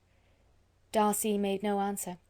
He seemed scarcely to hear her, and was walking up and down the room in earnest meditation, his brow contracted, his air gloomy. Elizabeth soon observed, and instantly understood it. Her power was sinking. Everything must sink under such a proof of family weakness, such an assurance of the deepest disgrace. She could neither wonder nor condemn, but the belief of his self-conquest brought nothing consolatory to her bosom, afforded no palliation of her distress. It was, on the contrary, exactly calculated to make her understand her own wishes, and never had she so honestly felt that she could have loved him as now, when all love must be vain. But self, though it would intrude, could not engross her. Lydia, the humiliation, the misery she was bringing on them all, soon swallowed up every private care, and covering her face with her handkerchief, Elizabeth was soon lost to everything else, and after a pause of several minutes was only recalled to a sense of her situation by the voice of her companion, who, in a manner which, though it spoke compassion, spoke likewise restraint, said, "I am afraid you have been long desiring my absence, nor have I anything to plead in excuse of my stay but real though unavailing concern. Would to heaven that anything could be either said or done on my part that might offer consolation to such distress. But I will not torment you with vain wishes, which may seem purposely to ask for your thanks.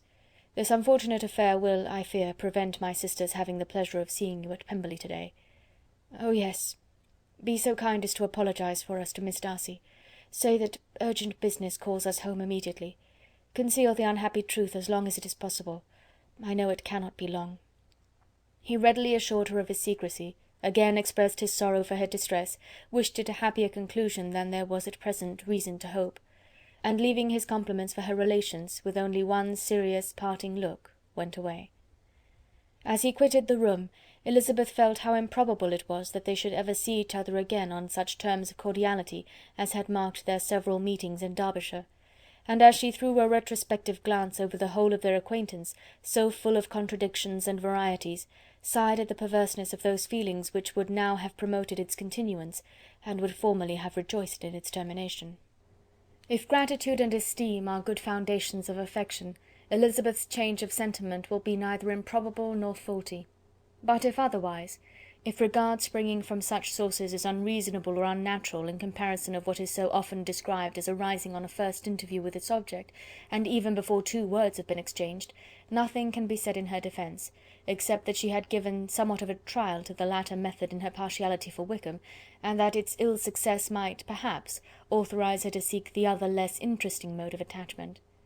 Be that as it may, she saw him go with regret, and in this early example of what Lydia's infamy must produce, found additional anguish as she reflected on that wretched business. Never, since reading Jane's second letter, had she entertained a hope of Wickham's meaning to marry her. No one but Jane, she thought, could flatter herself with such an expectation. Surprise was the least of her feelings on this development.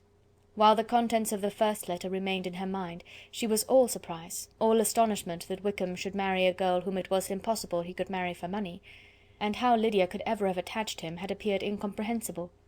But now it was all too natural.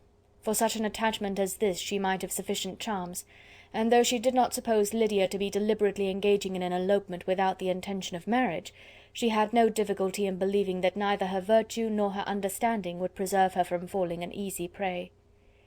She had never perceived, while the regiment was in Hertfordshire, that Lydia had any partiality for him, but she was convinced that Lydia wanted only encouragement to attach herself to anybody. Sometimes one officer, sometimes another, had been her favourite, as their attentions raised them in her opinion.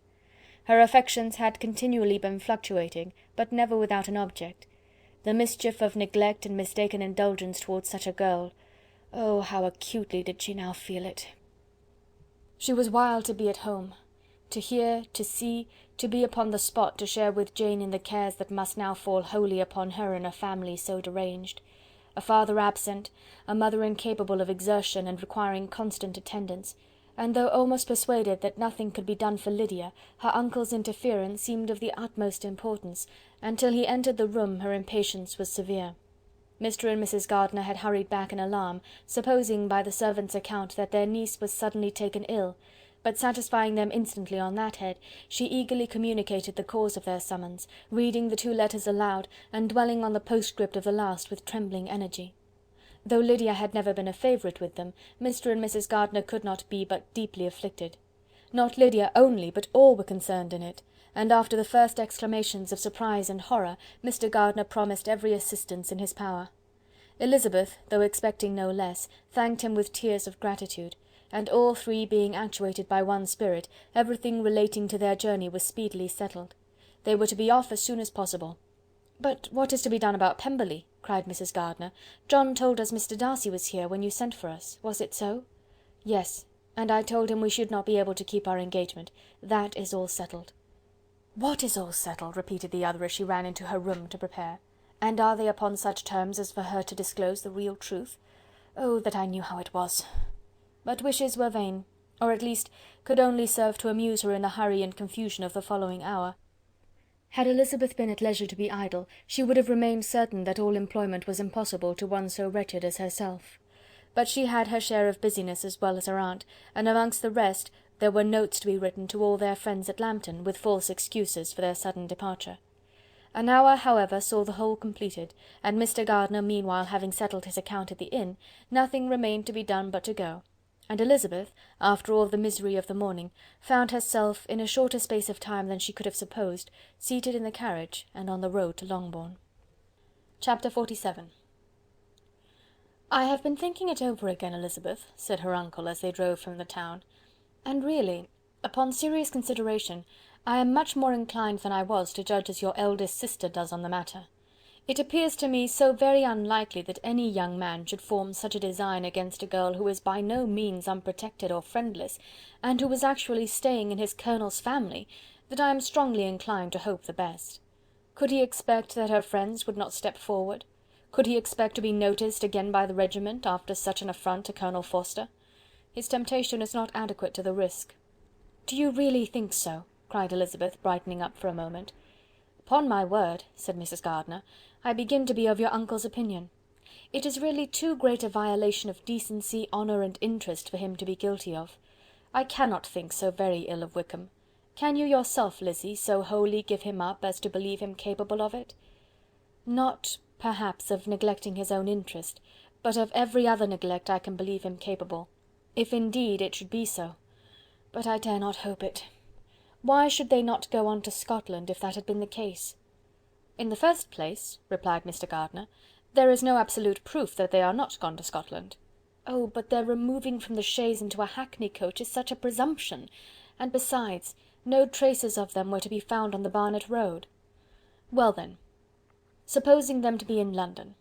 They may be there, though for the purpose of concealment, for no more exceptional purpose. It is not likely that money should be very abundant on either side, and it might strike them that they could be more economically, though less expeditiously married in London than in Scotland." "But why all this secrecy? Why any fear of detection? Why must their marriage be private? Oh no, no, this is not likely. His most particular friend, you see by Jane's account, was persuaded of his never intending to marry her. Wickham will never marry a woman without some money. He cannot afford it. And what claims has Lydia, what attraction has she beyond youth, health, and good humour, that could make him, for her sake, forego every chance of benefiting himself by marrying well? As to what restraint the apprehensions of disgrace in the corps might throw on a dishonourable elopement with her, I am not able to judge, for I know nothing of the effects that such a step might produce. But as to your other objection, I am afraid it will hardly hold good. Lydia has no brothers to step forward, and he might imagine from my father's behaviour, from his indolence and the little attention he has ever seemed to give to what was going forward in his family, that he would do as little, and think as little about it, as any father could do in such a matter. But can you think that Lydia is so lost to everything but love of him as to consent to live with him on any terms other than marriage?" "It does seem, and it is most shocking indeed," replied Elizabeth, with tears in her eyes, "that a sister's sense of decency and virtue in such a point should admit of doubt. But really I know not what to say. Perhaps I am not doing her justice, but she is very young. She has never been taught to think on serious subjects, and for the last half year, nay, for a twelvemonth, she has been given up to nothing but amusement and vanity. She has been allowed to dispose of her time in the most idle and frivolous manner, and to adopt any opinions that came in her way. Since the Shire were first quartered in Meryton, nothing but love, flirtation, and officers have been in her head. She has been doing everything in her power by thinking and talking on the subject to give greater, what shall I call it, susceptibility to her feelings, which are naturally lively enough. And we all know that Wickham has every charm of person and address that can captivate a woman." "But you see that Jane," said her aunt, "does not think so very ill of Wickham as to believe him capable of the attempt."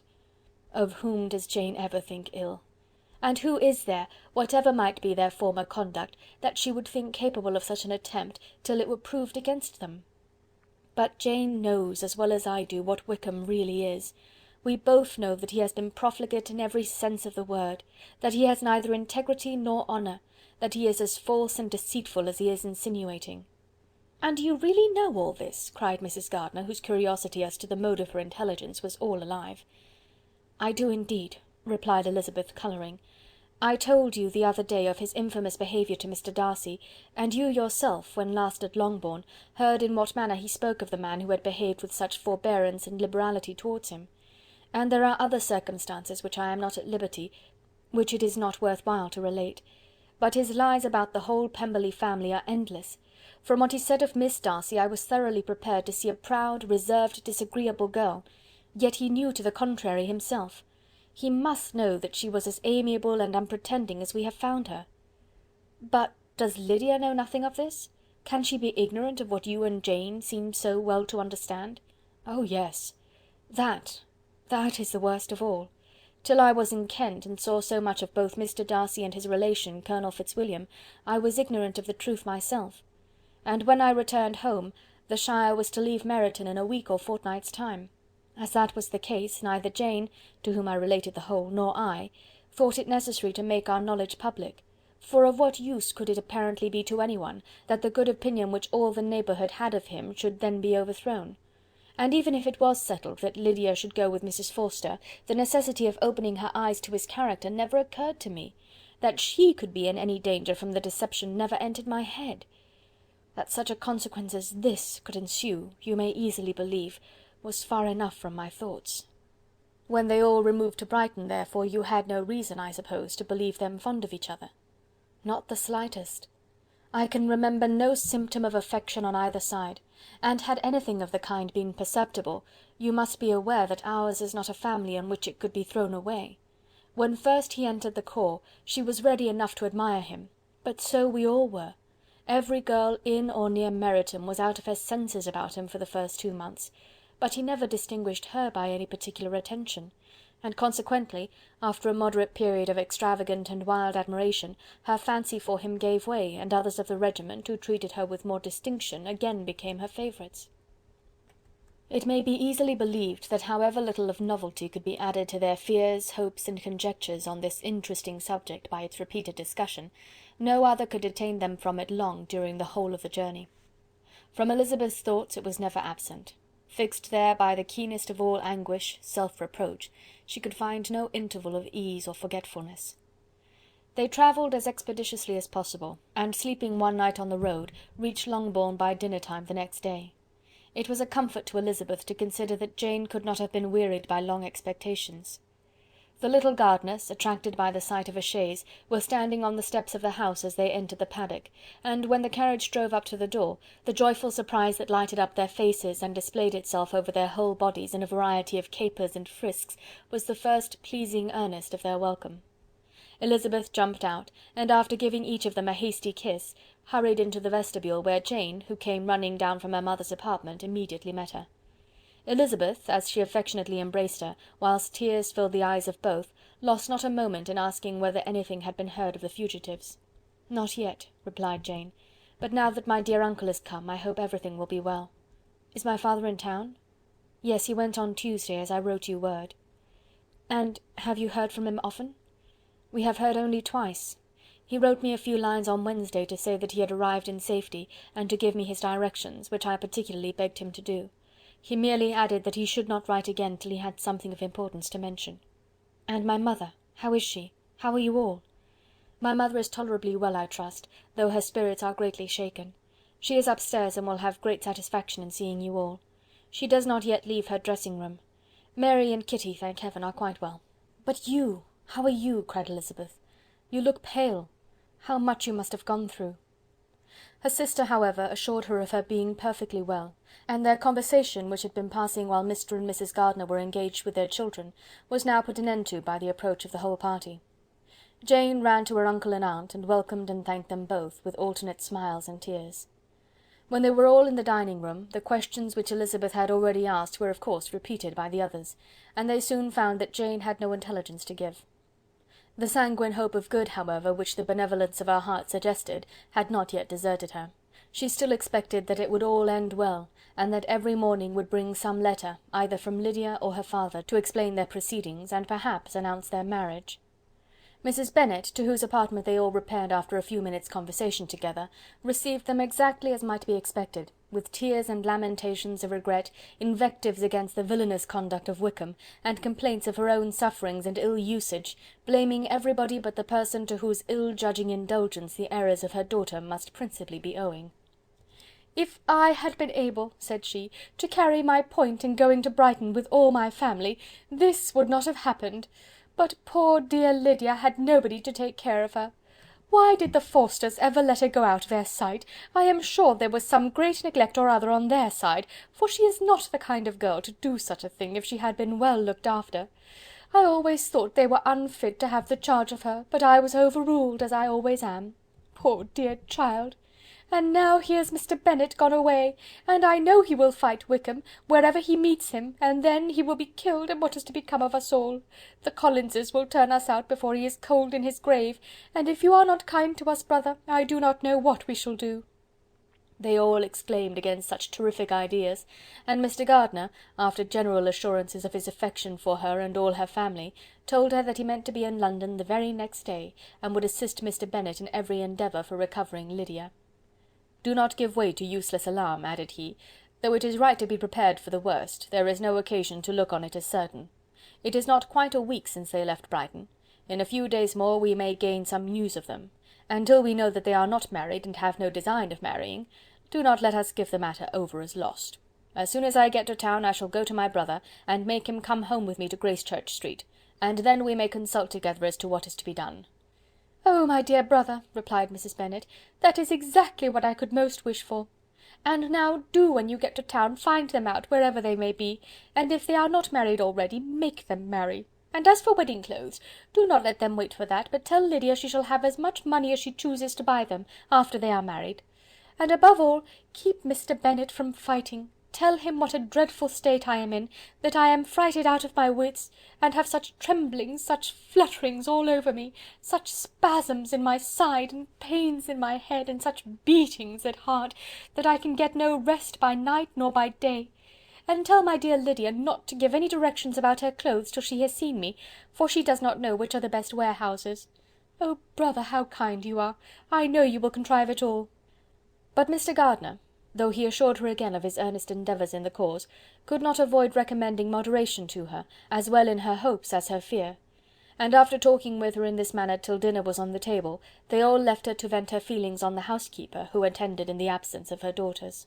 Though her brother and sister were persuaded that there was no real occasion for such a seclusion from the family, they did not attempt to oppose it, for they knew that she had not prudence enough to hold her tongue before the servants while they waited at table, and judged it better that one only of the household, and the one whom they could most trust, should comprehend all her fears and solicitude on the subject.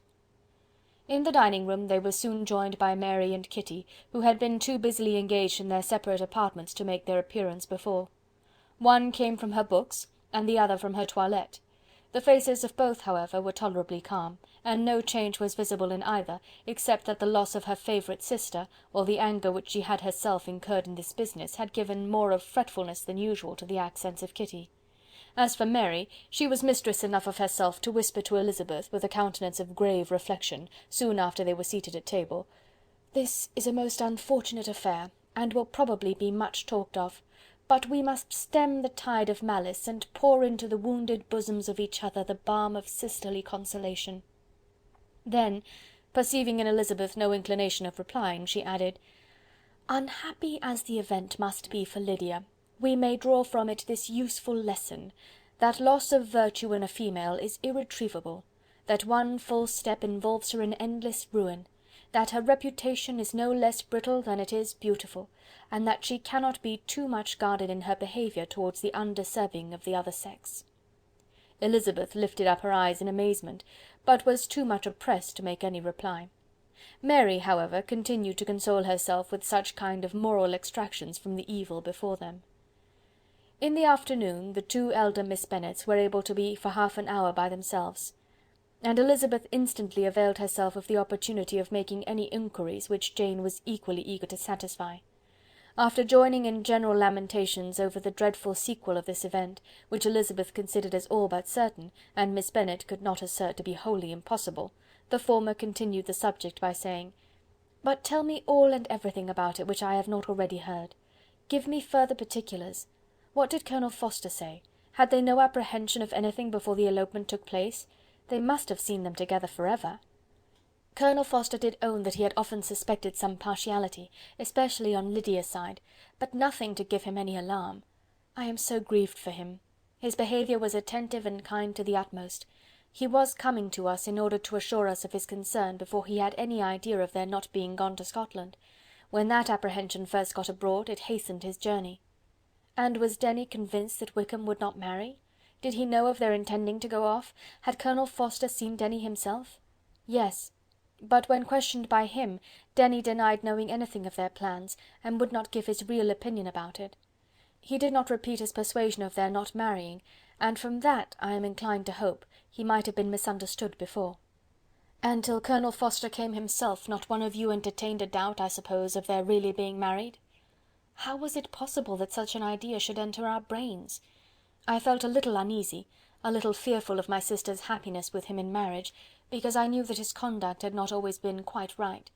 My father and mother knew nothing of that. They only felt how imprudent a match it must be. Kitty then owned, with a very natural triumph on knowing more than the rest of us, that in Lydia's last letter she had prepared her for such a step. She had known, it seems, of their being in love with each other many weeks. But not before they went to Brighton. No, I believe not.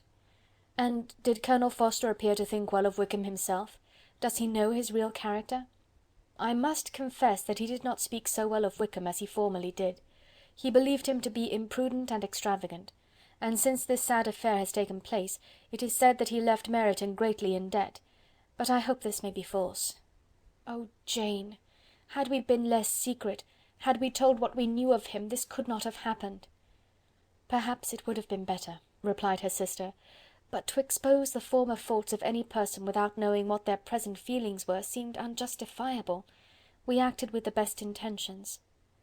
Could Colonel Forster repeat the particulars of Lydia's note to his wife? He brought it with him for us to see. Jane then took it from her pocket-book and gave it to Elizabeth. These were the contents.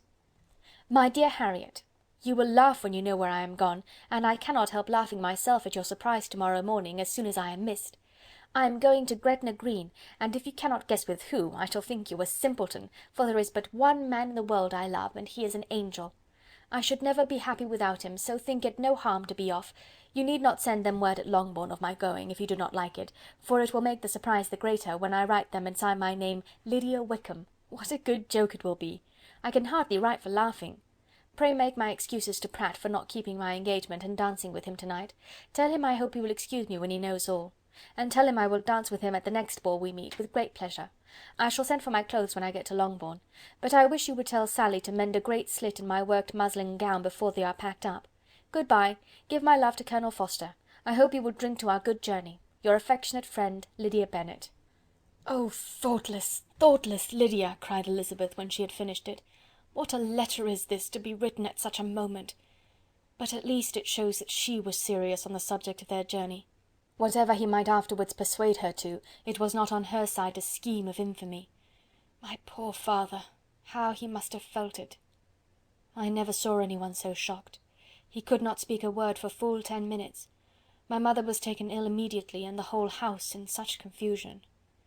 "Oh, Jane!" cried Elizabeth, "was there a servant belonging to it who did not know the whole story before the end of the day?" "I do not know. I hope there was, but to be guarded at such a time is very difficult. My mother was in hysterics, and though I endeavoured to give her every assistance in my power, I am afraid I did not do so much as I might have done. But the horror of what might possibly happen almost took me from my faculties. Your attendance upon her has been too much for you. You do not look well. Oh, that I had been with you! You have had every care and anxiety upon yourself alone. Mary and Kitty have been very kind, and would have shared in every fatigue, I am sure, but I did not think it right for either of them. Kitty is slight and delicate, and Mary studies so much that her hours of repose should not be broken in on. My aunt Phillips came to Longbourn on Tuesday, after my father went away, and was so good as to stay till Thursday with me. She was of great use and comfort to us all, and Lady Lucas has been very kind. She walked here on Wednesday morning to condole with us, and offered her services, or any of her daughters, if they should be of use to us." "She had better have stayed at home," cried Elizabeth. "Perhaps she meant well, but under such a misfortune as this, one cannot see too little of one's neighbours. Assistance is impossible, condolence insufferable. Let them triumph over us at a distance, and be satisfied." She then proceeded to inquire into the measures which her father had intended to pursue while in town for the recovery of his daughter. "He meant, I believe," replied Jane, "to go to Epsom, the place where they last changed horses, see the postilions, and try if anything could be made out from them. His principal object must be to discover the number of the hackney coach which took them from Clapham. It had come with a fare from London, and as he thought that the circumstance of a gentleman and ladies removing from one carriage into another might be remarked, he meant to make inquiries at Clapham. If he could anyhow discover at what house the coachman had before set down his fare, he determined to make inquiries there, and hoped it might not be impossible to find out the stand and number of the coach. I do not know of any other designs that he had formed, but he was in such a hurry to be gone, and his spirits so greatly discomposed, that I had difficulty in finding out even so much as this." Chapter 48. The whole party were in hopes of a letter from Mr. Bennet the next morning, but the post came in without bringing a single line from him. His family knew him to be, on all common occasions, a most negligent and dilatory correspondent, but at such a time they had hoped for exertion. They were forced to conclude that he had no pleasing intelligence to send, but even of that they would have been glad to be certain. Mr. Gardiner had waited only for the letters before he set off. When he was gone, they were certain at least of receiving constant information of what was going on, and their uncle promised, at parting, to prevail on Mr. Bennet to return to Longbourn as soon as he could, to the great consolation of his sister, who considered it as the only security for her husband's not being killed in a duel. Mrs. Gardiner and the children were to remain in Hertfordshire a few days longer, as the former thought her presence might be serviceable to her nieces. She shared in their attendance on Mrs. Bennet, and was a great comfort to them in their hours of freedom. Their other aunt also visited them frequently, and always, as she said, with the design of cheering and heartening them up, though, as she never came without reporting some fresh instance of Wickham's extravagance or irregularity, she seldom went away without leaving them more dispirited than she found them. All Meryton seemed striving to blacken the man who, but 3 months before, had been almost an angel of light. He was declared to be in debt to every tradesman in the place, and his intrigues, all honoured with the title of seduction, had been extended into every tradesman's family. Everybody declared that he was the wickedest young man in the world, and everybody began to find out that they had always distrusted the appearance of his goodness. Elizabeth, though she did not credit above half of what was said, believed enough to make her former assurance of her sister's ruin more certain, and even Jane, who believed still less of it, became almost hopeless, more especially as the time was now come when, if they had gone to Scotland, which she had never before entirely despaired of, they must in all probability have gained some news of them. Mr. Gardiner left Longbourn on Sunday. On Tuesday his wife received a letter from him. It told them that, on his arrival, he had immediately found out his brother, and persuaded him to come to Gracechurch Street; that Mr. Bennet had been to Epsom and Clapham before his arrival, but without gaining any satisfactory information, and that he was now determined to inquire at all the principal hotels in town, as Mr. Bennet thought it possible they might have gone to one of them on their first coming to London, before they procured lodgings. Mr. Gardiner himself did not expect any success from this measure, but as his brother was eager in it, he meant to assist him in pursuing it. He added that Mr. Bennet seemed wholly disinclined at present to leave London, and promised to write again very soon. There was also a postscript to this effect: "I have written to Colonel Forster to desire him to find out, if possible, from some of the young man's intimates in the regiment, whether Wickham has any relations or connections who would be likely to know in what part of town he has now concealed himself. If there were any one that one could apply to with a probability of gaining such a clue as that, it might be of essential consequence. At present we have nothing to guide us. Colonel Forster will, I dare say, do everything in his power to satisfy us on this head. But on second thoughts, perhaps Lizzie could tell us what relations he has now living, better than any other person." Elizabeth was at no loss to understand from whence this deference to her authority proceeded, but it was not in her power to give any information of so satisfactory a nature as the compliment deserved. She had never heard of his having had any relations, except a father and mother, both of whom had been dead many years. It was possible, however, that some of his companions in the shire might be able to give more information, and though she was not very sanguine in expecting it, the application was a something to look forward to. Every day at Longbourn was now a day of anxiety, but the most anxious part of each was when the post was expected. The arrival of letters was the grand object of every morning's impatience. Through letters, whatever of good or bad was to be told would be communicated, and every succeeding day was expected to bring some news of importance. But before they heard again from Mr. Gardiner, a letter arrived for their father from a different quarter, from Mr. Collins, which, as Jane had received directions to open all that came for him in his absence, she accordingly read, and Elizabeth, who knew what curiosities his letters always were, looked over her and read it likewise. It was as follows: "My dear Sir, I feel myself called upon, by our relationship and my situation in life, to condole with you on the grievous affliction you are now suffering under, of which we were yesterday informed by a letter from Hertfordshire. Be assured, my dear sir, that Mrs. Collins and myself sincerely sympathise with you and all your respectable family in your present distress, which must be of the bitterest kind, because proceeding from a cause which no time can remove. No arguments shall be wanting on my part that can alleviate so severe a misfortune, or that may comfort you under a circumstance that must be of all others the most afflicting to a parent's mind. The death of your daughter, would have been a blessing in comparison to this, and it is the more to be lamented, because there is reason to suppose, as my dear Charlotte informs me, that this licentiousness of behaviour in your daughter has proceeded from a faulty degree of indulgence, though at the same time, for the consolation of yourself and Mrs. Bennet, I am inclined to think that her own disposition must be naturally bad, or she could not be guilty of such an enormity at so early an age. Howsoever that may be, you are grievously to be pitied, in which opinion I am not only joined by Mrs. Collins, but likewise by Lady Catherine and her daughter, to whom I have related the affair. They agree with me in apprehending that this false step in one daughter will be injurious to the fortunes of all the others. For who, as Lady Catherine herself condescendingly says, will connect themselves with such a family? And this consideration leads me moreover to reflect, with augmented satisfaction, on a certain event of last November, for had it been otherwise, I must have been involved in all your sorrow and disgrace. Let me then advise you, dear sir, to console yourself as much as possible, to throw off your unworthy child from your affection for ever, and leave her to reap the fruits of her own heinous offence. I am, dear sir, etc., etc. Mr. Gardiner did not write again till he had received an answer from Colonel Forster, and then he had nothing of a pleasant nature to send. It was not known that Wickham had a single relationship with whom he kept up any connection, and it was certain that he had no near one living.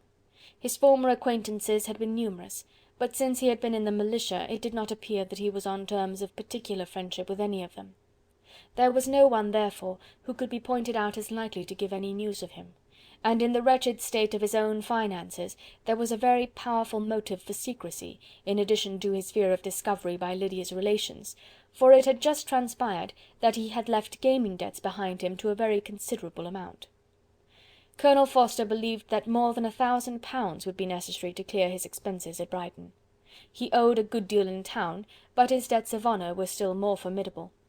Mr. Gardiner did not attempt to conceal these particulars from the Longbourn family. Jane heard them with horror. "A gamester!" she cried.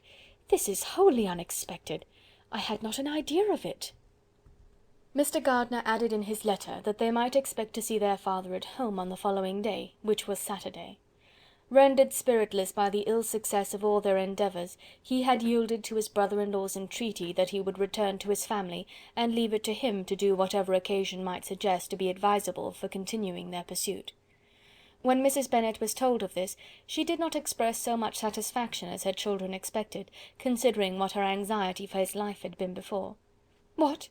Is he coming home, and without poor Lydia?" she cried. "Sure he will not leave London before he has found them.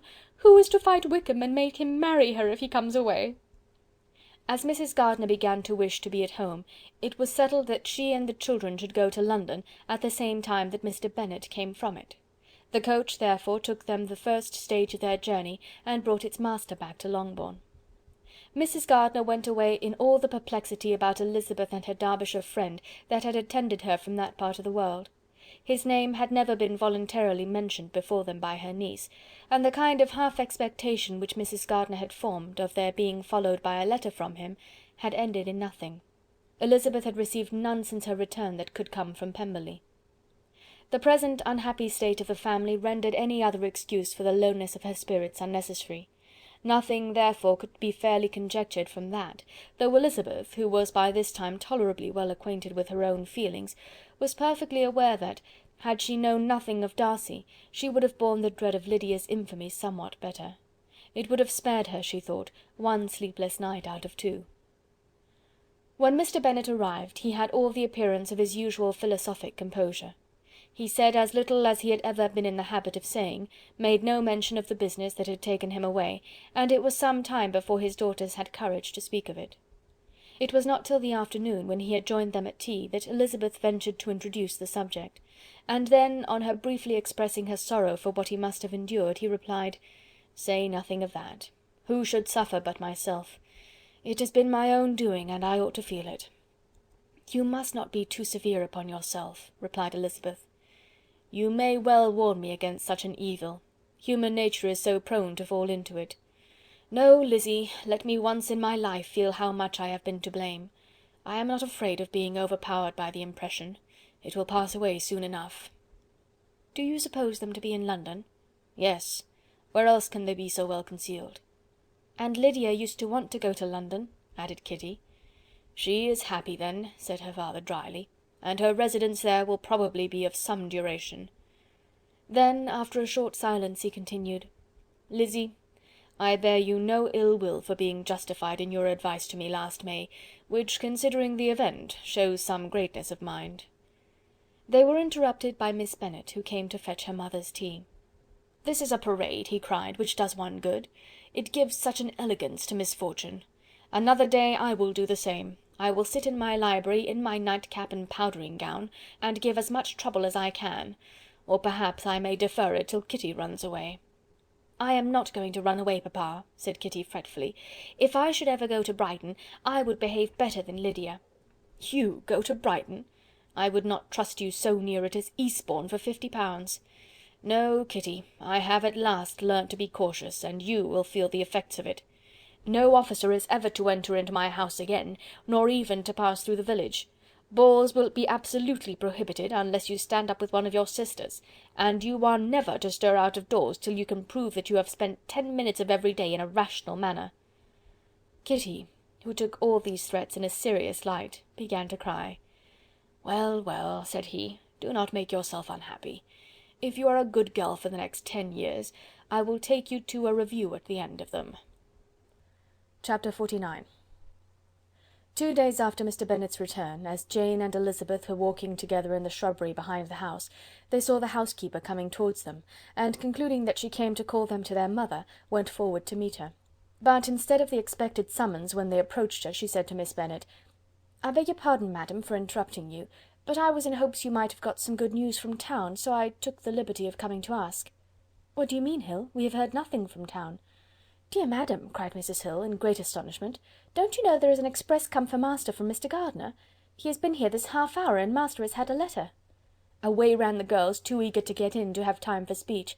They ran through the vestibule into the breakfast room, from thence to the library. Their father was in neither, and they were on the point of seeking him upstairs with their mother, when they were met by the butler, who said, "If you are looking for my master, ma'am, he is walking towards the little copse." Upon this information, they instantly passed through the hall once more, and ran across the lawn after their father, who was deliberately pursuing his way towards a small wood on one side of the paddock. Jane, who was not so light nor so much in the habit of running as Elizabeth, soon lagged behind, while her sister, panting for breath, came up with him, and eagerly cried out, "Oh, papa, what news? What news? Have you heard from my uncle?" "Yes, I have had a letter from him by express." "Well, and what news does it bring, good or bad?" "What is there of good to be expected?" said he, taking the letter from his pocket. "But perhaps you would like to read it." Elizabeth impatiently caught it from his hand. Jane now came up. "Read it aloud," said their father, "for I hardly know myself what it is about." Gracechurch Street, Monday, August 2nd. My dear brother, at last I am able to send you some tidings of my niece, and as such, upon the whole, I hope it will give you satisfaction. Soon after you left me on Saturday, I was fortunate enough to find out in what part of London they were. The particulars I will reserve till we meet. It is enough to know they are discovered. I have seen them both. "Then it is as I always hoped," cried Jane. "They are married." Elizabeth read on. "I have seen them both. They are not married, nor can I find there was any intention of being so, but if you are willing to perform the engagements which I have ventured to make on your side, I hope it will not be long before they are. All that is required of you is to assure your daughter by settlement her equal share of the £5000 secured among your children after the decease of yourself and my sister, and moreover to enter into an engagement of allowing her, during your life, £100 per annum. These are conditions which, considering everything, I had no hesitation in complying with, as far as I thought myself privileged for you. I shall send this by express, that no time may be lost in bringing me your answer. You will easily comprehend from these particulars that Mr. Wickham's circumstances are not so hopeless as they are generally believed to be. The world has been deceived in that respect, and I am happy to say there will be some little money, even when all his debts are discharged, to settle on my niece, in addition to her own fortune. If, as I conclude will be the case, you send me full powers to act in your name throughout the whole of this business, I will immediately give directions to Haggerston for preparing a proper settlement. There will not be the smallest occasion for your coming to town again, therefore stay quiet at Longbourn, and depend on my diligence and care. Send back your answer as fast as you can, and be careful to write explicitly. We have judged it best that my niece should be married from this house, of which I hope you will approve. She comes to us to-day. I shall write again as soon as anything more is determined on. Yours, etc., Edward Gardiner. "Is it possible?" cried Elizabeth, when she had finished. "Can it be possible that he will marry her?" "Wickham is not so undeserving, then, as we thought him," said her sister. "My dear father, I congratulate you." "And have you answered the letter?" cried Elizabeth. "No, but it must be done soon." Most earnestly did she then entreat him to lose no more time before he wrote. "Oh, my dear father," she cried, "come back and write immediately. Consider how important every moment is in such a case." "Let me write for you," said Jane, "if you dislike the trouble yourself." "I dislike it very much," he replied, "but it must be done." And so saying, he turned back with them, and walked towards the house. "And may I ask," said Elizabeth, "but the terms, I suppose, must be complied with?" "Complied with? I am only ashamed of his asking so little." "And they must marry. Yet he is such a man!" "Yes, yes, they must marry. There is nothing else to be done. But there are two things that I want very much to know. One is, how much money your uncle has laid down to bring it about, and the other, how am I ever to pay him?" "Money? My uncle?" cried Jane. "What do you mean, sir?" "I mean that no man in his senses would marry Lydia on so slight a temptation as 100 a year during my life, and 50 after I am gone." "That is very true," said Elizabeth, "though it had not occurred to me before. His debts to be discharged, and something still to remain! Oh, it must be my uncle's doings. Generous, good man, I am afraid he has distressed himself. A small sum could not do all this." "No," said her father. "Wickham's a fool if he takes her with a farthing less than 10,000 pounds. I should be sorry to think so ill of him in the very beginning of our relationship." 10,000 pounds! Heaven forbid! How is half such a sum to be repaid? Mr. Bennet made no answer, and each of them, deep in thought, continued silent till they reached the house. Their father then went on to the library to write, and the girls walked into the breakfast room. "And they are really to be married," cried Elizabeth, as soon as they were by themselves. "How strange this is! And for this we are to be thankful. That they should marry, small as is their chance of happiness, and wretched as is his character, we are forced to rejoice. Oh, Lydia!" "I comfort myself with thinking," replied Jane, "that he certainly would not marry Lydia if he had not a real regard for her. Though our kind uncle has done something towards clearing him, I cannot believe that 10,000 pounds, or anything like it, has been advanced. He has children of his own, and may have more. How could he spare half 10,000 pounds? "If we were ever able to learn what Wickham's debts have been," said Elizabeth, "and how much is settled on his side on our sister, we shall know exactly what Mr. Gardiner has done for them, because Wickham has not sixpence of his own. The kindness of my uncle and aunt can never be requited. Their taking her home and affording her their personal protection and countenance is such a sacrifice to her advantage as years of gratitude cannot enough acknowledge. By this time she is actually with them. If such goodness does not make her miserable now, she will never deserve to be happy. What a meeting for her when she first sees my aunt!" "We must endeavour to forget all that has passed on either side," said Jane. "I hope and trust they will yet be happy. His consenting to marry her is a proof, I will believe, that he is come to a right way of thinking.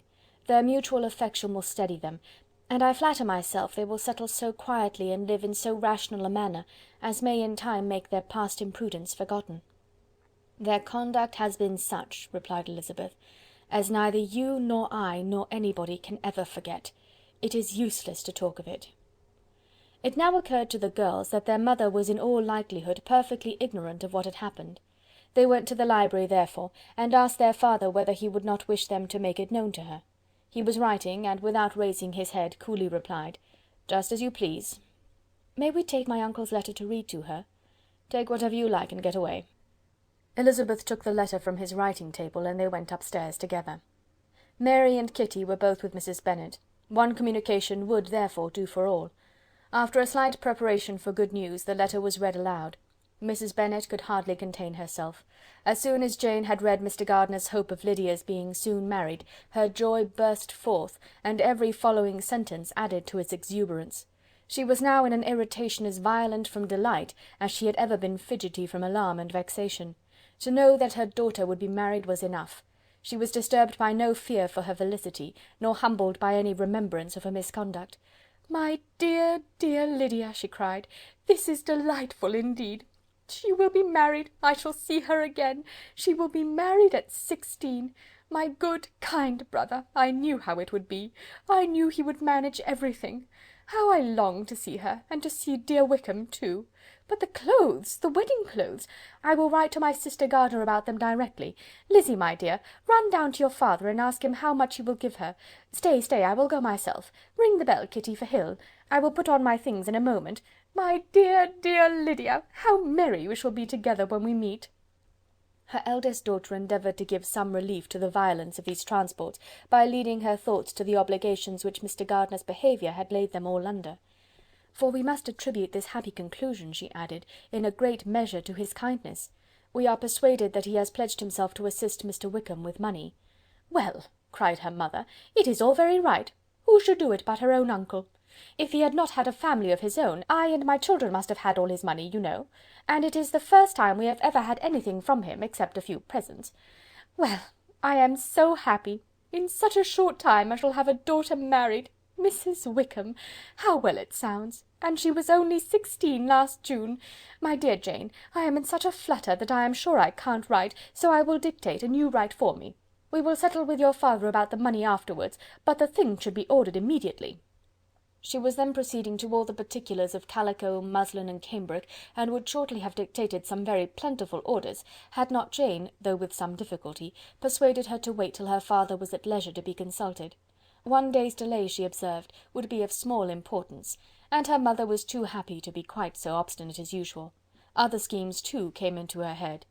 "I will go to Meryton," said she, "as soon as I'm dressed, and tell the good news to my sister Phillips, and as I come back I can call on Lady Lucas and Mrs. Long. Kitty, run down and order the carriage. An airing would do me a great deal of good, I am sure. Girls, can I do anything for you in Meryton?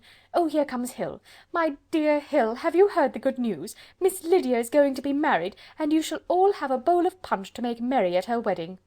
Mrs. Hill began instantly to express her joy. Elizabeth received her congratulations among the rest, and then, sick of this folly, took refuge in her own room, that she might think with freedom. Poor Lydia's situation must, at best, be bad enough, but that it was no worse she had need to be thankful. She felt it so, neither rational happiness nor worldly prosperity could be justly expected for her sister. In looking back to what they had feared only 2 hours ago, she felt all the advantages of what they had gained. Chapter 50. Mr. Bennet had very often wished before this period of his life that, instead of spending his whole income, he had laid by an annual sum for the better provision of his children and of his wife, if she survived him. He now wished it more than ever. Had he done his duty in that respect, Lydia need not have been indebted to her uncle for whatever of honour or credit could now be purchased for her. The satisfaction of prevailing on one of the most worthless young men in Great Britain to be her husband might then have rested in its proper place. He was seriously concerned that a cause of so little advantage to anyone should be forwarded at the sole expense of his brother-in-law, and he was determined, if possible, to find out the extent of his assistance and to discharge the obligation as soon as he could. When first Mr. Bennet had married, economy was held to be perfectly useless, for of course they were to have a son. The son was to join in cutting off the entail as soon as he should be of age, and the widow and younger children would by that means be provided for. 5 daughters successively entered the world, but yet the son was to come. And Mrs. Bennet, for many years after Lydia's birth, had been certain that he would. This event had at last been despaired of, but it was then too late to be saving.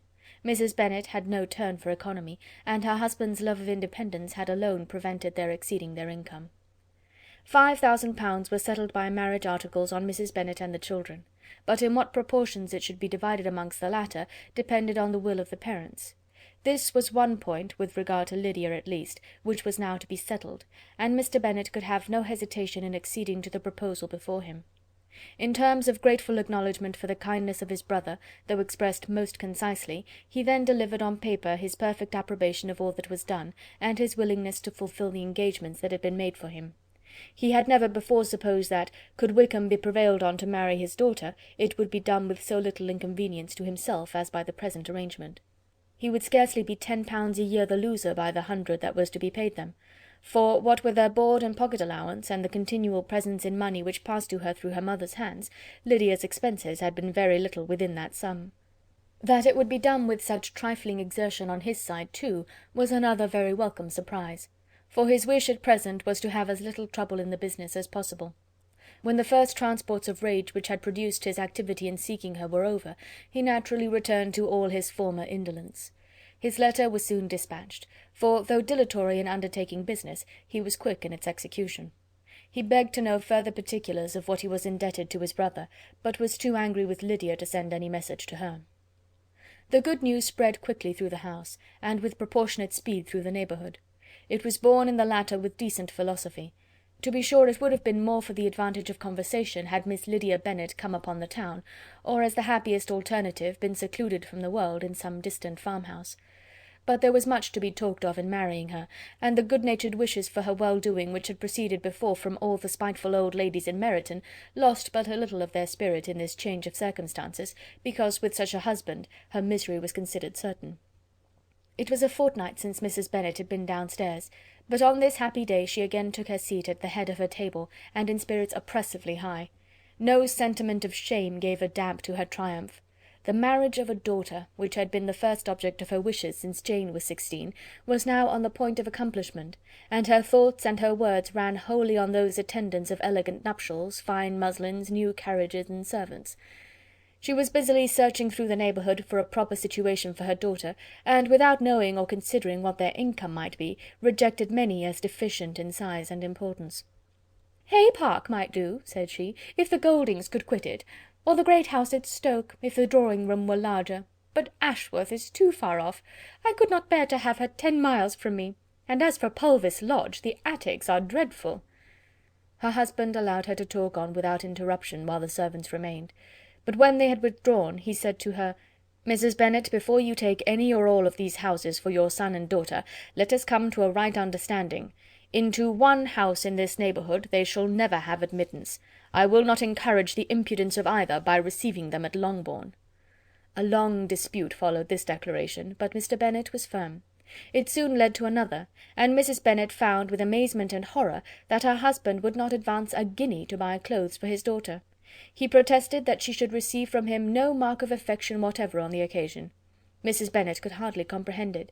That his anger could be carried to such a point of inconceivable resentment as to refuse his daughter a privilege without which her marriage would scarcely seem valid, exceeded all she could believe possible.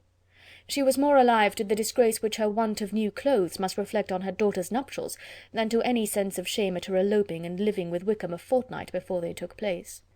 Elizabeth was now most heartily sorry that she had, from the distress of the moment, been led to make Mr. Darcy acquainted with their fears for her sister, for since her marriage would so shortly give the proper termination to the elopement, they might hope to conceal its unfavourable beginning from all those who were not immediately on the spot.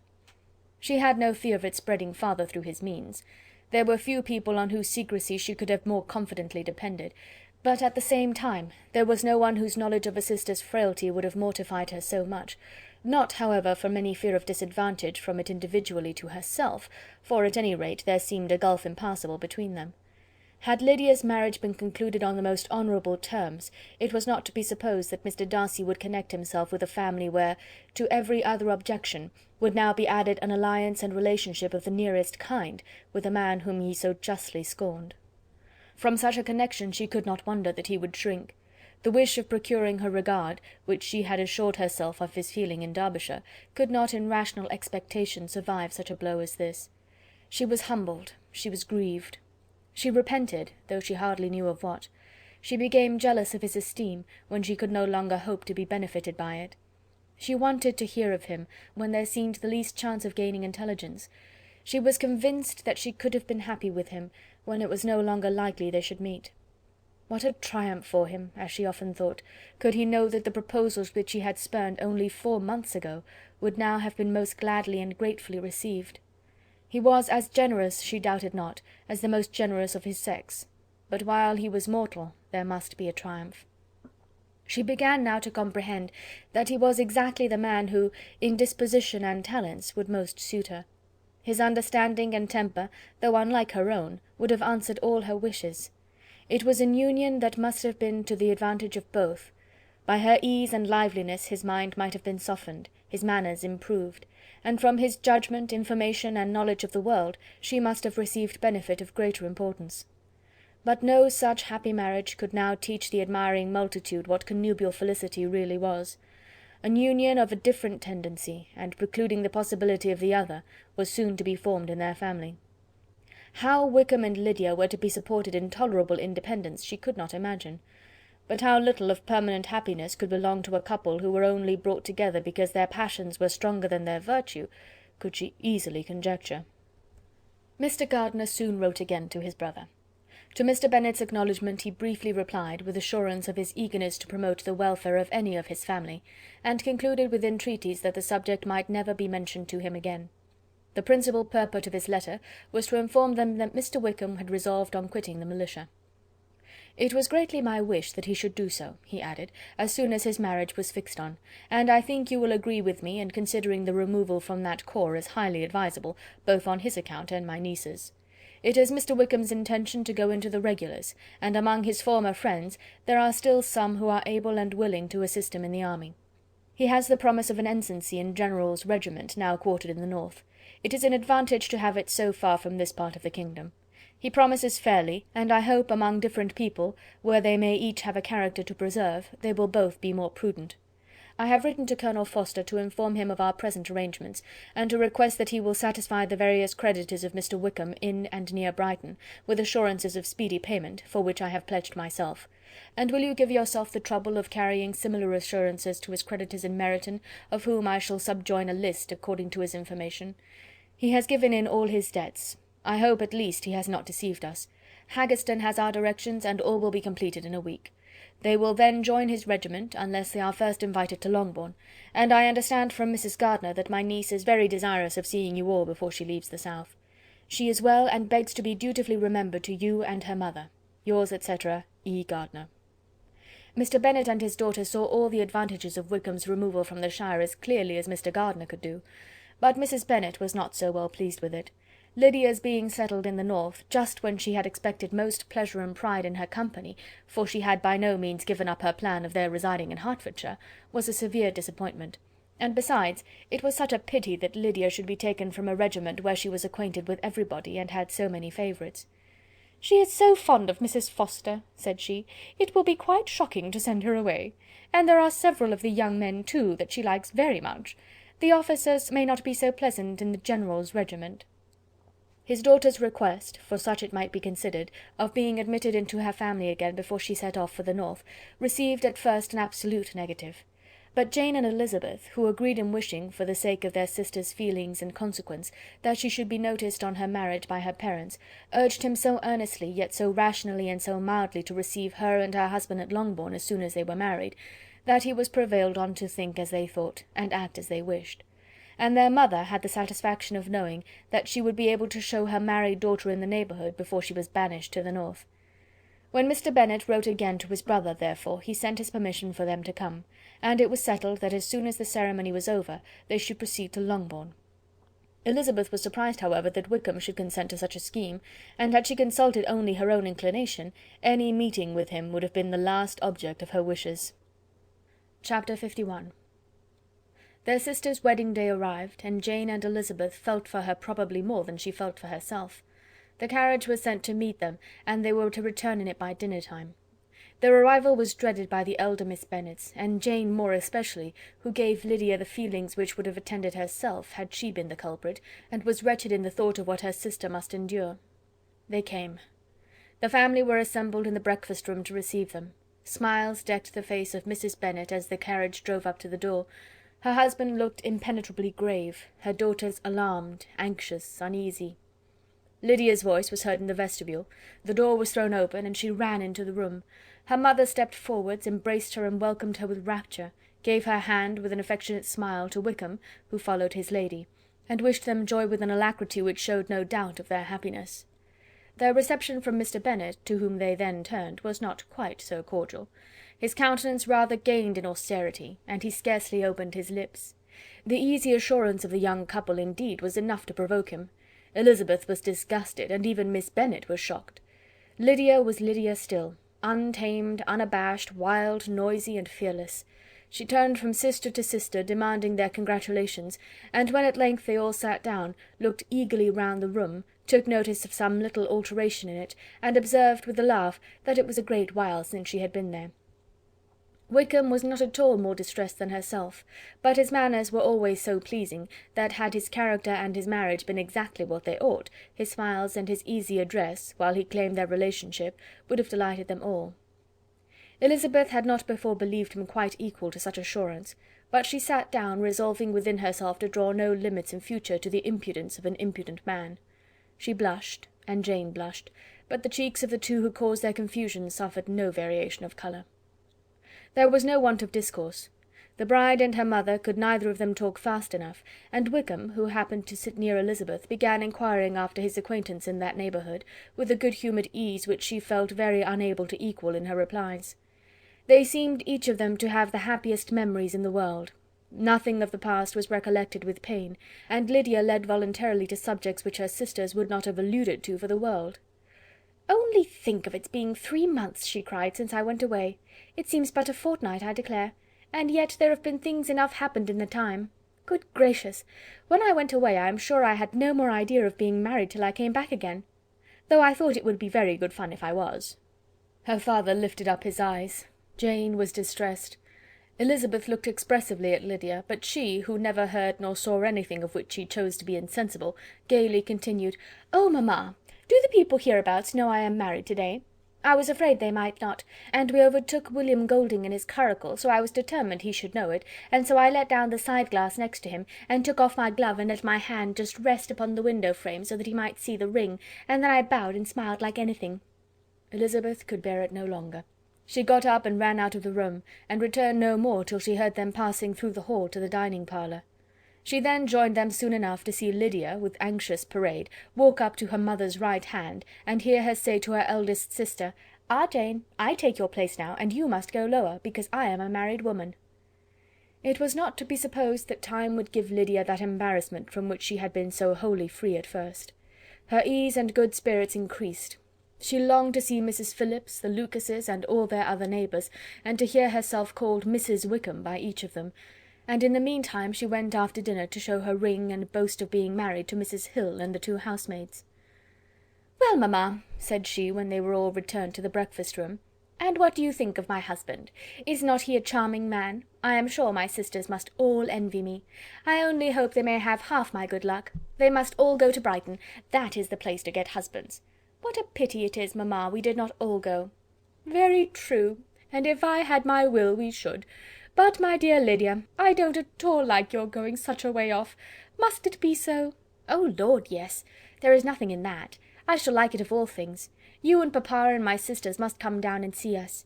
We shall be at Newcastle all the winter, and I dare say there will be some balls, and I will take care to get good partners for them all." "I should like it beyond anything," said her mother.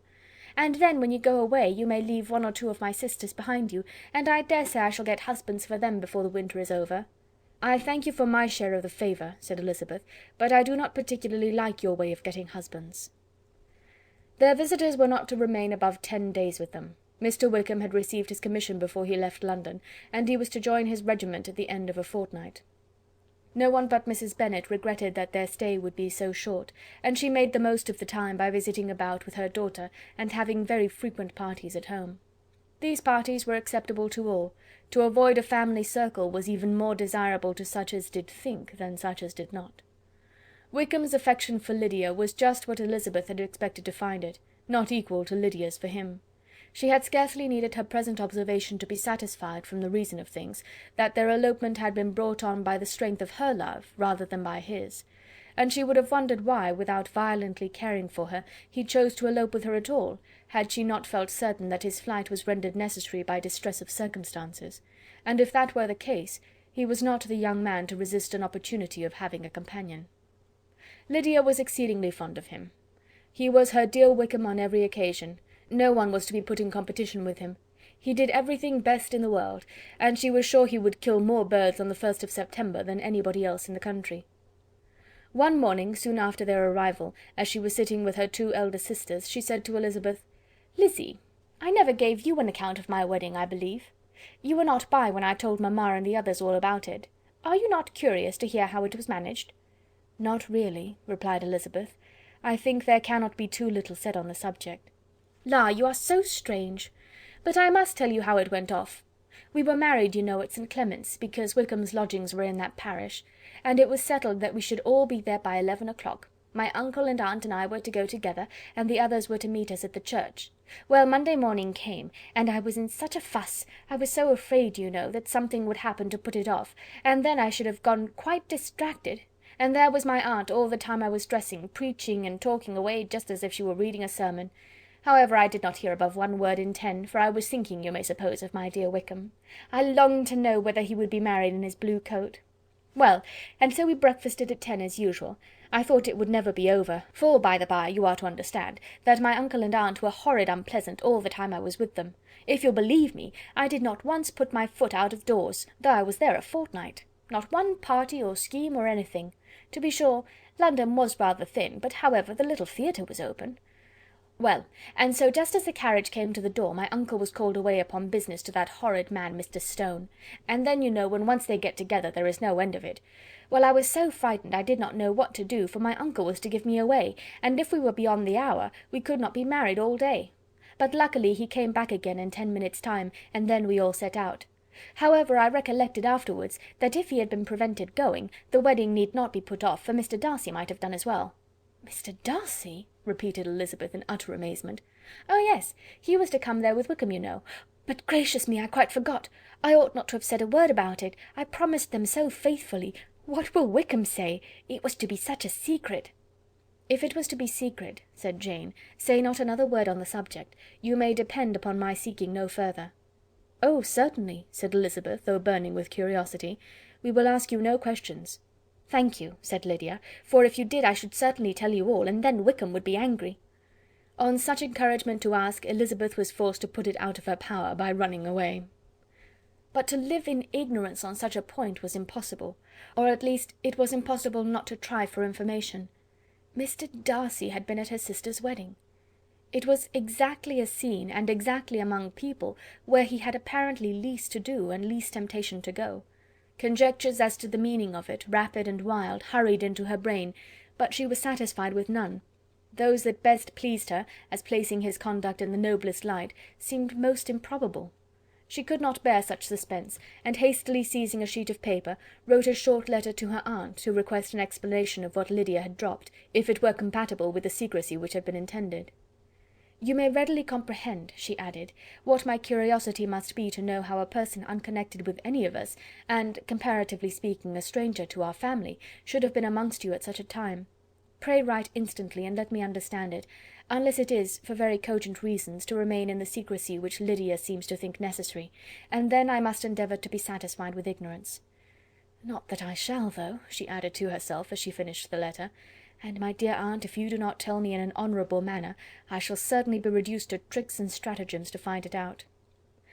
Jane's delicate sense of honour would not allow her to speak to Elizabeth privately of what Lydia had let fall. Elizabeth was glad of it. Till it appeared whether her inquiries would receive any satisfaction, she had rather be without a confidant. Chapter 52. Elizabeth had the satisfaction of receiving an answer to her letter as soon as she possibly could. She was no sooner in possession of it than, hurrying into the little copse where she was least likely to be interrupted, she sat down on one of the benches and prepared to be happy, for the length of the letter convinced her that it did not contain a denial. Gracechurch Street, September 6th. My dear niece, I have just received your letter, and shall devote this whole morning to answering it, as I foresee that a little writing will not comprise what I have to tell you. I must confess myself surprised by your application. I did not expect it from you. Don't think me angry, however, for I only mean to let you know that I had not imagined such inquiries to be necessary on your side. If you do not choose to understand me, forgive my impertinence. Your uncle is as much surprised as I am, and nothing but the belief of your being a party concerned would have allowed him to act as he has done. But if you are really innocent and ignorant, I must be more explicit. On the very day of my coming home from Longbourn, your uncle had a most unexpected visitor. Mr. Darcy called, and was shut up with him several hours. It was all over before I arrived, so my curiosity was not so dreadfully racked as yours seems to have been. He came to tell Mr. Gardiner that he had found out where your sister and Mr. Wickham were, and that he had seen and talked with them both, Wickham repeatedly, Lydia once. From what I can collect, he left Derbyshire only one day after ourselves, and came to town with the resolution of hunting for them. The motive professed was his conviction of its being owing to himself that Wickham's worthlessness had not been so well known as to make it impossible for any young woman of character to love or confide in him. He generously imputed the whole of his mistaken pride, and confessed that he had before thought it beneath him to lay his private actions open to the world. His character was to speak for itself. He called it therefore his duty to step forward and endeavour to remedy an evil which had been brought on by himself. If he had another motive, I am sure it would never disgrace him. He had been some days in town before he was able to discover them, but he had something to direct his search, which was more than we had, and the consciousness of this was another reason for his resolving to follow us. There is a lady, it seems, a Mrs. Young, who was some time ago governess to Miss Darcy, and was dismissed from her charge on some cause of disapprobation, though he did not say what. She then took a large house in Edward Street, and has since maintained herself by letting lodgings. This Mrs. Young was, he knew, intimately acquainted with Wickham, and he went to her for intelligence of him as soon as he got to town. But it was 2 or 3 days before he could get from her what he wanted. She would not betray her trust, I suppose, without bribery and corruption, for she really did know where her friend was to be found. Wickham indeed had gone to her on their first arrival in London, and had she been able to receive them into her house, they would have taken up their abode with her. At length, however, our kind friend procured the wished-for direction. They were in Street. He saw Wickham, and afterwards insisted on seeing Lydia. His first object with her, he acknowledged, had been to persuade her to quit her present disgraceful situation, and return to her friends as soon as they could be prevailed on to receive her, offering his assistance as far as it would go. But he found Lydia absolutely resolved on remaining where she was. She cared for none of her friends, she wanted no help of his, she would not hear of leaving Wickham. She was sure they should be married some time or other, and it did not much signify when. Since such were her feelings, it only remained, he thought, to secure and expedite a marriage, which, in his very first conversation with Wickham, he easily learnt had never been his design. He confessed himself obliged to leave the regiment on account of some debts of honour, which were very pressing, and scrupled not to lay all the ill consequences of Lydia's flight on her own folly alone. He meant to resign his commission immediately, and as to his future situation, he could conjecture very little about it. He must go somewhere, but he did not know where, and he knew he should have nothing to live on. Mr. Darcy asked him why he had not married your sister at once. Though Mr. Bennet was not imagined to be very rich, he would have been able to do something for him, and his situation must have benefited by marriage. But he found, in reply to this question, that Wickham still cherished the hope of more effectually making his fortune by marriage in some other country. Under such circumstances, however, he was not likely to be proof against the temptation of immediate relief. They met several times, for there was much to be discussed. Wickham, of course, wanted more than he could get, but at length was reduced to be reasonable. Everything being settled between them, Mr. Darcy's next step was to make your uncle acquainted with it, and he first called in Gracechurch Street the evening before I came home. But Mr. Gardiner could not be seen, and Mr. Darcy found, on further inquiry, that your father was still with him, but would quit town the next morning. He did not judge your father to be a person whom he could so properly consult as your uncle, and therefore readily postponed seeing him till after the departure of the former. He did not leave his name, and till the next day it was only known that a gentleman had called on business. On Saturday he came again. Your father was gone, your uncle at home, and, as I said before, they had a great deal of talk together. They met again on Sunday, and then I saw him too. It was not all settled before Monday. As soon as it was, the express was sent off to Longbourn, but our visitor was very obstinate. I fancy, Lizzie, that obstinacy is the real defect of his character after all. He has been accused of many faults at different times, but this is the true one. Nothing was to be done that he did not do himself. though I am sure, and I do not speak it to be thanked, therefore say nothing about it, your uncle would most readily have settled the whole.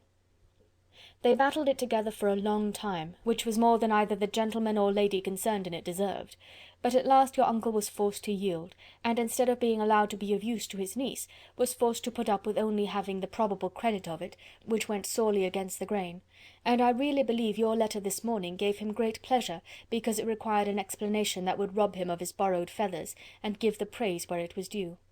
But, Lizzy, this must go no farther than yourself, or Jane at most. You know pretty well, I suppose, what has been done for the young people. His debts are to be paid, amounting, I believe, to considerably more than £1,000, another 1,000 in addition to her own settled upon her, and his commission purchased. The reason why all this was to be done by him alone was such as I have given above. It was owing to him, to his reserve and want of proper consideration, that Wickham's character had been so misunderstood, and consequently that he had been received and noticed as he was. Perhaps there was some truth in this, though I doubt whether his reserve or anybody's reserve can be answerable for the event. But in spite of all this fine talking, my dear Lizzy, you may rest perfectly assured that your uncle would never have yielded if we had not given him credit for another interest in the affair. When all this was resolved on, he returned again to his friends who were still staying at Pemberley, but it was agreed that he should be in London once more when the wedding took place, and all money matters were then to receive the last finish. I believe I have now told you everything. It is a relation which you tell me is to give you great surprise. I hope at least it will not afford you any displeasure. Lydia came to us, and Wickham had constant admission to the house. He was exactly what he had been when I knew him in Hertfordshire, but I would not tell you how little I was satisfied with her behaviour while she stayed with us, if I had not perceived by Jane's letter last Wednesday that her conduct on coming home was exactly of a piece with it, and therefore what I now tell you can give you no fresh pain. I talked to her repeatedly in the most serious manner, representing to her all the wickedness of what she had done, and all the unhappiness she had brought on her family. If she heard me it was by good luck, for I am sure she did not listen. I was sometimes quite provoked, but then I recollected my dear Elizabeth and Jane, and for their sakes had patience with her. Mr. Darcy was punctual in his return, and as Lydia informed you, attended the wedding. He dined with us the next day, and was to leave town again on Wednesday or Thursday. Will you be very angry with me, my dear Lizzy, if I take this opportunity of saying, what I was never bold enough to say before, how much I like him? His behaviour to us has, in every respect, been as pleasing as when we were in Derbyshire. His understanding and opinions all please me. He wants nothing but a little more liveliness, and that, if he marry prudently, his wife may teach him. I thought him very sly. He hardly ever mentioned your name, but slyness seems the fashion. Pray forgive me if I have been very presuming, or at least do not punish me so far as to exclude me from P. I shall never be quite happy till I have been all round the park. A low phaeton with a nice little pair of ponies would be the very thing. But I must write no more. The children have been wanting me this half hour. Yours very sincerely, M. Gardiner. The contents of this letter threw Elizabeth into a flutter of spirits, in which it was difficult to determine whether pleasure or pain bore the greatest share. The vague and unsettled suspicions which uncertainty had produced of what Mr. Darcy might have been doing to forward her sister's match, which she had feared to encourage as an exertion of goodness too great to be probable, and at the same time dreaded to be just from the pain of obligation, were proved beyond their greatest extent to be true. He had followed them purposely to town, he had taken on himself all the trouble and mortification attendant on such a research, in which supplication had been necessary to a woman whom he must abominate and despise, and where he was reduced to meet, frequently meet, reason with, persuade, and finally bribe, the man whom he always most wished to avoid, and whose very name it was punishment to him to pronounce. He had done all this for a girl whom he could neither regard nor esteem. Her heart did whisper that he had done it for her, but it was a hope shortly checked by other considerations, and she soon felt that even her vanity was insufficient, when required to depend on his affection for her, for a woman who had already refused him, as able to overcome a sentiment so natural as abhorrence against relationship with Wickham. Brother-in-law of Wickham! Every kind of pride must revolt from the connection. He had, to be sure, done much. She was ashamed to think how much. But he had given a reason for his interference, which asked no extraordinary stretch of belief. It was reasonable that he should feel he had been wrong. He had liberality, and he had the means of exercising it, and though she would not place herself as his principal inducement, she could perhaps believe that remaining partiality for her might assist his endeavours in a cause where her peace of mind must be materially concerned. It was painful, exceedingly painful, to know that they were under obligations to a person who could never receive a return. They owed the restoration of Lydia, her character, everything, to him. Oh, how heartily did she grieve over every ungracious sensation she had ever encouraged, every saucy speech she had ever directed towards him. For herself she was humbled, but she was proud of him, proud that, in a cause of compassion and honour, he had been able to get the better of himself. She read over her aunt's commendation of him again and again. It was hardly enough, but it pleased her. She was even sensible of some pleasure, though mixed with regret, on finding how steadfastly both she and her uncle had been persuaded that affection and confidence subsisted between Mr. Darcy and herself. She was roused from her seat and her reflections by someone's approach, and before she could strike into another path, she was overtaken by Wickham. "I am afraid I interrupt your solitary ramble, my dear sister," said he as he joined her. "You certainly do," she replied with a smile, "but it does not follow that the interruption must be unwelcome." "I should be sorry indeed if it were. We were always good friends, and now we are better." "True. Are the others coming out?" "I do not know. Mrs. Bennet and Lydia are going in the carriage to Meryton. And so, my dear sister, I find from our uncle and aunt that you have actually seen Pemberley." She replied in the affirmative. "I almost envy you the pleasure, and yet I believe it would be too much for me, or else I could take it in my way to Newcastle." "And you saw the old housekeeper, I suppose?" "Poor Reynolds, she was always very fond of me, but of course she did not mention my name to you." "Yes, she did." "And what did she say?" "That you were gone into the army, and she was afraid had not turned out well. At such a distance as that, you know, things are strangely misrepresented." "Certainly," he replied, biting his lips. Elizabeth hoped she had silenced him, but he soon afterwards said, "I was surprised to see Darcy in town last month. We passed each other several times. I wonder what he can be doing there." "Perhaps preparing for his marriage with Miss de Bourgh," said Elizabeth. "It must be something particular to take him there at this time of year." "Undoubtedly. Did you see him while you were at Lambton? I thought I understood from the gardeners that you had." "Yes. He introduced us to his sister." "And you like her?" "Very much." "I have heard, indeed, that she has uncommonly improved within this year or two. When I last saw her she was not very promising. I am very glad you liked her. I hope she will turn out well." "I dare say she will. She has got over the most trying age." "Did you go by the village of Kympton?" "I do not recollect that we did. I mention it because it is the living which I ought to have had. A most delightful place. Excellent parsonage house. It would have suited me in every respect." "How should you have liked making sermons?" "Exceedingly well. I should have considered it as part of my duty, and the exertion would soon have been nothing. One ought not to repine, but to be sure it would have been such a thing for me. The quiet, the retirement of such a life would have answered all my ideas of happiness, but it was not to be. Did you ever hear Darcy mention the circumstance when you were in Kent?" "I have heard from authority, which I thought as good, that it was left you conditionally only, and at the will of the present patron." "You have?" "Yes, there was something in that. I told you so from the first, you may remember. I did hear, too, that there was a time when sermon making was not so palatable to you as it seems to be at present, that you actually declared your resolution of never taking orders, and that the business had been compromised accordingly." "You did, and it was not wholly without foundation. You may remember what I told you on that point when we first talked of it." They were now almost at the door of the house, for she had walked fast to get rid of him, and unwilling for her sister's sake to provoke him, she only said in reply, with a good-humoured smile, "Come, Mr. Wickham, we are brother and sister, you know. Do not let us quarrel about the past. In future, I hope, we shall be always of one mind." She held out her hand. He kissed it with affectionate gallantry, though he hardly knew how to look, and they entered the house. Chapter 53. Mr. Wickham was so perfectly satisfied with this conversation that he never again distressed himself or provoked his dear sister Elizabeth by introducing the subject of it, and she was pleased to find that she had said enough to keep him quiet. The day of his and Lydia's departure soon came, and Mrs. Bennet was forced to submit to a separation which, as her husband by no means entered into her scheme of their all going to Newcastle, was likely to continue at least a twelvemonth. "Oh, my dear Lydia!" she cried, When shall we meet again?" "Oh Lord, I don't know. Not these 2 or 3 years, perhaps." "Write to me very often, my dear." "As often as I can. But you know married women have never much time for writing. My sisters may write to me. They will have nothing else to do." Mr. Wickham's adieus were much more affectionate than his wife's. He smiled, looked handsome, and said many pretty things.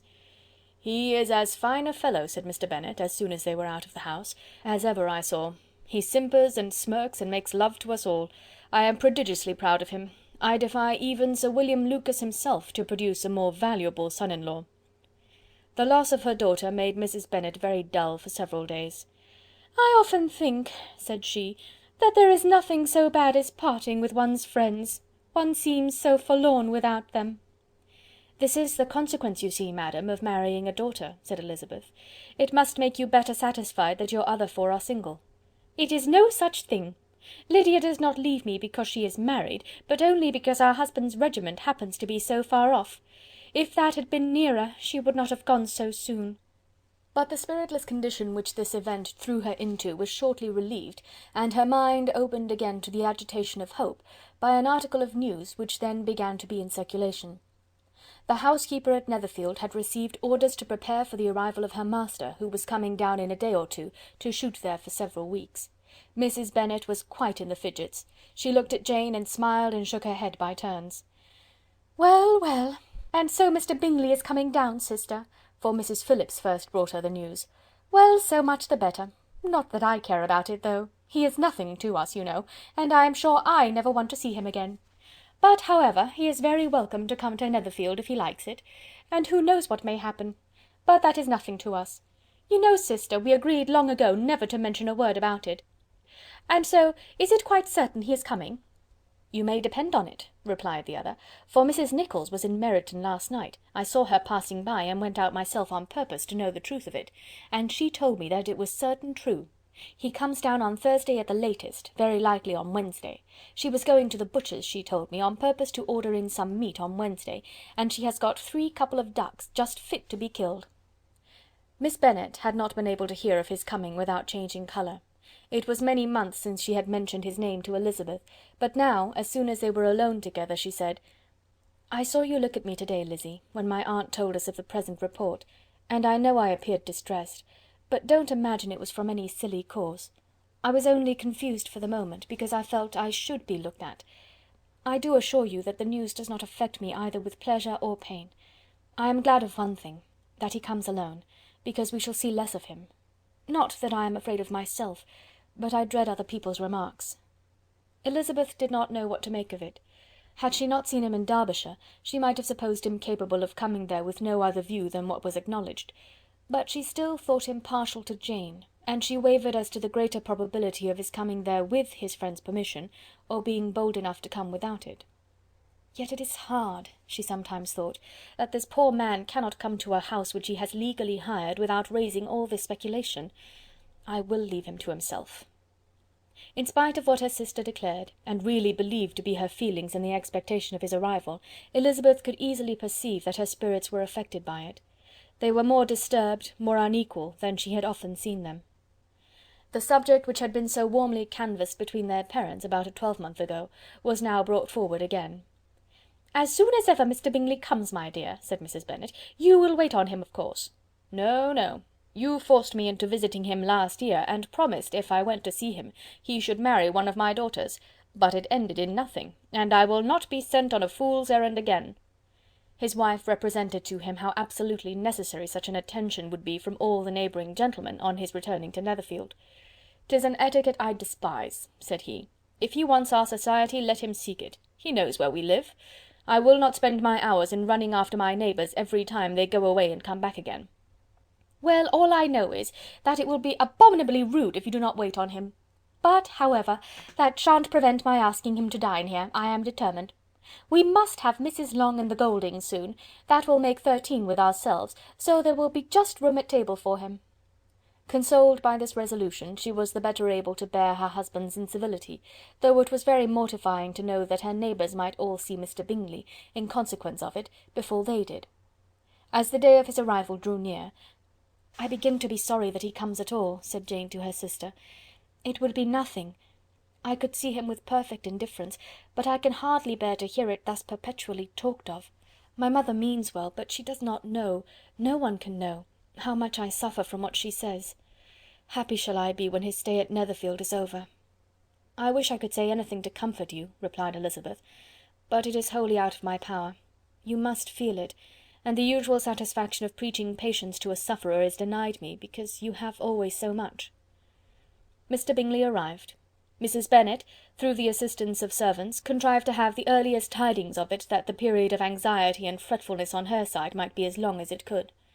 She counted the days that must intervene before their invitation could be sent, hopeless of seeing him before. But on the third morning after his arrival in Hertfordshire, she saw him from her dressing-room window enter the paddock and ride towards the house. Her daughters were eagerly called to partake of her joy.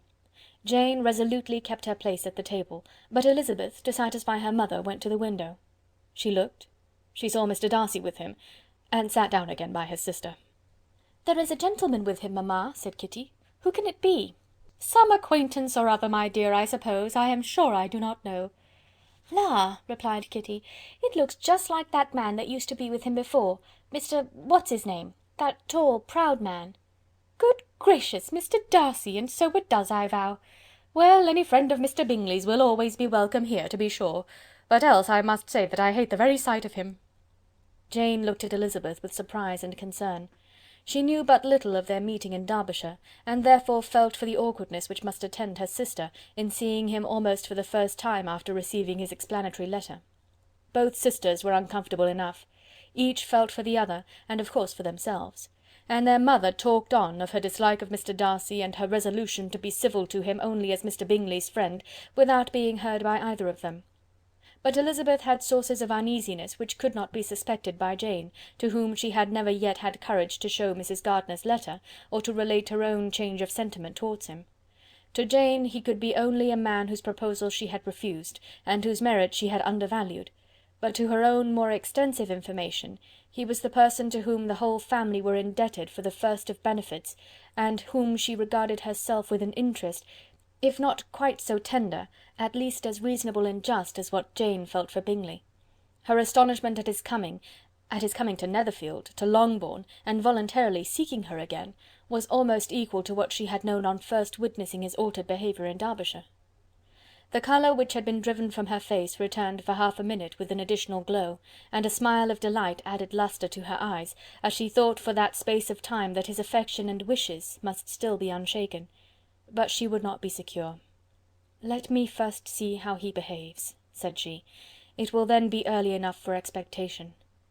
She sat intently at work, striving to be composed, and without daring to lift up her eyes, till anxious curiosity carried them to the face of her sister as the servant was approaching the door. Jane looked a little paler than usual, but more sedate than Elizabeth had expected. On the gentlemen's appearing, her colour increased, yet she received them with tolerable ease, and with a propriety of behaviour equally free from any symptom of resentment or any unnecessary complaisance. Elizabeth said as little to either as civility would allow, and sat down again to her work with an eagerness which it did not often command. She had ventured only one glance at Darcy. He looked serious as usual, and, she thought, more as he had been used to look in Hertfordshire than as she had seen him at Pemberley. But perhaps he could not in her mother's presence be what he was before her uncle and aunt. It was a painful, but not an improbable conjecture. Bingley she had likewise seen for an instant, and in that short period saw him looking both pleased and embarrassed. He was received by Mrs. Bennet with a degree of civility which made her two daughters ashamed, especially when contrasted with the cold and ceremonious politeness of her curtsy and address to his friend. Elizabeth particularly, who knew that her mother owed to the latter the preservation of her favourite daughter from irremediable infamy, was hurt and distressed to a most painful degree by a distraction so ill applied. Darcy, after inquiring of her how Mr. and Mrs. Gardiner did, a question which she could not answer without confusion, said scarcely anything. He was not seated by her, perhaps that was the reason of his silence, but it had not been so in Derbyshire. There he had talked to her friends when he could not to herself. But now several minutes elapsed without bringing the sound of his voice, and when occasionally, unable to resist the impulse of curiosity, she raised her eyes to his face, she as often found him looking at Jane as at herself, and frequently on no object but the ground. More thoughtfulness and less anxiety to please than when they last met were plainly expressed. She was disappointed and angry with herself for being so. "Could I expect it to be otherwise?" said she. "Yet why did he come?" She was in no humour for conversation with any one but himself, and to him she had hardly courage to speak. She inquired after his sister, but could do no more. "It is a long time, Mr. Bingley, since you went away," said Mrs. Bennet. He readily agreed to it. "I began to be afraid you would never come back. People did say you meant to quit the place entirely at Michaelmas, but, however, I hope it is not true. A great many changes have happened in the neighbourhood since you went away. Miss Lucas is married and settled, and one of my own daughters. I suppose you have heard of it. Indeed, you must have seen it in the papers. It was in the Times and the Courier, I know, though it was not put in as it ought to be. It was only said, 'Lately George Wickham, Esquire, to Miss Lydia Bennet,' without there being a syllable said of her father or the place where she lived, or anything. It was my brother Gardiner's drawing up too, and I wonder how he came to make such an awkward business of it. Did you see it?" Bingley replied that he did, and made his congratulations. Elizabeth dared not lift up her eyes. How Mr. Darcy looked, therefore, she could not tell. "It is a delightful thing, to be sure, to have a daughter well married," continued her mother, "but at the same time, Mr. Bingley, it is very hard to have her taken such away from me. They are gone down to Newcastle, a place quite northward it seems, and there they are to stay I do not know how long. His regiment is there, for I suppose you have heard of his leaving the shire, and of his being gone into the regulars. Thank heaven he has some friends, though perhaps not so many as he deserves." Elizabeth, who knew this to be levelled at Mr. Darcy, was in such a misery of shame that she could hardly keep her seat. It drew from her, however, the exertion of speaking, which nothing else had so effectually done before, and she asked Bingley whether he meant to make any stay in the country at present. A few weeks, he believed. "When you have killed all your own birds, Mr. Bingley," said her mother, "I beg you will come here and shoot as many as you please on Mr. Bennet's manor. I am sure he will be vastly happy to oblige you, and will save all the best of the coveys for you." Elizabeth's misery increased at such unnecessary, such officious attention. Were the same fair prospect to arise at present as had flattered them a year ago, everything, she was persuaded, would be hastening to the same vexatious conclusion. At that instant she felt that years of happiness could not make Jane or herself amends for moments of such painful confusion.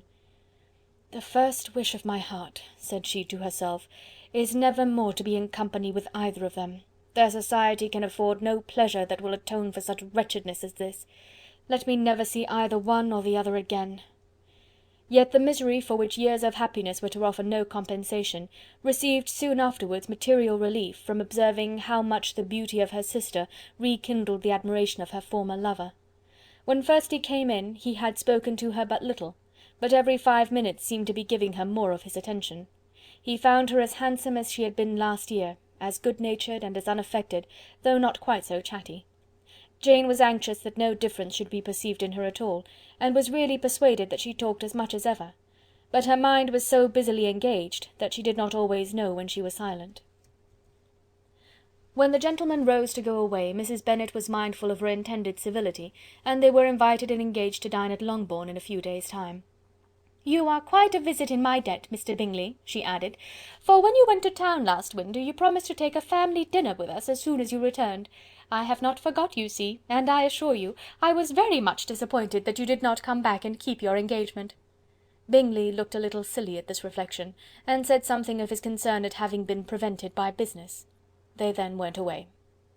Mrs. Bennet had been strongly inclined to ask them to stay and dine there that day, but, though she always kept a very good table, she did not think anything less than 2 courses could be good enough for a man on whom she had such anxious designs, or satisfy the appetite and pride of one who had 10,000 a year. Chapter 54. As soon as they were gone, Elizabeth walked out to recover her spirits, or in other words, to dwell without interruption on those subjects that must deaden them more. Mr. Darcy's behaviour astonished and vexed her. "Why, if he came only to be silent, grave, and indifferent," said she, "did he come at all?" She could settle it in no way that gave her pleasure. "He could be still amiable, still pleasing to my uncle and aunt when he was in town, and why not to me? If he fears me, why come hither? If he no longer cares for me, why silent? Teasing, teasing man! I will think no more about him." Her resolution was for a short time involuntarily kept by the approach of her sister, who joined her with a cheerful look, which showed her better satisfied with their visitors than Elizabeth. "Now," said she, "that this first meeting is over, I feel perfectly easy. I know my own strength, and I shall never be embarrassed again by his coming. I am glad he dines here on Tuesday. It will then be publicly seen that, on both sides, we meet only as common and indifferent acquaintance." "Yes, very indifferent indeed," said Elizabeth laughingly. "Oh, Jane, take care." "My dear Lizzy, you cannot think me so weak as to be in danger now." "I think you are in very great danger of making him as much in love with you as ever." They did not see the gentleman again till Tuesday, and Mrs. Bennet, in the meanwhile, was giving way to all the happy schemes which the good humour and common politeness of Bingley, in half an hour's visit, had revived. On Tuesday there was a large party assembled at Longbourn, and the two who were most anxiously expected, to the credit of their punctuality as sportsmen, were in very good time. When they repaired to the dining-room, Elizabeth eagerly watched to see whether Bingley would take the place which, in all their former parties, had belonged to him, by her sister. Her prudent mother, occupied by the same ideas, forbore to invite him to sit by herself. On entering the room he seemed to hesitate, but Jane happened to look round, and happened to smile. It was decided. He placed himself by her. Elizabeth, with a triumphant sensation, looked towards his friend. He bore it with noble indifference, and she would have imagined that Bingley had received his sanction to be happy, had she not seen his eyes likewise turn towards Mr. Darcy, with an expression of half-laughing alarm. His behaviour to her sister was such, during dinner-time, as showed an admiration of her, which, though more guarded than formerly, persuaded Elizabeth that if left wholly to himself, Jane's happiness and his own would be speedily secured. Though she dared not depend upon the consequence, she yet received pleasure from observing his behaviour. It gave her all the animation that her spirits could boast, for she was in no cheerful humour.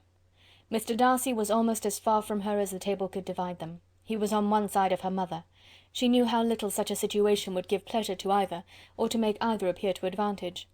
She was not near enough to hear any of their discourse, but she could see how seldom they spoke to each other, and how formal and cold was their manner whenever they did. Her mother's ungraciousness made the sense of what they owed him more painful to Elizabeth's mind, and she would at times have given anything to be privileged to tell him that his kindness was neither unknown nor unfelt by the whole of the family. She was in hopes that the evening would afford some opportunity of bringing them together, that the whole of the visit would not pass away without enabling them to enter into something more of conversation than the mere ceremonious salutation attending his entrance. Anxious and uneasy, the period which passed in the drawing-room before the gentlemen came was wearisome and dull to a degree that almost made her uncivil. She looked forward to their entrance as the point on which all her chance of pleasure for the evening must depend. "If he does not come to me then," said she, "I shall give him up for ever." The gentleman came, and she thought he looked as if he would have answered her hopes, but alas! the ladies had crowded round the table, where Miss Bennet was making tea, and Elizabeth pouring out the coffee, in so close a confederacy that there was not a single vacancy near her which would admit of a chair. And on the gentleman's approaching, one of the girls moved closer to her than ever, and said in a whisper, "The men shan't come and part us, I am determined. We want none of them, do we?" Darcy had walked away to another part of the room. She followed him with her eyes, envied every one to whom he spoke, had scarcely patience enough to help anybody to coffee, and then was enraged against herself for being so silly. A man who has once been refused! How could I ever be foolish enough to expect a renewal of his love? Is there one among the sex who would not protest against such a weakness as a second proposal to the same woman?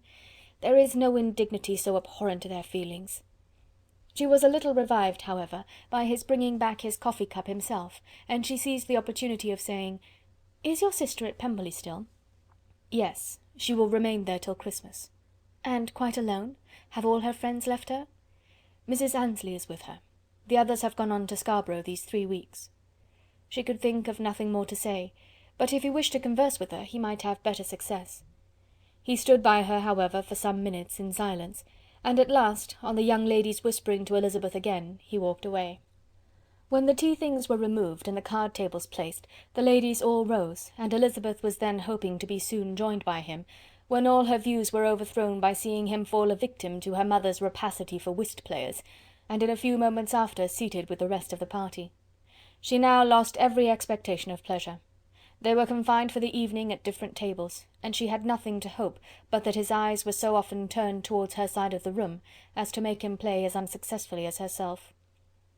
Mrs. Bennet had designed to keep the 2 Netherfield gentlemen to supper, but their carriage was unluckily ordered before any of the others, and she had no opportunity of detaining them. "Well, girls," said she, as soon as they were left to themselves, "what say you to the day? I think everything has passed off uncommonly well, I assure you. The dinner was as well dressed as any I ever saw. The venison was roasted to a turn, and everybody said they never saw so fat a haunch. The soup was 50 times better than what we had at the Lucases last week, and even Mr. Darcy acknowledged that the partridges were remarkably well done, and I suppose he has 2 or 3 French cooks at least. And, my dear Jane, I never saw you look in greater beauty. Mrs. Long said so too, for I asked her whether you did not. And what do you think she said besides? Ah, Mrs. Bennet, we shall have her at Netherfield at last. She did indeed. I do think Mrs. Long is as good a creature as ever lived, and her nieces are very pretty behaved girls, and not at all handsome. I like them prodigiously." Mrs. Bennet, in short, was in very great spirits. She had seen enough of Bingley's behaviour to Jane to be convinced that she would get him at last, and her expectations of advantage to her family, when in a happy humour, were so far beyond reason, that she was quite disappointed in not seeing him there again the next day to make his proposals. "It has been a very agreeable day," said Miss Bennet to Elizabeth. "The party seemed so well selected, so suitable one with the other. I hope we may often meet again." Elizabeth smiled. "Lizzy, you must not do so. You must not suspect me. It mortifies me. I assure you that I have now learnt to enjoy his conversation as an agreeable and sensible young man, without having a wish beyond it. I am perfectly satisfied, from what his manners now are, that he never had any design of engaging my affection. It is only that he is blessed with greater sweetness of address, and a stronger desire of generally pleasing, than any other man." "You are very cruel," said her sister. "You will not let me smile, and are provoking me to it every moment."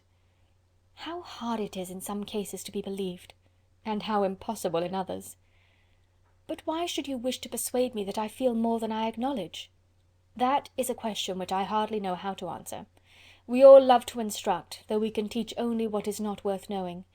Forgive me, and if you persist in indifference, do not make me your confidante." Chapter 55. A few days after this visit Mr. Bingley called again, and alone. His friend had left him that morning for London, but was to return home in 10 days' time. He sat with them above an hour, and was in remarkably good spirits. Mrs. Bennet invited him to dine with them, but, with many expressions of concern, he confessed himself engaged elsewhere. "Next time you call," said she, "I hope we shall be more lucky." He should be particularly happy at any time, etc., etc., and if she would give him leave, would take an early opportunity of waiting on them. "Can you come to-morrow?" Yes, he had no engagement at all for to-morrow, and her invitation was accepted with alacrity. He came, and in such very good time, that the ladies were none of them dressed. In ran Mrs. Bennet to her daughter's room, in her dressing gown, and with her hair half finished, crying out, "My dear Jane, make haste and hurry down. He is come, Mr. Bingley is come, he is indeed. Make haste, make haste. Here, Sarah, come to Miss Bennet this moment, and help her on with her gown. Never mind Miss Lizzie's hair." "We will be down as soon as we can," said Jane, "but I dare say Kitty is forwarder than either of us, for she went upstairs half an hour ago." "Oh, hang Kitty! What has she to do with it? Come, be quick, be quick. Where is your sash, my dear?" But when her mother was gone, Jane would not be prevailed on to go down without one of her sisters. The same anxiety to get them by themselves was visible again in the evening. After tea Mr. Bennet retired to the library, as was his custom, and Mary went upstairs to her instrument. 2 obstacles of the 5 being thus removed, Mrs. Bennet sat looking and winking at Elizabeth and Catherine for a considerable time, without making any impression on them. Elizabeth would not observe her, and when at last Kitty did, she very innocently said, "What is the matter, mamma? What do you keep winking at me for? What am I to do?" "Nothing, child, nothing. I did not wink at you." She then sat still 5 minutes longer, but unable to waste such a precious occasion, she suddenly got up, and saying to Kitty, "Come here, my love, I want to speak to you," took her out of the room. Jane instantly gave a look at Elizabeth which spoke her distress at such premeditation, and her entreaty that she would not give in to it. In a few minutes Mrs. Bennet half opened the door and called out, "Lizzie, my dear, I want to speak with you." Elizabeth was forced to go. "We may as well leave them by themselves, you know," said her mother as soon as she was in the hall. "Kitty and I are going upstairs to sit in my dressing-room." Elizabeth made no attempt to reason with her mother, but remained quietly in the hall till she and Kitty were out of sight, then returned into the drawing-room. Mrs. Bennet's schemes for this day were ineffectual. Bingley was everything that was charming except the professed lover of her daughter. His ease and cheerfulness rendered him a most agreeable addition to their evening party, and he bore with the ill-judged officiousness of the mother, and heard all her silly remarks with a forbearance and command of countenance particularly grateful to the daughter. He scarcely needed an invitation to stay to supper, and before he went away an engagement was formed, chiefly through his own and Mrs. Bennet's means, for his coming next morning to shoot with her husband. After this day, Jane said no more of her indifference. Not a word passed between the sisters concerning Bingley, but Elizabeth went to bed in the happy belief that all must speedily be concluded, unless Mr. Darcy returned within the stated time. Seriously, however, she felt tolerably persuaded that all this must have taken place with that gentleman's concurrence. Bingley was punctual to his appointment, and he and Mr. Bennet spent the morning together, as had been agreed on. The latter was much more agreeable than his companion expected. There was nothing of presumption or folly in Bingley that could provoke his ridicule or disgust him into silence, and he was more communicative and less eccentric than the other had ever seen him. Bingley, of course, returned with him to dinner, and in the evening Mrs. Bennet's invention was again at work to get everybody away from him and her daughter. Elizabeth, who had a letter to write, went into the breakfast-room for that purpose soon after tea, for as the others were all going to sit down to cards, she could not be wanted to counteract her mother's schemes. But on returning to the drawing-room, when her letter was finished, she saw, to her infinite surprise, there was reason to fear that her mother had been too ingenious for her. On opening the door she perceived her sister and Bingley standing together over the hearth, as if engaged in earnest conversation, and had this led to no suspicion, the faces of both, as they hastily turned round and moved away from each other, would have told it all. Their situation was awkward enough, but hers, she thought, was still worse. Not a syllable was uttered by either, and Elizabeth was on the point of going away again, when Bingley, who as well as the other had sat down, suddenly rose, and whispering a few words to her sister, ran out of the room. Jane could have no reserves from Elizabeth where confidence would give pleasure, and instantly embracing her, acknowledged with the liveliest emotion that she was the happiest creature in the world. "'Tis too much," she added, "by far too much. I do not deserve it. Oh, why is not everybody as happy?" Elizabeth's congratulations were given with a sincerity, a warmth, a delight, which words could but poorly express. Every sentence of kindness was a fresh source of happiness to Jane, but she would not allow herself to stay with her sister, or say half that remained to be said for the present. "I must go instantly to my mother," she cried. "I would not on any account trifle with her affectionate solicitude, or allow her to hear it from any one but myself. He has gone to my father already. Oh, Lizzy, to know that what I have to relate will give such pleasure to all my dear family! How shall I bear so much happiness?" She then hastened away to her mother, who had purposely broken up the card party, and was sitting upstairs with Kitty. Elizabeth, who was left by herself, now smiled at the rapidity and ease with which an affair was finally settled that had given them so many previous months of suspense and vexation. "And this," said she, "is the end of all his friends' anxious circumspection, of all his sister's falsehood and contrivance, the happiest, wisest, most reasonable end." In a few minutes she was joined by Bingley, whose conference with her father had been short and to the purpose. "Where is your sister?" he said hastily, as he opened the door. "With my mother upstairs. She will be down in a moment, I dare say." He then shut the door, and coming up to her, claimed the good wishes and affection of a sister.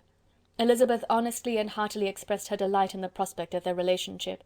They shook hands with great cordiality, and then, till her sister came down, she had to listen to all he had to say of his own happiness and of Jane's perfections, and in spite of his being a lover, Elizabeth really believed all his expectations of felicity to be rationally founded, because they had for basis the excellent understanding and super-excellent disposition of Jane, and a general similarity of feeling and taste between her and himself.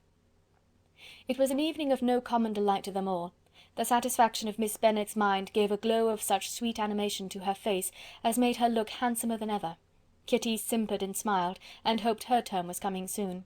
Mrs. Bennet could not give her consent or speak her approbation in terms warm enough to satisfy her feelings, though she talked to Bingley of nothing else for half an hour, and when Mr. Bennet joined them at supper, his voice and manner plainly showed how really happy he was. Not a word, however, passed his lips in allusion to it, till their visitor took his leave for the night, but as soon as he was gone, he turned to his daughter and said, "Jane, I congratulate you. You will be a very happy woman." Jane went to him instantly, kissed him, and thanked him for his goodness.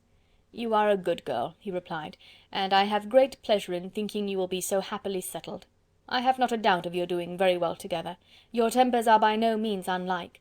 You are each of you so complying, that nothing will ever be resolved on, so easy that every servant will cheat you, and so generous that you will always exceed your income."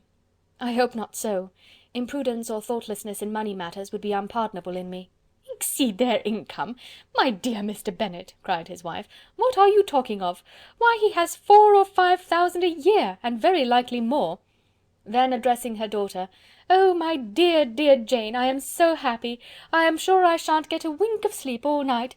I knew how it would be. I always said it must be so at last. I was sure you could not be so beautiful for nothing. I remember, as soon as ever I saw him, when he first came into Hertfordshire last year, I thought how likely it was that you should come together.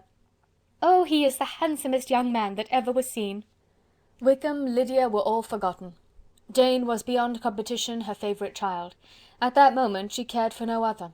Her younger sisters soon began to make interest with her for objects of happiness which she might in future be able to dispense. Mary petitioned for the use of the library at Netherfield, and Kitty begged very hard for a few balls there every winter. Bingley from this time was of course a daily visitor at Longbourn, coming frequently before breakfast, and always remaining till after supper, unless when some barbarous neighbour, who could not be enough detested, had given him an invitation to dinner which he thought himself obliged to accept. Elizabeth had now but little time for conversation with her sister, for while he was present, Jane had no attention to bestow on anyone else. But she found herself considerably useful to both of them in those hours of separation that must sometimes occur.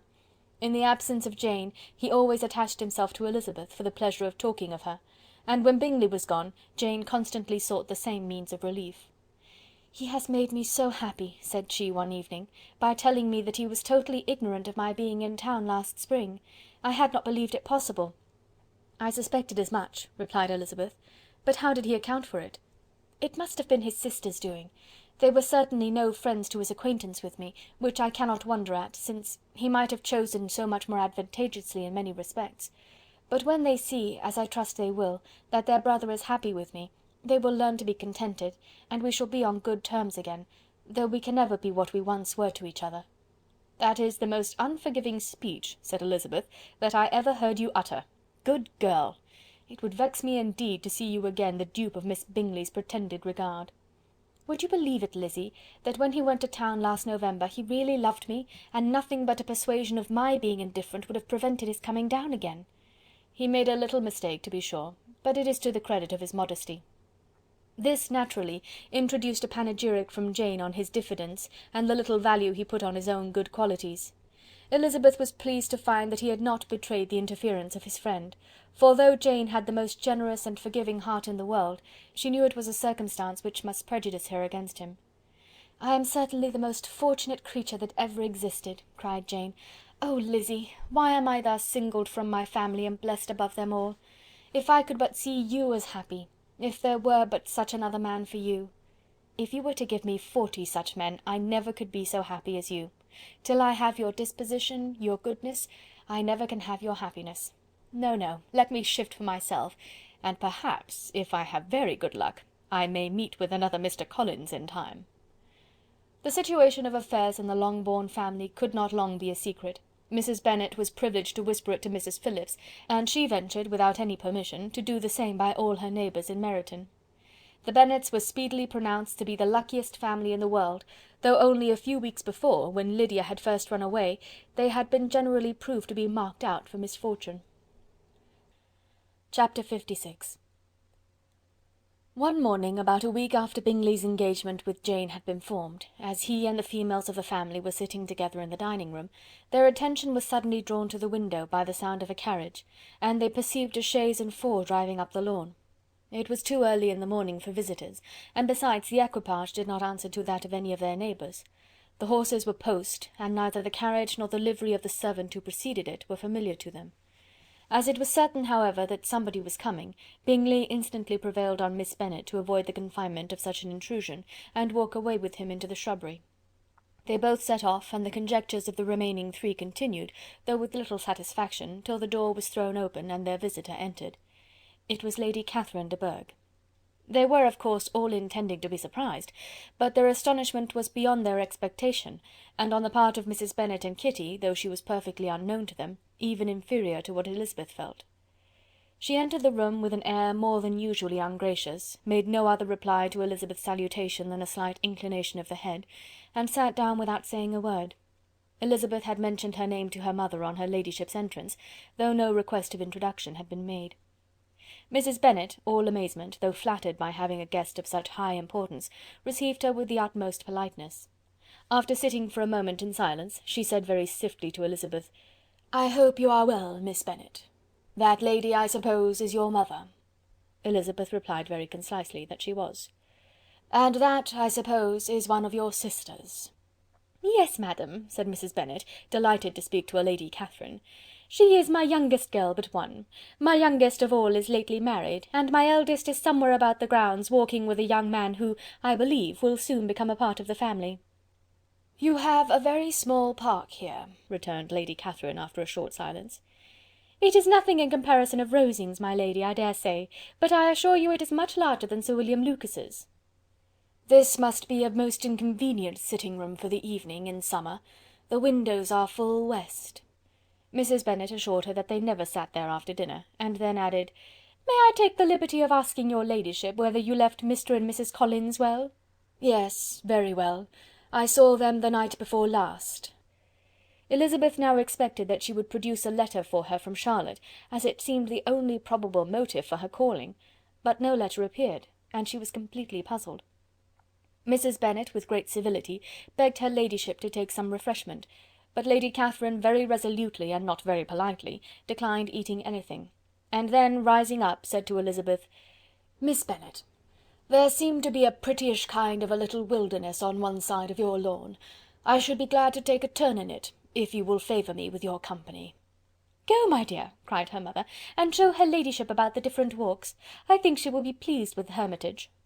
Elizabeth obeyed, and running into her own room for her parasol, attended her noble guest downstairs. As they passed through the hall, Lady Catherine opened the doors into the dining parlour and drawing room, and pronouncing them, after a short survey, to be decent-looking rooms, walked on. Her carriage remained at the door, and Elizabeth saw that her waiting-woman was in it. They proceeded in silence along the gravel walk that led to the copse.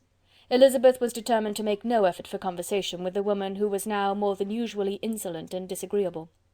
"How could I ever think her like her nephew?" said she, as she looked her in her face. As soon as they entered the copse, Lady Catherine began in the following manner.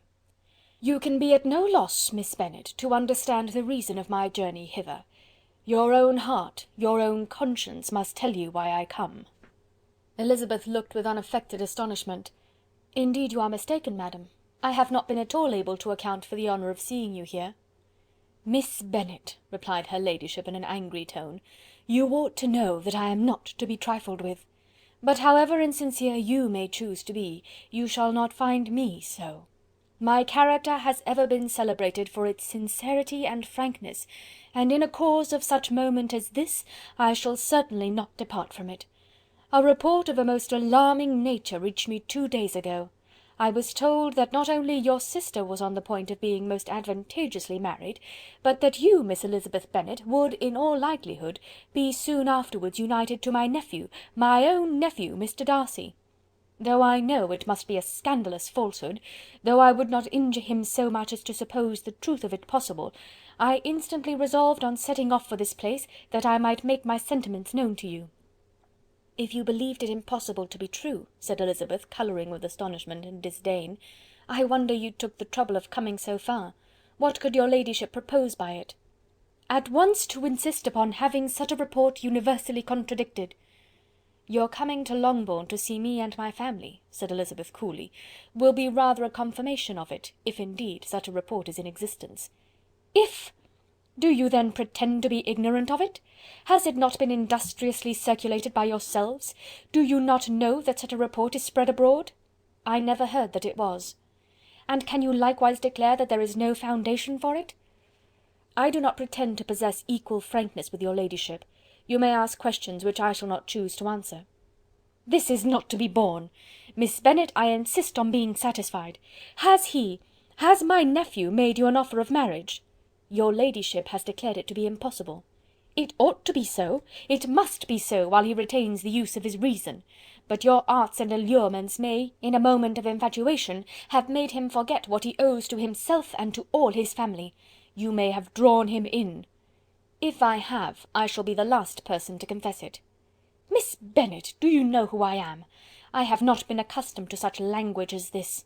I am almost the nearest relation he has in the world, and am entitled to know all his dearest concerns. But you are not entitled to know mine, nor will such behaviour as this ever induce me to be explicit. Let me be rightly understood. This match, to which you have the presumption to aspire, can never take place. No, never. Mr. Darcy is engaged to my daughter. Now what have you to say? Only this, that if he is so, you can have no reason to suppose he will make an offer to me." Lady Catherine hesitated for a moment, and then replied: "The engagement between them is of a peculiar kind. From their infancy they have been intended for each other. It was the favourite wish of his mother as well as of hers. While in their cradles we planned the union, and now, at the moment when the wishes of both sisters would be accomplished in their marriage, to be prevented by a young woman of inferior birth, of no importance in the world, and wholly unallied to the family. Do you pay no regard to the wishes of his friends, to his tacit engagement with Miss de Bourgh? Are you lost to every feeling of propriety and delicacy? Have you not heard me say that from his earliest hours he was destined for his cousin?" "Yes, and I had heard it before, but what is that to me? If there is no other objection to my marrying your nephew, I shall certainly not be kept from it by knowing that his mother and aunt wished him to marry Miss de Bourgh. You both did as much as you could in planning the marriage. Its completion depended on others. If Mr. Darcy is neither by honour nor inclination confined to his cousin, why is not he to make another choice? And if I am that choice, why may not I accept him? Because honour, decorum, prudence, nay, interest, forbid it. Yes, Miss Bennet, interest. For do not expect to be noticed by his family or friends if you wilfully act against the inclinations of all.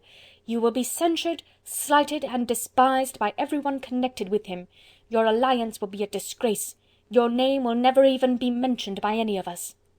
"These are heavy misfortunes," replied Elizabeth, "but the wife of Mr. Darcy must have such extraordinary sources of happiness necessarily attached to her situation, that she could, upon the whole, have no cause to repine." "Obstinate, headstrong girl! I am ashamed of you. Is this your gratitude for my attentions to you last spring? Is nothing due to me on that score? Let us sit down. You are to understand, Miss Bennet, that I came here with the determined resolution of carrying my purpose, nor will I be dissuaded from it. I have not been used to submit to any person's whims. I have not been in the habit of brooking disappointment. That will make your ladyship's situation at present more pitiable, but it will have no effect on me. I will not be interrupted. Hear me in silence. My daughter and my nephew are formed for each other. They are descended, on the maternal side, from the same noble line, and on the father's, from respectable, honourable, and ancient, though untitled families. Their fortune on both sides is splendid. They are destined for each other by the voice of every member of their respective houses, and what is to divide them? The upstart pretensions of a young woman without family, connections, or fortune? Is this to be endured? But it must not, shall not be. If you were sensible of your own good, you would not wish to quit the sphere in which you have been brought up. In marrying your nephew, I should not consider myself as quitting that sphere. He is a gentleman, I am a gentleman's daughter. So far we are equal. True. You are a gentleman's daughter, but who was your mother? Who are your uncles and aunts? Do not imagine me ignorant of their condition." "Whatever my connections may be," said Elizabeth, "if your nephew does not object to them, they can be nothing to you. Tell me once and for all, are you engaged to him?" Though Elizabeth would not, for the mere purpose of obliging Lady Catherine, have answered this question, she could not but say, after a moment's deliberation, "I am not." Lady Catherine seemed pleased. "And will you promise me never to enter into such an engagement?" "I will make no promise of the kind." "Miss Bennet, I am shocked and astonished. I expected to find a more reasonable young woman. But do not deceive yourself into a belief that I will never recede. I shall not go away until you have given me the assurance I require. And I certainly never shall give it. I am not to be intimidated into anything so wholly unreasonable. Your ladyship wants Mr. Darcy to marry your daughter, but would my giving you the wished-for promise make their marriage at all more probable? Supposing him to be attached to me, would my refusing to accept his hand make him wish to bestow it on his cousin? Allow me to say, Lady Catherine, that the arguments with which you have supported this extraordinary application have been as frivolous as the application was ill-judged. You have widely mistaken my character, if you think I can be worked on by such persuasions as these. How far your nephew might approve of your interference in his affairs I cannot tell, but you have certainly no right to concern yourself in mine. I must beg, therefore, to be importuned no farther on the subject." "Not so hasty, if you please. I have by no means done. To all the objections I have already urged, I have still another to add. I am no stranger to the particulars of your youngest sister's infamous elopement. I know it all, that the young man's marrying her was a patched-up business at the expense of your father and uncles. And is such a girl to be my nephew's sister? Is her husband, is the son of his late father's steward, to be his brother? Heaven and earth! Of what are you thinking? Are the shades of Pemberley to be thus polluted?" "You can now have nothing further to say," she resentfully answered. "You have insulted me in every possible method. I must beg you to return to the house." And she rose as she spoke. Lady Catherine rose also, and they turned back. Her ladyship was highly incensed. "You have no regard, then, for the honour and credit of my nephew. Unfeeling, selfish girl! Do you not consider that a connection with you must disgrace him in the eyes of everybody?" "Lady Catherine, I have nothing further to say. You know my sentiments." "You are then resolved to have him?" "I have said no such thing. I am only resolved to act in that manner which will, in my own opinion, constitute my happiness, without reference to you, or to any person so wholly unconnected with me." "It is well. You refuse, then, to oblige me. You refuse to obey the claims of duty, honour, and gratitude. You are determined to ruin him in the opinion of all his friends, and make him the contempt of the world." "Neither duty, nor honour, nor gratitude," replied Elizabeth, "have any possible claim on me in the present instance. No principle of either would be violated by my marriage with Mr. Darcy. And with regard to the resentment of his family, or the indignation of the world, if the former were excited by his marrying me, it would not give me one moment's concern, and the world in general would have too much sense to join in the scorn." "And this is your real opinion? This is your final resolve? Very well. I shall now know how to act. Do not imagine, Miss Bennet, that your ambition will ever be gratified. I came to try you. I hoped to find you reasonable, but depend upon it I will carry my point." In this manner Lady Catherine talked on, till they were at the door of the carriage, when, turning hastily around, she added, "I take no leave of you, Miss Bennet. I send no compliments to your mother. You deserve no such attention. I am most seriously displeased." Elizabeth made no answer, and without attempting to persuade her ladyship to return into the house, walked quietly into it herself. She heard the carriage drive away as she proceeded upstairs. Her mother impatiently met her at the door of the dressing-room, to ask why Lady Catherine would not come in again and rest herself. "She did not choose it," said her daughter. "She would go." "She is a very fine-looking woman, and her calling here was prodigiously civil, for she only came, I suppose, to tell us the Collinses were well. She is on her road somewhere, I dare say, and so, passing through Meryton, thought she might as well call on you. I suppose she had nothing particular to say to you, Lizzy?" Elizabeth was forced to give into a little falsehood here, for to acknowledge the substance of their conversation was impossible. Chapter 57. The discomposure of spirits which this extraordinary visit threw Elizabeth into could not be easily overcome, nor could she for many hours learn to think of it less than incessantly. Lady Catherine, it appeared, had actually taken the trouble of this journey from Rosings for the sole purpose of breaking off her supposed engagement with Mr. Darcy. It was a rational scheme, to be sure, but from what the report of their engagement could originate, Elizabeth was at a loss to imagine, till she recollected that his being the intimate friend of Bingley, and her being the sister of Jane, was enough, at a time when the expectation of one wedding made everybody eager for another, to supply the idea. She had not herself forgotten to feel that the marriage of her sister must bring them more frequently together, and her neighbours at Lucas Lodge, therefore, for through their communication with the Collinses the report, she concluded, had reached Lady Catherine, had only set that down as almost certain and immediate, which she had looked forward to as possible at some future time. In revolving Lady Catherine's expectations, however, she could not help feeling some uneasiness as to the possible consequence of her persisting in this interference. From what she had said of her resolution to prevent their marriage, it occurred to Elizabeth that she must meditate an application to her nephew, and how he might take a similar representation of the evils attached to a connection with her, she dared not pronounce. She knew not the exact degree of his affection for his aunt, or his dependence on her judgment, but it was natural to suppose that he thought much higher of her ladyship than she could do, and it was certain that, in enumerating the miseries of a marriage with one whose immediate connections were so unequal to his own, his aunt would address him on his weakest side. With his notions of dignity he would probably feel that the arguments, which to Elizabeth had appeared weak and ridiculous, contained much good sense and solid reasoning. If he had been wavering before as to what he should do, which had often seemed likely, the advice and entreaty of so near a relation might settle every doubt, and determine him at once to be as happy as dignity unblemished could make him. In that case he would return no more. Lady Catherine might see him in her way through town, and his engagement to Bingley of coming again to Netherfield must give way.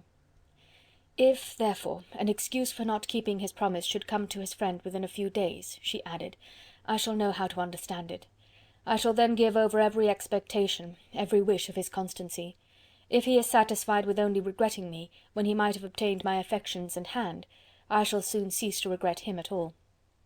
The surprise of the rest of the family on hearing who their visitor had been was very great, but they obligingly satisfied it with the same kind of supposition which had appeased Mrs. Bennet's curiosity, and Elizabeth was spared from much teasing on the subject. The next morning, as she was going downstairs, she was met by her father, who came out of his library with the letter in his hand. "Lizzy," said he, "I was going to look for you. Come into my room." She followed him thither, and her curiosity to know what he had to tell her was heightened by the supposition of its being in some manner connected with the letter he held. It suddenly struck her that it might be from Lady Catherine, and she anticipated with dismay all the consequent explanations. She followed her father to the fireplace, and they both sat down. He then said, "I have received a letter this morning that has astonished me exceedingly. As it principally concerns yourself, you ought to know its contents. I did not know before that I had 2 daughters on the brink of matrimony. Let me congratulate you on a very important conquest." The colour now rushed into Elizabeth's cheeks in the instantaneous conviction of its being a letter from the nephew instead of the aunt, and she was undetermined whether most to be pleased that he had explained himself at all, or offended that his letter was not rather addressed to herself, when her father continued, "You look conscious. Young ladies have great penetration in such matters as these, but I think I may defy even your sagacity to discover the name of your admirer. This letter is from Mr. Collins." "From Mr. Collins? And what can he have to say?"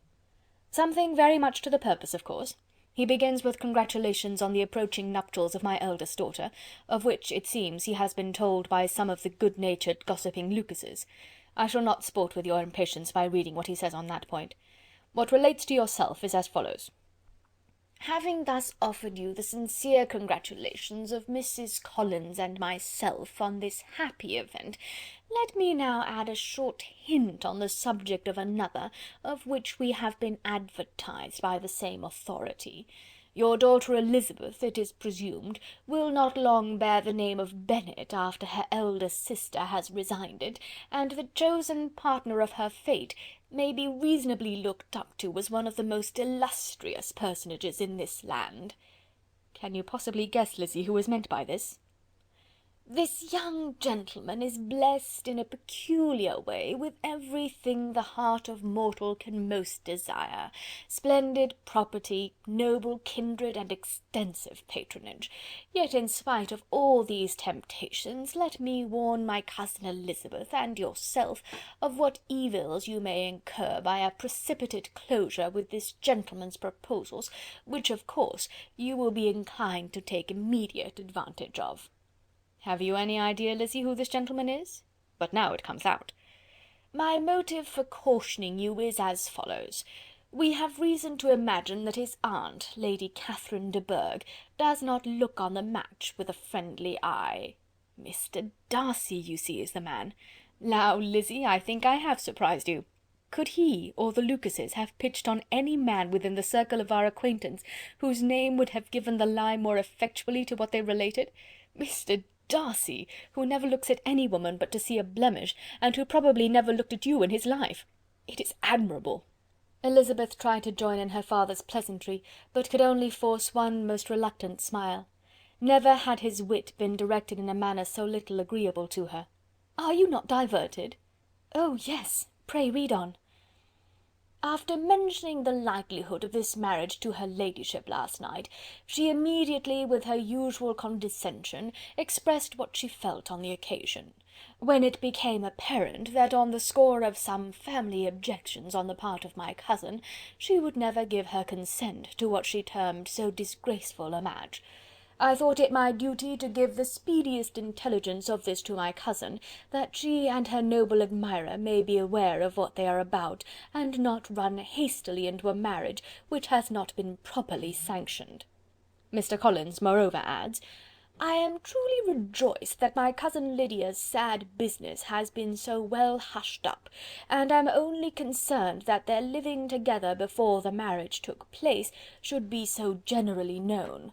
I must not, however, neglect the duties of my station, nor refrain from declaring my amazement at hearing that you received the young couple into your house as soon as they were married.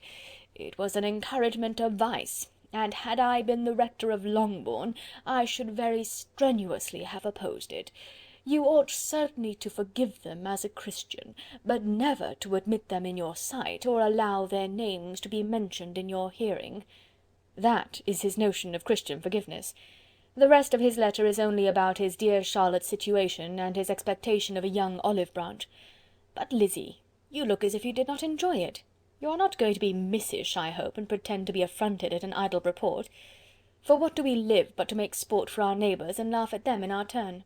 Oh, cried Elizabeth, I am excessively diverted, but it is so strange. Yes, that is what makes it amusing. Had they fixed on any other man it would have been nothing, but his perfect indifference and your pointed dislike make it so delightfully absurd. Much as I abominate writing, I would not give up Mr. Collins's correspondence for any consideration. Nay, when I read a letter of his, I cannot help giving him the preference even over Wickham, much as I value the impudence and hypocrisy of my son-in-law. And pray, Lizzy, what said Lady Catherine about this report? Did she call to refuse her consent? To this question his daughter replied only with a laugh, and as it had been asked without the least suspicion, she was not distressed by his repeating it. Elizabeth had never been more at a loss to make her feelings appear what they were not. It was necessary to laugh, when she would rather have cried.